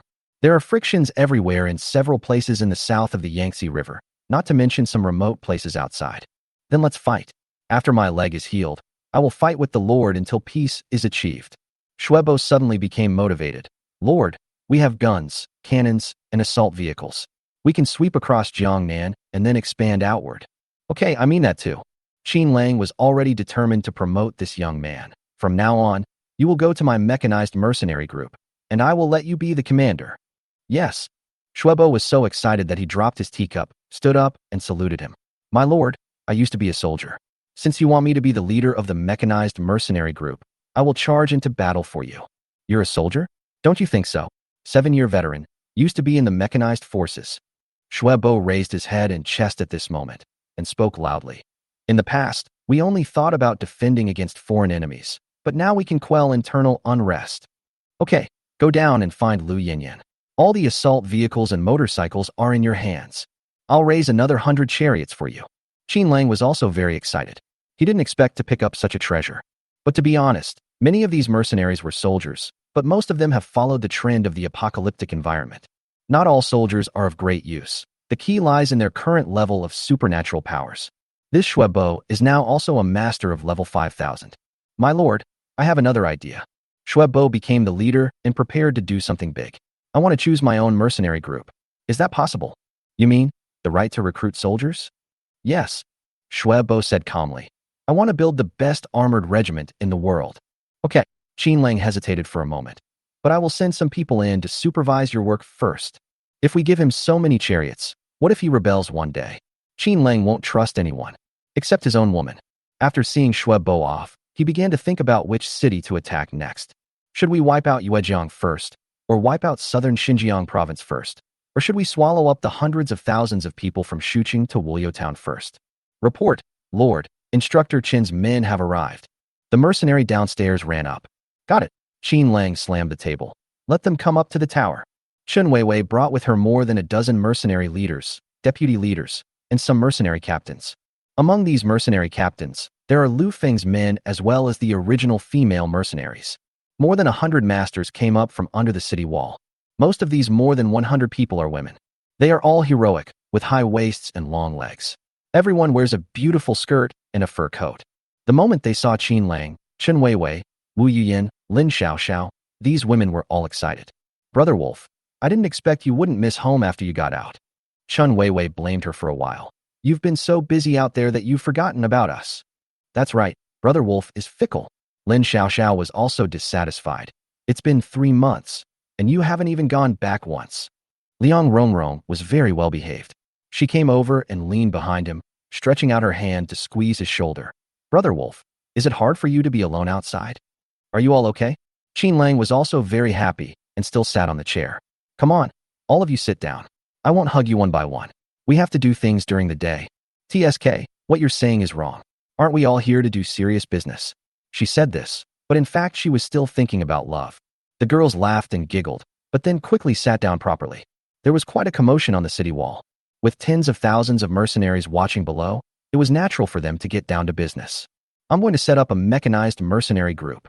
Qin Lang got straight to the point. Chen Weiwei was originally going to be the lord of Jiangbei province. I have decided to let Tang Xiaoya replace you. You will go to the mechanized mercenary group. It is best to give the lord of Yuejiang province to Qi Yulan. Who is Qi Yulan? Chen Weiwei didn't care about being a lord or not, but she was wondering why there was another woman. Yeah, could it be Brother Wolf's new woman? Several women began to murmur. Stop being so gossipy, okay? Qin Lang now has women popping up from time to time, and personnel transfers are very frequent. For the people who come this time, keep 2 as commanders under each city lord, and the rest will all go to the mechanized mercenary group. All in all, there are about 30 city lords now, and 60 people are left. 40 people were placed in the mechanized mercenary group. It's just because this mechanized mercenary group is so important. It has the best weapons and the best tanks. He was worried about leaving it to others. Let Chen Weiwei be the boss, and also let Liang Rongrong and Chen Lucy in, so that he can feel at ease. There were military supervisors in the past, and this was also the model before the end of the world. In this way, everyone rested here for a few more days. Shuebo's mechanized mercenary group was quickly established. 3,000 mercenaries, 100 tanks, 500 motorcycles, plus some large trucks for transporting ammunition. It will be managed by Chen Lucy, and the logistics supplies will be managed by Liang Rongrong. Shuebo did not become the only commander. 2 women were selected from the mercenaries from Jiangnan to be deputy commanders. The team will set out tomorrow. Let's go and deal with the issues in Wulio town first.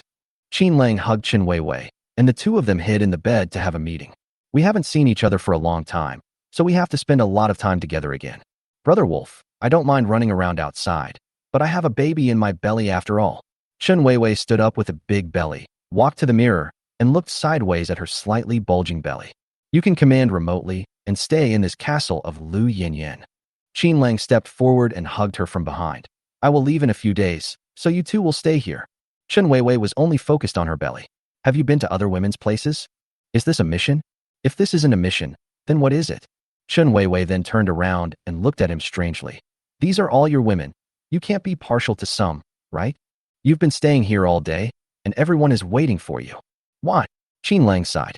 He had too many women. It was not easy for him to meet them all, so he had to take care of everyone's feelings. Just as he was about to leave, Chen Weiwei pulled him aside and whispered, "The woman in your family asked me to tell you something." "What are you talking about?" "She's about to give birth. She asked you when you're going back. You have to give her a definite answer. Let's take over Yuejiang province first." Qin Lang also wanted to go back earlier, but it has been 3 months, and he has only made a small dent in Yuejiang province and Nanjiang province. After leaving Chen Weiwei's room, he pushed open Liang Rongrong's door and gave her a bear hug as soon as he entered. Ronger, I miss you so much. Brother Wolf, I miss you too. Liang Rongrong seemed very emotional and hugged him affectionately. At first I thought you were my only one, but I didn't expect that you have more and more women now. I'm afraid you have forgotten me a long time ago. Chapter 273, Transaction on the Battlefield. How can that be possible? Qin Lang felt guilty. To be honest, if it weren't for the end of the world, the woman I most want to marry is you. Hearing him say this, Liang Rongrong couldn't help but be moved. Yes, if it wasn't the end of the world, you wouldn't have other women. Who told you to be so outstanding that everyone wants to follow you? Is it excellent? Qin Lang didn't think so. The reason why he is where he is today is because he was reborn with the ability of space. At least he was a failure in his previous life. He met a woman like Wang Lihua and ended up with the destruction of his entire family. There are many women in this life, and each of them is excellent and has her own charm. But there are too many of them, and it is a bit difficult to take care of them all. He couldn't hang out with them every day. The two of them couldn't wait to have a crazy and passionate time. When the wind and clouds rose and the thunder and rain stopped, Liang Rongrong finally got what she wanted. Brother Wolf, I missed the time when we fought zombies together. At that time, a small hot pot meal was a memory. What should I do if I want to eat hot pot? This woman is more emotional.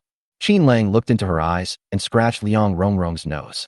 You two should go and deal with the matter in Wolyo Town first. I'll treat you to hot pot when you're done. Early the next morning, Chen Weiwei's armored mercenary group set out from Yuejiang Pass. Hundreds of tanks, all made of bulletproof steel plates.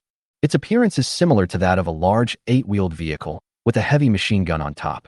Its structure is relatively simple, and its interior is the same as that of a car, except that it has added bulletproof and shooting functions. Liang Rongrong, Chen Lucy, and Chen Weiwei were sitting in an armored vehicle, driving through bulletproof glass windows on a muddy road. Liang Rongrong sighed. I didn't expect Brother Wolf to come up with this thing. If we had this thing when fighting zombies, we wouldn't have to go through so much trouble. This can also be considered a kind of experience. Chen Weiwei was more open-minded. Seeing that the team ahead had stopped, she picked up the intercom and shouted, Captain Xue, what's going on? Why did you stop? Report to the Lord. A large number of mercenaries have been spotted ahead. Xuebo's voice came. The road ahead is full of mercenaries lying on both sides. Some are sleeping, some are cooking. The road is blocked. Where are these mercenaries from? They should be crossing the river, probably tens of thousands of people. But these people have no intention of resisting. They are busy with their own business. After hearing Xuebo's report, Chen Weiwei immediately opened the door on the roof of the car, climbed out, stood on the roof, and took a look, not knowing what to say for a moment. The road was in an open area, stretching for several miles. Tens of thousands of mercenaries were dressed in rags, with their guns thrown on the ground. A piece of sackcloth was spread on the ground, and people lay on it in groups of 3 or 5. Some were making wild vegetable soup, while others were bathing naked in the river. Others looked at the armored convoy with a confused look on their faces, not knowing what was happening. At first glance, they are soldiers from Yuejiang province. Xuebo, go and ask what happened. Xuebo got off the chariot immediately after receiving the order and walked up to the stunned mercenaries in front of him. Brother, where are you from? I came from across the river. The mercenary in front of him was only wearing a thin piece of clothing and was as thin as a stick. Where are you from? We are a mercenary group from Jiangnan. Xuebo even felt that there was no need to be on guard and asked the other party, aren't you going to attack Wolyo Town? Why are you stopping here? Brother, there's nothing to eat. What's the point of knitting? The thin mercenary looked dissatisfied. We don't have any weapons or ammunition. We can't even eat enough wild vegetables. What's the point of fighting? Besides, we are all dragon countrymen. Is there any hatred? This sentence left Xuebo speechless. A mercenary leader not far away saw the convoy stop and came over with a bowl of wild vegetable porridge. I.e., what are they doing? Captain, they are mercenaries from Jiangnan. From Jiangnan. The mercenary leader was a little surprised. When did you Jiangnan mercenaries get behind us? How do you have a car? Xuebo was also confused. Seeing that he was the leader of a mercenary group, he started a conversation with him. Brother, where is your commander? Why do tens of thousands of people live on the roadside? The commander has gone to Wolyo Town and is negotiating. The mercenary leader seemed enthusiastic and pointed to the road not far away. Brother, you can't get through this way. Let's take a detour. He explained the route to Xuebo in detail, just like a big brother giving directions on the roadside. He did not regard them as enemies at all. We don't want to fight. Whoever wants to fight can fight. Hundreds of thousands of us have fled to the famine, and only a few 100,000 are left. I heard from the commander that Wulio Town has agreed to give us some food. Let's all go our separate ways. Oh my god, Shuebo was completely speechless this time. The mercenaries from Yuejiang did not fight, but begged for food like beggars. When they heard that there was food in Wulio Town, they immediately disbanded after agreeing to share some with them. Shuebo had no choice but to come back and ask Chen Weiwei for instructions. Chen Weiwei was also a little confused. She originally thought that 3,000 people would have to fight against hundreds of thousands of people, but now these mobs had no intention of fighting at all. Some fled to escape famine, some begged for food from Wulio Town, and some went hunting in groups. She had no choice but to report to Qin Lang. Qin Lang had experienced the end of the world once, not to mention the mercenaries of Yuejiang. Even his own mercenaries were the same. He promised them food on the spot and let them fight Yuejiang. As a result, they dispersed just after passing Shuqing. The reason is simple. They have no food, no weapons or ammunition, and no strong reason, so they can't hold out for long. What's the point of fighting? Eating wild vegetables to fight for the Lord's territory will not benefit you at all. Even if you conquer it, it will be a barren place. We have no choice but to fight the zombies, and now we can only play badly. At least in the last year of the apocalypse, everyone was in this state. Every day, they mainly looked for food. Everyone was a beggar, and there was no conflict of interest. Thinking of this, he decisively gave an order. Chen Weiwei, let them exchange their guns for food. 1 gun for 10 kilograms of food. 1 bullet for 2 ounces of rice. All the experts above level 5,000 should be recruited and brought back to Yuejiang Pass. Those below level 5,000 basically have no way to fight against super beasts, nor do they have the chance to become masters, so just let them disband. Okay, I got it. Chen Weiwei returned to the car again. Rong, make some arrangements. Brother Wolf asked us to exchange food for their guns. We don't lack guns, do we? Liang Rong asked puzzled. Brother Wolf said, switch it over and destroy it. Chen Weiwei quickly gave orders, asking Shuebo to notify the Yuejiang mercenaries on the battlefield to exchange their guns for food, and asked Liang Rong to arrange for several large trucks in the back to pull the food to the front. 100 tanks formed a circle, and 3,000 serious mercenaries held submachine guns to maintain order.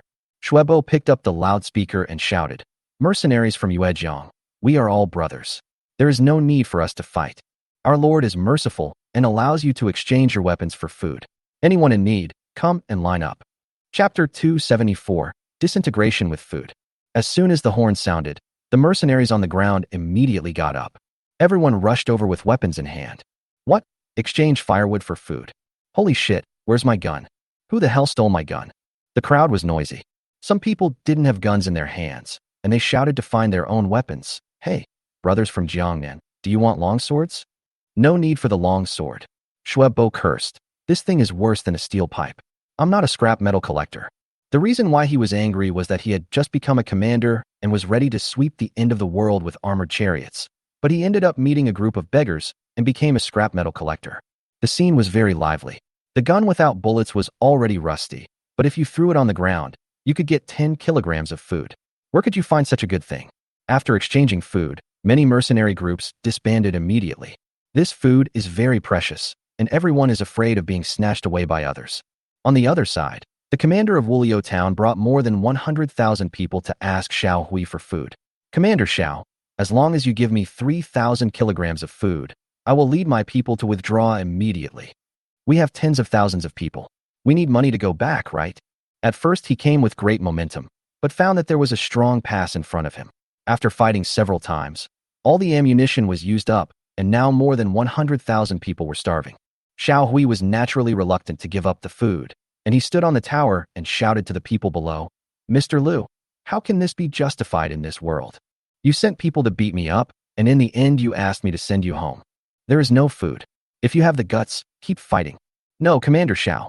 Commander Liu smiled bitterly. We agreed on 30,000 Jin at the beginning, but I've already reduced it to 3,000. Can you please be flexible? Let's go back early to avoid causing trouble for you. Xiao Hui was speechless and had to contact the new Lord Qi Yulan. Qi Yulan didn't know what to do, so she came to him with a telegram. Brother Wolf, what do you think I should do here? Fight or give them food? You decide for yourself. Qin Lang returned the telegram to her. Since I have handed over the rights of the Lord to you, you have to learn to handle these things yourself. It doesn't matter how you handle it. You have to give a standard. Qi Yulan wanted to let the mercenaries go. After all, they were from the same hometown as her. But the 3,000 kilograms of food was really difficult, and in her eyes, 3,000 kilograms was an astronomical figure. After a year of apocalypse, not a single grain of food could be found in the entire Yuezhiang province. Even the Lord could only eat wild boar meat that looked like wood chips every day, and his life was very tight. If she sent armored mercenaries to kill these mercenaries, she would be afraid that all the mercenaries crossing the river would stab her in the back in the future. Qin Lang heard his thoughts and wrote a note to her with a flourish. I will give you 3 million kilograms of food, but there is only one condition. As long as the mercenaries across the river lay down their weapons and stop following Lei Peng's lead. After I kill Lei Peng, I will hand over the entire Yuezhiang River to you. Let them farm and have children, and obey the management of the city lord I send. 3 million Jin. Qi Yulan was extremely shocked. With these 3 million kilograms of food, I will directly issue a notice and ask them to go to the city lord's mansion and surrender. With Qin Lang's permission, she immediately began to prepare. First, he replied to Xiao Hui, asking him to exchange food for Commander Lu according to Chun Weiwei's standards. The armored mercenary group returned empty-handed. Xue Bo led 3,000 mercenaries and turned to Yuezhiang Pass. The road was littered with scattered mercenaries. Is the end of the world coming? He said to himself. The communications vehicle next to him rushed forward and stopped him. The communications female mercenary handed him the message. Commander Xue, the Lord has an order. That Lord. When Xue Bo heard the order, he immediately stopped the car and jumped out. He took the telegram and saw that it was sent by Qin Lang. The communications mercenary compiled it into a manuscript. Order, the armored mercenary group to go to Yuezhiang Pass to replenish food and fuel and continue to advance northward. Order all Yuezhiang mercenaries to disband and surrender their weapons on the spot. Anyone who dares to disobey will be exterminated. Dismiss the personnel. Give each of them 5 kilograms of food and inform them that we will send the city lord to help them open up wasteland and cultivate the land. Anyone who dares to disobey will be wiped out. Looks like we can get serious this time. Xue Bo was immediately full of energy and went to the chariot and immediately gave orders. Everyone, go through Yuezhiang Pass and head towards Lincheng. With the roar of armored vehicles, Lincheng was captured in less than 3 days. The streets were filled with armored vehicles. The loudspeaker shouted, Qin Lang, the leader of the Tianlang Mercenary Association, is concerned about the hardship of everyone's life and the lack of food. Any mercenary who lays down his weapons can receive 10 kilograms of rice. From today on, Lincheng will be managed by the Tianlang Society, and the city lord Ina will take up the post in 3 days. All the people in Lincheng can go to the city lord's mansion to get seeds. The city lord's mansion will lead everyone to open up wasteland and plant crops to resume production. Today, under the leadership of the Tianlang gang, Jiangnan province has become a land of abundant grain and everyone is living a good life. Hearing the horn, mercenaries from a dozen miles around came with guns to exchange for food. That's good. We can get food and seeds. The zombies are over. I don't want to live this kind of life anymore. I'm going to plant 2 acres of land, marry a wife, and live a good life. Yes, I've been working so hard this year. I've had enough of this. The mercenaries chatted all the way as they headed towards the center of the city. Liang Kuan, the commander of Lincheng, was currently in a ruin, looking worriedly at the dozen or so women in front of him. All the mercenaries under his command scattered and ran away with their brothers and women. No one wants to live with him and eat wild vegetables every day. A woman in a cheongsam in front of him was shivering with cold, with her hands folded over her chest. Commander, what should we do? What can I do? I only have a few guns left. The Lincheng commander was very angry as he looked at the broken gun in his hand.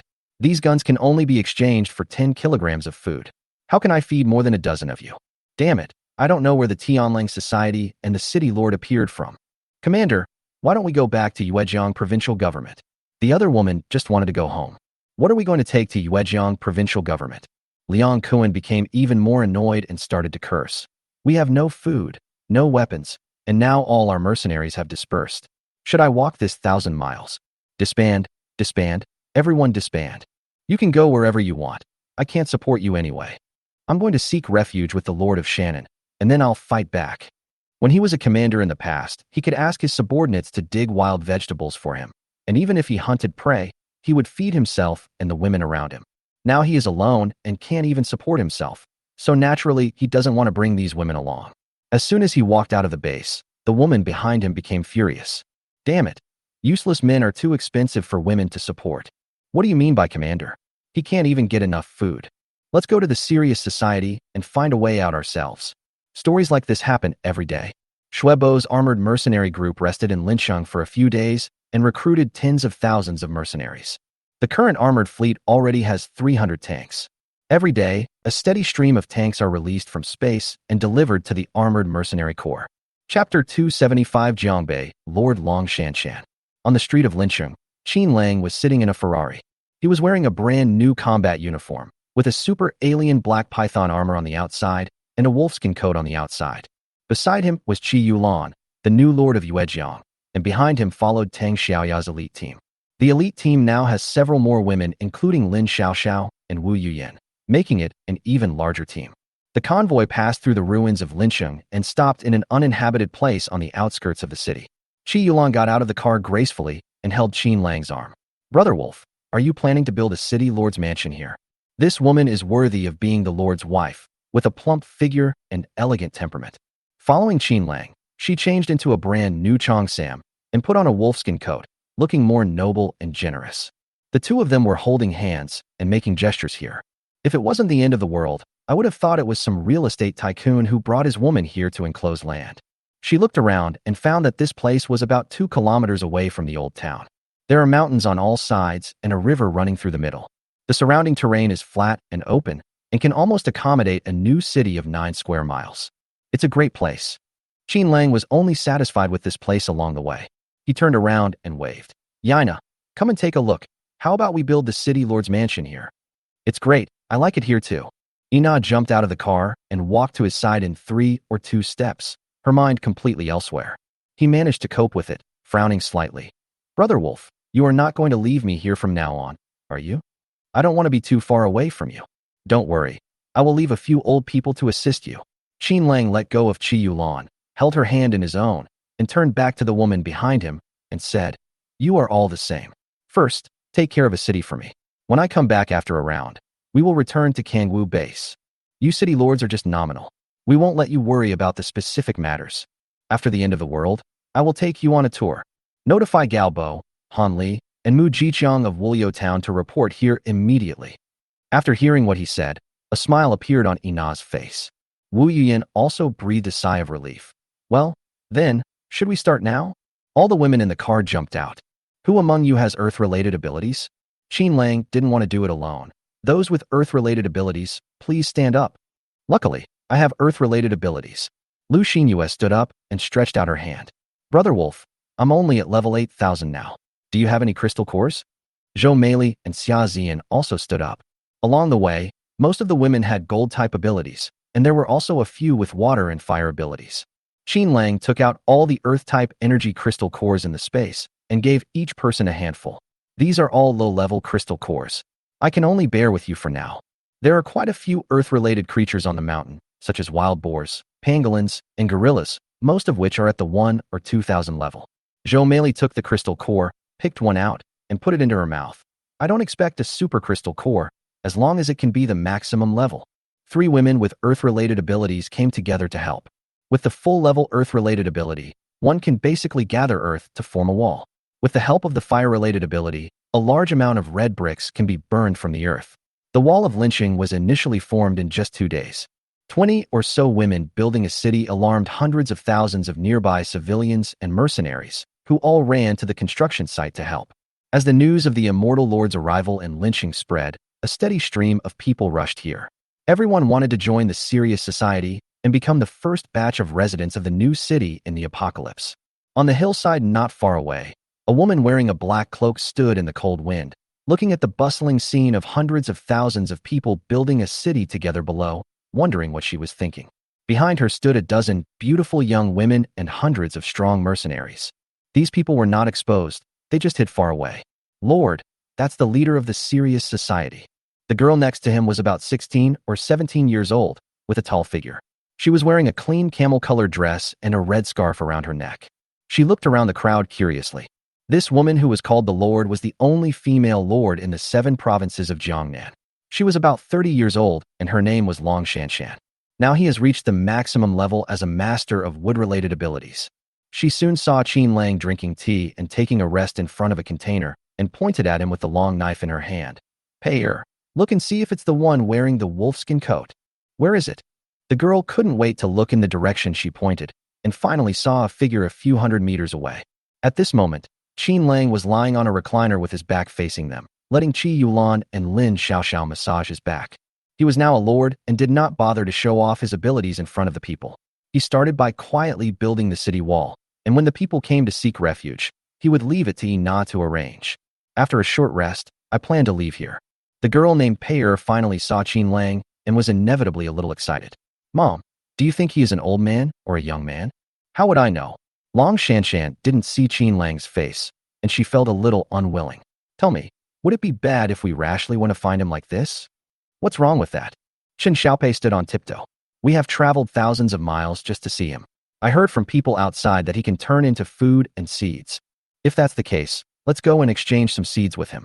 Plant them now, and then Jiangbei will have seedlings growing next spring. Who knows if it's true or not? Long Shanshan also accidentally heard that a fairy lord appeared in Jiangnan who could use his spatial power to create food and led the people of Jiangnan to reclaim wasteland and cultivate the land. For the sake of millions of people in Jiangbei, she had to travel thousands of miles to Jiangnan province. Later, she heard that Qin Lang was in Yuejiang province and brought several high-level crystal cores with him and traveled all the way. Now that the sunny weather was right in front of her, she hesitated. The super crystal core in my hand was obtained by thousands of masters at the cost of their lives. How much food should I exchange for it? Let's go. After a little hesitation, Long Shanshan decided to meet Qin Lang in person. At the gate of Lincheng, Long Shanshan suddenly arrived with 3,700 level masters, leaving the city guard commander Gao Bo a little confused. He did not dare to open the door, but just stood on the tower and shouted, "Who are those people downstairs, and what are they doing in our Lincheng?" Long Shanshan stepped forward respectfully and bowed to him.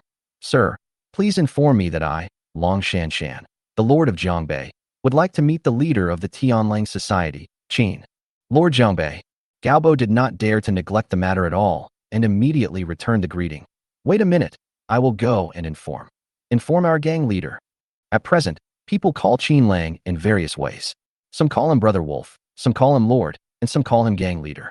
Qin Lang doesn't like to call himself a lord. His target is the entire Jiangnan area of Longhua. Chapter 276 Long Shanshan borrows food. Gaobo ran all the way to Qin Lang's tea stall, put his right hand on his chest and bowed. "Brother Wolf, there is a woman who claims to be the Lord of Jiangbei and wants to come to see you." The Lord of Jiangbei. Qin Lang was slightly surprised. He did know Long Shanshan, the famous female leader of Jiangbei province. But Jiangbei is more than 1,000 miles away from here. How could this woman find this place? In the previous life, he was one of the 7 most famous lords near Jiangnan. They are Liang Kuei, the Lord of Jiangnan, Long Shanshan, the Lord of Jiangbei, Lei Peng, the Lord of Yuejiang, and Yang Xiao, the Lord of Donghai. The Lord of Jiangdong is Lu Chun, the Lord of Shannon is Zhu Haoyan, and the Lord of Southern Xinjiang is Dong Qingqiang. The only female lord is Long Shanshan, which shows how powerful a character she is.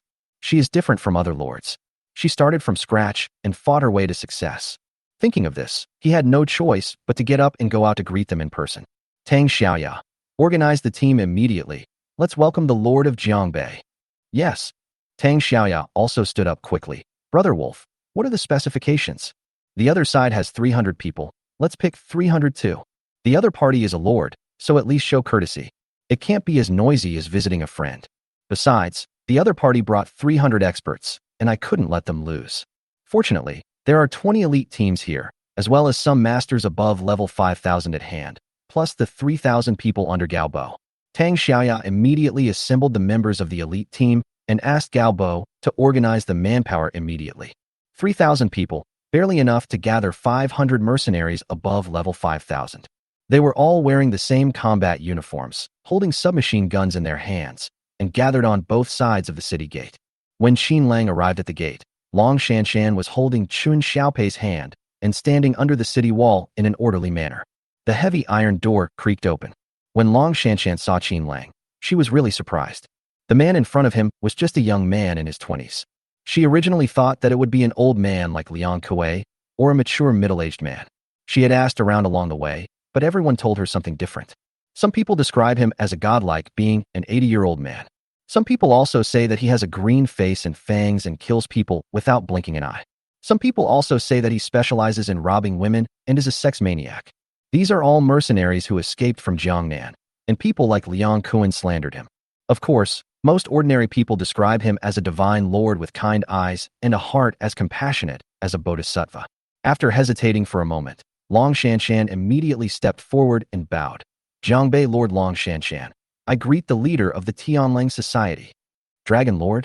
Qin Lang was also stunned. He originally thought that Long Shanshan was a fierce woman. After all, I had only heard of it in my previous life, but never seen it. Now that we meet, I find that she is actually a charming young woman. He is about 34 or 35 years old. She glanced thoughtfully at the girl she was holding and quickly raised her hand. Lord Dragon, please come in. Boss Qin, please. Long Shanshan was polite for a moment before taking Chun Xiaopei's hand and walking into the city gate. As soon as she entered Linqing, she was stunned by the scene in front of her. There are more than 20 girls in the elite team. All of them are beautiful and all are masters of the highest level.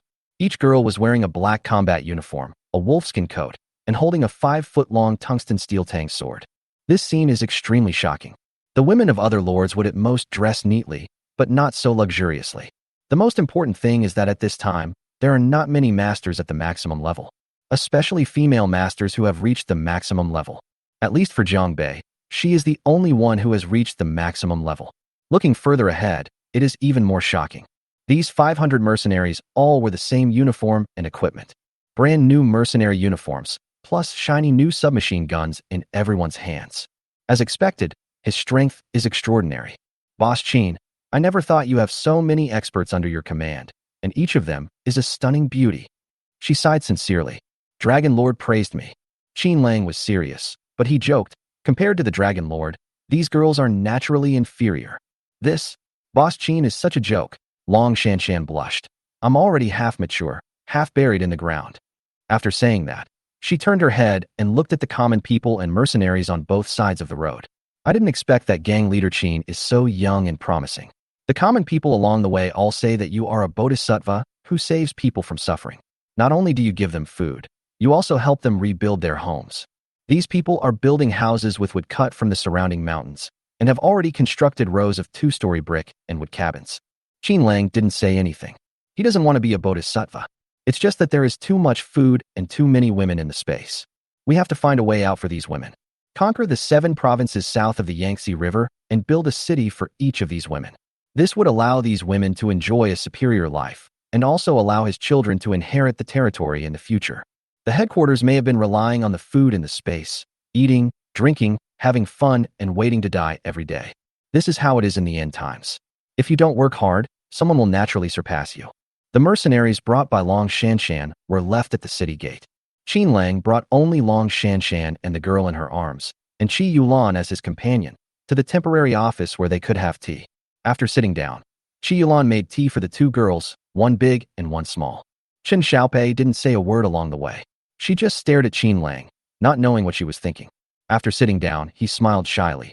Brother Qin, how old are you this year? After these words were spoken, all 3 people present were speechless.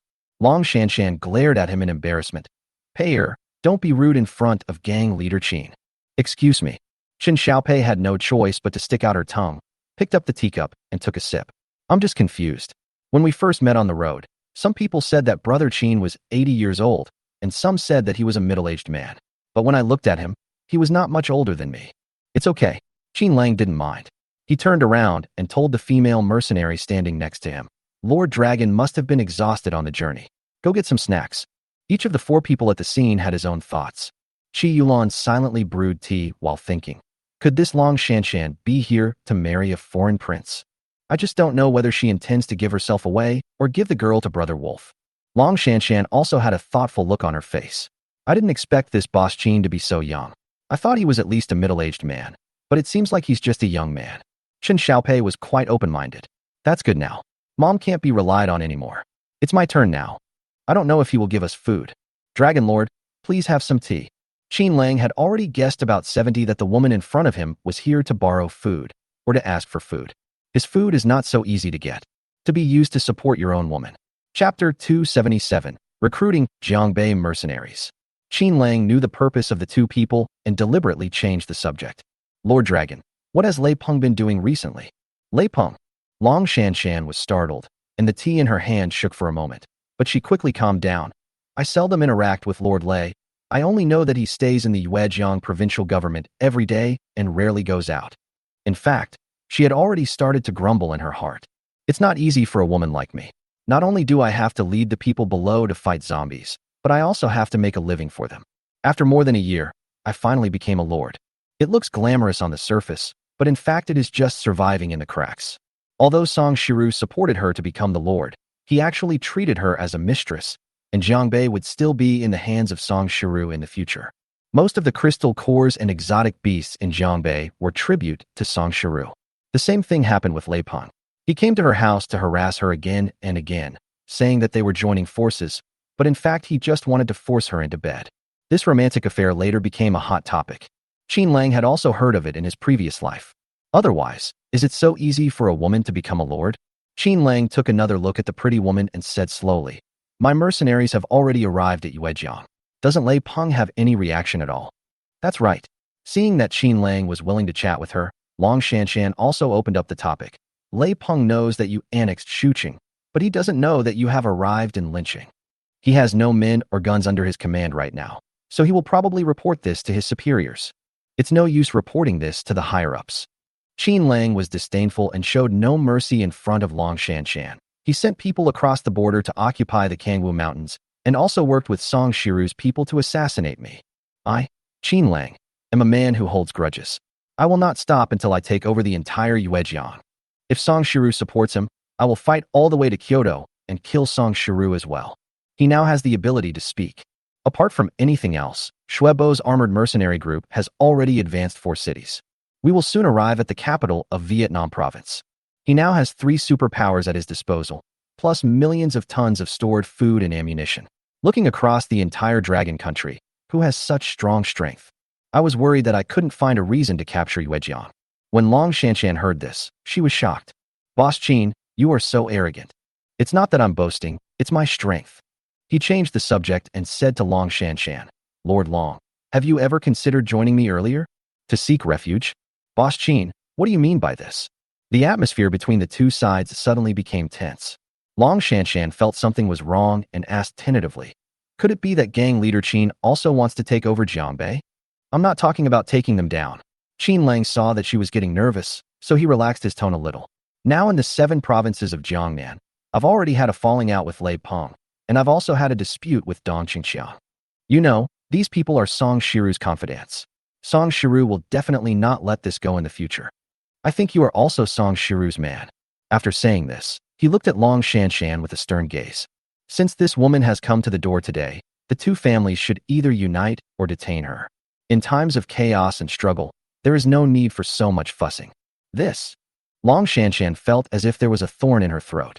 She had originally planned to come in exchange for some food, but now, not only could she not ask for food, she was afraid she couldn't even leave. After pondering for a while, Long Shanshan assessed the situation and calmed down. Boss Qin, I, Jiangbei, was indeed supported by Song Shiru. But I, Long Shanshan, am different from other lords. I only want the people of Jiangbei to live a good life. As for who fights who, I will not get involved. You know, I'm just a woman and I'm not interested in men's power. As she spoke, she took Qin Xiaopei's hand and said, in this life, I only have one relative. From the beginning, I just wanted to prevent her from being bullied, so I had to fight all the way. And now, as the lord of a province, I want to make sure the people have enough food to eat. I admire you. In a sense, Qin Lang still admired this woman. It is indeed not easy for a woman, with a little girl, to fight all the way and stand out from hundreds of thousands of mercenaries. Although in some sense, she has a certain connection with Song Shiru, it does not affect her greatness. More importantly, she was thinking about the people of Jiangbei. Long Shanshan seemed to see through his thoughts and took the opportunity to bow. I think Boss Qin is also a person who loves the people, so I went to Yuejiang province without telling Song Shiru, just to ask Boss Qin for advice. I also hope that gang leader Qin will not make things difficult for me, considering my sincerity. Yes, brother Qin. Qin Xiaopei was a little unhappy. She pouted and listened for a long time before saying, my mother and I came here just to find some seeds. You know, there is not a single seed to be found anywhere in the entire dragon country right now. There is no way to open up wasteland and plant crops. Qin Lang nodded. Seeing the mercenaries bringing snacks, he pointed at the plate and said, you've worked hard all the way, have some snacks first. There wasn't much snack, just some beef jerky, candy, and a small amount of cookies. The food factory in the space mainly produces compressed biscuits and some candies. Oh my god, there's candy? Qin Xiaopei's eyes widened. She picked up a candy and looked at it curiously. Brother Qin, where did this come from? She tried to look at the production date on it, but found nothing. It's strange. It's been a year. Are there still candies in such good condition on the market? These cookies seem to be fresh too. We produced this ourselves. Qin Lang said it lightly. Just with such a light sentence, the two women became restless again. Qin Lang was already exhausted in this situation, and anything he took out would inevitably surprise people. He remembered the seeds. It has been the 3rd year since the end of the world in my previous life, and production has not yet resumed. Why? Because there are no seeds. Except for some weeds and wild vegetables growing wildly, all crops failed to take root or sprout. Now I understand that most of the seeds, such as beans, grains, etc., have been rotten by water. Instead, some wild vegetables and weeds continue to grow relying on the grassroots. In a sense, the vitality of artificially cultivated grains and vegetables seems to have regressed. The two women did not touch the food on their plates. The main reason was that Long Shanshan didn't eat it, so Qin Xiaopei felt embarrassed to take it to eat. Eat, and then we'll set off together. Qin Lang didn't want to continue chatting with them, nor was he eager to get an answer. Instead, he stood up and said, I'm about to leave for the next city, and plan to return to Kangwu as soon as possible when the new year comes. Where is Chief Qin going? Long Shanshan was a little anxious and stood up. Chapter 278, Capture Long Shanshan. Qin Lang put on his fur coat and walked towards his base. I plan to resolve the Yuejiang issue within half a month, and then return when I reach the Yuejiang provincial government. Seeing that the matter was still unresolved, Long Shanshan immediately hurried over. She knew that once Qin Lang left, she would never have the chance to sit down and talk slowly. There are still 8 counties in Yuejiang province that have not been taken over. Qin Lang's schedule is very full, and he has hardly a minute to rest. Chen Pei'er also wanted to follow, and Long Shanshan gestured for her to sit down. After catching up with Qin Lang, Long Shanshan touched the crystal core in her clothes and said, Boss Qin, I heard that you can exchange food here. I brought something with me. I wonder if you are interested? What? Qin Lang entered the room and began to pack his luggage. 2 backpacks and a long knife. When he turned around, Long Shanshan took out a crystal core in her hand. It looks like it is fiery red and the size of an egg. He only took a glance and showed no interest at all. This looks like a 3,000 level crystal core. What do you want from me? Boss Qin, I have this. How much food can I exchange for you? Long Shanshan kept looking at his expression as if trying to find the answer. Unfortunately, Qin Lang was not interested. I have plenty of these crystal cores. He took the crystal core and took a look at it. It's only level 3,000, but it's worth something. I'll either give you 500 kilograms of food or 100 kilograms of seeds. Lord Dragon, this is already a huge honor for you. Thank you so much. Long Shanshan was extremely grateful. You know, at this time, even if you use a living exotic beast, you can't exchange it for food. Then she took out the second crystal core and said, Boss Qin, can this be exchanged for the same amount of food? This is a green wood-type energy crystal core, also at the 3,000 level. Where did you get so many crystal cores? Qin Lang was still not very interested. He just glanced at it and said, I haven't finished what I said just now. If we don't form an alliance, I won't give you food and seeds even if you bring me a super crystal core. You should think about it first, whether we should unite or not. Join. Long Shanshan hesitated again. But if we join forces, Song Shiru will definitely attack me first after he finds out. Boss Qin, you know, alliance is a small matter. The problem is in the future. This reminded Qin Lang. He had already put on his backpack, but he put it down instead, sat on the sofa, crossed his legs, and looked at Long Shanshan. Tell me, if you become mine, will Song Shiru be very angry? The woman had a plump figure, a curvy figure, and was quite pretty. Most importantly, she is Song Shiru's woman. How would Song Shiru react if he touched the tiger's butt? What do you mean by that? Long Shanshan's face suddenly turned red and white, and she was extremely embarrassed for a moment. Come and sit down. Qin Lang pointed to his thigh. If you are willing to sit down and talk to me, I can give you 1 million kilograms of food. The premise is that you have to satisfy me. 1 million, Jean. Long Shanshan was no longer calm. My heart began to stir. My God, 1 million kilograms of food. What a concept. Not to mention the end of the world. Even before the end of the world, it is still a considerable amount. What does this young man mean? Is he teasing me on purpose? Or is he really willing to spend 1 million kilograms of grain for a woman like me? Or is it that he just uses me as a bargaining chip to deal with Song Shiru? For a moment, she was in a state of confusion. Boss Qin, how could you joke with me like this? She was so embarrassed that she wanted to find a hole to hide in. You are surrounded by beautiful women. Are you deliberately teasing me? Don't believe it. Qin Lang raised his hand and threw 1,000 kilograms of food on the ground. Food is a small matter for me. As long as it's worth it, I will pay even 10 million kilograms.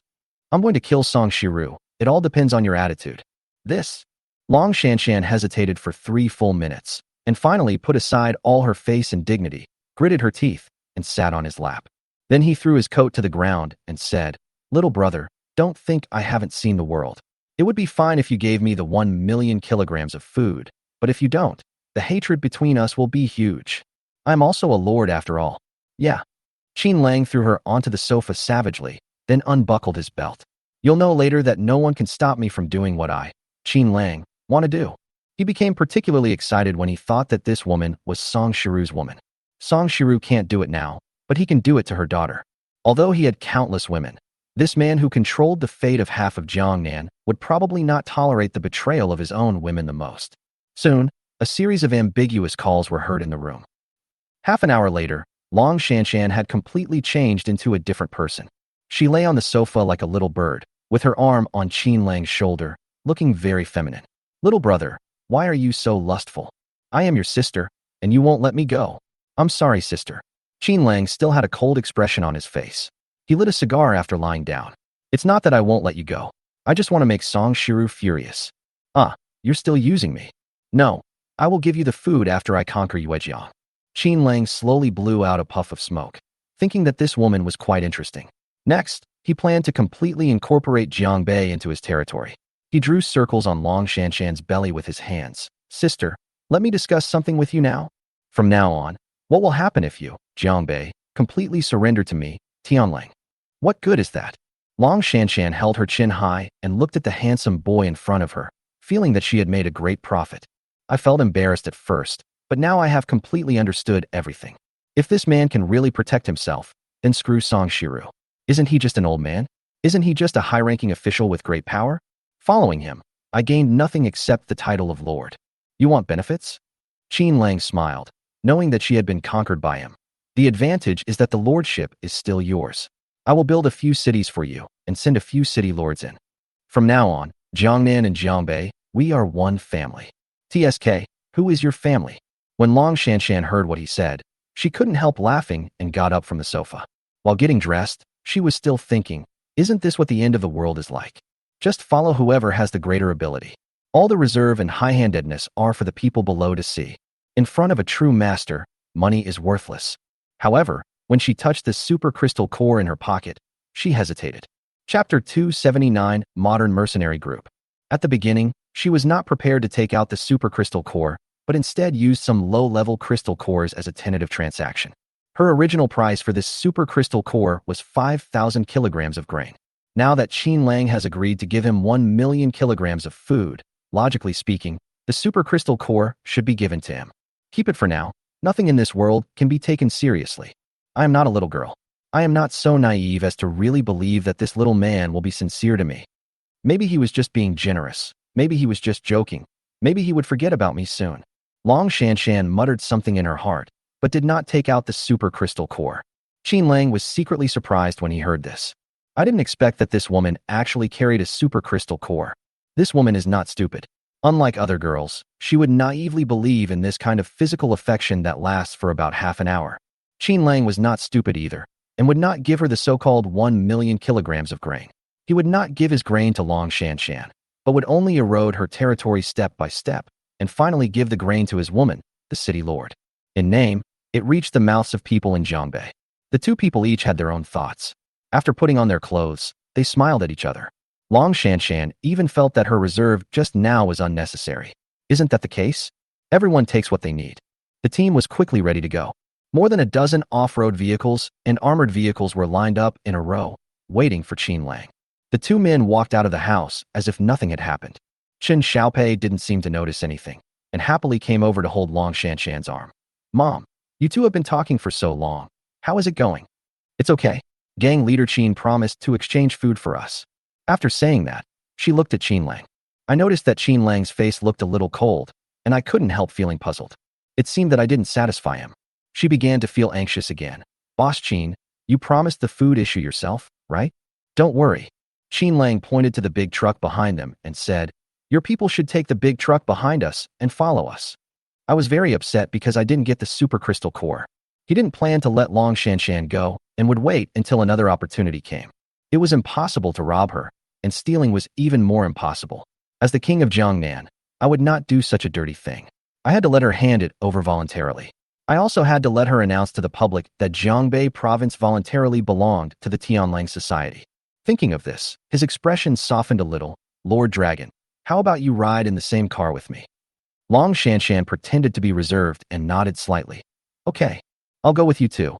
Chen Xiaopei didn't look at the two people's expressions and walked to the front RV. Qin Lang hasn't used this RV for a long time. If for no other reason, it is too eye-catching, and it has no bulletproof function, and its off-road performance is not good either. Now that I have an armored vehicle to protect me, I can just focus on my own comfort. Chen Xiaopei came to the RV, still looking shocked. After getting in, he looked around and touched things. Brother, how come you have such a luxurious car? Oh, I'm so envious. Just be envious. Qin Lang came to the tea room at the back, turned on the induction cooker, and started making coffee. He was happy to have some free time since the car was driven by a mercenary. This time, Long Shanshan was not polite to him. Seeing that there were a lot of delicious food in the fruit plate, she grabbed a handful and handed it to Chen Xiaopei. The three of them chatted while drinking coffee. Is this your daughter? Qin Lang was eating melon seeds and watching Chen Xiaopei eating heartily. This girl is pretty, but she looks a little childish, just like Qi Ling. It's obvious at first glance that he has never experienced any major storms and grew up under the protection of others. Long Shanshan said casually, that's not my biological daughter, she's my sister's daughter. She has been following me since the end of the world, but she always calls me mom. Not a biological child? This surprised Qin Lang a little. When he looked at Chen Xiaopei again, he found that this girl was also looking at him intentionally or unintentionally. Qin Lang took advantage of Long Shanshan's inattention and threw her a wink. Chen Xiaopei was caught red-handed by him. She looked a little embarrassed and then turned her head to the window. There was a sudden roar outside the window. In the open fields on both sides, hundreds of armored assault vehicles overtook Qin Lang's convoy and sped forward. Following closely behind the armored mercenary group were hundreds of large trucks. The 60,000 mercenaries reorganized at Yuejiang Pass, plus those recruited at Linqing, totaled more than 100,000. 3,000 were left in each city, and the rest were all pushed north. The long line stretched as far as the eye could see. If the clothes they wore were not different from those before the apocalypse, Chen Xiaopei would have thought that she had returned to the time before the apocalypse and was involved in a military exercise. Except for the lack of airplanes and cannons, all the weapons and uniforms were standard, with the exception of a long sword, a kettle, and a marching pot. Among the chariots, several command vehicles with black Sirius flags stopped on the roadside. Lu Jia, Mu Jiqiang, Yi Hongjia, Yi Jijun, Han Li, and a dozen male mercenaries are now the leaders of the armored mercenary group. After seeing the RV, he immediately jumped off the chariot and raised his hand respectfully towards Qin Lang. Stop. The driver stopped the car. Qin Lang jumped out of the car and said, how's it going, brothers? Are you all here? Lu Jia hurried forward, straightened his chest, and reported, report to the boss. The problem in Wulio town has been solved. We received the order and immediately rushed nonstop, and finally caught up. Very good. Qin Lang was very satisfied as he saw how energetic everyone was. He glanced at these brothers from his previous life and nodded. Go ahead, I'll follow you wherever you go. After saying that, he turned around and got into the car, and under the gaze of the mercenary leader, he slowly left again. After getting in the car, he picked up the intercom and contacted Shui Hu, Commander Shui. From now on, the entire southern Xinjiang province is handed over to you. You have 1 month to capture the southern Xinjiang provincial government. Don't worry, boss. Shui Hu's excited voice came from the intercom. Now that we have these hundreds of tanks, I will definitely take down southern Xinjiang for you within a month. Then I will tear Dong Qingqiang's head off and personally deliver it to you. Shui Hu, don't brag. Dong Qingqiang is a master. You can't deal with him. I just need you to take over southern Xinjiang and leave the rest to me. He picked up the phone again and contacted Lu Feng. Lu Feng, you have been very free recently, right? Boss. When Lu Feng heard Qin Lang's voice, he stood up straight and answered loudly. Boss, I heard that your armored corps has been established. Can you take care of me and let me follow you to the battlefield to make meritorious deeds? That's what I'm looking for you for. Qin Lang ordered loudly. I have sent someone to send you an armored vehicle. I order you to advance southwards and take Shannon province for me within a month. Shannon and southern Xinjiang are both located south of Jiangnan. Now the armored mercenary group is advancing northward. Ahead is Jiangbei, and further ahead is the capital of Dragon Kingdom. To the east are Jiangdong and Donghai provinces. Of the 7 provinces south of the Yangtze River, he plans to take over 4 of them this month, leaving only 3 provinces, Jiangbei, Jiangdong, and Donghai, just because these provinces are near Kyoto. When Qin Lang hung up the phone, he saw Long Shanshan looking at him with horror. Boss Qin, are you going to annex the 7 provinces in the south of the Yangtze River? Yes, I want to be the king of Jiangnan and Dragon Country. Chapter 280, the 4th Super Crystal Core. Qin Lang did not hide his intentions at all. There are more than 20 provinces in Longhua. He plans to connect the 7 provinces in the south of the Yangtze River and appoint 7 lords. Long Shanshan looked at the teams of armored vehicles and hundreds of thousands of mercenaries. This time she was really panicking. Boss Qin, aren't you afraid that General Song will send out his troops? Do you think he can beat me? It's hard to say. Long Shanshan frowned. You have to know that Longhua still has an army. General Song still has tens of thousands of regular troops under his command, and their weapons and chariots are no less than yours. I am a little ignorant. Qin Lang just smiled coldly. The Dragon Kingdom's army were all left over from before the end of the world, such as Captain Wu and his men. As for the chariots and weapons, they were all left over from the past. His weapons were all produced in space. Although they were not very advanced, they had no problem fighting against old weapons. If you don't have the skills, you naturally wouldn't dare to take on a job. Long Shanshan was silent for a long time, then slowly said, I came all the way here to exchange food with you. Now I am following you all the way north. If Song Shiru knew about this, he would definitely regard me as your ally. Even if I didn't send troops to fight, I'm afraid I won't be able to explain it later. Thinking of this, she made up her mind. Boss Qin, instead of this, I might as well be tied to the same boat with you. You are in a difficult situation now. I can send hundreds of thousands of mercenaries to fight with you. What do you think? Have you finally figured it out? Qin Lang's original plan was that if Long Shanshan was indecisive, he would take Yuejiang and head north. Let's occupy most of Jiangbei first. I didn't figure this out. Long Shanshan shook her head helplessly. If you do this, Jiangbei will become the main battlefield for the confrontation with Song Shiru. This is really hard for the millions of people in Jiangbei. Instead of this, you should quickly take over Jiangbei and build a defense line to prevent Song Shiru from advancing straight in.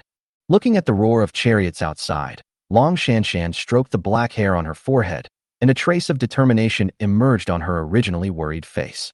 Instead of passively cooperating like this, it is better to take the initiative to add fuel to the fire. If we are going to fight, we must win. After making up her mind, she knocked on the car door and said, Driver, stop the car. I have to send the order back quickly. The driver slammed on the brakes. Long Shanshan rushed out of the car and walked hurriedly to the back. There were also her 300 experts on the big truck behind. Seeing Long Shanshan get out of the car, the followers also jumped out of the car. My lord, what happened? The leading mercenary leader, who was probably in his 30s, got out of the car and bowed. Chenggang, take 30 people back to Jiangbei immediately. Once Long Shanshan made up her mind, she became very capable. Our hundreds of thousands of mercenaries in Jiangbei will immediately advance in the direction of Yuejiang provincial government. When you reach the border of Jiangbei, wait for my orders. Lord, what are you going to do? Chenggang was a little surprised. We are going to fight Lei Peng. Long Shanshan breathed a sigh of relief. Now we have reached an alliance with the lords of Jiangnan and are ready to send troops to Yuejiang. Lord, don't we not participate in any fights? You don't understand. Long Shanshan said helplessly. You have seen what has happened in the past few days. The leader of the Tianlang gang is too powerful. He wants to take over the 7 provinces of Jiangnan. If we don't participate, he will take Jiangbei next. Even if it's just a gesture, we must send troops. Otherwise, we won't get any credit by then, and this alliance will be very fragile. Ah, Chenggang gasped. The 300 experts present were all shocked. They have all heard in the past few days that the mercenary group from Jiangnan has not only swept across half of Yuejiang, but is also advancing towards southern Xinjiang. Okay, Chenggang's expression became serious, and he said to the hundreds of experts, I will take 30 people back, and you must ensure the safety of the Lord. Lord, for more than a year, I have believed in your judgment. Since you have decided to join forces with Jiangnan, I will go back and lead the troops. After saying that, he selected 30 people and prepared to leave. Seeing that Long Shanshan was sincere in cooperating with him, Qin Lang also got out of the car. In front of Qin Gang and 300 masters, he threw out a chariot and said, "Lord Dragon, I think you should go back in person." After that, he threw out a few more large trucks. "Without you as a lord, I estimate that it will be difficult to mobilize hundreds of thousands of people. Don't delay the important things when the time comes." This is the space power? It was the first time that Long Shanshan saw him conjure up a chariot out of thin air, and she was so shocked that she stuttered. Qin Gang and his people were also surprised by what they had seen so rarely and were stunned for a long time. No need to make a fuss. Qin Lang seemed very calm. He stretched out his hand and jumped onto the truck. He threw out hundreds of bags of rice and a tarpaulin, and then went to the second truck. Soon, more than a dozen large trucks were filled with food. The total weight is more than 500,000 kilograms. After finishing all this, he jumped out of the car and confronted Qin Gang. "What are you guys daydreaming about? Hurry up and cover the tarpaulin. Go back to Jiangbei to mobilize troops. Don't you need food?" This food is for us." Qin Gang finally reacted and quickly called out to his mercenaries. "Brothers, hurry up and cover the food." The Jiangbei mercenaries had been in a daze just now, but when they came to their senses, they hurried forward and pulled the tarpaulin. "Boss Qin, I didn't expect you to be so generous." Long Shanshan finally saw his arrogance this time and reached out to tug at his arm. "Boss Qin, let's talk over there." The two left the team and came to the back of the truck. Long Shanshan fumbled and took out a fiery red crystal core and handed it to Qin Lang. "Boss Qin, I was planning to use this super crystal core to exchange for tens of thousands of kilograms of food. Now that you've given me so much food and we've formed an alliance, I'll give you this crystal core." "Fire element crystal core?" Qin Lang took the crystal core in his hand and found that it was still a little warm. This crystal core is naturally a good thing, but this time he didn't accept it and gave it back to Long Shanshan. "Take it back." "What? You don't like it?" Long Shanshan was very surprised. "This is a super crystal core, 1 in a million miles. Only one will appear among tens of thousands of wild beasts. Just because something is rare doesn't mean it's rare." Qin Lang looked down on him. "This kind of thing, as long as I want it, it's basically easy to get now. But if you go back to Jiangbei alone and don't achieve superpowers soon, it will be difficult to cope with the situation." Long Shanshan was shocked, but also a little moved. If other lords knew about this super crystal core, they would definitely do their best to snatch it. "I gave it to him, but he didn't want it and instead worried about himself." Qin Lang returned the super crystal core to her and looked back at the RV. "Lord Dragon, you can go back, but you have to leave someone behind as a hostage." Chapter 281 Yuejiang Lord Leipeng. "What do you mean?" Long Shanshan understood in an instant that Qin Lang wanted to keep Qin Pei'er. This made her feel as if she had swallowed a fly. "Boss Qin, you wouldn't." Seeing Qin Lang's calm face, she felt even more uncomfortable, as if she had fallen into an ice hole. "Boss Qin, you just told me, and now you are targeting my niece. Isn't this a bit bad? Dragon Lord, you need to understand one thing." Qin Lang looked at her coldly. "The future Jiangbei, that is my Jiangbei. You can be the lord of Jiangbei, but who will inherit the throne after 100 years? They must be my children. Can you give me a baby?" When these words came out, Long Shanshan was struck by lightning. "Then what's going on between us?" Her expression became increasingly ugly, and she angrily asked, "Am I your woman, or is Qin Pei'er your woman? Why did you do this to me?" "You don't need to be angry." Qin Lang looked back and saw that there were mercenaries watching the two of them. He quickly stepped forward to support Long Shanshan. "Of course, you can take her away too. I'm doing this for your sake. Don't you want me to send someone else to take over Jiangbei in the future? Just treat it as a passionate experience between us." Having said that, he turned around. He took 3 steps out and stopped again. "Of course, we can continue this between us." After saying this, he strode back to the RV. "She's just a woman, do whatever you want. No matter which province, the final lord must be his own woman, and the one who will inherit the lordship in the future must also be his own children. In such troubled times, only blood ties are reliable." Long Shanshan stood there in a daze for a long time before she came to her senses. She looked up at the RV not far away and shook her head helplessly. "Forget it. We are a family after all." She never returned to the RV. After getting into the armored vehicle, she shouted coldly, "Drive." At this moment, Qin Pei'er was still waiting for Long Shanshan in the car. Seeing Qin Lang coming back, she couldn't help but ask, "Brother, where is my mother? Where did she go? Call me uncle from now on." Qin Lang glared at him and said, "Your mother and I are of the same generation. You are confusing the generations by calling me that. Also, your mother asked you to follow me because she has to lead the troops. You would be a burden if she brought you with her." "What? My mom left." Chen Pei'er stood up anxiously and pulled at the car door. How could she leave me alone? She always wants to take me with her. Sit still. Qin Lang pulled her over and threw her on the chair. If you move again, I'll tie you up. Ah, brother. Uncle you. I'll just sit down. Chen Xiaopei sat down aggrievedly. She had never left Long Shanshan before, and she didn't know how to deal with it for a moment. His face looked slightly panicked. Qin Lang saw that she was uneasy and couldn't help but shook his head. This girl is still too weak. He prefers girls like Han Lele rather than this kind of delicate girl. Seeing that it was already noon outside, he took out a small electric stove and asked, "Shall we have hot pot?" There is nothing that a hot pot meal can't solve, especially in this environment. Chen Xiaopei quickly relaxed and huddled together with the girls from the elite team in the RV as they prepared hot pot. Today's dishes are particularly rich. In addition to various vegetables, fish, shrimps, and crabs, there are also pork, beef, and mutton raised in the space. I haven't eaten vegetables in a long time. Chen Xiaopei was almost crying with greed. There are so many fish and shrimps, my god. There are even lamb rolls. Oolong, we have oolong. Qi Yulan also seemed very excited, grabbing an oolong and throwing it into the hot pot. Don't even mention you. I haven't touched a grain of rice in Yuejiang province for several months. In comparison, the girls from the elite team seemed much calmer. Brother Wolf, we haven't had hot pot together for a long time. Do you want to take out all your beer and drinks? That's not good. There's a war going on ahead. Qin Lang was eating hot pot while listening to sporadic gunshots not far away. After walking for another 10 miles, we will reach the Yuejiang provincial government, but the road ahead does not seem to be very smooth. He decided to entertain everyone when he arrived at the Yuejiang provincial government in the evening. Report to Brother Wolf.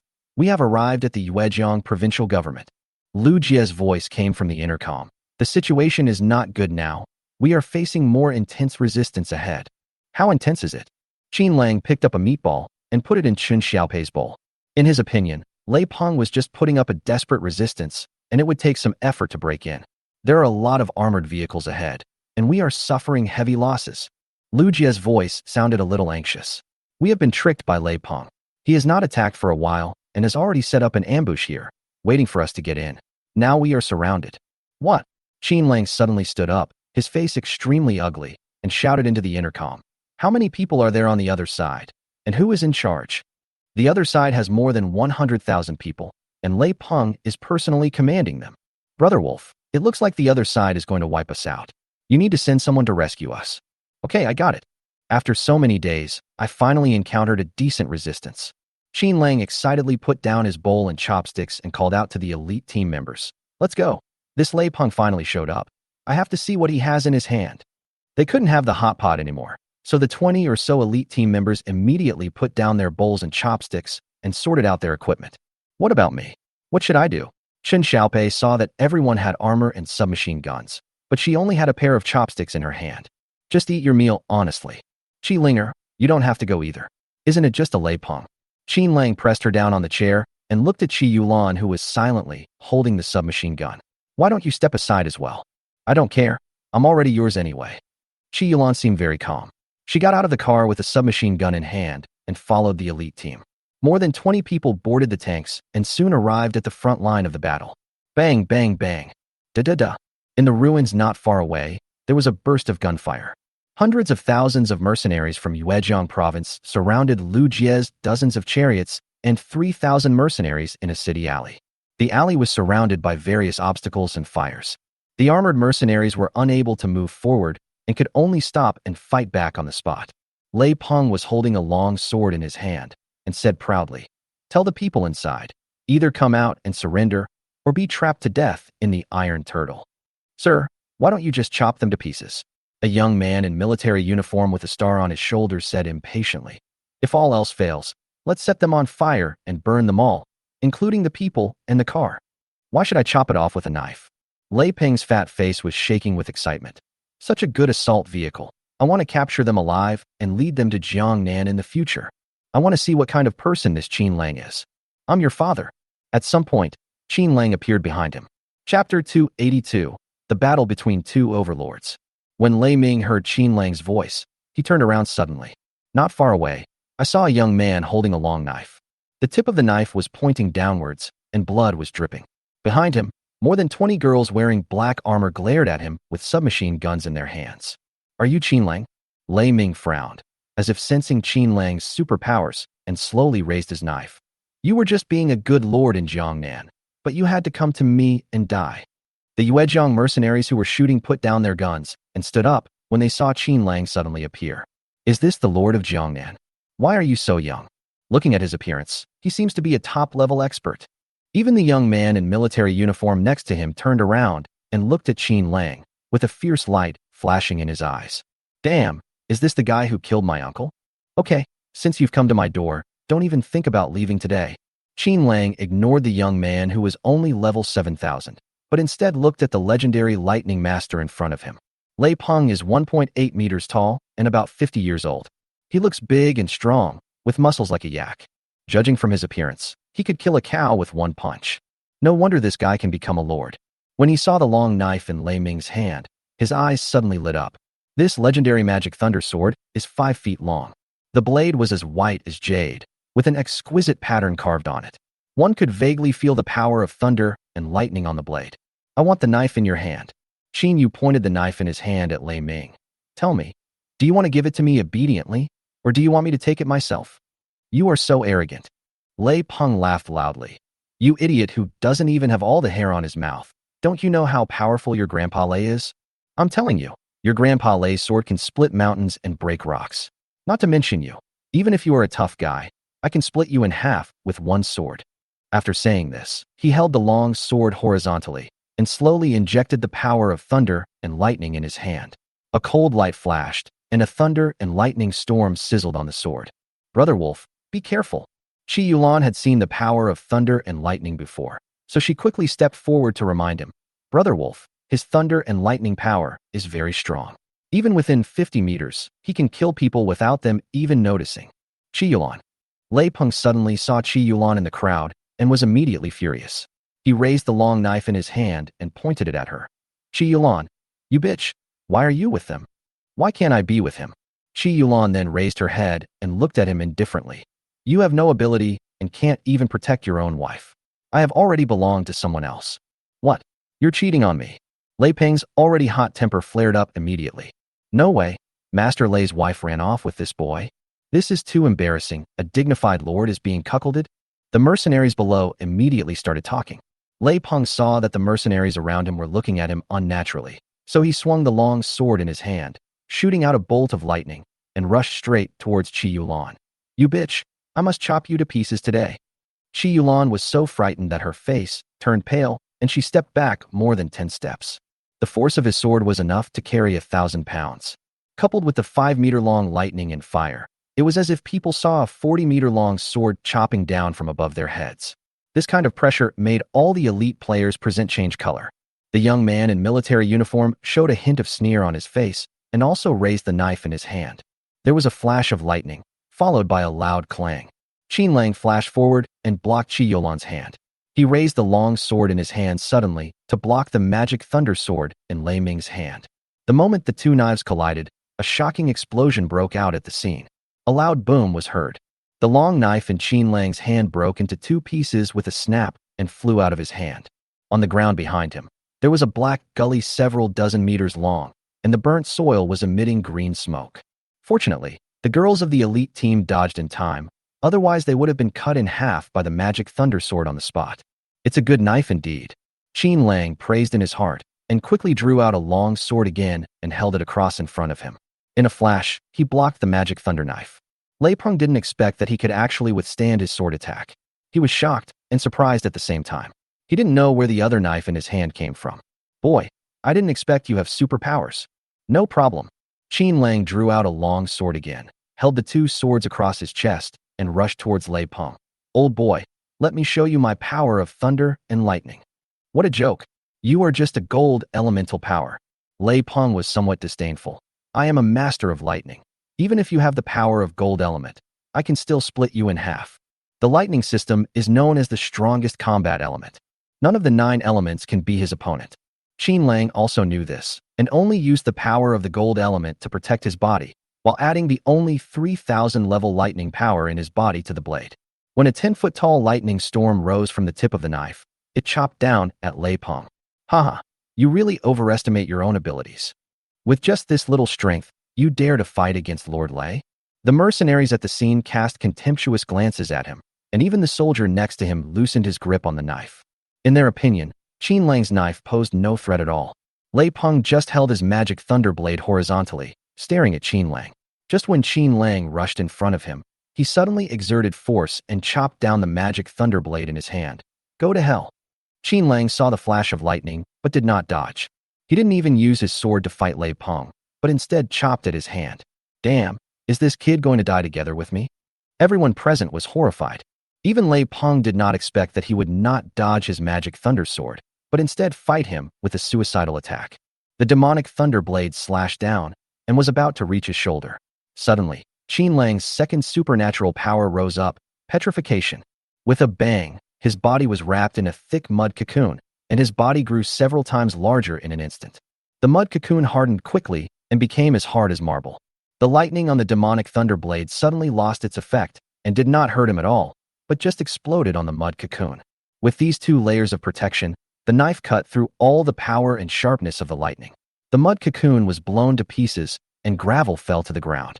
Earth-related superpowers. Lei Peng immediately felt something was wrong. When he quickly pulled back, he found that his arm was severely cut by Qin Lang's lightning power, and blood was flowing down his arm. If an ordinary person were hit by this 3,000-level lightning force, his head and body would be separated. Fortunately, Lei Peng had the maximum level of lightning ability and did not suffer much damage. Qin Lang was not hurt either. Seeing that Lei Peng's arm was injured, he swung his double swords again. Lei, take it. This is just the beginning. Chapter 283, Killing Superpower. Now it was Lei Peng's turn to feel guilty. It has been more than a year since the end of the world, and this is the first time he has encountered such a strong opponent. Mr. Qin, you are going too far. Yu Jiang, have no grudge against you. Not only did you steal my woman, but you also sent armored mercenaries to attack my lord's mansion. Are you ignoring me or General Song? He tried to use Song Shiru to scare Qin Lang. Then he shouted to the young man in military uniform next to him, General Song Qing, you must do justice in this matter. Of course, the young man finally stood up, holding a black long sword in his hand, and looked at Qin Lang coldly. You are a good Jiangnan lord. You have not yet been held accountable for killing my uncle Song Gongming, and now you are sending out mercenaries to harm other lords around. Today I will capture you and bring your head to see General Song Shiru. Are you Song Qinggong's son? Qin Lang looked at Song Qing coldly and found that he did look somewhat like Song Qinggong. Are you scared? Song Qing was extremely jealous when he saw his enemy, and he looked at him with gritted teeth. Do you know that General Song Shiru is my great uncle? You killed his nephew, and you've been on General Song's wanted list for a long time. Oh, it's this kind of relationship. Qin Lang raised the knife in his hand again. It seems that we have been at odds with each other for a long time. No wonder you sent military agents to assassinate me. In that case, I will take your head today. He had not intended to offend the soldier in front of him. Since the two had an irreconcilable conflict, he might as well go all out. Someone from the elite team. Exist. Tang Xiaoya and a group of female mercenaries took a step forward and raised the knives in their hands. Kill them all. Don't let any of them go. Qin Lang gave the order expressionlessly, raised the long sword in his hand again, and rushed towards Lei Peng. The 20 or so female masters behind also stepped forward with swords in hand. The two sides collided with each other and started fighting. Both sides have many masters of supernatural powers, and each person has a variety of supernatural powers. The gold-based supernatural power blesses the long sword with the power of the gold element. Wherever the blade goes, it is sharp, and with a series of ding-dong sounds, the opponent's weapons are smashed everywhere. The earth-based ability caused flying sand and rocks to fly, carrying mud and sand, and continuously flying towards the opponent. The ice-type supernatural master on the opposite side exuded a cold aura all over his body. He held the sword in both hands and shot out a string of sharp ice cones from his hands. The air was filled with the sound of breaking wind, mixed with bursts of sonic booms. The lethality of a master with superpowers is stronger than that of a bullet. The mercenaries who were watching the fun around were frightened and fled in all directions. Qin Lang concentrated on dealing with Lei Peng. The steel knife in his hand shot out a bolt of lightning, and then he used the power of gold and earth elements to protect himself, pressing forward step by step. He threw the knife in his hand, and it flew out with a burst of energy. Then he took out the second knife. Lei Peng could only cope with it reluctantly, and soon he was sweating profusely. Damn, how many knives do you have in your hand? I'll just give it one. Just watch. The two knives in Qin Lang's hands flew out at him at the same time. Traces of gold elements rushed in the air and all adhered to the long sword. This bit of energy was like a steel wire, making a hissing sound and breaking hair wherever it went. Even the air around seemed to be cut apart. Lei Peng's lightning ability was like an explosion of high-voltage electricity, flashing out a dense lightning storm. The gold element in the air turned fiery red and hot at a speed visible to the naked eye, and soon dissolved and fell to the ground. Let me see what else you have. Lei Peng finally figured out his routine. It's nothing more than the two elemental powers of gold and earth taking turns, occasionally mixed with thunder and lightning storms. The scene was filled with flying sand and rocks, and it looked very lively. In fact, the harm is not that great. As long as he exerted all his strength to launch the thunder and lightning storm, the surrounding sand, gravel, and gold energy would be blown to ashes. This burly guy has endless strength, and the magic thunder knife in his hand keeps flipping. Seeing that Qin Lang had already thrown away the two knives in his hands, he swung the long knife in his hand again and chopped it down with all his strength. Go to hell. Haha, I'll give you a big one. Qin Lang was already prepared when he threw out the two knives. He freed his hands and rushed towards Lei Peng. Suddenly, a huge black shadow flashed by, and two containers flew out of his hands. What the hell, what is this? Lei Peng only felt a darkness in front of him. Two huge monsters blocked his view. Before he could raise the knife, the container fell to the ground with a thud. Lei Peng felt as if there was a tremendous force pressing down on his head, forcing him to kneel on the ground and unable to stand up again. When everyone turned around, Qin Lang flew forward and jumped onto the container. He stomped on it again. Go to hell. Ah! Lei Peng screamed. Under the pressure of tens of thousands of pounds, the bones in his body shattered with a crackling sound. Lord Lei. Song Qing was shocked. When he turned around, he found Lei Peng lying on the ground. On top of him were two huge containers. Qin Lang was standing on the container, wiping the sweat from his forehead. Fight me. Even if you are a piece of iron, you will be crushed by me. You son of a bitch, you killed the Lord. Song Qing was furious and slashed at him with the black sword in his hand. He was horrified and his eyes were bloodshot. Go to hell. Qin Lang ignored him and threw out more than a dozen knives. 18 cold rays of light were like the sun shining through the fog, piercing through Song Qing's body in just a moment. You? Song Qing widened his eyes and was speechless. There was no knife seen on him. This is nothing more than a stream of energy condensed from the power of the gold element. This 9,000 level master is simply no match for the god level supernatural power. Everyone stop. Qin Lang saw Song Qing fall to the ground and shouted. Lei Peng and Song Qing are already dead. Raise your hands and surrender. Is Master Lei dead? The other Yuejiang masters who were fighting a bloody battle with the elite team all turned back in panic when they heard that Lei Peng was dead. Lei Peng is a legendary god-level master. They thought that the two sides would fight for at least a few hundred rounds. Unexpectedly, after just a dozen rounds, this lightning master was crushed into a meat patty. The sound of swords and knives at the scene suddenly disappeared. Qin Lang jumped down from the container and walked in front of Lei Peng. He took out the Kunwu sword from the space and slashed at his head.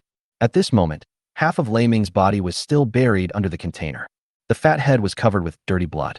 His eyes were wide open, and he seemed to refuse to believe until his death that he was crushed to death by a container. Qin Lang held the head high and said to the mercenary master who crossed the river, I will not kill anyone who surrenders to me. All the mercenaries at the scene looked sad.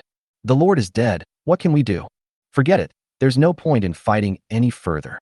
After a moment, everyone reluctantly dropped their swords and raised their hands. Chapter 284. Taking over Yuejiang Provincial Government. Tang Xiaoya was covered in blood. Seeing the expert at the scene drop his weapon, he quickly moved to the front of the container. Brother Wolf, are you okay? In the melee just now, no one cared about anyone else. I'm fine. Qin Lang looked up at the scene of casualties and asked quickly, How about you guys? Are you all okay? We're fine. More than 20 female masters shook their heads. These masters are all at the maximum level and have the ability to protect themselves. Those who died were some of the opponent's mercenaries below level 9,000. I never thought that such a master would resort to sneak attack. A river crossing expert in the crowd was very dissatisfied. He gritted his teeth in anger as he looked at Lei Peng, who was crushed by the container. Is this what I call a sneak attack? Qin Lang picked up the magic lightning knife on the ground and stabbed the mercenary master in the stomach. This is called spatial ability. Using superpowers to fight, can this be called a sneak attack? Isn't it enough to win the fight? The mercenary master in front of him was unable to answer him and spat out blood from his mouth. He had to admit that it was a sneak attack. Otherwise, if two people fight alone, the gold element power is no match for the lightning power. Even with the earth element's ability, it won't have much effect. The penetrating power of lightning is stronger than that of any other element. Now that he has obtained the demonic thunderblade, he is still a little excited. Qin Lang, didn't you say he doesn't have the demonic thunderblade? That's not right, Brother Wolf. Qin Lang walked up and looked at the white long sword in front of her with surprise. I remember that he used to have an ordinary sword, and I have never seen him use this kind of weapon. Yeah. Qin Lang looked at the knife in his hand and found that this was not an ordinary steel knife. It looks more like a bone knife made from animal bones. The blade is snow white, like ivory. He waved to a Yuezhang expert in front of him. Come here and tell me where this knife came from. Reply to the Lord. The mercenary in front of him bowed his hands and lowered his head quickly. This was made from the bones of a Kuei-Nyo that Lord Lei killed not long ago and gained superpowers from. So it really is a bone knife? No wonder Lei Ming has superpowers. It turned out that a Quinyu with a super lightning crystal core was killed. But it doesn't matter anymore. Cut off Song Qing's head and throw it into the space together with Lei Peng. Next, Qin Lang prepared to lead the armored convoy into the Yuezhang provincial government. Qin Lang looked at the dozens of masters at around level 8,000 and asked, "Are you going to join me, or leave?" Leave? The mercenaries present looked at each other. Everyone has different thoughts in their mind. Some people were still very loyal to Lei Peng and were unwilling to join others so quickly, so they kept their heads down and remained silent. Some people just want to find a home. I have heard that Lord Jiangnan has spatial abilities and has a lot of food. People at the scene raised their hands one after another. My lord, I am willing to stay. I am also willing to submit to Master Qin. Very good. Qin Lang also wanted to be surrounded by experts. Seeing more than half of the people raise their hands, he nodded to Tang Xiaoya and said, "The women are up to you, and the men are up to the armored convoy. For those who are unwilling to surrender, register them. As long as you don't go against my Tianlang society in the future, I won't make things difficult for you. Brother Wolf, isn't it too risky for you to do this?" Tang Xiaoya reminded in a low voice. Once these people have evil intentions, no one can control them. Are you having second thoughts? Qin Lang raised his mouth in disdain. Level 8,000 is nothing in front of me, and it will be nothing in the future. There are no more super monsters near Kangwu Mountain. Next, he set his sights on the deep sea. After dealing with these 7 lords, we will go north along Jiangbei. When we come back, I'm afraid these 20 or so female masters will all have god-level superpowers. The so-called masters will be nothing but a group of rabble in the future. More people raised their hands one after another. I don't use my food to feed idlers. Anyone who wants to stay here can report to the armored mercenary group. After Qin Lang cleaned up the containers on the ground, he returned to the RV amid everyone's shocked and puzzled gazes. The hundreds of thousands of mercenaries crossing the river on the front line were all dumbfounded. They were thrown onto the battlefield like garbage. The Jiangnan mercenary group didn't even stop to look at them. The chariot pushed away the obstacles in front of it and continued to rumble forward. In the car, Qin Lang changed his clothes while checking the bodies of the female mercenaries one by one. Tang Xiaoya, are you sure you're okay? He saw Tang Xiaoya was covered in blood and asked, "Why don't you take off your clothes so I can see where you are injured?" Brother Wolf, can you please be serious? Tang Xiaoya took off her fur coat with a surprised look, revealing her dark python armor. With this armor on us, ordinary knives can't hurt us at all. This armor is indeed very strong. Even though the wolf skin on the outside was cut through, there was not even a mark left on the armor inside. I'm glad you're not hurt. Qin Lang checked each woman and finally felt relieved. You are all my babies. If any of you gets hurt, I will be heartbroken for days. That's so corny. Chen Xiaopei felt goosebumps all over her body. Uncle Wolf, are you willing to leave my aunt alone in Jiangbei? Now she has come to her senses and knows that Qin Lang and Long Shanshan are having an affair. Speaking of Jiangbei, Qin Lang was vaguely worried. Jiangbei is close to Kyoto. Once Long Shanshan has any movement, Song Shiru will definitely know it first. Now that the Yuezhang provincial government has been resolved, the next step is to go to Jiangbei. The RV slowly drove to the gate of Yuezhang provincial government. Lu Jie's armored corps has taken control of this place, and the mercenaries who had stayed behind have been gathered in a square. Thousands of people squatted on the ground with their heads in their hands, already knowing that Lei Peng was dead. Among them were dozens of beautiful women, wearing long skirts in the middle of winter, shivering on the ground. Qin, you will die a miserable death. A woman stood up in the crowd and yelled at Qin Lang. As a lord, you privately executed another lord. General Song will not let you go. Bang!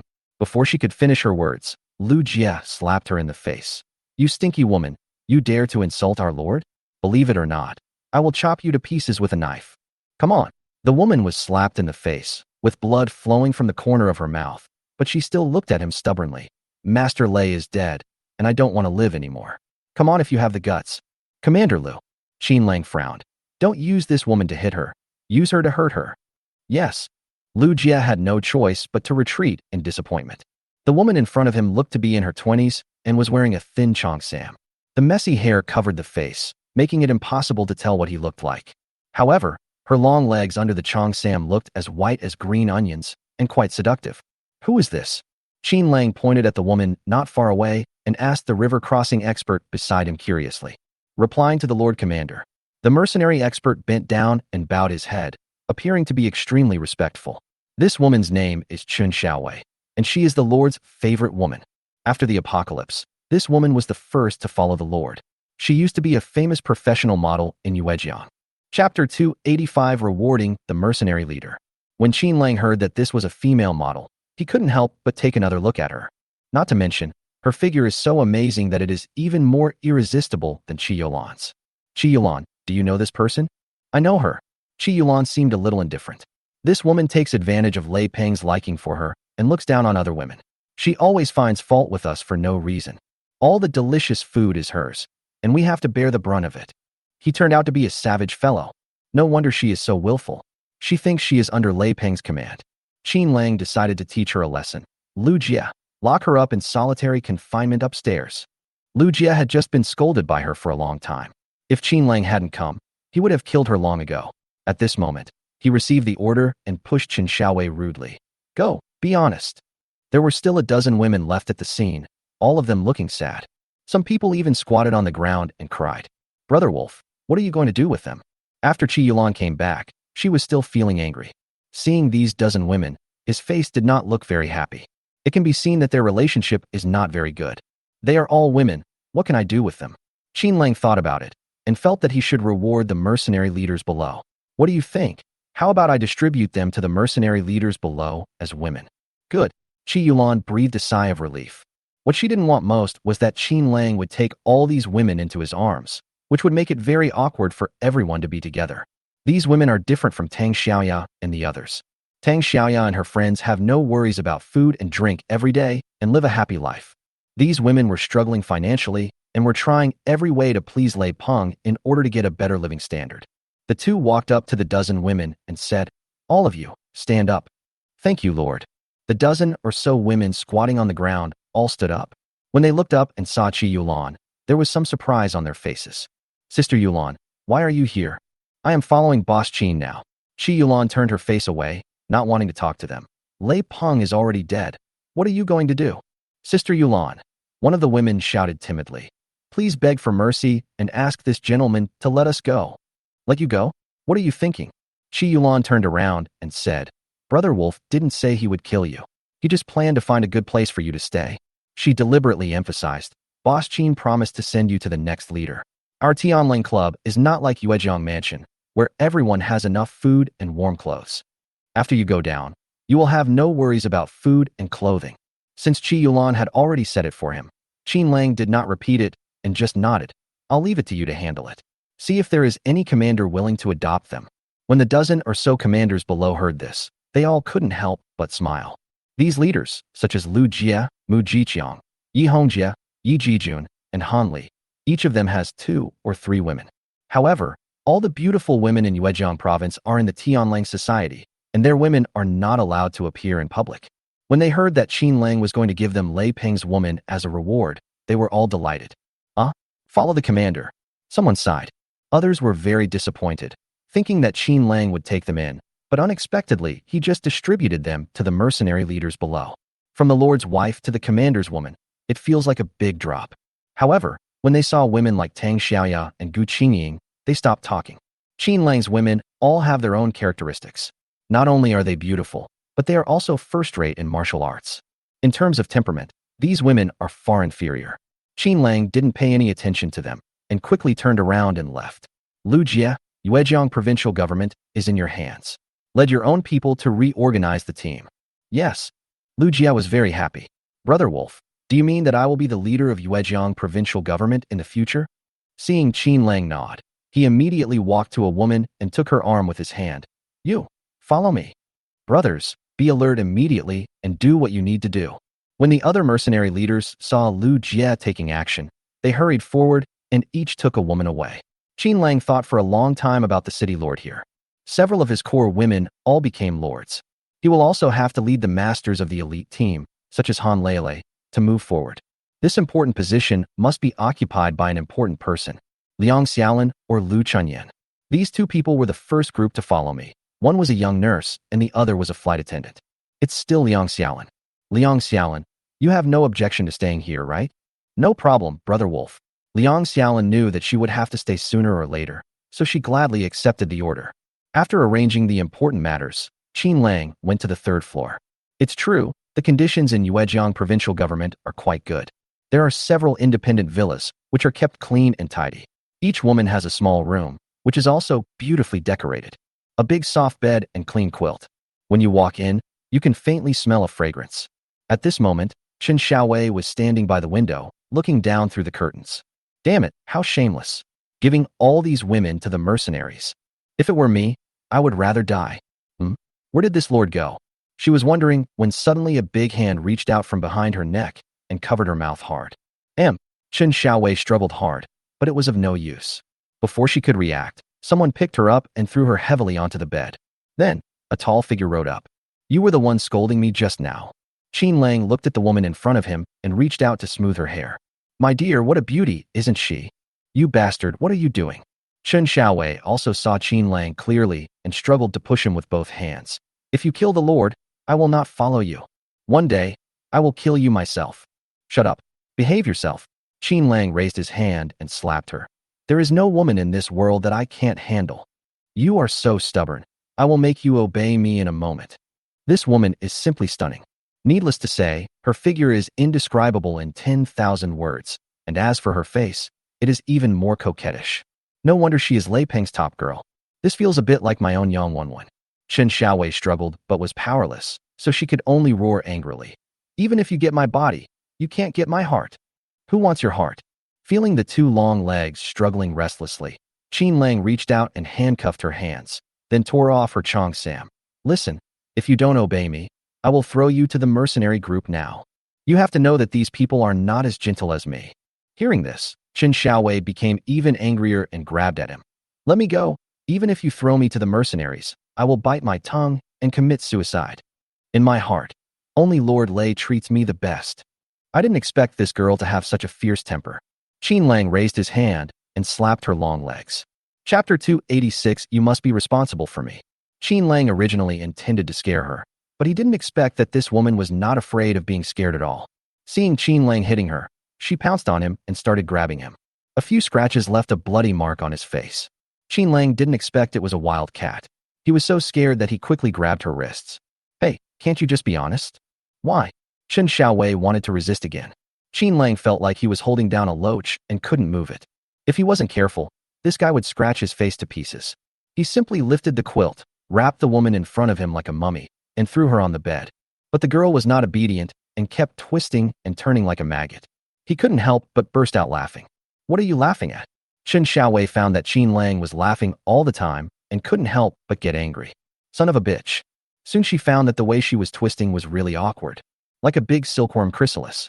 This really makes people feel extremely insulted. Thinking of this, she simply stopped and said, You just want to get me? Come if you have the guts. Just because I can't kill you now doesn't mean I can't kill you in the future. I will avenge Lei Peng. You won't be able to kill me in the future.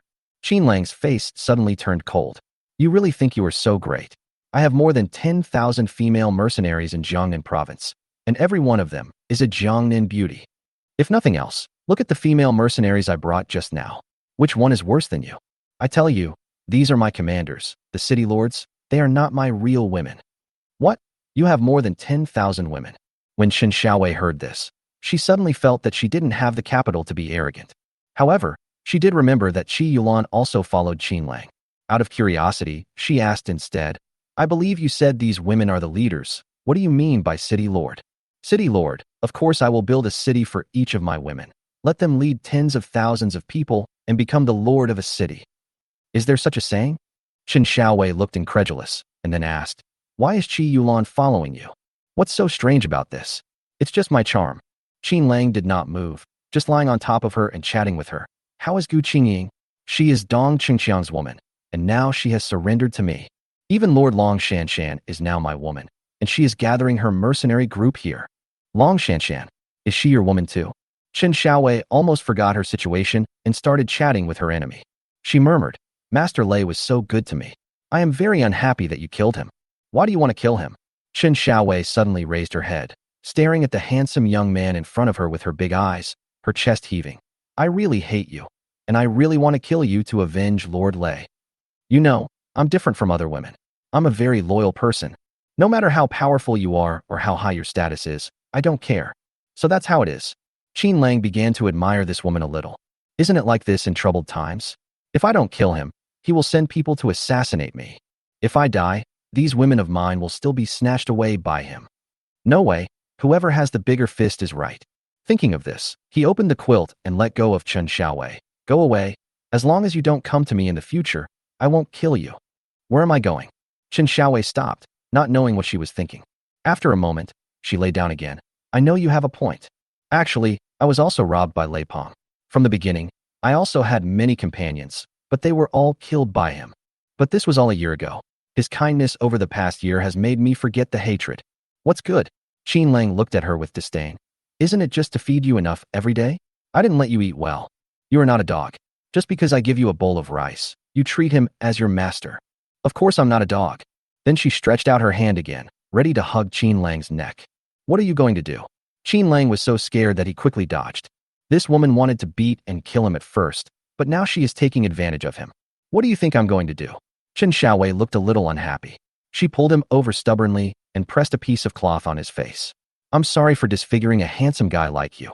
After saying that, she gently touched his forehead with her mouth and said, no one in this world can force me to do anything unless I am willing. Brother Wolf, what are you going to do with me now? Kill me or let me go? Let you go. Qin Lang took out a cigar from the space, flicked 2 fingers, and a string of small flames popped out. He lit up the cigar and took a long puff. You have to be responsible for what you did to me. What? I'm responsible for you. What did I do? Qin Xiaowei thought of her actions just now and was speechless for a moment. Brother Wolf, are you so overbearing? She knew that if she followed this man, she wouldn't have to worry about her livelihood in the future. But when I thought of Lei Peng, I felt bad. Now it's meat on the chopping block. She had no choice. Qin Xiaowei sighed and moved closer.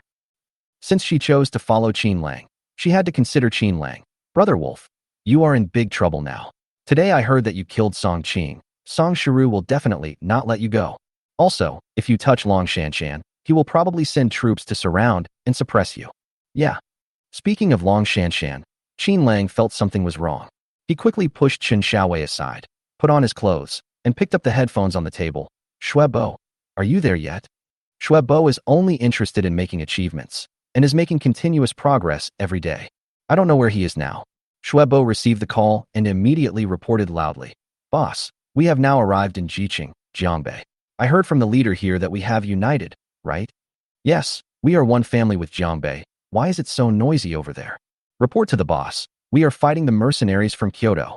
Shuebo's voice was like a roar. Boss, Kyoto has sent over 100,000 mercenaries and armored vehicles to encircle and suppress us. We only have tens of thousands of people. We are no match for them. Fortunately, the mercenaries from Jiqing are helping us, and now the two sides are in a stalemate. Don't worry, boss. No matter how many people come, I will beat them to the ground. You are such a talent. Qin Lang couldn't help but admire it. Chapter 287, War with the Song Family. Shuebo seemed to be addicted to fighting. Relying on the hundreds of armored vehicles in his hands, he was determined to take over the entire 7 provinces in the south of the Yangtze River. At the beginning, they did not encounter any resistance until they arrived in Jiangbei and met Song Shiru's troops. As soon as the two sides met, Song Shiru's mercenaries opened fire first. Shuebo didn't care who the other party was. As long as someone attacked him, he would fight back without hesitation. Shuebo, the other party, opened fire without asking the reason. Qin Lang was a little curious. That's not the case. Shuebo held a loudspeaker in his hand and shouted inside. First armored team, get around and surround them from behind. Then he reported to Qin Lang through the headset. The other party said that our Jiangnan mercenaries are rampant everywhere. This time, General Song sent them to unite with the lords of the 7 provinces in Jiangnan, fight to the Jiangnan prefecture, and capture gang leader Qin alive. Damn it, he actually said he wanted to capture me alive. Fight, fight, the more chaotic the fight, the better. He picked up the headset again and shouted, Mu Jiqiang, Yi Hongjia, Yi Jijun. The 3 of you take the armored mercenary group out immediately and rush to Jiangbei Jiqing immediately to cooperate with Commander Shui. Other city lords, bring your infantry mercenaries immediately and charge forward. Beat him hard and don't spare any lives. Qin Lang threw away his headphones, looked at Qin Shaowei with dissatisfaction, and pounced on her again. He didn't want to fall out with Song Shiru so quickly. In this life, I just wanted to be a lord.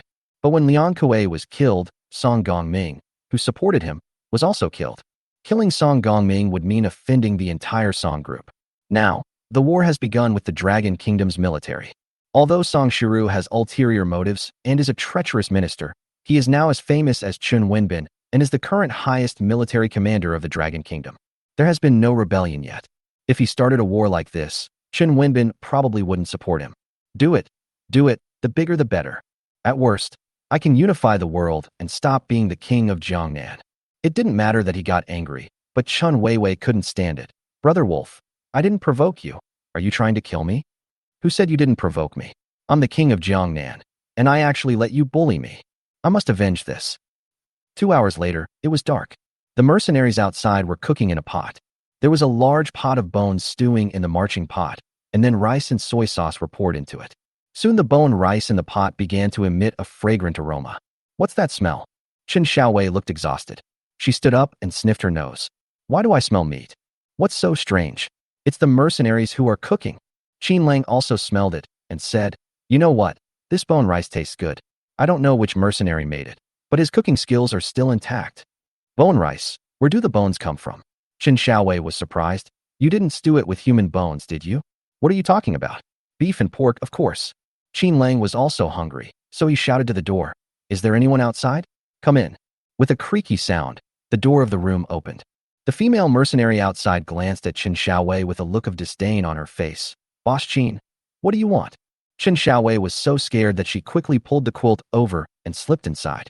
Just now she was attracted by the aroma of bone rice and forgot to put on clothes. Now she was seen by the people below and she was immediately ashamed. Go get me something to eat. I'm hungry. Qin Lang glanced at Qin Shaowei and thought he should reward her. Give me 2 servings of bone rice, 1 serving of kung pao chicken, another serving of dry pot old duck, 1 steamed Australian lobster, braised grouper, and 2 servings of fruit. Yes, I'll bring it to you right away. The female mercenary rolled her eyes again. After closing the door, he followed the female mercenary beside him downstairs. The 2 people started whispering. What a woman. She acted so pretentiously at the beginning, but now she's acting like nothing happened. Who said our wolf brother is so handsome? The female mercenary next to him smiled and said, If it were me, I would do the same. Hey, these women have men, but we are still single women. Didn't Brother Wolf say that we are not allowed to date within 3 years? This building is only 3 stories high and the sound insulation is poor. The female soldiers standing guard outside heard exactly what had happened in the room just now. Qin Lang naturally heard what they said when they went downstairs. I was negligent in this. Qin Lang felt that it was time to lift this ban. At the beginning, he didn't allow his female mercenaries to find partners because he was worried that they would be abducted by male mercenaries. Now he has millions of mercenaries under his command, and everyone has food and drink, so who would run away? Of course, there is no need to worry about other male mercenaries causing trouble in the harem. Just now, he was even on guard against Lu Haifeng, fearing that he would hook up with his female mercenaries. After all, at that time, the mercenary team was composed of only female mercenaries, no male mercenaries. There are millions of male mercenaries now. It's impossible that they are all single. Qin Shaowei was a little shy at first, hiding under the quilt, but when she heard Qin Lang ordering the food, she came out again. Brother Wolf, where did you get the chickens and ducks, and why do you have Australian lobsters? Just eat it. After a while, the 2 female mercenaries came back. The meals are actually already prepared. Tang Xiaoya, Lin Xiaoxiao, and Wu Yuyan were all waiting for him to eat. Now it's okay. It can only be delivered to the 3rd floor. Boss, I'm sorry, we don't have kung pao chicken or dry pot duck today. The female mercenary took out the dishes from the tray one by one and placed them on the table in the room. She glanced at Qin Xiaowei again and said, "Today's meal was prepared by Qi Yulan. There is boiled chicken." Qin Lang rolled his eyes. "Is Qi Yulan doing this on purpose? What does boiled chicken mean?" Fortunately, Qin Xiaowei did not hear the hidden meaning. She just put on her clothes and walked to the table impatiently. "Nana, Lily." Qin Lang glanced at the two girls he brought from Linjiang. "Do you want to find a boyfriend?" "No." Nana shook her head. "We are all the boss's people. We only know to take care of the boss with all our heart." "What are you talking about? You didn't sell it to me." Qin Lang rolled his eyes at her, then looked at Qin Xiaowei, feeling that he had to help this woman resolve her resentment. Otherwise, her life here will be very difficult. As a gang leader, he really hopes that his women can live in harmony. Thinking of this, he said seriously, "After Qin Xiaowei's suggestion, I decided to issue an order. That is, all Tianlang mercenaries can freely fall in love and get married. The only condition is that you can only find a partner within this gang. Also, every mercenary below the captain's rank is only allowed to have one woman." Look, what do you think? Chapter 288. The leader is pregnant. What? You're allowed to talk about marriage? Boss, are you serious or joking? Nana looked at Qin Xiaowei in surprise. Qin Xiaowei was gnawing on the bones voraciously, looking at Qin Lang in surprise. "Of course I'm serious." Qin Lang said very seriously. "Have Tang Xiaoya draft a notice and send it out immediately. The next major task of our Tianlang Club is to have more children and plant more crops. And we also need to develop the breeding industry. Whoever gives birth to a child in the future will be rewarded with 10,000 kilograms of grain." Oh my goodness, 10,000 pounds. The two female mercenaries immediately turned around and walked away without looking back. "Brother Wolf, what did you mean by that?" Qin Xiaowei finally reacted. "I didn't say anything. What does having a baby have to do with me? It's okay. These women all want to get married. My Tianlang Club has a rule that no one is allowed to date within 3 years. If you can tell everyone about this today, it will make everyone feel good about you." Hearing this, a hint of emotion instantly appeared in Qin Xiaowei's eyes, which were originally surprised. After a moment, she sniffed and lowered her head, looking at the table full of food. "I didn't expect that you were really good at coaxing women. I used to think that Lei Peng's giving me an extra pound of rice every day was the greatest favor, but now it seems that it is not worth your words." She shook her head, picked up the Australian dragon on the table, broke off a leg and handed it to Qin Lang. "Here, Brother Wolf, the leg is for you. I know you like legs the most." "How do you know?" "How could I not know? The first thing you see when you see me is my legs." The two people quickly became familiar with each other and joked while eating. To him, any woman is unfamiliar the first time, familiar the second time, and by the third time, he can't live without her for the rest of his life. The two were eating when Tang Xiaoya, Lin Xiaoxiao, and Wu Yuyan walked in together. The three of them came in with smiles on their faces, excitedly, and started shouting as soon as they entered the room. "Brother Wolf, there is great news." Tang Xiaoya stretched out her hand and said impatiently, "Give me a box of chocolates, and I will tell you a good news." "I want one too." Lin Xiaoxiao also stretched out her hand. "And me." Wu Yuyan was also excited. "Brother Wolf, give me some chocolate." "Chocolate." Qin Lang touched the space and found that there was indeed chocolate in it. He had brought some back from Walmart before and had not used them up. "What good news? If you want chocolate, just tell me." "Guess what?" Wu Yuyan held the chocolate and blinked her eyes mischievously. "My guess." Qin Lang looked at Qin Xiaowei and handed her a box. "How should I guess? Did they break into Kyoto?" In order to maintain a certain sense of mystery, he does not use the mind-voice skill often now. Wu Yuyan rolled her eyes and said unhappily, "You only know how to fight. What do you mean by entering Kyoto? You have a baby." "I have a baby. Are you pregnant?" Qin Lang nodded. "This is good news." "Oh, I'm so anxious." Seeing that Wu Yuyan couldn't explain clearly, Lin Xiaoxiao simply said, "What do you mean she's pregnant?" "It's one who gave birth to a son for you. You're always at war, never caring about family matters." "What?" Yang Wenwen gave birth. Qin Lang dropped Ao Long and jumped up from his chair.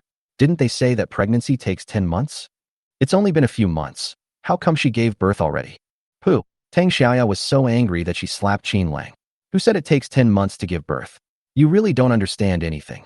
"Fuck, am I really a father?" Qin Lang counted on his fingers and found that Yang Wenwen was already pregnant around April or May of the Gregorian calendar. No one can remember the exact day. No one can even tell what day it is now. After calculating, it seems to be February, and the Chinese New Year is almost here. Damn, I thought it was more than 10 days. How come the time flies so fast? This time it was an oversight. He quickly picked up the headset and contacted Qin Xiangxiang. "Xiangxiang, where is Yang Wenwen?" Brother?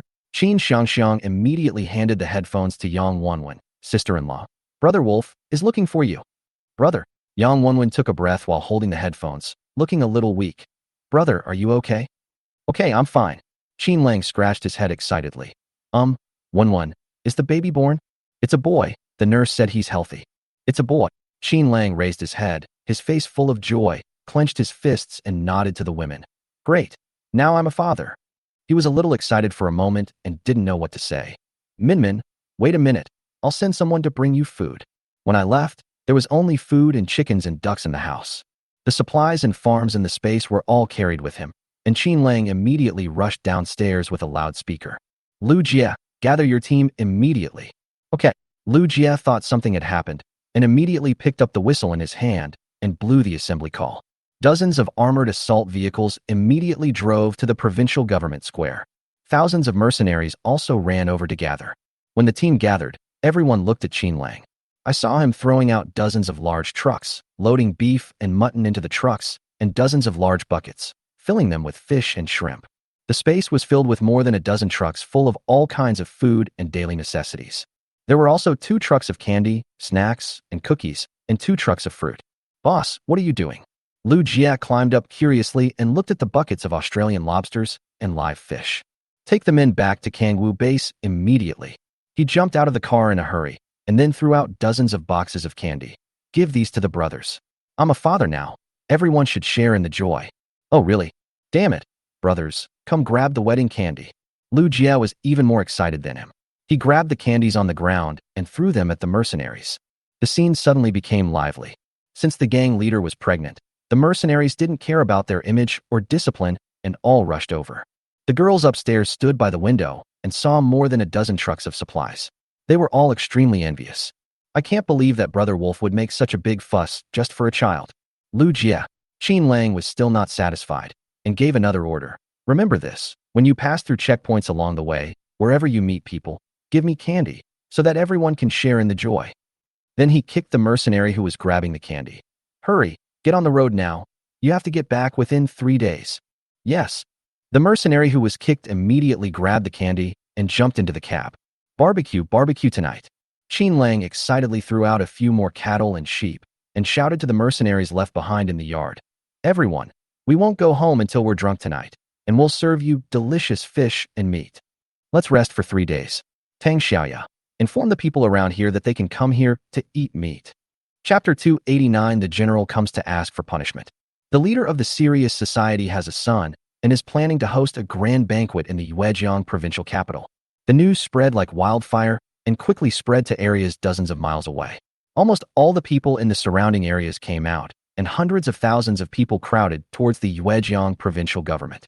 The streets and alleys were crowded with men, women, young and old. There are mercenaries and ordinary people. This has put a lot of hardship on the tens of thousands of mercenaries who stay behind. We have to arrange people to maintain order, distribute food, and prepare pots for them to cook. Bonfires and piles of red-hot coal briquettes can be seen everywhere on the streets. There is no need for anyone to arrange anything for these ordinary people. As long as we throw the food on the ground and pour 2 baskets of vegetables on top, everyone will start cooking automatically. Don't bring it home, cook it here. The mercenaries on the street held submachine guns in their hands and shouted at the crowd from time to time. Don't grab anything. I'll give you 3 days of food. Eat enough. Hey you, don't take other people's meat. It's all the same when cooked in the same pot. The order at the scene was very chaotic. The people, who had not eaten meat or vegetables for a long time, tried every means to throw other people's meat into their own pots. These people were not particular. They just boiled a pot of water, cut up the meat and vegetables, and threw them all into the pot. Some people could not wait to cook, so they cut the raw meat and roasted it over the fire. At this moment, the Yuejiang provincial government was filled with smoke, and people were cooking everywhere. Several military vehicles stopped on the side of the road. An old man with a weathered face got out and looked at the crowd on the street in confusion. What are these people doing? Is he cooking? Wu Liang was also puzzled. General Chun, the road ahead seems blocked. I'm afraid we can only walk. The road in the middle of the ruins was filled with smoke from cooking fires, and it seemed as if there was no end in sight. Chun Wenbin had no choice but to walk forward to a mercenary who was grilling meat. He looked at the big pig's hoof in his hand in surprise and asked, "Brother, what are you doing? Who are you?" The mercenary took a bite of the half-cooked pig's trotter and put it on the fire. If you want to eat meat, go find a place to light a fire and go to the gate of the Lord's mansion to get food. Is the Lord's mansion distributing food? Wu Liang also came over. Who is the Lord here? Isn't Lei Peng dead? Lei Peng is nothing. The mercenary didn't recognize who the old man in plain clothes was. He just kept barbecuing and cursing. When has this Lei Peng ever taken care of us? Even in a war, we can only dig wild vegetables ourselves. Now a new lord has come. After killing Lei Peng, I heard that he had a son and invited people from dozens of miles around to come and have a free feast. It's great to have such a lord. I haven't eaten meat in a year. Go away. He pushed Wu Liang in front of him and said, if you want to smell it, you have to stand farther away. Where does he get so much food? Wu Liang frowned and had to stand up. General Chun, please. Everyone in the car got out, holding submachine guns in their hands and following Chun Wenbin. At first, everyone thought there were only a few thousand people, but as they walked along, they realized something was wrong. From the time they got off the bus, they walked 2 miles, and there were still crowds of people on both sides of the road. Some people were in the ruins, and some were on the road. Iron pots can be seen everywhere on the streets. Some people were cooking white rice in a pot, while others were making bone soup. What's even more outrageous is that there are piles of vegetables everywhere on the ground, including cabbage, radishes, and some ingredients that are impossible to see in winter. The person who cooks the rice doesn't even wash the food. He just cuts it with the long knife in his hand and throws it into the pot. Chun Wenbin finally couldn't help but speak. Wu Liang, look, there are at least tens of thousands of people here, maybe even more. With so many people, if we eat this way, we'll need at least 100,000 kilograms of grain and vegetables, not to mention pork and beef. We don't have that much food in Kyoto combined, right? Yeah, where did Qin Lang get so much food? Wu Liang smelled the cooking fumes filling the streets, and his mouth was watering. When I first discovered that he had spatial abilities, I thought he was hoarding food. Now it seems, who would hoard so many radishes? At a glance, there were thousands of white piles of radishes on the street.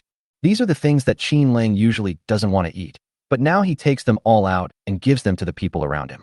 A few people continued to walk forward, and after walking another 2 miles, they began to become uneasy. There is still no end to this person. Get out of the way. Get out of the way. Just at this moment, an off-road vehicle rushed over. The leading commander stood on the SUV and yelled to the people on the ground. The Lord is coming out. Move out of the way. Do you have any sense of public morality? Cooking in the middle of the street. When the person who was cooking heard the Lord coming out, he quickly picked up the pot and stood aside, staring straight at the place not far away. Where is the Lord? Everyone look. The Lord has come out. When the people who were cooking heard that the Lord was coming out, they all wanted to see him. After all, he can provide them with food and meat, so everyone wants to know who this Lord is. Soon, several sports cars drove over from behind. Qin Lang received news that several military vehicles had arrived nearby, and it must be people coming from above. He wanted to know where these people came from, so he drove out himself. As Chun Wenbin was walking, he heard a burst of cheers. Look, the Lord is coming. Where is the Lord? That's him, the young man in the car behind. Thank you, Lord, for giving us food. Long live the Lord. Someone took the lead in shouting, and the scene suddenly burst into thunderous cheers. Everyone, enjoy your meal. Qin Lang smiled and bowed to everyone. I apologize for the poor hospitality. Ha! Everyone present burst into laughter. No one expected that the Lord was a young man and so polite. It's him indeed. Chun Wenbin finally saw Qin Lang again, and his originally puzzled face became uncertain. This time he killed the Yuejiang lord appointed by the upper echelons, and the Longhua cabinet issued a stern order that he must be brought to justice. This contains both the intention of the Dragon State's chieftain and the instigation of Song Shiru. After the order was issued, Song Shiru immediately sent out troops to chase them all the way from Kyoto along the north bank of the Yangtze River. As a result, they encountered Xue Bo's armored mercenary group halfway. Now the two sides are fighting in full swing, and the war has been going on for several days. Chun Wenbin couldn't understand why he wanted to kill Lei Peng, so he decided to go to Qin Lang in person to find out the actual situation. Logically speaking, this young man is not a promiscuous person. Did I misjudge him? He was asking Wu Liang, but also himself. Wu Liang had met Qin Lang once, and he was on his side. I also believe that he is definitely not a reckless person. Didn't General Chen Weixin say last time that Song Gongming's death had nothing to do with him?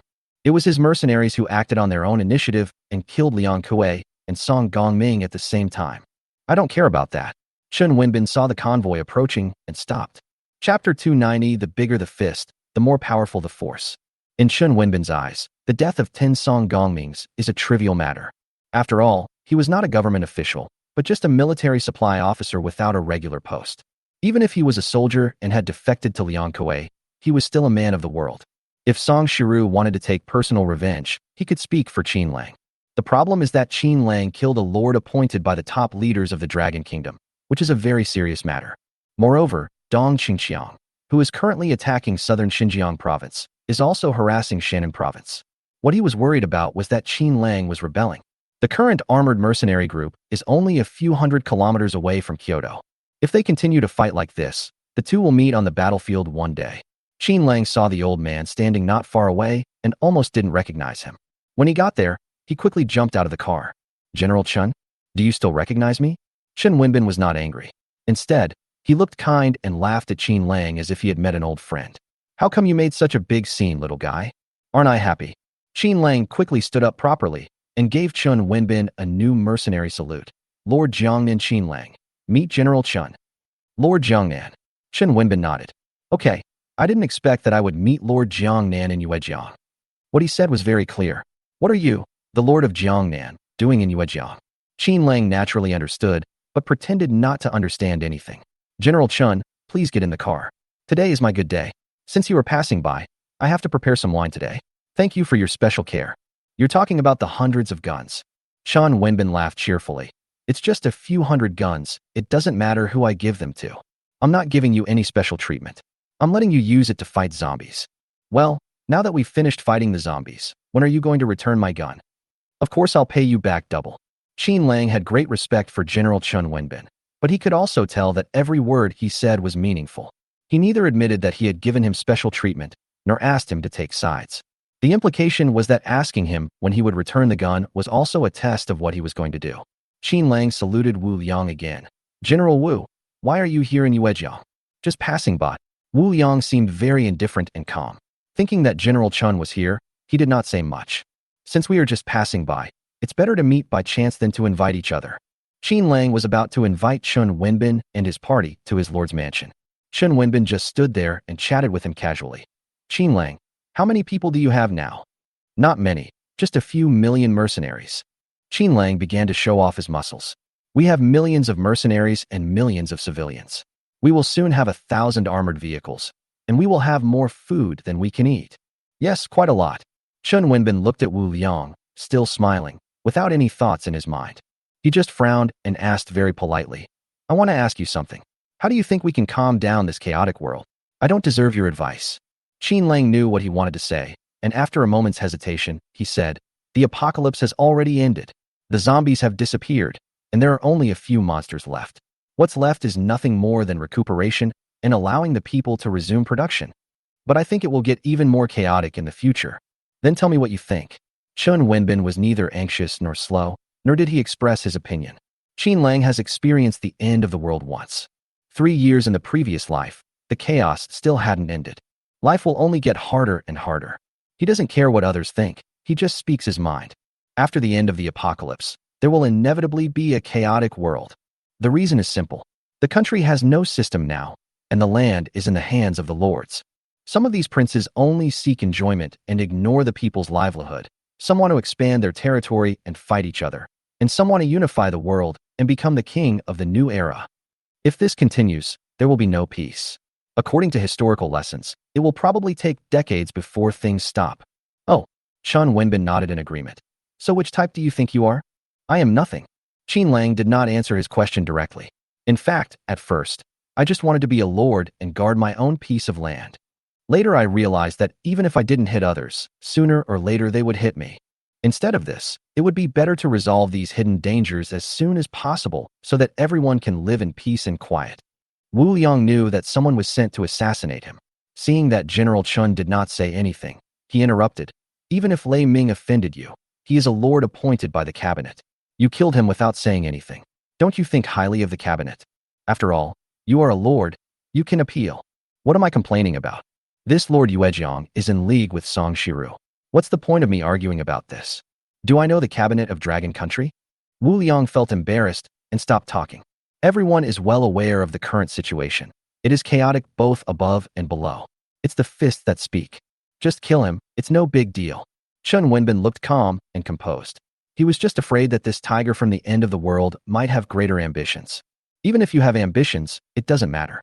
It would be a good thing if someone really could unify the world. After all, this chaotic world will only truly end when power is highly concentrated.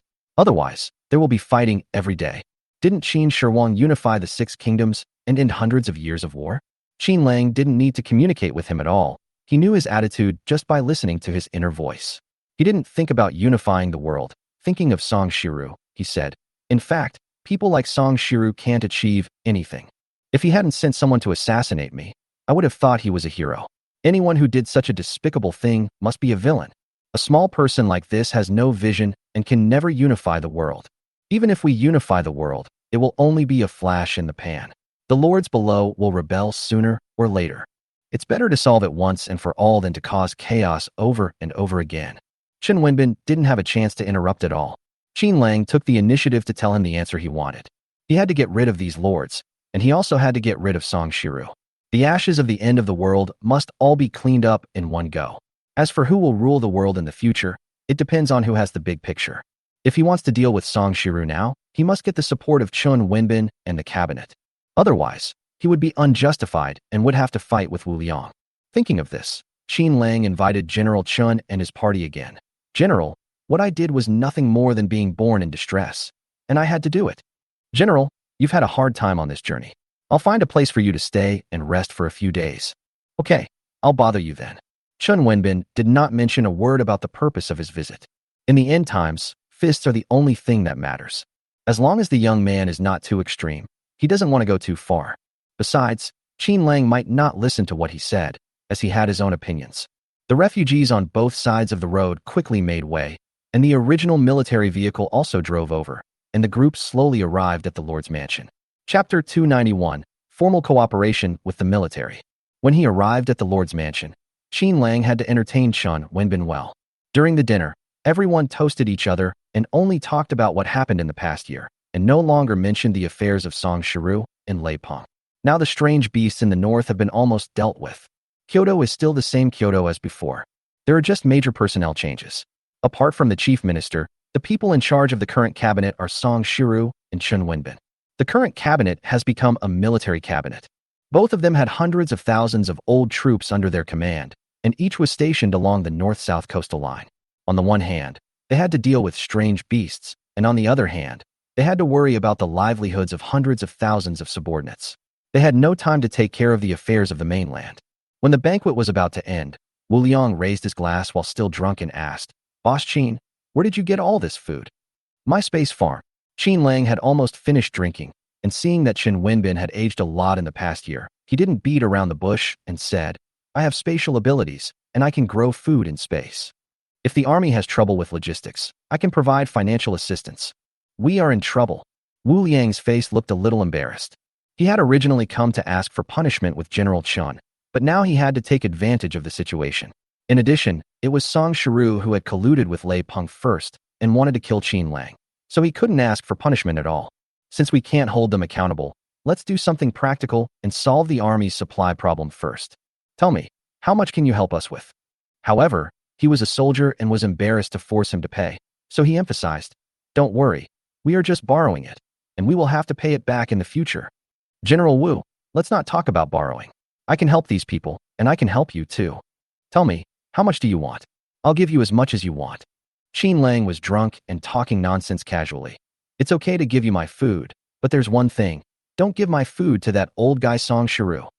My food is for you to fight against the monsters.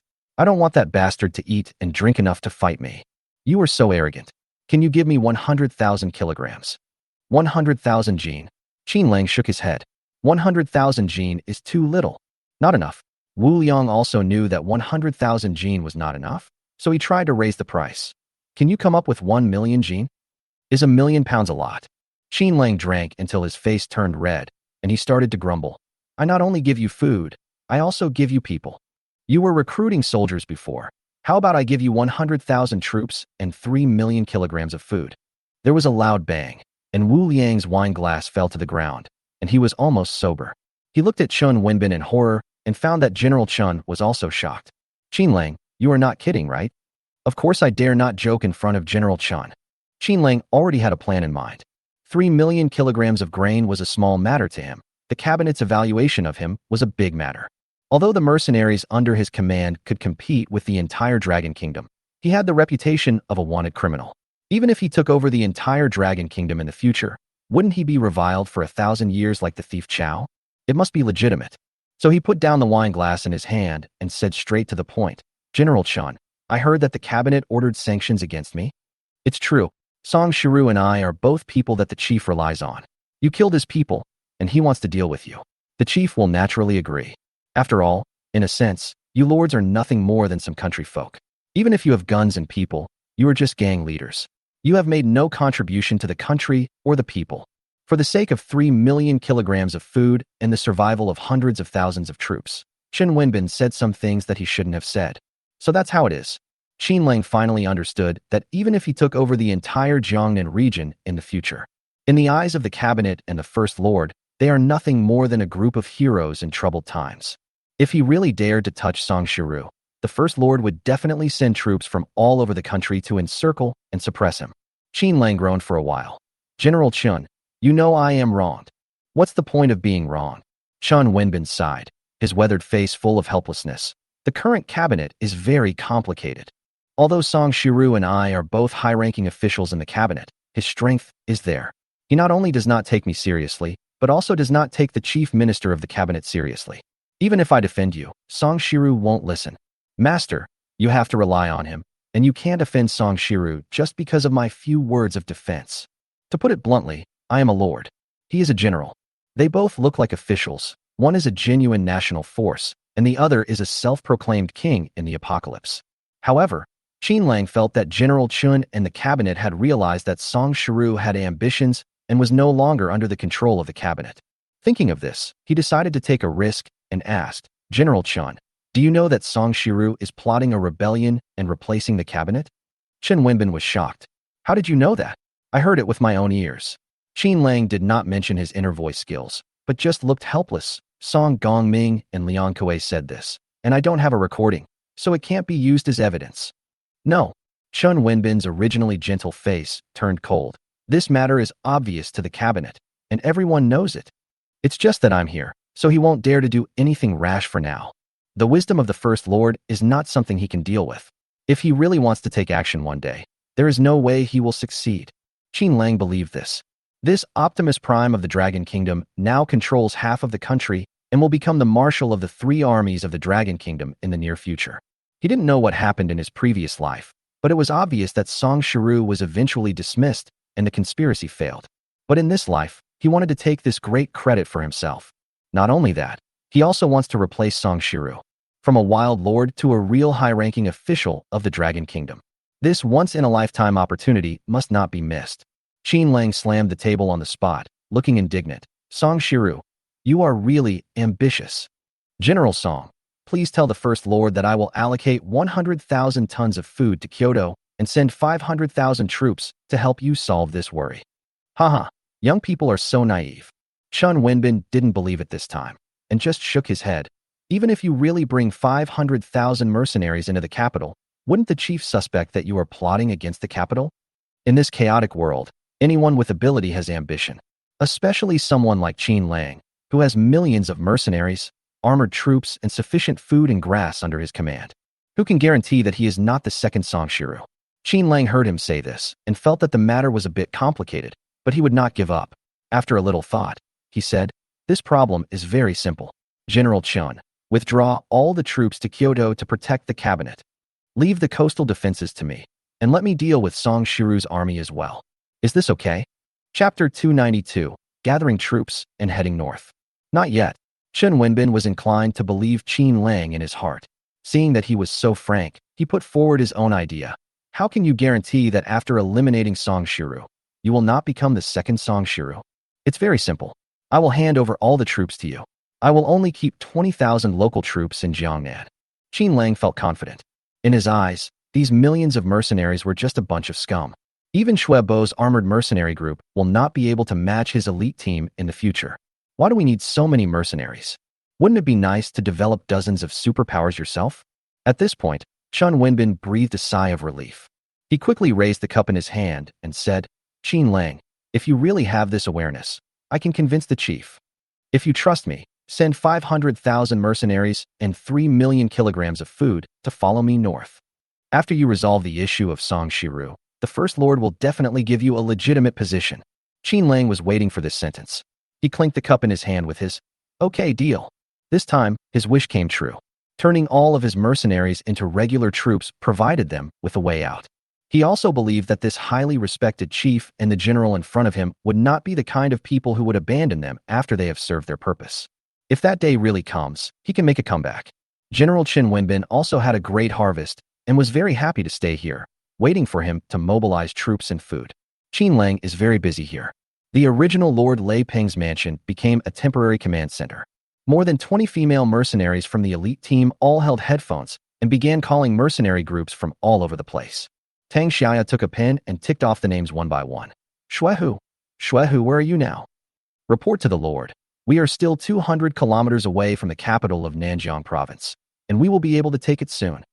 Withdraw your troops and recruit another 100,000 men on the way. Why? Shuehu was a little confused. We can conquer southern Xinjiang soon. This is Brother Wolf's order. Tang Xiaoya ordered sternly. You have 5 days to lead 200,000 mercenaries to the Yuejiang provincial government, and bring your armored mercenary group as well. Leave 5,000 men and several mercenary leaders to guard the captured areas. Brother Wolf's order? Shuehu hesitated for a moment. Yes, we will do it immediately. Lu Feng also received the order. He had already advanced to the vicinity of Shannon provincial government, but was immediately withdrawn upon receiving the order. Qin Lang contacted Shui Bo personally. Shui Bo, how is the situation over there? Report to the Lord. The two sides are now in a stalemate.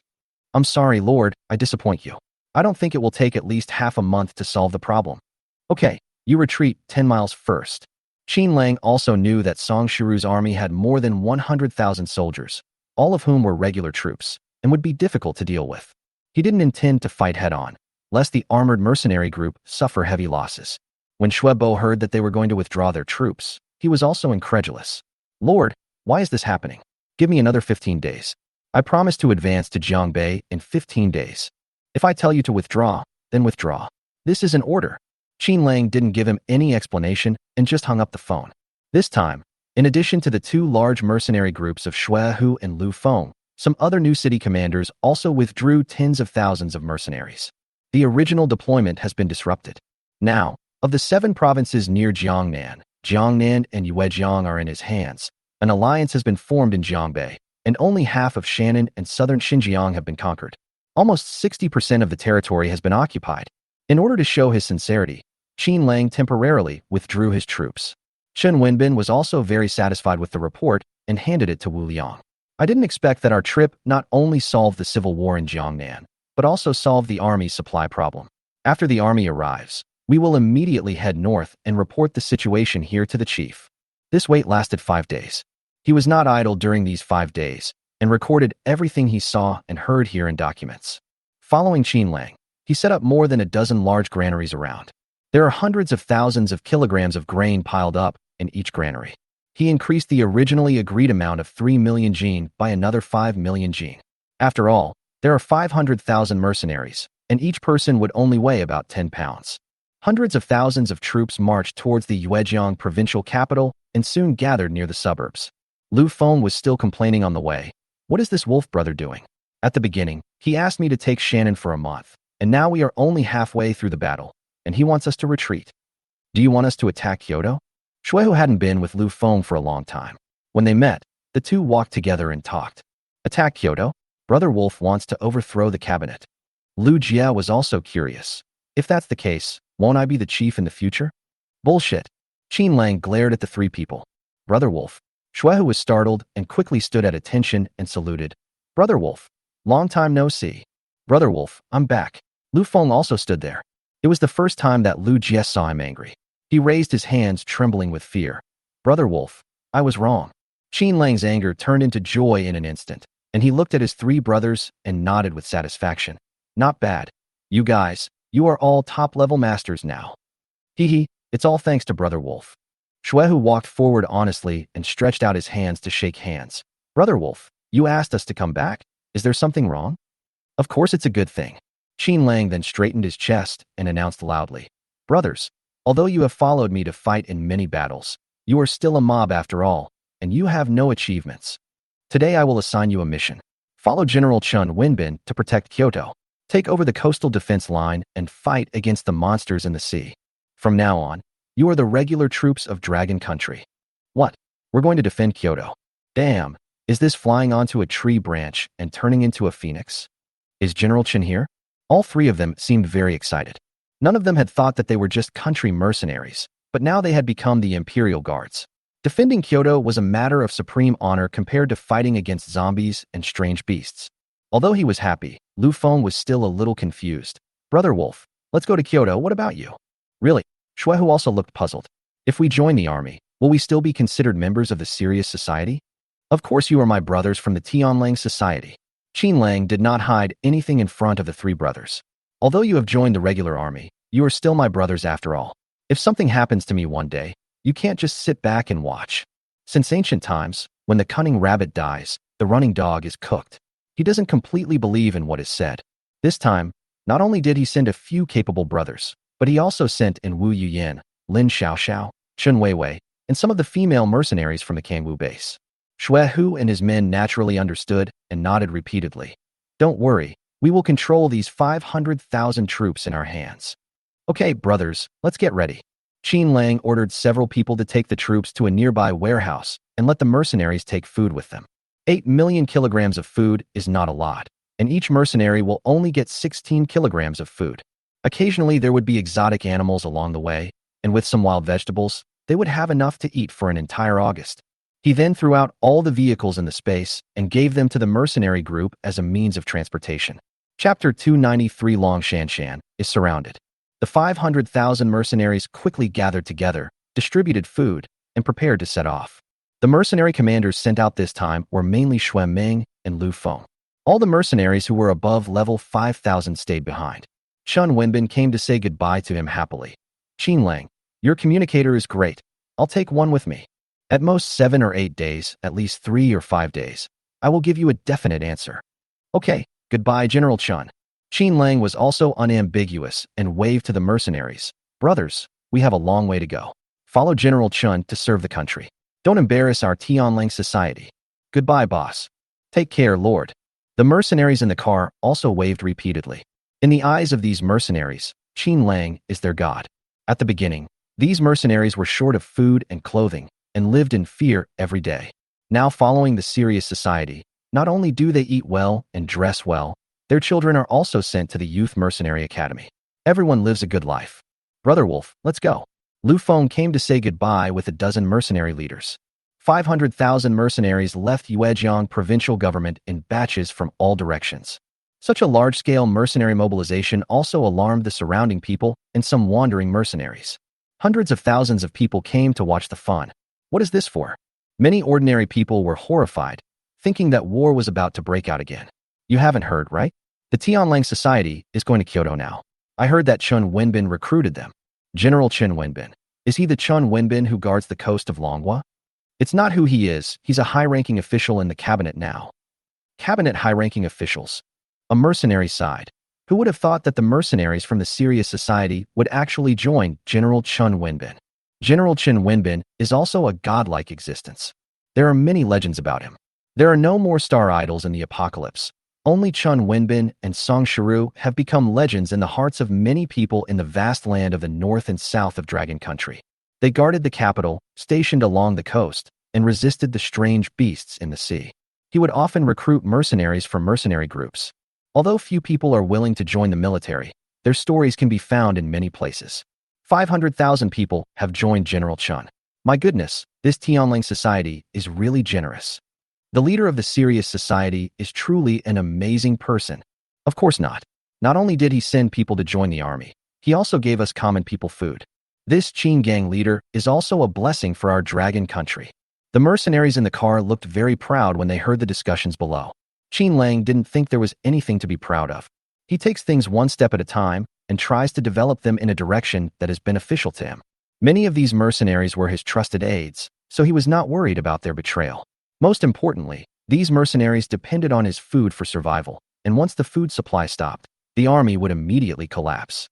Even if the top leaders really want to deal with me one day, as long as I wave my hand, Xuehu, Chun Weiwei, and others will lead their troops to retreat. Now let them go out and gain some experience, and solve the problem of Song Shiru at the same time. No matter who has a grudge against you, you must strike first and never leave any trouble for the rest of your life. The troops left one after another, and Qin Lang also planned to leave. Only 5,000 mercenaries and the city lord Liang Xiaolan were left here.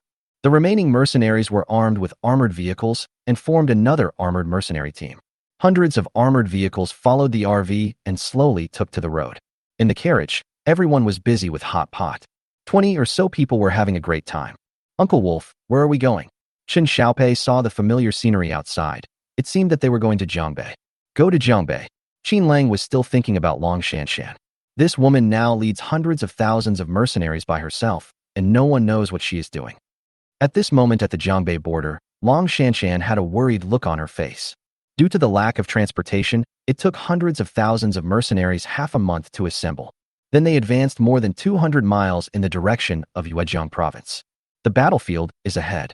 Song Shiru's armored forces were fighting against Xue Bo's armored mercenary group nearby a few days ago. The battle was extremely brutal. They were all mercenaries armed with old-fashioned rifles, so naturally they could not go into the battlefield.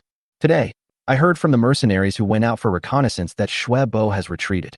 Is this a defeat? Long Shanshan looked at the mercenary leaders around her and said, the Serious Society's mercenary group has been defeated. What should we do? Should we retreat or continue to move forward? My lord, the mercenary leader beside him raised his hand and saluted. Even the armored mercenary group can't defeat them. If we go up there, won't we just die? Yes, lord, I think we should retreat quickly. The other mercenary leaders also knew that Song Shiru's army was not far away. If they turn around and deal with Long Shanshan's mercenary group, there will definitely be a massacre. I want to retreat, but I can't. Long Shanshan shook her head. Song Shiru already knows that we have defected to the Serious Society. Even if we retreat, he will destroy us. Hundreds of thousands of people have just arrived here, and if they go back without food or water, their efforts will be in vain. I think we should quickly send someone to the Yuezhang provincial government to ask for instructions from gang leader Qin and see what he says. Long Shanshan did not dare to retreat, for she was worried that if she retreated, Qin Lang would think that she was not really cooperating and would blame her one day in the future, settling old and new scores together, and Zhangbei would inevitably fall into the hands of the Serious Society. What's more, Chen Xiaopei is still a hostage in Qin Lang's hands. While he was hesitating, the sentry in front came to report, My lord, it's too late if we don't leave now. Song Shiru's army has turned their guns and surrounded us. Armored vehicles roared not far away, and the steel helmets on the heads of hundreds of thousands of Dragon Army soldiers gleamed as they rushed across the horizon towards the place where the Zhangbei mercenaries gathered. Zhangbei mercenaries, you have been surrounded. Please put down your weapons immediately, or I will kill you without mercy. The loudspeaker on the chariot sounded shrilly. All the mercenary leaders present were horrified. If there's no time, then fight. Long Shanshan knew how ruthless Song Shiru was and would show no mercy if he attacked her. Since there is no way to escape now, we have to fight hard. Brothers, fight them. Long Shanshan held the super crystal core in her hand, hesitated for a moment, put it in her mouth, swung the long knife in her hand. A residual image flashed, and she rushed out dozens of meters in an instant. The black robe on his body fluttered and jumped and flashed between the ravines. The mercenary leaders under his command also looked ferocious when they saw the Lord rushing forward. Brothers, follow the Lord, charge. Kill.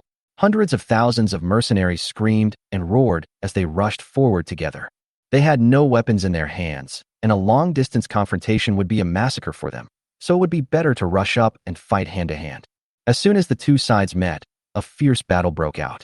There were many masters with special powers among the mercenaries, all of whom exerted their power over various elements, creating countless fireballs, ice cones, elemental steel knives, and sandstorms. There were also mercenaries who continued to use earth-related abilities to build earth walls and dig trenches on the ground. A rare battle between superpowers and thermal weapons has begun. Chapter 294, Serious Mercenaries Rescue. After Long Shanshan was upgraded to the superpower of Fire Element, a flash of her long sword turned into a huge fireball. The surrounding dead trees and weeds were ignited in an instant. Even the soil on the ground was burnt, with raging fire and billowing smoke everywhere. Armored vehicles kept rushing towards her and were all burned red by her fire ability. The people inside had no time to escape and were burned to death in the tanks. Da-da-da. The armored vehicle continued to spew flames. The mercenaries from Jiangbei were not so lucky. A large number of them who had just rushed forward were swept down before they could get close. Ordinary superpowers have no room to resist under the stranglehold of thermal weapons. Even the earth wall that had just been built by the earth-based ability was shattered by heavy machine gun bullets. Although the body of the gold-type mutant was strong, it could not withstand the submachine gun on the tank and was shot into a sieve. It was an almost one-sided massacre on the battlefield. Long Shanshan dodged back and forth, moving quickly on the battlefield, leaving a sea of fire wherever she went. When he saw the mercenaries behind him falling one after another, he couldn't help but worry. If they continued at this speed, it wouldn't take half a day for hundreds of thousands of mercenaries to be crippled by the armored forces. Thinking of this, she quickened her pace again, trying desperately to destroy a few more tanks. At this moment, in the command vehicle not far away, Song Shiru's General Song Jin was looking at her with a stern face. This woman is not simple. She actually has superpowers. As expected of General Song's woman, Song Jin admired him, but also showed a look of contempt. How childish. You actually want to use your supernatural powers to deal with the armored vehicle. After all, superpowers must be supported by physical strength. Even if she has superpowers, facing the constant harassment of thousands of chariots, she will be exhausted to death. Long Shanshan seemed to understand this principle as well.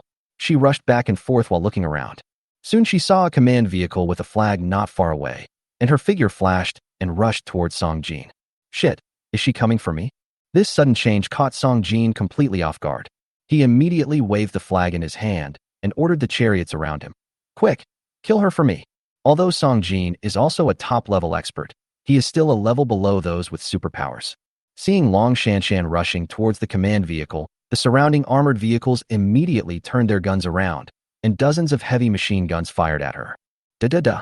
Tong, tong, tong. The bullets on the battlefield were so dense that Long Shanshan had no time to dodge. In a moment of carelessness, a bullet pierced his shoulder. The blood flowed down his shoulder and soon dyed half of his sleeve red. She didn't dare to stop and swung the long knife again. Brother Wolf, remember to avenge me. With a swing of the long sword, an armored vehicle in front of him was instantly burned and smoke rose. He chopped it down again, and it was like cutting the armored vehicle into two halves. What a powerful fire ability. Song Jin couldn't help but exclaim in admiration. Looking at her face covered in blood, he couldn't help but grit his teeth and said, "Go over there and crush her to death." Dozens of armored vehicles immediately increased their horsepower and rumbled forward. Long Shanshan was doomed this time. She looked at the command vehicle not far away and felt helpless. She couldn't help but howl to the sky. "Qin Lang, you bastard, I will leave Jiangbei to you." Long Shanshan. At this moment, a roar was heard from the battlefield. Brother Wolf. Long Shanshan turned around suddenly and found thousands of chariots roaring not far away and rushing towards the battlefield. It was like a black torrent, destroying everything in its path. The Song family armored vehicles that were originally rampant on the battlefield all scattered in all directions. Qin Lang led more than 20 members of the elite team, jumping on the battlefield like acrobats, and after a few somersaults they were in the center of the battlefield. The magic thunder knife in his hand kept flying, and wherever it went, whether it was mercenaries or armored vehicles, they were all cut in half. You finally showed up. Long Shanshan suddenly had hope of survival. She leaped up, jumped over the armored vehicle in front of her, and rushed towards him quickly like a dragonfly skimming the water. Maybe he was too tired and was injured. He fell to the ground and fainted just after rushing to Qin Lang. "Hurry, help her down." Qin Lang quickly pulled Long Shanshan up and handed her to Qi Yulan beside him. Qi Yulan handed it to Qi Linger and Qin Xiaopei behind her. The sudden appearance of the serious mercenaries on the battlefield threw Song Jin's army into chaos. All the armored vehicles that were originally charging turned around and retreated. No retreat. No one is allowed to retreat. Song Jin didn't know how powerful the Tianlang mercenaries were yet, and he still waved his flag and shouted, "This is just a bunch of rabble. You are all regular soldiers. Charge." When he saw Qin Lang's figure appear, his eyes were like spitting fire, and he pointed the flag in his hand. "The leader of the Tianlang society is here. Capture him alive." "Want to capture me alive?" Qin Lang also saw the command vehicle and pointed the magic lightning knife in his hand at Song Jin. "Tianlang mercenary group, kill him for me. If anyone dares to hurt my woman, I will chop him into pieces. Kill, kill, kill." More than 20 girls all drew their long swords. With a flash of the knife, ice cones, gullies, and earth walls in front of him kept emerging from the ground. The originally empty battlefield was instantly divided into countless small pieces. Song Jin's armored vehicle was like being trapped in a circle, unable to move. The female mercenary of the elite team jumped onto the armored vehicle and stabbed the thick steel plate with the long knife in her hand. The power of the gold element shone brightly, directly piercing through the iron plate and piercing the person in the cockpit.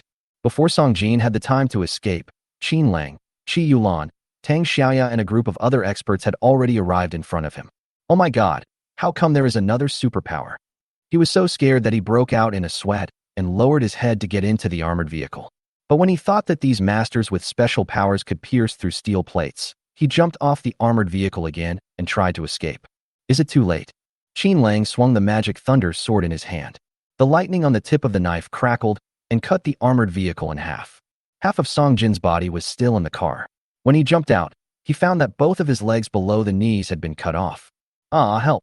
The general, who had relied on his relationship with Song Shiru to gain a heart, fell off the armored vehicle in agony and wailed in pain. You son of a bitch, you're going to die a miserable death. General Song won't let you go. Song Shiru. Qin Lang put away the demonic thunderblade and twisted Song Jin's neck. Don't think that no one knows about your Song family's dirty deeds. Now Chan Wenbin has brought my 500,000 mercenaries to the king to protect him. Song Shiru is left to me to deal with. Someone, take this thing off and slice it into pieces to feed my dog commander. No, please don't. When Song Jin heard that he was going to be fed to the dogs, his face turned pale. Chapter 295. The rebels took action. Song Jin was captured alive, and the mercenaries under him suddenly lost their backbone.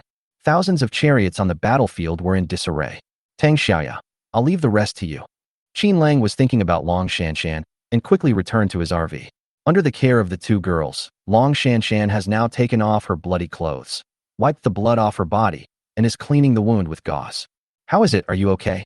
Qin Lang walked to the bedside, took the disinfectant from Chun Xiaopei's hand, and loosened the gauze on her shoulder.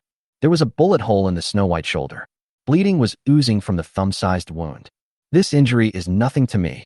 Long Shanshan looked at her half-naked body uncomfortably and quickly pulled up her clothes to cover it. Boss Qin, if you had come a step later, I would have been crushed into a meat pie by the armored vehicle. Are you blaming me? Qin Lang heard what she was thinking and felt a little angry. If she wasn't thinking about the millions of people in Jiangbei, she wouldn't risk her life like this. He was afraid that if he led his troops to escape or surrender, Qin Lang would not treat these millions of people well after he took over Jiangbei. How dare I blame you? Long Shanshan reached out to take the disinfectant and gauze, put on her clothes, and stood up. You are the leader of the Tianlang society. I dare not trouble you. Boss Qin, today my Jiangbei mercenary group suffered a bloody battle and several thousand people were killed or injured. This is worthy of the alliance between you and me. Now the mercenaries in Jiangbei are handed over to you, and I am leaving too. Where are you going? What's it to you where I go? Long Shanshan looked at him indifferently. Where is your newly trained lord? When will he take office? What new lord? Aren't you the lord? Qin Lang hugged her around the waist and scratched his head in embarrassment. I'm not the kind of person who does things recklessly. Your little girl has returned to Zhao intact. I was afraid that you would collude with Song Shiru, so I had no choice but to do this. Hearing this, Long Shanshan's expression softened immediately, and she twisted her body in front of him. Don't you like little girls? Aren't old girls more attractive? That's annoying. Long Shanshan stretched out her little fist and punched him a few times. Who said I'm old? I'm just a few years older than you.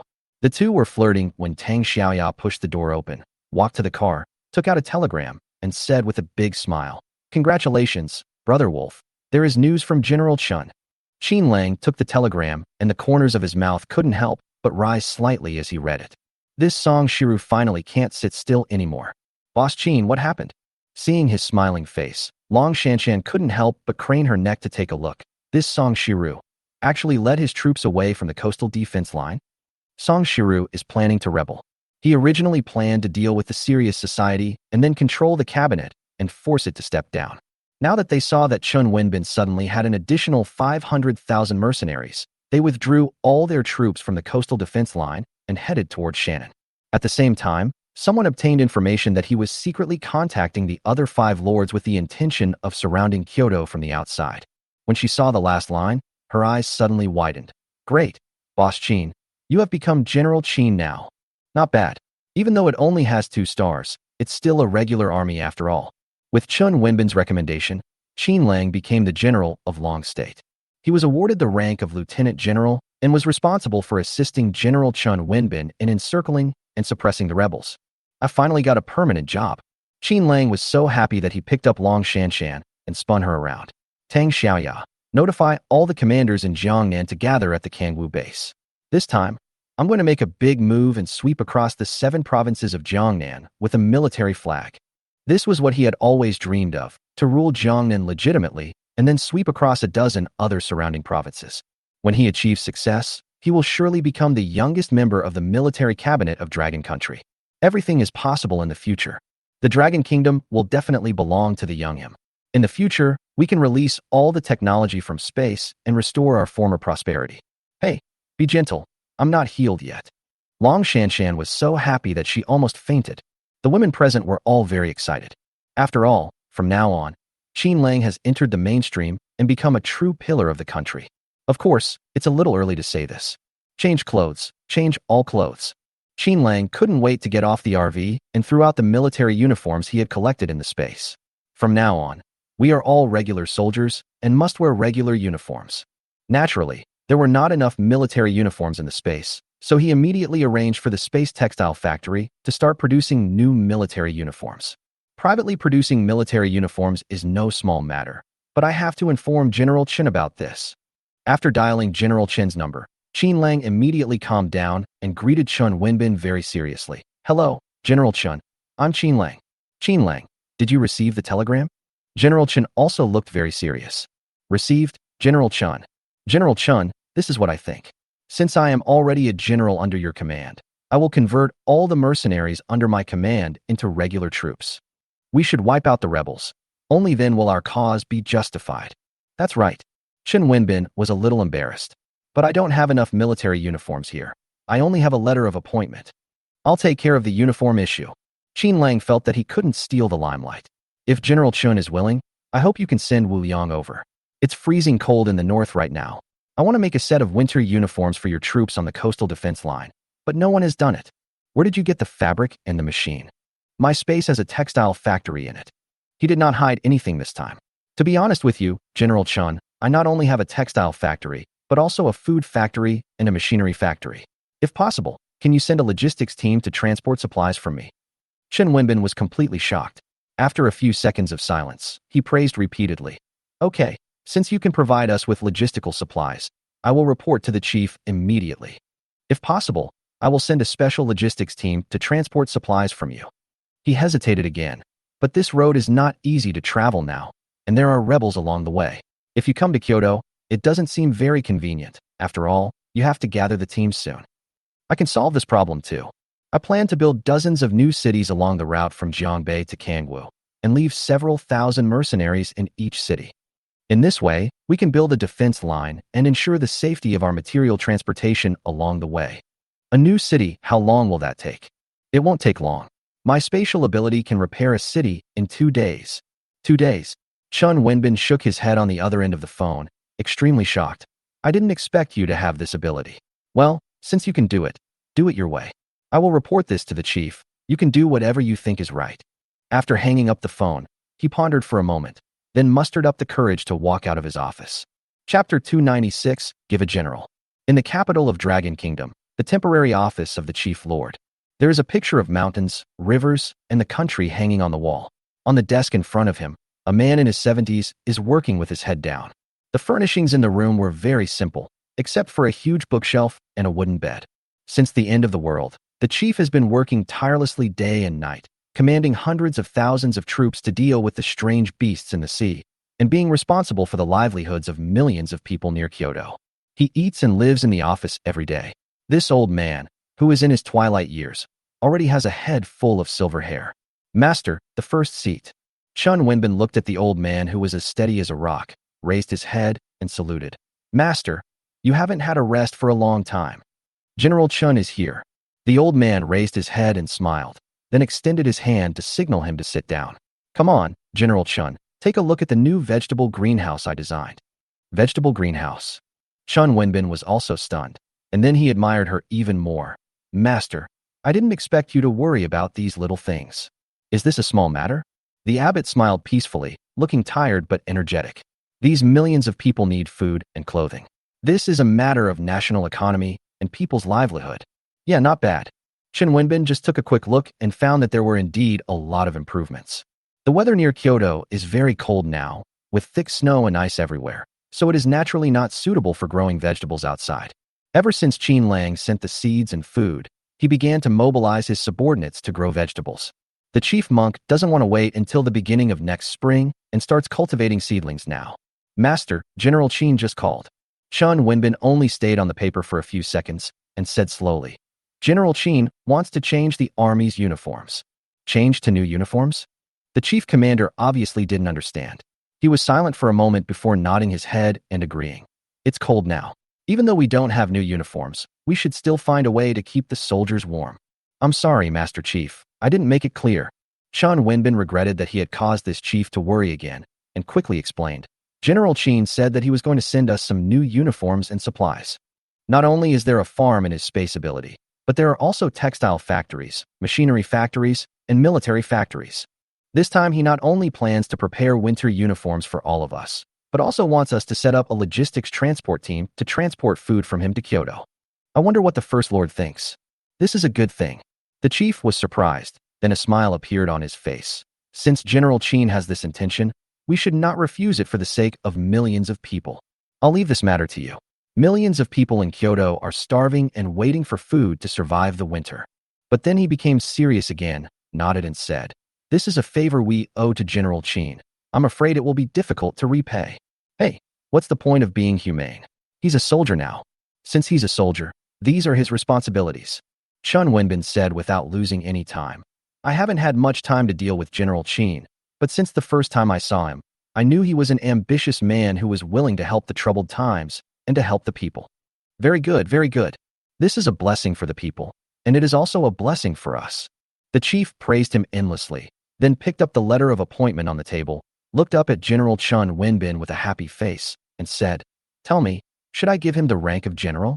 After all, the world needs him now, and Dragon Country needs him too. But, Chen Wenbin hesitated a little. He is still young after all. Isn't it too hasty? Are you reluctant? The chief seemed particularly calm while talking and laughing. He signed his name on the letter of appointment with a large brush and handed it to him. This is a chaotic time. Others are willing to give up millions of kilograms of food and hundreds of thousands of sets of winter clothes. But we can't even give up a false name. Now is a chaotic time, different from the past. In ancient times, there were people who became generals in their teens, not to mention that he is already 22 years old. Go ahead. As long as he can solve the problem of the rebels and put an end to this chaotic situation as soon as possible, it won't be impossible for him to become a great general in the future. Yes, Your Excellency. Chen Wenbin raised his hand and saluted, took the letter of appointment, and turned to leave. Watching Chen Wenbin leave, the chief's face became serious again, and he said to himself, Old friend, you and I are old, and we have to rely on young people in the future. Qin Lang got Chen Wenbin's permission and immediately led the armored mercenary group north. Within 2 days, the first city was established in Luqing, Jiangbei. After inserting the Black Sirius flag and the Dragon Country's yellow dragon flag onto the city wall, Qin Lang turned around and said to the commander in military uniform behind him, Chen Gang, this place is now in your hands. Yes, General Qin. Chen Gang looked serious and raised his hand to salute. The wall is there when I am here, and it will still be there when I am not here. Lu Yingying, as the city lord, was also left behind. Also left behind were 300 armored vehicles, 3,000 Tianlang society troops, more than a dozen containers of supplies, and various weapons and ammunition. 2 days later, the second new city in Jiangbei rose from the ground. This time, the city lord who stayed behind was Lu Chunyan.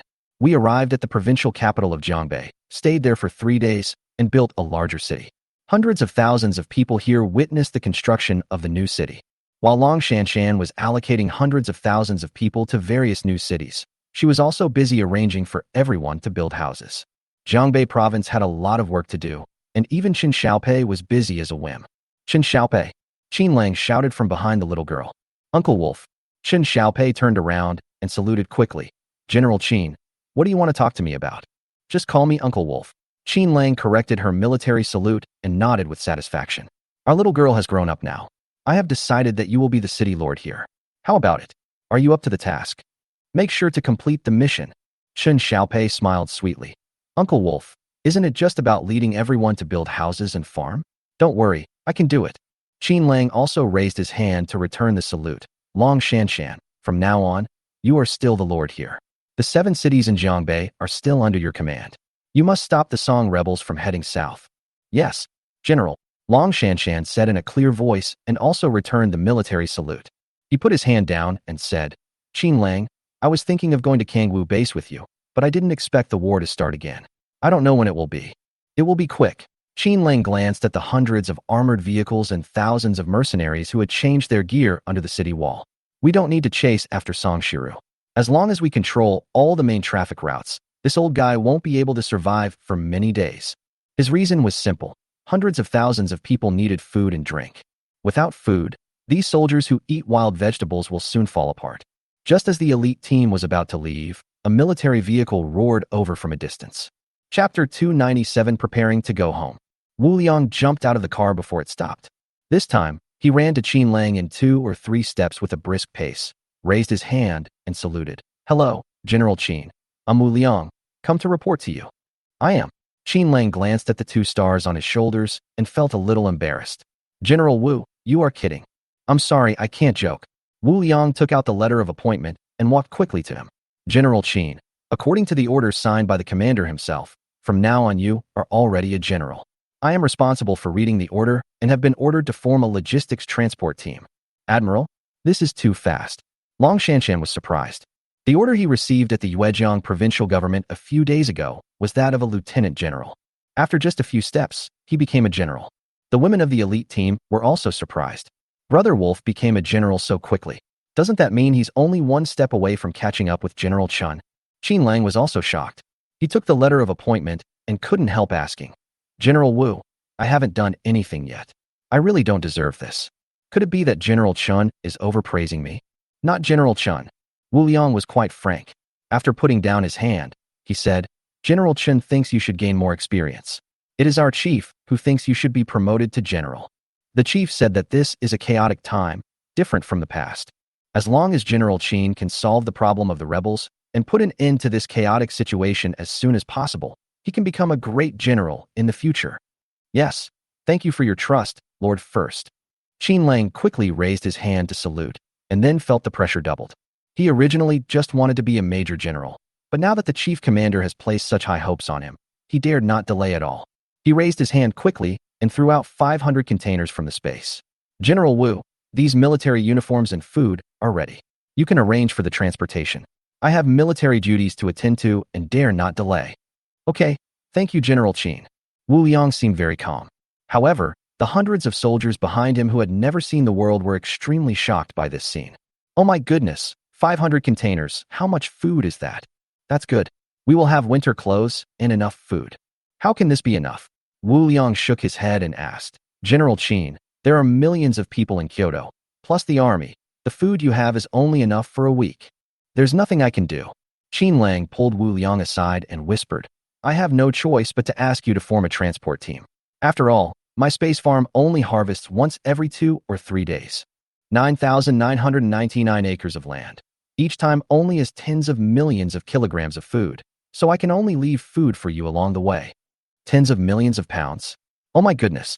If you produce this much, wouldn't it be enough to feed tens of millions of people? Wu Liang was a little mad, and then he raised his hand to salute. General Qin, no wonder the chief said that you are the blessing of the dragon country and also his blessing. In the future, this world will definitely belong to a young man like you. After hearing these words, Qin Lang felt extremely upset. This chief monk is truly amazing. With foresight, he had already thought about the future. In this case, Qin Lang must also open up his mind and think about everything from the beginning. At this moment, he became more serious and didn't bother to be polite with Wu Liang. General Wu, I have a Tianlang Chamber of Commerce under my command. You should take people to Linjiang City to contact Lin Zhiding immediately. From now on, the Serious Chamber of Commerce will be handed over to you and will become the military's Chamber of Commerce. The main task is not only to transport food to Kyoto, but also to transport food to all parts of the country. and to ensure that every citizen has seeds in the spring. Yes, follow the general's instructions. Wu Liang seemed to be in high spirits. He reached out and pulled over a major general beside him. General Qin, this is General Chun. He was also transferred here by the chief to work with me. What do you think of letting him take charge of the Serious Chamber of Commerce? Hello, General Qin. At first, the major general named Chen stood by and didn't dare to step forward. Step forward and salute immediately. There were a dozen young men behind him, who looked to be in their 20s, all with the rank of major general. Their abilities are not low either. Most of them are at the level of 8 or 9,000, and they grew up along the coastal defense lines. More than a dozen major generals came forward and saluted Qin Lang. They are all young people. They came at the right time. General, what is your name? He pointed at one of the young men and said, I need a few commanders to go to Shannon to change the hundreds of thousands of mercenaries I left there. I also need a few people to go to Nanjiang to take over the mercenaries near Tianlang City. Who of you is willing to go? General, I'll go. I'll go too. We're here to deal with the rebels. Whether it's Dong Qingxiang from southern Xinjiang or Zhu Haoyan from Shannon, if anyone dares to collude with Song Shiru, I will kill him immediately. More than a dozen people stood up in unison. Qin Lang had already realized that these were the people assigned to him by the chief, and he immediately assigned a dozen people to them. 5 people went to southern Xinjiang, 5 people went to Shannon, and 3 people stayed in Jiangbei. General Chen took 2 people to take over the Chamber of Commerce and set up a national material transportation supply line. A dozen people quickly turned the car around and left. According to Qin Lang's instructions, on the one hand, they had to resist the mercenaries from other provinces from gathering in the north, and on the other hand, they had to transport food and distribute spring seeds to the occupied areas of Jiangbei, Jiangnan, and Yuejiang. He wanted to use the new city to control all the north-south transportation routes and prepare to set up camp step by step. Seeing Qin Lang's orderly arrangements, Wu Liang nodded repeatedly. General Wu, you are not married yet, right? After sending away a dozen young major generals, he attracted Wu Liang's attention. General Qin, you are joking. Wu Liang smiled awkwardly, then said seriously, in reply to the general, we don't talk about this in this era. How can we not talk about it?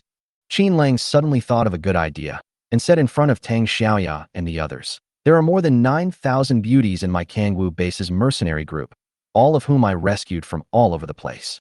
I will arrange a blind date for you when the time comes. General Qin, this is not good. He smiled awkwardly, and the scar on his face twitched. I have the final say on this matter. Only soldiers above level 7,000 will have a chance then. After the end of the world, you must also start a family and have children. Otherwise, how will the population continue? Yes, General. Wu Liang saluted helplessly, then rolled his eyes. After Qin Lang finished his instructions, he took Tang Xiaoya's elite team and got in the car immediately. Tang Xiaoya jumped into the car and couldn't help but laugh. Brother Wolf, when did you become so old-fashioned? Lin Xiaoxiao behind him also found it funny. Haha, General Wu really wanted to refute, but he is only a lieutenant general. Qin Lang didn't smile, but waved to Long Shanshan affectionately and said to himself, after going around in circles, I can finally go home today. Chapter 298 returned to Kangwu base. Qin Lang originally led his men from Jiangnan, detoured to southern Xinjiang, fought in Jiangbei, and finally returned towards Jiangnan. I walked thousands of miles in this trip, circling around the south of the Yangtze River, but I still had no time to go back to Kangwu. Calculating the time, the Lunar New Year has long passed. No one remembers when the Chinese New Year was.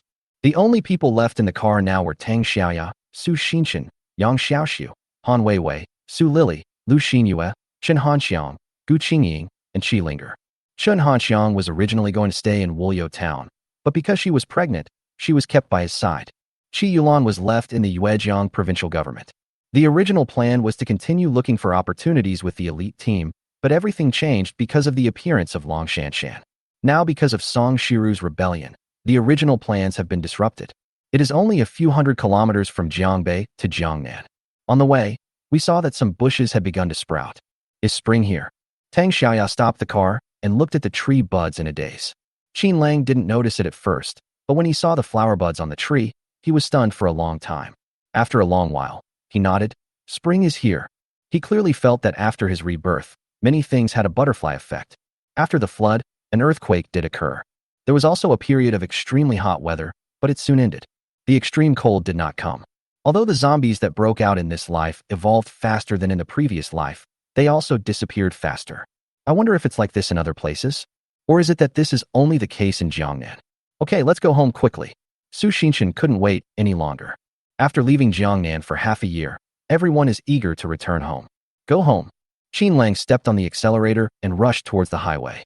From afar, I saw a black Sirius flag fluttering in the wind halfway up the mountain. We have arrived at Longtu Mountain. It was from here that they left the Jiangnan provincial capital and headed for the Kangwu Mountains. More than 9,000 mercenaries are eagerly waiting at the foot of the mountain. Here it comes, here it comes.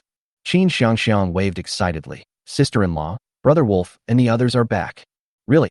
Yang Wenwen, holding a little fat baby in her arms, took 2 steps up the stone steps, looking at the distance with anticipation.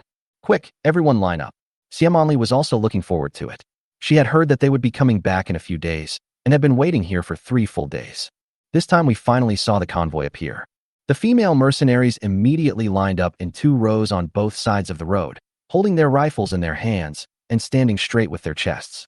The commanders from the surrounding future city, Phoenix Mountain, White Tiger Mountain, Longtu Mountain, Kangwu Base, and War Wolf Base all gathered here. Xiamonli also quickly greeted the logistics staff. There is Yang Ziyuan's arsenal, Lu Haifeng's engineering team, Lin Hao's farm, Lei Ming's repair factory, and Tianlang Trading Company, including the newly built breeding farms, transport teams, garment factories, furniture factories. Even Chen Mengshan, the exclusive butler of the presidential suite, and Zhang Yunqin's kitchen staff came to greet them. The young mercenaries from Sirius Academy were all holding flowers and waiting for him. Before the convoy arrived, there were loud sounds of gongs and drums and firecrackers on both sides of the road. Welcome home, Sirius clan leader. Long live the Sirius society. Long live the leader. The crowd cheered one after another. Qin Lang was surprised to see such a big scene. Don't these people have anything to do after eating? He parked the car on the side of the road, walked out with an embarrassed look on his face, and waved to everyone. The scene suddenly fell silent. Is this Brother Wolf? Xiamonli rubbed her eyes. Didn't he say he didn't want to join the army? Why is he wearing a military uniform? Yeah, it seems he is a general. What's going on? Yang Wenwen also had a confused look on her face. She walked to the front holding her child. Alice and Qin Xiangxiang followed behind her, each holding a child in their arms. Minmin, I'm back. When Qin Lang saw the child in her hands, he hurried forward to take it. When he looked down, he saw that the little guy was already 3 months old and was staring at him with a pair of big eyes. Is this my son? What's his name? Brother, you don't even have a name. Yang Wenwen reacted and asked quickly, why are you wearing a military uniform? Yeah, Brother Wolf. Why are you wearing a military uniform? Alice also came over holding a child. Oh, there's another one. Is it born yet? Qin Lang was only concerned with looking after the children, and when he saw Alice holding one, he quickly took it over. Then he looked up and found that Qin Xiangxiang was also holding one in her hand. Quick, give them all to me. Give them all to me. I never thought that while I was gone, all 3 of my children would be born. Yeah, we didn't even have time to congratulate you. Qin Xiangxiang handed the child to him, then reached back and touched his shoulder straps. Brother Wolf, have you been a soldier during these few months away? How can that be possible? Qin Lang found that everyone was looking at him. He held 3 children in his arms and smiled at everyone shyly. Everyone, my Tianlang club has joined the Dragon Country Army. I am now a general appointed by the First Lord. I came back this time to reorganize the Tianlang mercenaries. Okay, everyone go home. Hearing this, the audience cheered immediately. Welcome home, General Qin. Quick, beat the gongs and drums, and play the swona. When Xiamonli heard that he had become a general, she immediately called out to the children from Sirius College. Hand over the flowers in your hands quickly. Remember, you have to call him General now. Welcome, welcome, welcome General Qin.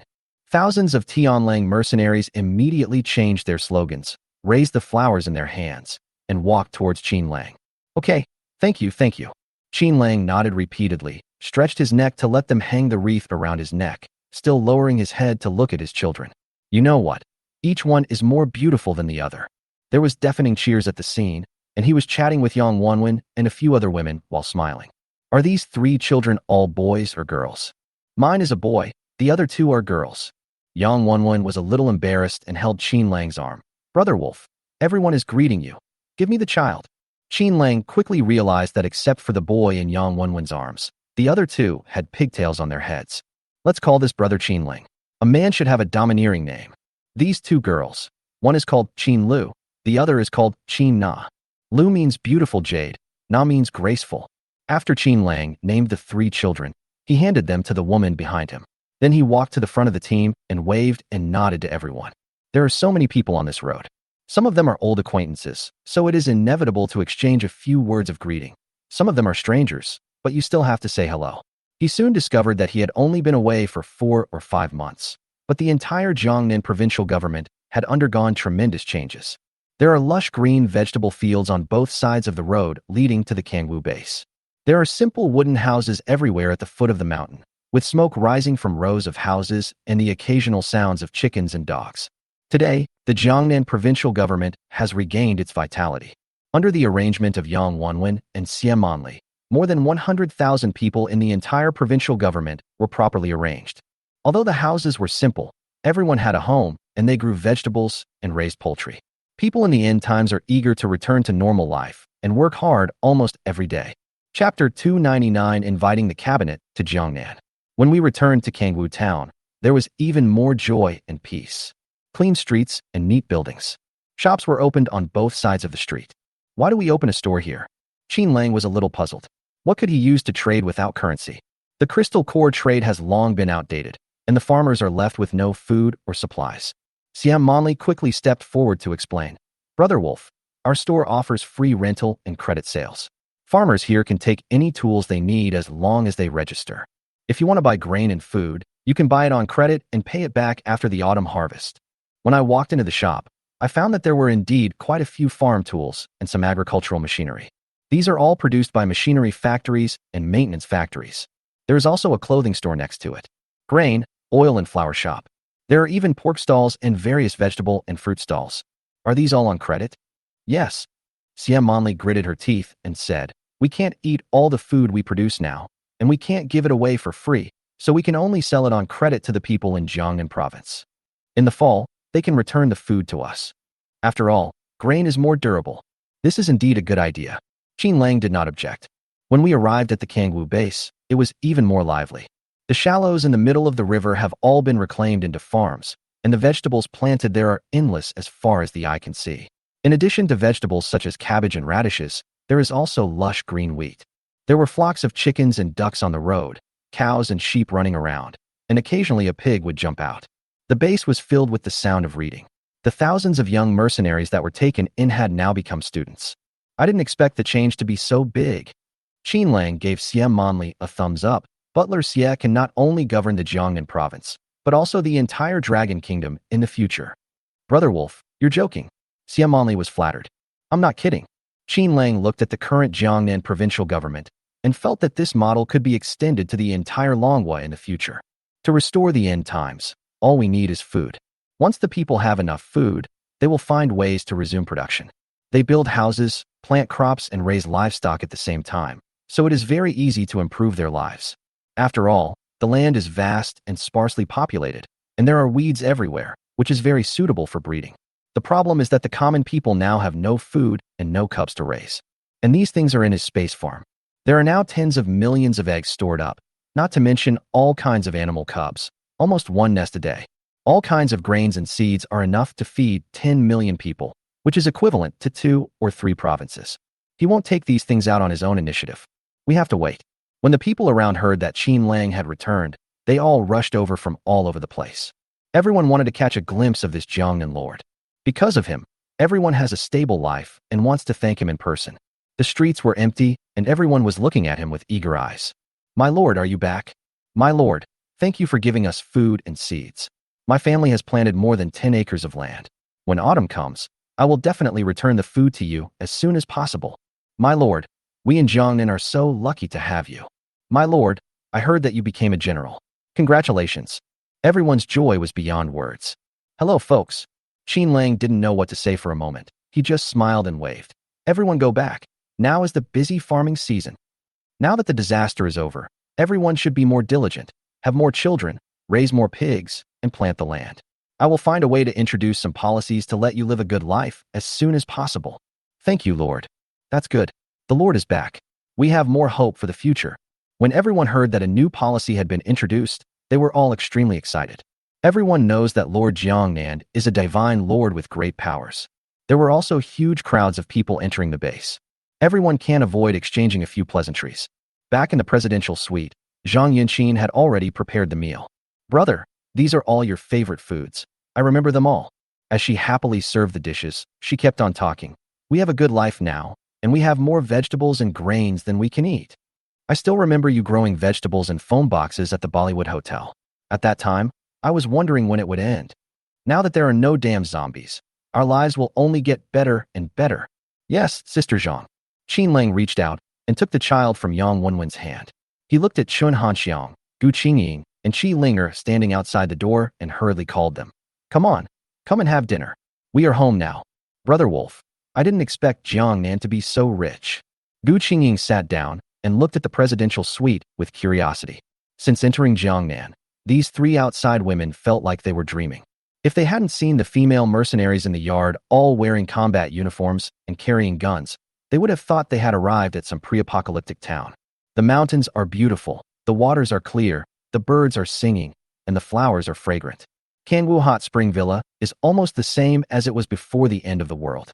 Qin Lang held his child in his arms and ate his meal slowly, enjoying the rare moment of quiet life. In his previous life, his children and women were always poorly clothed. In this life, every woman was kept plump and white by him, and they never had to worry about food and clothing. The only thing that worried him was that people like Wu Yuyin and Lin Xiaoxiao were still working on the front line. Thinking of this, he looked at Tang Xiaoya who was eating. Captain Tang, please contact General Chun after dinner. General Chun? Is there something wrong?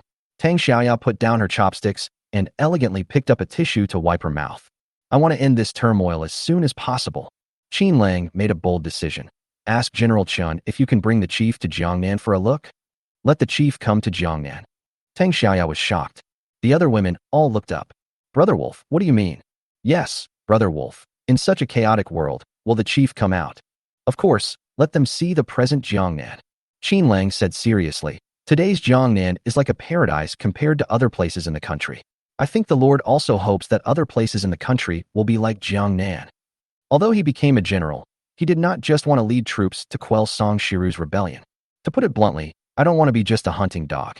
Even if a hunting dog has 1,000 skills, it is still just a dog in the end. He wants to join the cabinet and become a senior official. In this way, he can govern the Dragon Kingdom legitimately and establish his own prestige. These women don't understand any of this. Tang Xiaoya just nodded very carefully and agreed. Don't worry, Brother Wolf. I will convince General Chun. You don't have to convince him. Qin Lang didn't want to show his ambition too obviously, so he just said calmly, just tell General Chun that I plan to build a national material transfer station in Jiangnan, and I need his guidance on some things.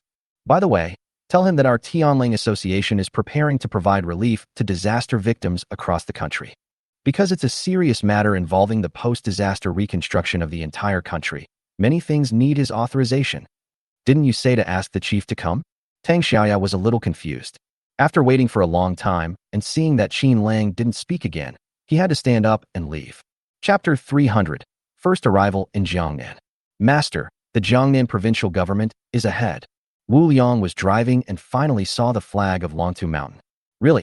Chun Wenbin opened the glass window and looked at the black Sirius flag flying on Longtu Mountain and the yellow dragon flag of the dragon country. He breathed a sigh of relief. We're finally here. The bumpy ride over the past 2 days and 2 nights made the 2 elderly people in the car miserable. In the apocalypse, many roads have been blocked, and a journey that was supposed to take a day ended up taking more than a dozen circles. The chief in the car was resting with his eyes closed. When he heard that they had arrived at the Jiangnan provincial capital, his weathered face showed a slight relaxation.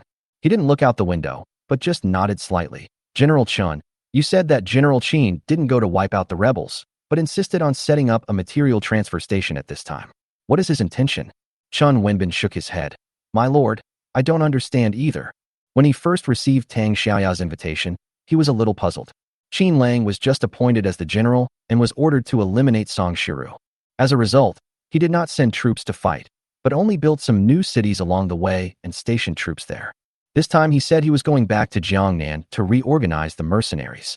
It was thought that he would make a big move and lead his troops north to encircle and suppress Song Shiru, but he ended up setting up a material transfer station to provide relief to the disaster victims and restore construction across the country. This is not what a general should do. But this is also a big deal. Chun Wenbin said again, providing relief to the disaster victims. Isn't that what the First Lord is thinking about? There are two things happening in Longwa right now. One thing was to quell the rebellion.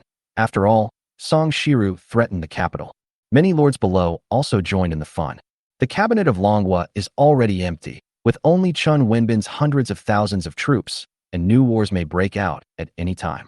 Although Qin Lang supported 500,000 mercenaries, but with Kyoto's 800,000 troops, it is still a bit beyond their reach to deal with the major lords in Jiangnan. Anyone can cede territory, claim the throne, and establish his own regime.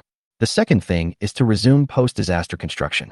After all, there are still tens of millions of people in Longwa who are hungry and need to be fed.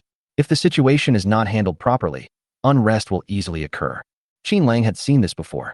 In the previous life, the 7 great lords of Jiang and did not listen to the orders of the Longwa cabinet at all. Every day they are busy fighting and killing and seizing territory. No one has been able to unify the Dragon Kingdom. Why? Because there is no food and supplies. Wars are fought for food. Hundreds of thousands of mercenaries have nothing to eat or drink.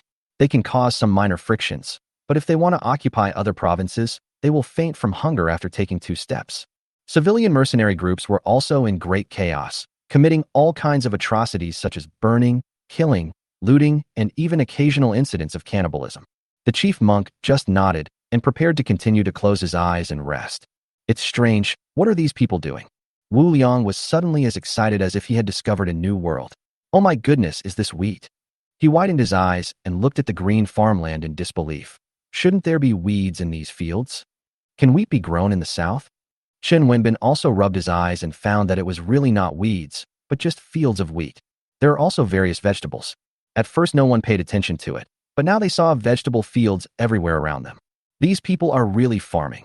The chief monk also turned sideways and looked at the farmers working in the fields at the foot of the mountain. In the north, they would only see people digging wild vegetables and grass roots in the wilderness. When he saw some farmers weeding in the fields, he could not help but ask Wu Liang to stop the car. He walked out and found that there were free-range chickens and ducks on the roadside. He looked towards the foot of the mountain in the distance and saw smoke coming out of rows of small wooden houses. It was the time for cooking at noon, and smoke was rising from the roofs of every household. This kind of situation has not been seen for a long time. The chief monk couldn't help but relax his brows and looked at the radishes and cabbages on the side of the road with joy. That's strange. Wu Liang walked forward, lowered his head, and observed carefully. These vegetables are planted on the roadside, and no one is snatching them. Not to mention cabbages and radishes. In Kyoto, even a basket of grass roots or tree bark can sometimes lead to fights. Although the army is present, public security is still quite chaotic. Won't. Chun Wenbin shook his head and pointed to the endless farmland. I think the entire Jiangnan region has resumed production. Every household has its own farmland. Don't you see that the chickens and ducks are running around everywhere and no one is taking care of them? Let's go forward. The chief was very confused and thought it would be better to meet Qin Lang first. But at this moment, Qin Lang did not come to greet him. He just asked Tang Xiaoya to take some mercenaries and wait on Longtu Mountain. When General Chen's car arrived, he should inform him immediately. He didn't want to deliberately express or conceal anything. Just let everyone do what they are supposed to do without knowing it. This seems more natural. The most important thing for him now is to play with his child on the roadside. By the way, I also accompanied women like Yang Wanwen and Alice for a stroll. I will be busy next time, and I don't know when I can enjoy this wonderful time again. Several cars slowly arrived at the Kangwu base, which attracted a lot of people's attention. The old farmer in the field saw the stranger coming and quickly ran up with his hoe in hand. My lord, there is a car coming. Let's go, General Qin should be here. Qin Lang then held the child and took 2 quick steps.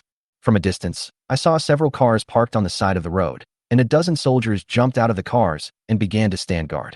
General Chun, I didn't expect you to come so soon. He recognized the white-haired old man in front of him at a glance, and immediately smiled and walked a few steps faster. Sorry, I'm not at home, and I didn't receive any notification.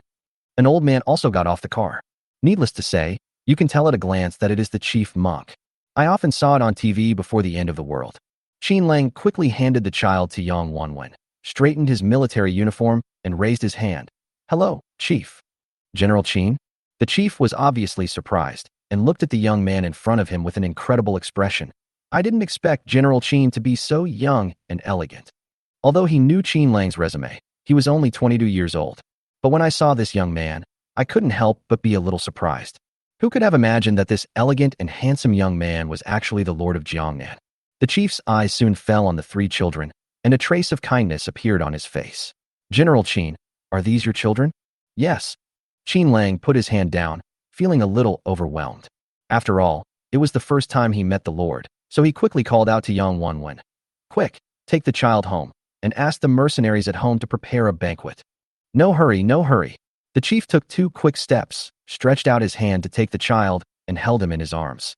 I never thought that in such a chaotic world, there would be a next generation born in our dragon country. These children are our hope. The chief looked very excited. He teased the child, and then turned around and said, General Qin, it seems that you have recovered well in Jiangnan. He smiled at Chun Wenbin again and said, this trip is worth it. What a Jiangnan. Chun Wenbin was also very excited and nodded repeatedly. If the entire Dragon Kingdom can return to this state, it would be such a great thing. Such a day won't be too far away. The chief monk looked at Qin Lang thoughtfully, and the dark clouds that had been over the past year seemed to be swept away at this moment. Chapter 301, New Commander-in-Chief. The news that the chief monk had come to Jiangnan spread like wildfire. The Jiangnan provincial government suddenly became bustling with activity. Qin Lang first convened a meeting of 10,000 people in Kangwu town. It was said that there would be 10,000 people, but there were hundreds of thousands of people. Almost all the people from the Jiangnan provincial government were present. This time, in front of hundreds of thousands of mercenaries and ordinary people, he made an impassioned speech, calling on everyone to work hard to rebuild their homes, and proposed more than a dozen relief measures. The first to be affected are the elderly and children, all of whom are provided for free by the Serious Society. The second is to implement free medical care. When new communities are to be built in the future, all residents of Jiangnan province will be able to get a house for free. There are many masters of earth-related abilities now, and with Lu Haifeng's construction team, building a few residential areas is not a problem at all. All materials are free, and hundreds of thousands of ordinary people will participate. All it takes is one person to take the lead. Next, some public buildings need to be restored, including lighting, transportation, schools, hospitals, factories, and businesses. Jiangnan province took the lead in restoring government functions and appointed officials at all levels to govern the local area. At the same time, the police system was restored and the laws before the end of the world continued to be used. The second thing was that the Jiangnan mercenaries changed their uniforms and became regular troops, and held the first military parade after the apocalypse. After mobilization and calling, another 200,000 regular troops were formed this time. The army was formed almost overnight. Equipment for 200,000 people was also distributed overnight. Even each soldier was equipped with bullet bags and grenades. Everyone had a brand new uniform. When they saw the brand new armored vehicles and submachine guns, Chen Wenbin, Wu Liang, and others were very shocked. The chief seemed very calm. After attending the military parade and returning to the conference room, he talked to Chen Wenbin about the past few days. General Chen, I think General Qin has great ambitions. Why does the chief say that? Chen Wenbin was shocked. He immediately understood what the chief master meant.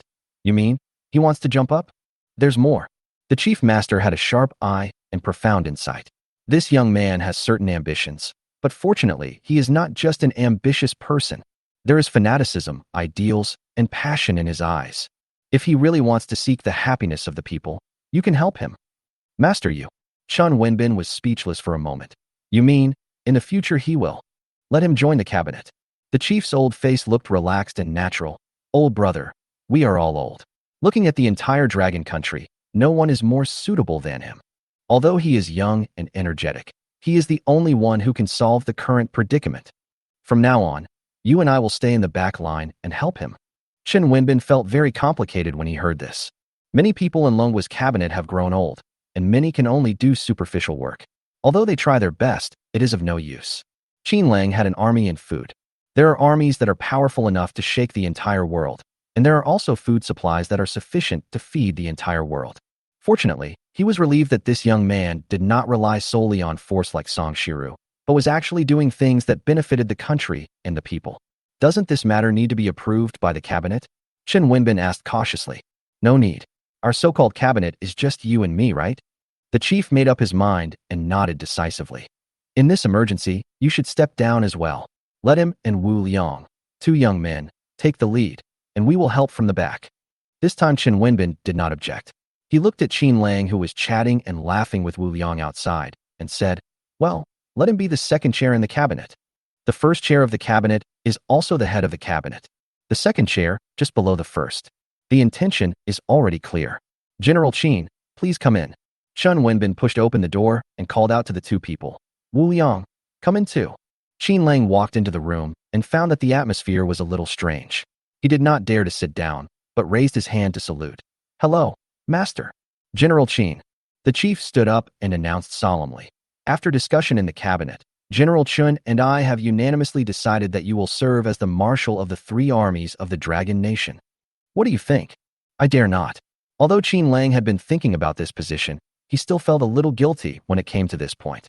Master, isn't the marshal of the three armies General Chen? I will take a back seat from now on. General Chen stood beside him and patted Qin Lang on the shoulder. Young man, I'm old and can't run anymore. You young people should do these things in the future. The chief trusts you. If you refuse again, you will be being hypocritical. Yes. Qin Lang straightened his chest and saluted the two old men again. I will definitely not let you down. I will wipe out the rebels, provide relief to the victims, and rebuild our homeland. The chief nodded slightly, and then looked at Wu Liang. General Wu, from now on you will also be in charge of the cabinet and be responsible for assisting Marshal Qin. Yes. Wu Liang hesitated for a moment, then raised his hand to salute. I will definitely fulfill my duties and do my best to seek happiness for the people. The two of them became partners in this way. After staying for 3 days, the chief monk soon left with General Chen. After Qin Lang and Wu Liang escorted them for more than 10 miles, they sent Tang Xiaoyao with 500 experts to escort them along the way. At this time, he must not allow any accidents to happen to the two old people. Although the two old men have retreated to the second line, they are still the soul of the country and their backbone. More importantly, if an accident occurs, it will give Song Shiru an excuse. Then bite him back. Watching the convoy leave, he immediately discussed the next move with Wu Liang. General Wu, you immediately take 30,000 armored troops back to Jiangbei. Join Qin Weiwei's armored troops and Long Shanshan's Jiangbei mercenary group and wipe out Song Shiru. By the way, mobilize some of Shuehu's mercenaries and make sure to capture him in one fell swoop. After this is accomplished, you will take over the defense of Kyoto. Yes, Marshal. Wu Liang accepted the order and asked, what about you? I'll go solve the Lord's problem. Qin Lang turned around and got in the car, thinking about the relief work for the disaster victims again. From now on, I will leave the issue of material dispatch to Xian Manli and Lin Jiding.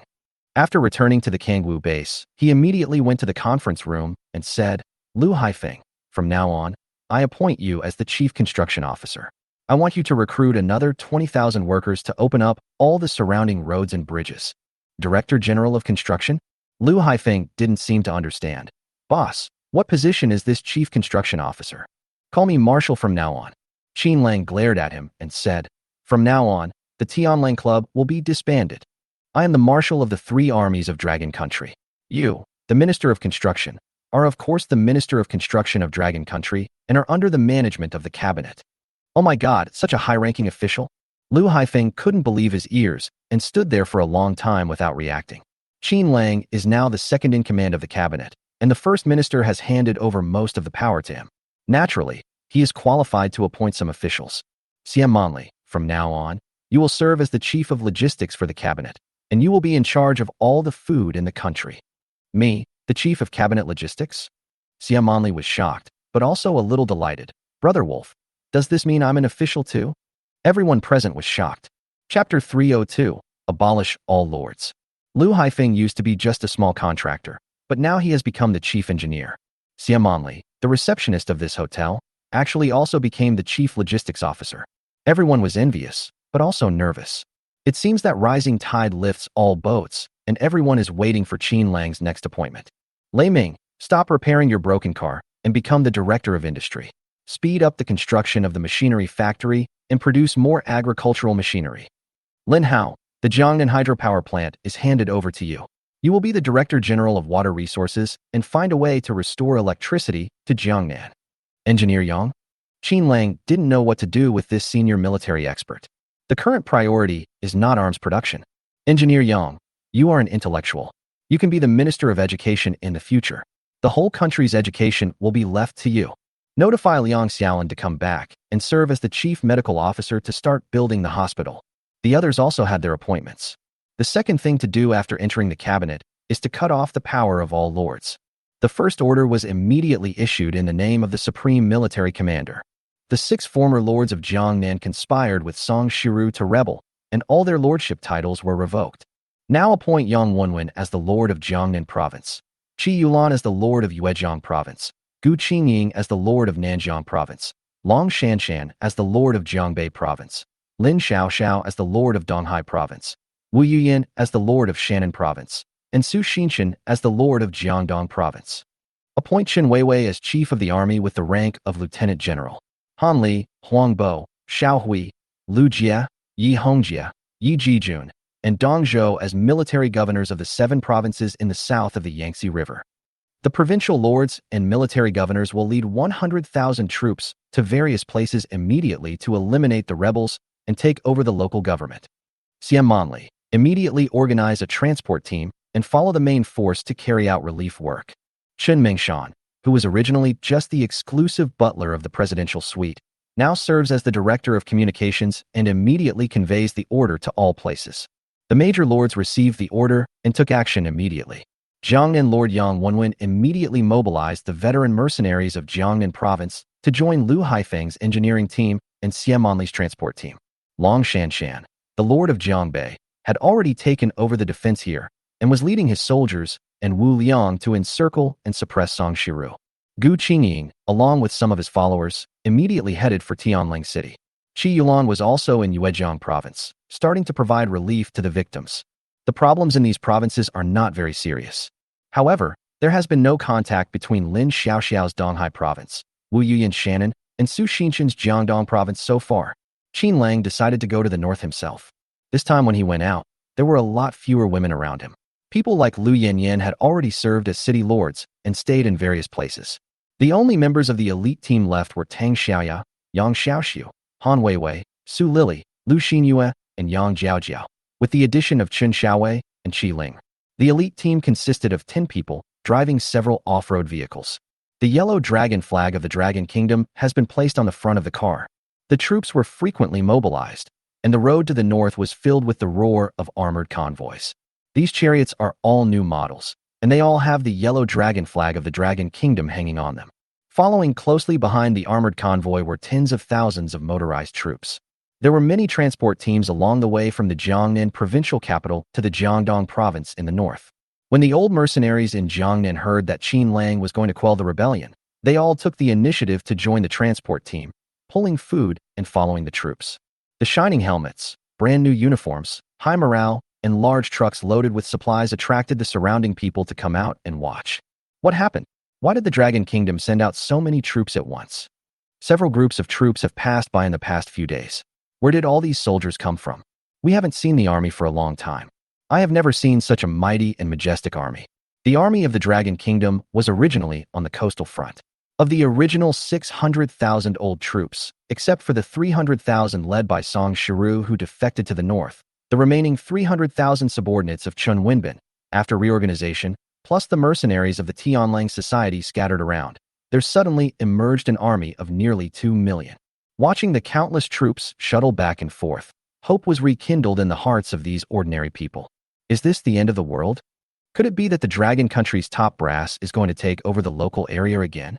Some people also expressed dissatisfaction.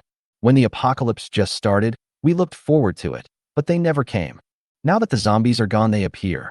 We hope that Lord Jiangnan will come to Jiangdong. Qin Lang stopped the car and walked up to the man who had just complained. My fellow countrymen, these troops are on the front line, resisting the monsters on the sea. It's not easy for them. Now that the sea situation has calmed down, shouldn't we start providing relief to the local area right away? Who are you? The fellow villager in front of him seemed to sense that Qin Lang's identity was not ordinary and looked at him in surprise. It doesn't matter who I am. He saw that these people were ragged, pale and thin, and signaled Tang Xiaya behind him. Go, bring down a few bags of food for these villagers. Do you have food? Several ordinary people looked at Tang Xiaya. Tang Xiaya opened the car door with gritted teeth, but there was nothing in the car. Qin Lang threw out 2 bags of rice without leaving any trace, then turned around and said, Fellow villagers, the Dragon Kingdom's army has now been taken over by the new Dragon Kingdom Marshal Qin Lang. He has ordered Jiangnan province to mobilize all the food to provide relief to you. When the new lord arrives, He will give you relief food and help you rebuild your home. The days ahead will get better and better. Qin Lang, is he the immortal lord of Jiangnan? The fellow villager who received the food was surprised. My goodness, Lord Qin has become the marshal of the Dragon Kingdom. That's great. We heard that this immortal lord can conjure food out of thin air. If he takes over Dragon Country, our good days will really be here. In the 7 provinces of Jiangnan, there are more and more rumors about Qin Lang. The crowd watching the scene were all delighted when they heard that he had become the marshal of the Dragon Kingdom. The fellow villager even grabbed Qin Lang's hand and said, "Brother, are you all sent by Lord Qin?" Although they didn't know Qin Lang, they knew that wherever the Serious Club went, they would build new cities, distribute food to everyone, and lead everyone to farm. Many people are looking forward to the arrival of the Lord of Jiangnan. Qin Lang did not reveal his identity and left immediately after putting down the food. That's not right. The old farmer who had been complaining just now seemed to have discovered something while holding the grain in his hand. Looking back at the off-road vehicles that had gone far away, he said, "I clearly didn't see any food on the vehicles just now. How come there are several bags of rice all of a sudden?" These off-road vehicles are convertible, and there are only 3 of them. There were 3 or 4 women in each car. This person is Lord Qin. He suddenly realized what was going on and shouted to his fellow villagers. "Fellow villagers, that was Lord Qin. Ah, this person is Lord Qin. Lao Zhang, you can't be mistaken, right?" Everyone looked towards the convoy. How could I be wrong? Old Zhang suddenly realized and slapped his thigh in regret. I have heard that this immortal lord is a teenager who often drives an off-road vehicle and is accompanied by a dozen beautiful women. If this isn't him, then who is he? Hurry, tell the folks. Chapter 303, Collapse. When the Lord of Jiangnan arrived in Jiangdong, the news spread quickly. Lin Xiaoxiao and Su Xinshan are still on their way. Qin Lang didn't dare to go forward and waited at the border. After all, he had heard in his previous life that Lu Chun, the Lord of Jiangdong, and Yang Xiao, the Lord of Donghai, were both very difficult to deal with. They live close to the coast and often fight against strange beasts in the sea. They are much more powerful than Lei Peng and Dongqingqiang in the inland areas. At this moment, Lu Chun had already received the news that Qin Lang, Lord of Jiangnan, had entered the cabinet and became the Grand Marshal of the Dragon Kingdom. He also knew that he had issued an order to revoke the rights of all lords.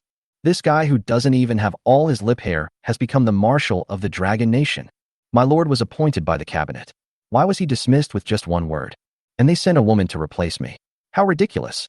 Lu Chun looked grimly at the hundreds of experts under him. What do you think we should do? Of course he's rebelling. A one-eyed man stood up in the hall and clasped his hands. My lord, Jiangdong is not Yuebe. With these 300 top-level masters, we can give him a hard time. Another strong man stood up next to him, his voice like thunder. We still have 500,000 brave mercenaries in Jiangdong. Are we afraid of him, a lord of Jiangnan? The one-eyed man is called Wang Meng, and the strong man is called Han Cheng. Both of them are masters with godlike supernatural powers. The 300 masters present were all at the maximum level. Lu Chun even possesses 2 supernatural powers. This is all thanks to their long-term battles with strange sea beasts, which made it easy for them to obtain super crystal cores. Hearing that his lord had been dismissed, he could not help but get furious. He slammed the table and stood up. Brothers, gather your men and horses and rush to the Jiangdong border immediately. Since this kid has come to Jiangdong, we shouldn't let him go back alive. Lu Chun was originally Song Shiru's confidant. When Song Shiru rebelled, he did not respond. Because in his eyes, Song Shiru was just a general with an army of 300,000. After the rebellion, he left the cabinet and no longer had any appeal. This downtrodden phoenix is worse than a chicken. With his current strength, he doesn't even take Song Shiru, let alone Song Shiru and Chun Wenbin together, seriously. He originally just wanted to be a lord in Jiangdong, wait for time, and when the 300 mercenary leaders under him all became god-level superpowers, he could unify the world. Now, a young man in his 20s suddenly appeared and became the commander-in-chief of the 3 armies of the Dragon Kingdom. This short-sighted guy dismissed his lordship right away. This is simply seeking death. 300 masters rushed out of the hall immediately with murderous intent. All mercenaries, assemble immediately. Wang Ming even shouted, a lord with a god-level ability. Doesn't he just have the ability of space and can create food? I can crush him to death by myself. Han Cheng was also furious. This young brat. It would have been fine if he had just withdrawn from the lord, but he even dared to come to Jiangdong. Our lord has dual powers, so killing him is a piece of cake. The two men each prepared to go and recruit troops. But when they arrived at the mercenary base, they found that the entire base was empty. In the yard where the mercenaries were originally stationed, only some tattered tents were left. What's going on? Han Qing activated his lightning ability and shouted, "Where are the people? Where have they gone?" "Commander." An old and weak mercenary came out of the tent, leaning on a cane. He stood alone in the yard and looked at him in confusion. "Commander, is there something wrong? Where are the brothers?" Han Qing looked surprised. "Commander, your brothers have all gone to get food, didn't you know?" The old mercenary also looked surprised. The old mercenary told him that many people have been saying recently that the immortal lord from Jiangnan has arrived in Jiangdong. The surrounding common people and some scattered mercenaries all rushed to get food. The mercenaries in the mercenary base had to eat wild vegetables every day. When they heard that they could get rice and flour, they all ran to the border in groups. Everyone wants to have a full meal. This time it was Han Qing's turn to be completely dumbfounded. Soon, other mercenary leaders came to report one after another. The mercenaries under their command did not even say hello and all ran off to collect relief food. Damn it, how could this happen? Han Qing was furious and immediately ran to the Lord's mansion. These commanders can eat their fill every day, so naturally they don't know what it feels like to be hungry. It's the same in all the provinces in Jiangnan. On the surface, many mercenaries are subordinates of the Lord, following the Lord to fight zombies and hunt exotic beasts. In fact, no one gets anything out of it. High-level crystal cores are basically obtained by the Lord's confidants. The confidants would eat the meat of the captured exotic beasts, while the mercenaries below sometimes could not even get a sip of soup, and most of the time they could only eat wild vegetables. The same goes for Qin Lang. He gave all the high-level crystal cores to his woman. The only difference is that all his mercenaries can have enough food and warm clothing.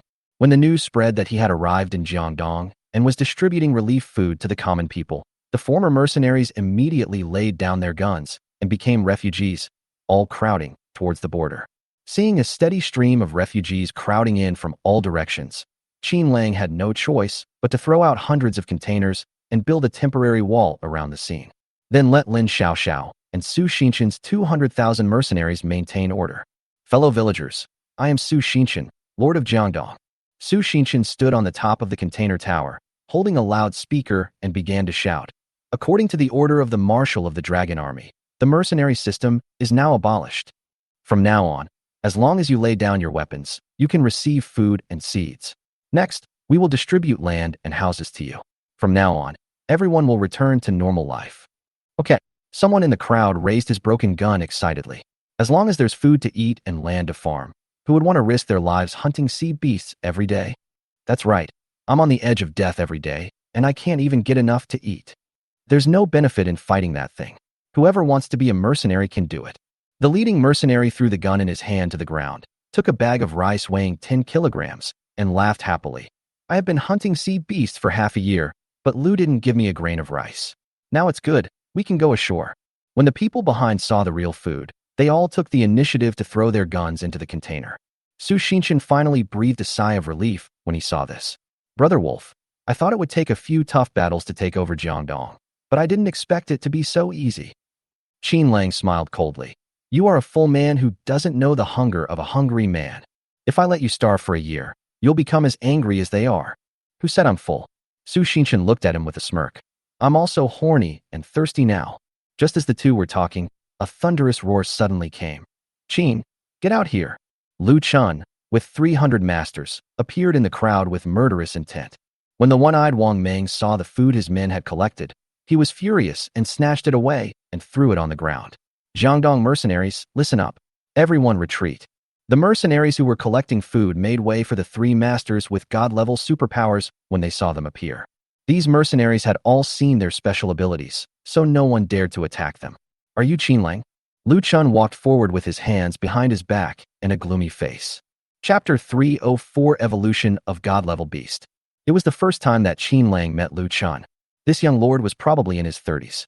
He was quite tall, about 1.8 meters tall, with a slightly thin face and eyes as sharp as a falcon. He could tell at a glance that the other party was a person with dual god-level supernatural powers. It should be wood-related ability plus water-related ability. The two masters beside him, one is from the lightning element and the other is from the earth element. Both have god-level abilities. Most of the 300 masters behind are at the maximum level. Such a lineup is indeed intimidating. On Qin Lang's side, At most, there are only 40 or 50 full-level masters. Lu Chun was a little surprised when he saw his triple supernatural power, but soon he looked disdainful and said, Mr. Qin, do you think you can be the marshal of the Dragon Kingdom? I heard that you are also going to remove my position as Lord. This momentum is aggressive. The masters under his command have even begun to draw their swords. In their opinion, the marshal of the Dragon Kingdom will definitely die today. Qin Lang stood on the container and looked at him coldly. Why? You don't accept it. Lu Chun sneered. Qin, don't think I'm afraid of you just because you're in the cabinet. Strength is king now. Wait until I kill you and try to get a seat in the cabinet. After saying that, he raised his hand and shouted to his two men. You two go take a walk first. Wang Ming and Han Sheng immediately stepped forward, ready to take action together. Su Xinshan suddenly became nervous and drew the long knife in his hand. Brother Wolf, you stand back. Brothers and sisters, protect the marshal. As soon as the two sides met, they started fighting. All the masters of the Qin Lang society at the scene drew their swords and surrounded the 300 people. Do you think having more people will help? Lu Chun looked at the 8 or 9,000 level masters around him with disdain. These weaklings, I can kill 10 of them with one punch. What's more, I have 300 top-level experts here. He seemed somewhat pleased with himself. I thought this Lord Jiangnan was very powerful. Now it seems that he became the new Marshal of Dragon Kingdom just by relying on his 3 supernatural powers. But the 3 superpowers he possesses, 1 earth element, 1 water element, and 1 gold element, have very low combat effectiveness. The real master is the lightning element like Han Sheng. With Wang Ming's assistance, if he launched a sneak attack, he might be able to capture the master alive. The Jiangdong mercenaries present were also sweating.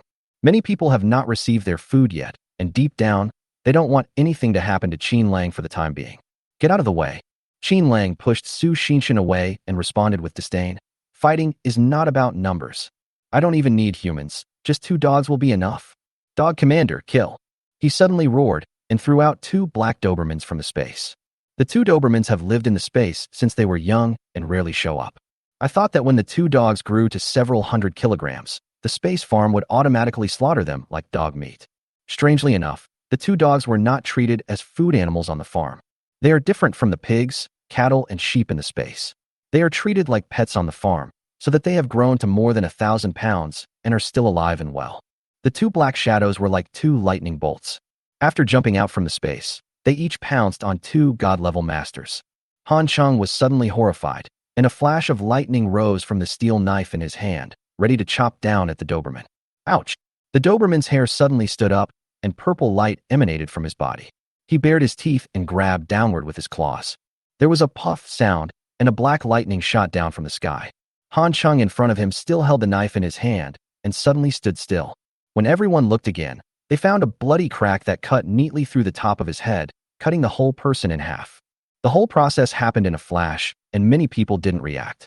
It was not until Han Sheng's body fell to the ground that someone in the crowd exclaimed, "What a powerful beast! Damn, this is actually a lightning-type monster.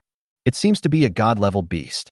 Whoa! On the other side, another Doberman had already pounced on Wang Ming to the ground and bit through his neck.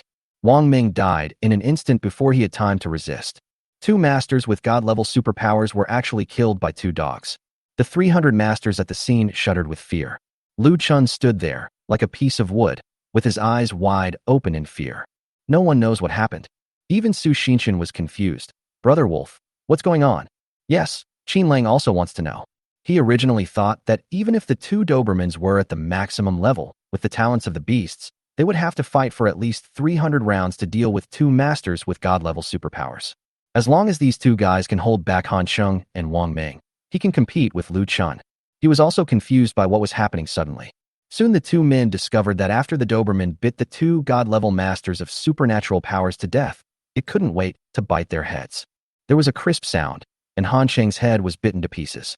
The Doberman whimpered, scratched his brain with his claws a few times, pulled out a bead the size of a date pit, swallowed it in one gulp, and began chewing it with a crunching sound.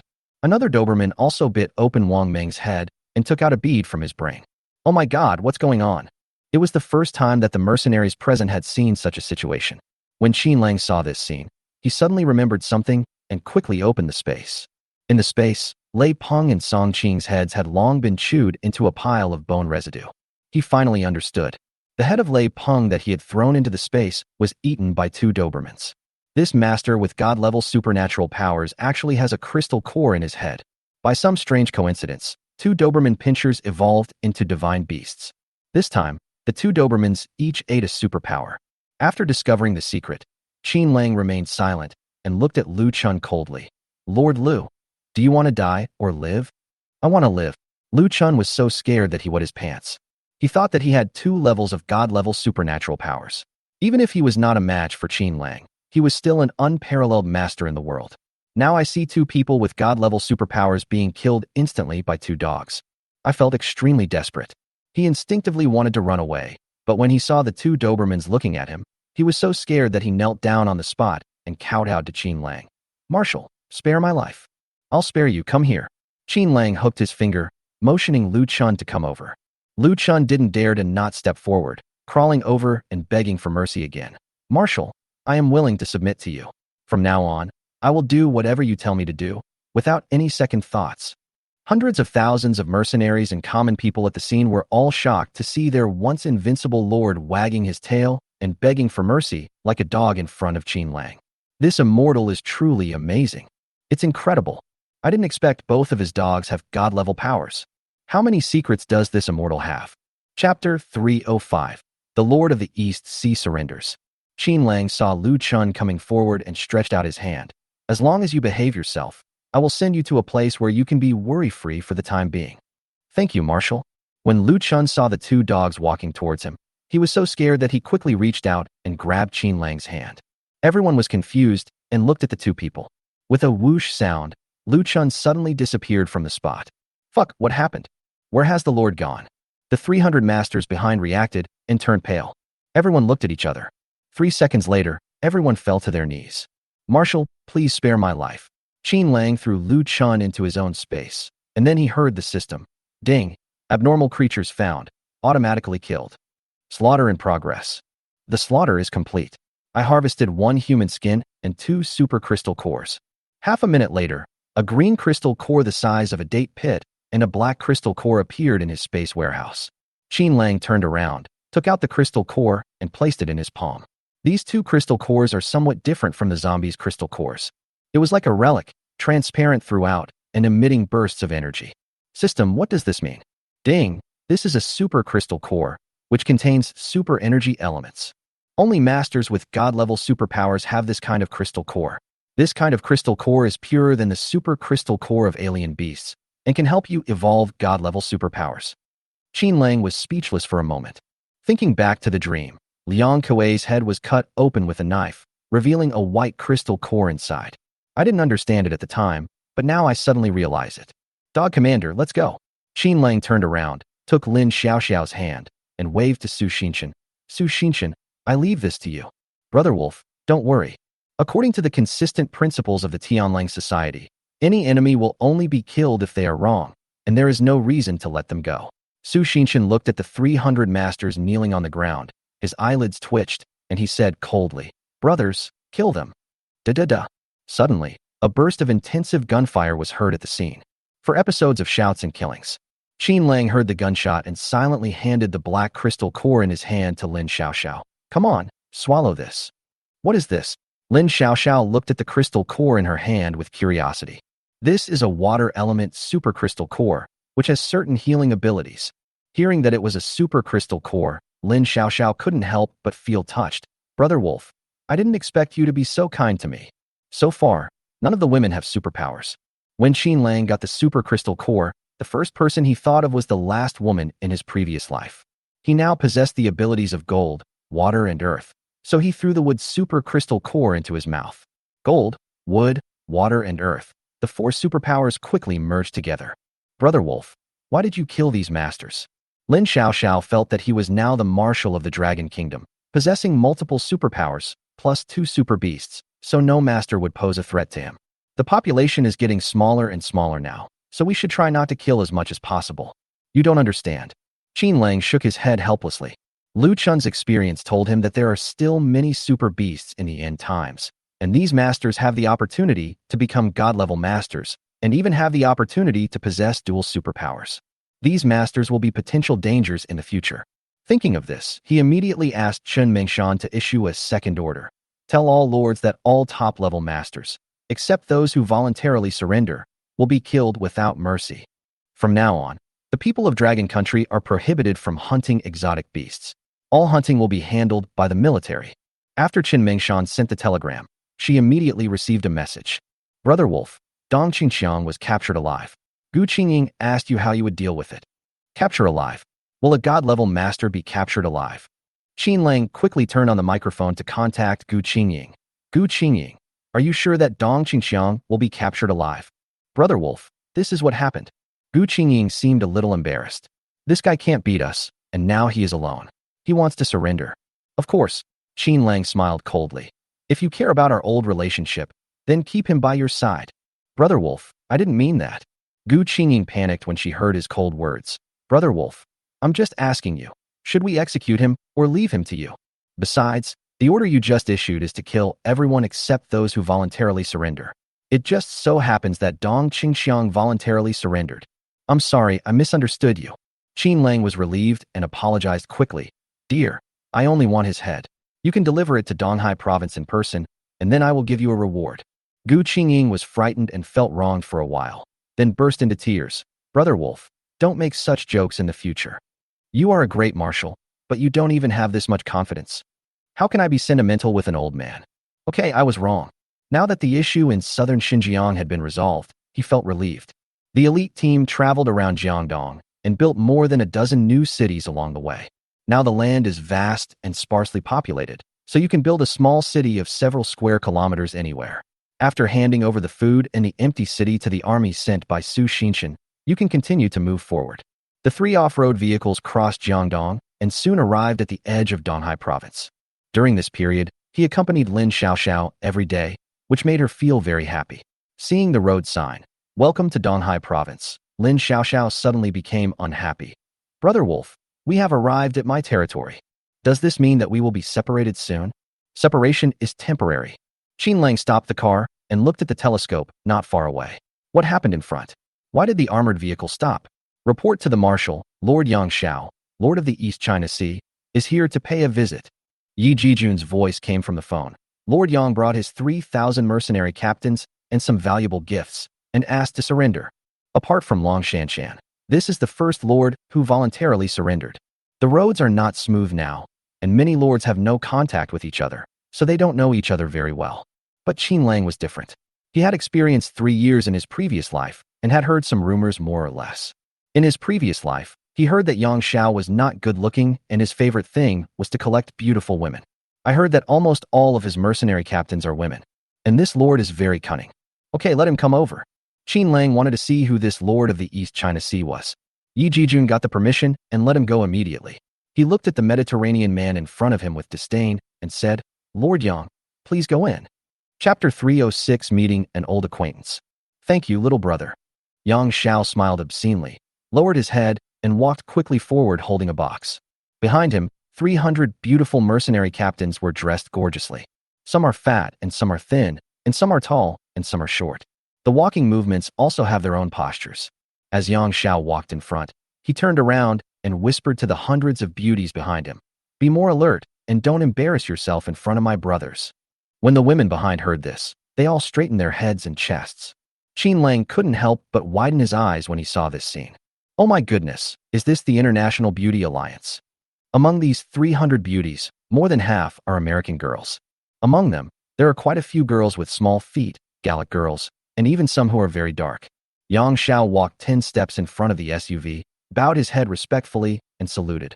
Marshal Qin, the Lord of the East China Sea, Yang Xiao, leads all the mercenary commanders to surrender. Qin Lang looked at the middle-aged man in front of him, looking a little surprised. Are you Yang Xiao? It is me. As Yang Xiao spoke, he slowly raised his head and smiled. Little brother, do you still remember me? When their eyes met, Qin Lang was frightened. Fuck, Hu Dihai. Hey, it's me. Hu Dihai had originally lowered his head respectfully, but he straightened up in an instant. How are you, little brother? Are you okay? When I first heard that the person who came to destroy me was called Qin Lang, I couldn't believe it was you. That's good, we two brothers meet again. After saying that, he smiled coquettishly. Marshal Qin, you won't destroy me, will you? Good for you, Hu Dihai. Qin Lang could never have imagined that the Lord of the East China Sea was actually Hu Dihai. I couldn't help but feel a little speechless. Your name is Hu Dihai. Why did you change your name to Yang Xiao? The beauties behind him suddenly burst into laughter. Hu Dihai was a little embarrassed. He turned around and glared at the beauties, then turned back with a sly look on his face. Little brother, you don't know. My previous name was too rustic. But he soon became proud again, pointing at the hundreds of beauties behind him. How about it, little brother? Am I awesome? You know what? This end of the world is really fucking interesting. It's thrilling, but it's also exciting, isn't it? After saying that, he walked up to Qin Lang and handed the box in front of him forward. Tell me the truth, brother. Did you know that the end of the world was coming? So you came to the United States specifically to bully me? Why didn't you tell me earlier? Why do you say that? Qin Lang took the box and looked at Hu Dihai with suspicion. Of course I know. Hu Dihai looked mysterious and pulled him aside. Little brother, you stole so many things from the Walmart warehouse. Do you really think I don't know? I've been reviewing the surveillance footage and have already seen some clues. I know you have spatial abilities. I originally thought you were using your powers to steal things, but then I discovered that you also sold a lot of weapons, got a few speedboats, and even stole the president's yacht. When the flood came, I felt that you must have foresight. Fortunately, I acted decisively and hijacked a container ship right away. For the past 6 months, I have been thinking about finding you. After all, we are in the same field and we can learn from each other. What? You're thinking about this? Qin Lang was speechless for a while and rolled his eyes at him. Where do all these American girls of yours come from? Hey, of course my brother brought it from the club. How about it? Do you want me to give it a try tonight? Let's share resources. This guy is still so frivolous and a pervert. Get lost. Qin Lang raised his foot and kicked Hu Dihai. I'm telling you, Hu Dihai, I'm now the cabinet of Dragon Country. Marshal, if you tell me this again, I'll kill you. Don't dare. Hu Dihai quickly stepped back, bowed to Qin Lang, and said shamelessly, Little brother, no. Marshal Qin, how about you accept me and I will follow you in the future? Since my brother is the Grand Marshal, he will definitely not treat me unfairly in the future. I heard you have food. Would you like to share some with my woman? Qin Lang was really overwhelmed. He opened the box in his hand and found 3 super crystal cores inside. One of them is a red fire element, and the other 2 are black water element crystal cores. You are really generous. Are you trying to bribe me? How could that be possible? This is a special gift I prepared for you. Hu Dihai said this on the surface, but he was actually heartbroken. He made 2 preparations when he came.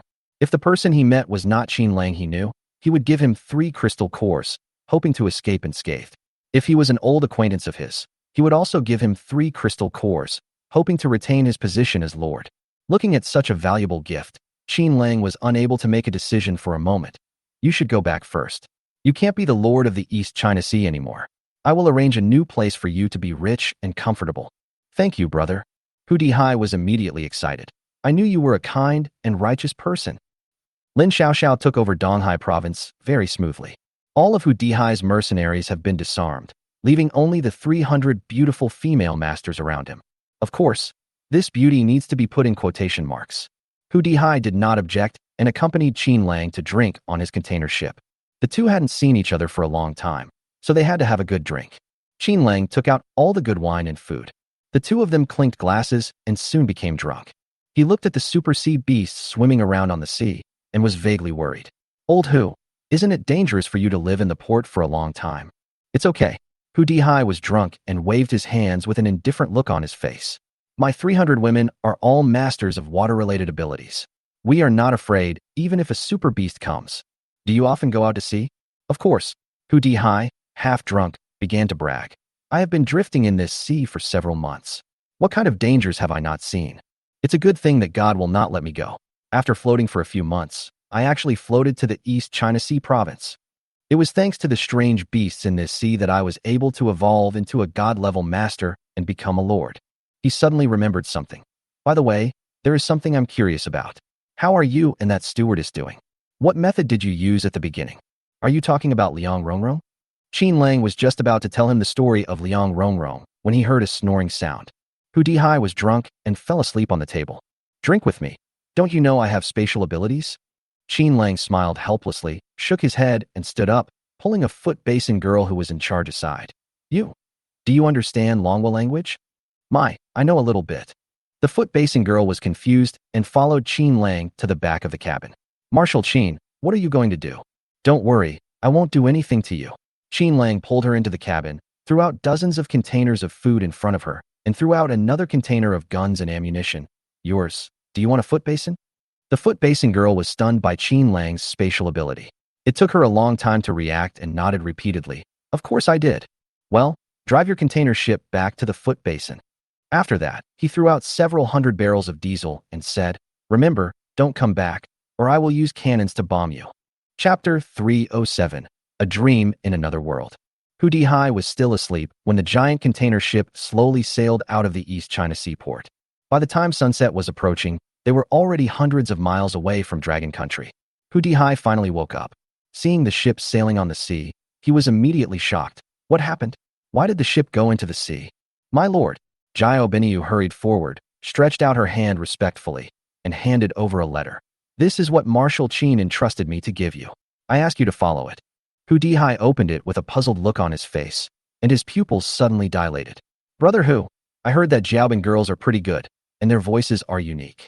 I will give you a boat trip and send you to Jiaobin country for investigation. This order cannot be violated. Grand Marshal of the Dragon Nation, Qin Lang. Fuck you. When Hu Dihai saw the signature, he jumped up immediately. He stood up and rushed to the side of the boat, anxiously looking at the rough waves outside the railing, and slapped his thigh in anger. Hurry, turn around. Turn around. I want to go back to Dragon Country. No, Lord. Commander Jiao Beniyu shook her head repeatedly, looking helpless. Marshal Qin said that if you dare to look back, he will bombard you with cannons. Hey, you don't understand. Hu Dihai was so anxious that his feet kept jumping up and down. I still have something to ask him. He hasn't told me what happened between him and that stewardess. This kid, what method did he use to seduce the stewardess? I've been waiting for this answer so hard. Who can tell me? He still couldn't forget Liang Rongrong. Qin Lang saw Hu Dihai off, and he finally felt relieved.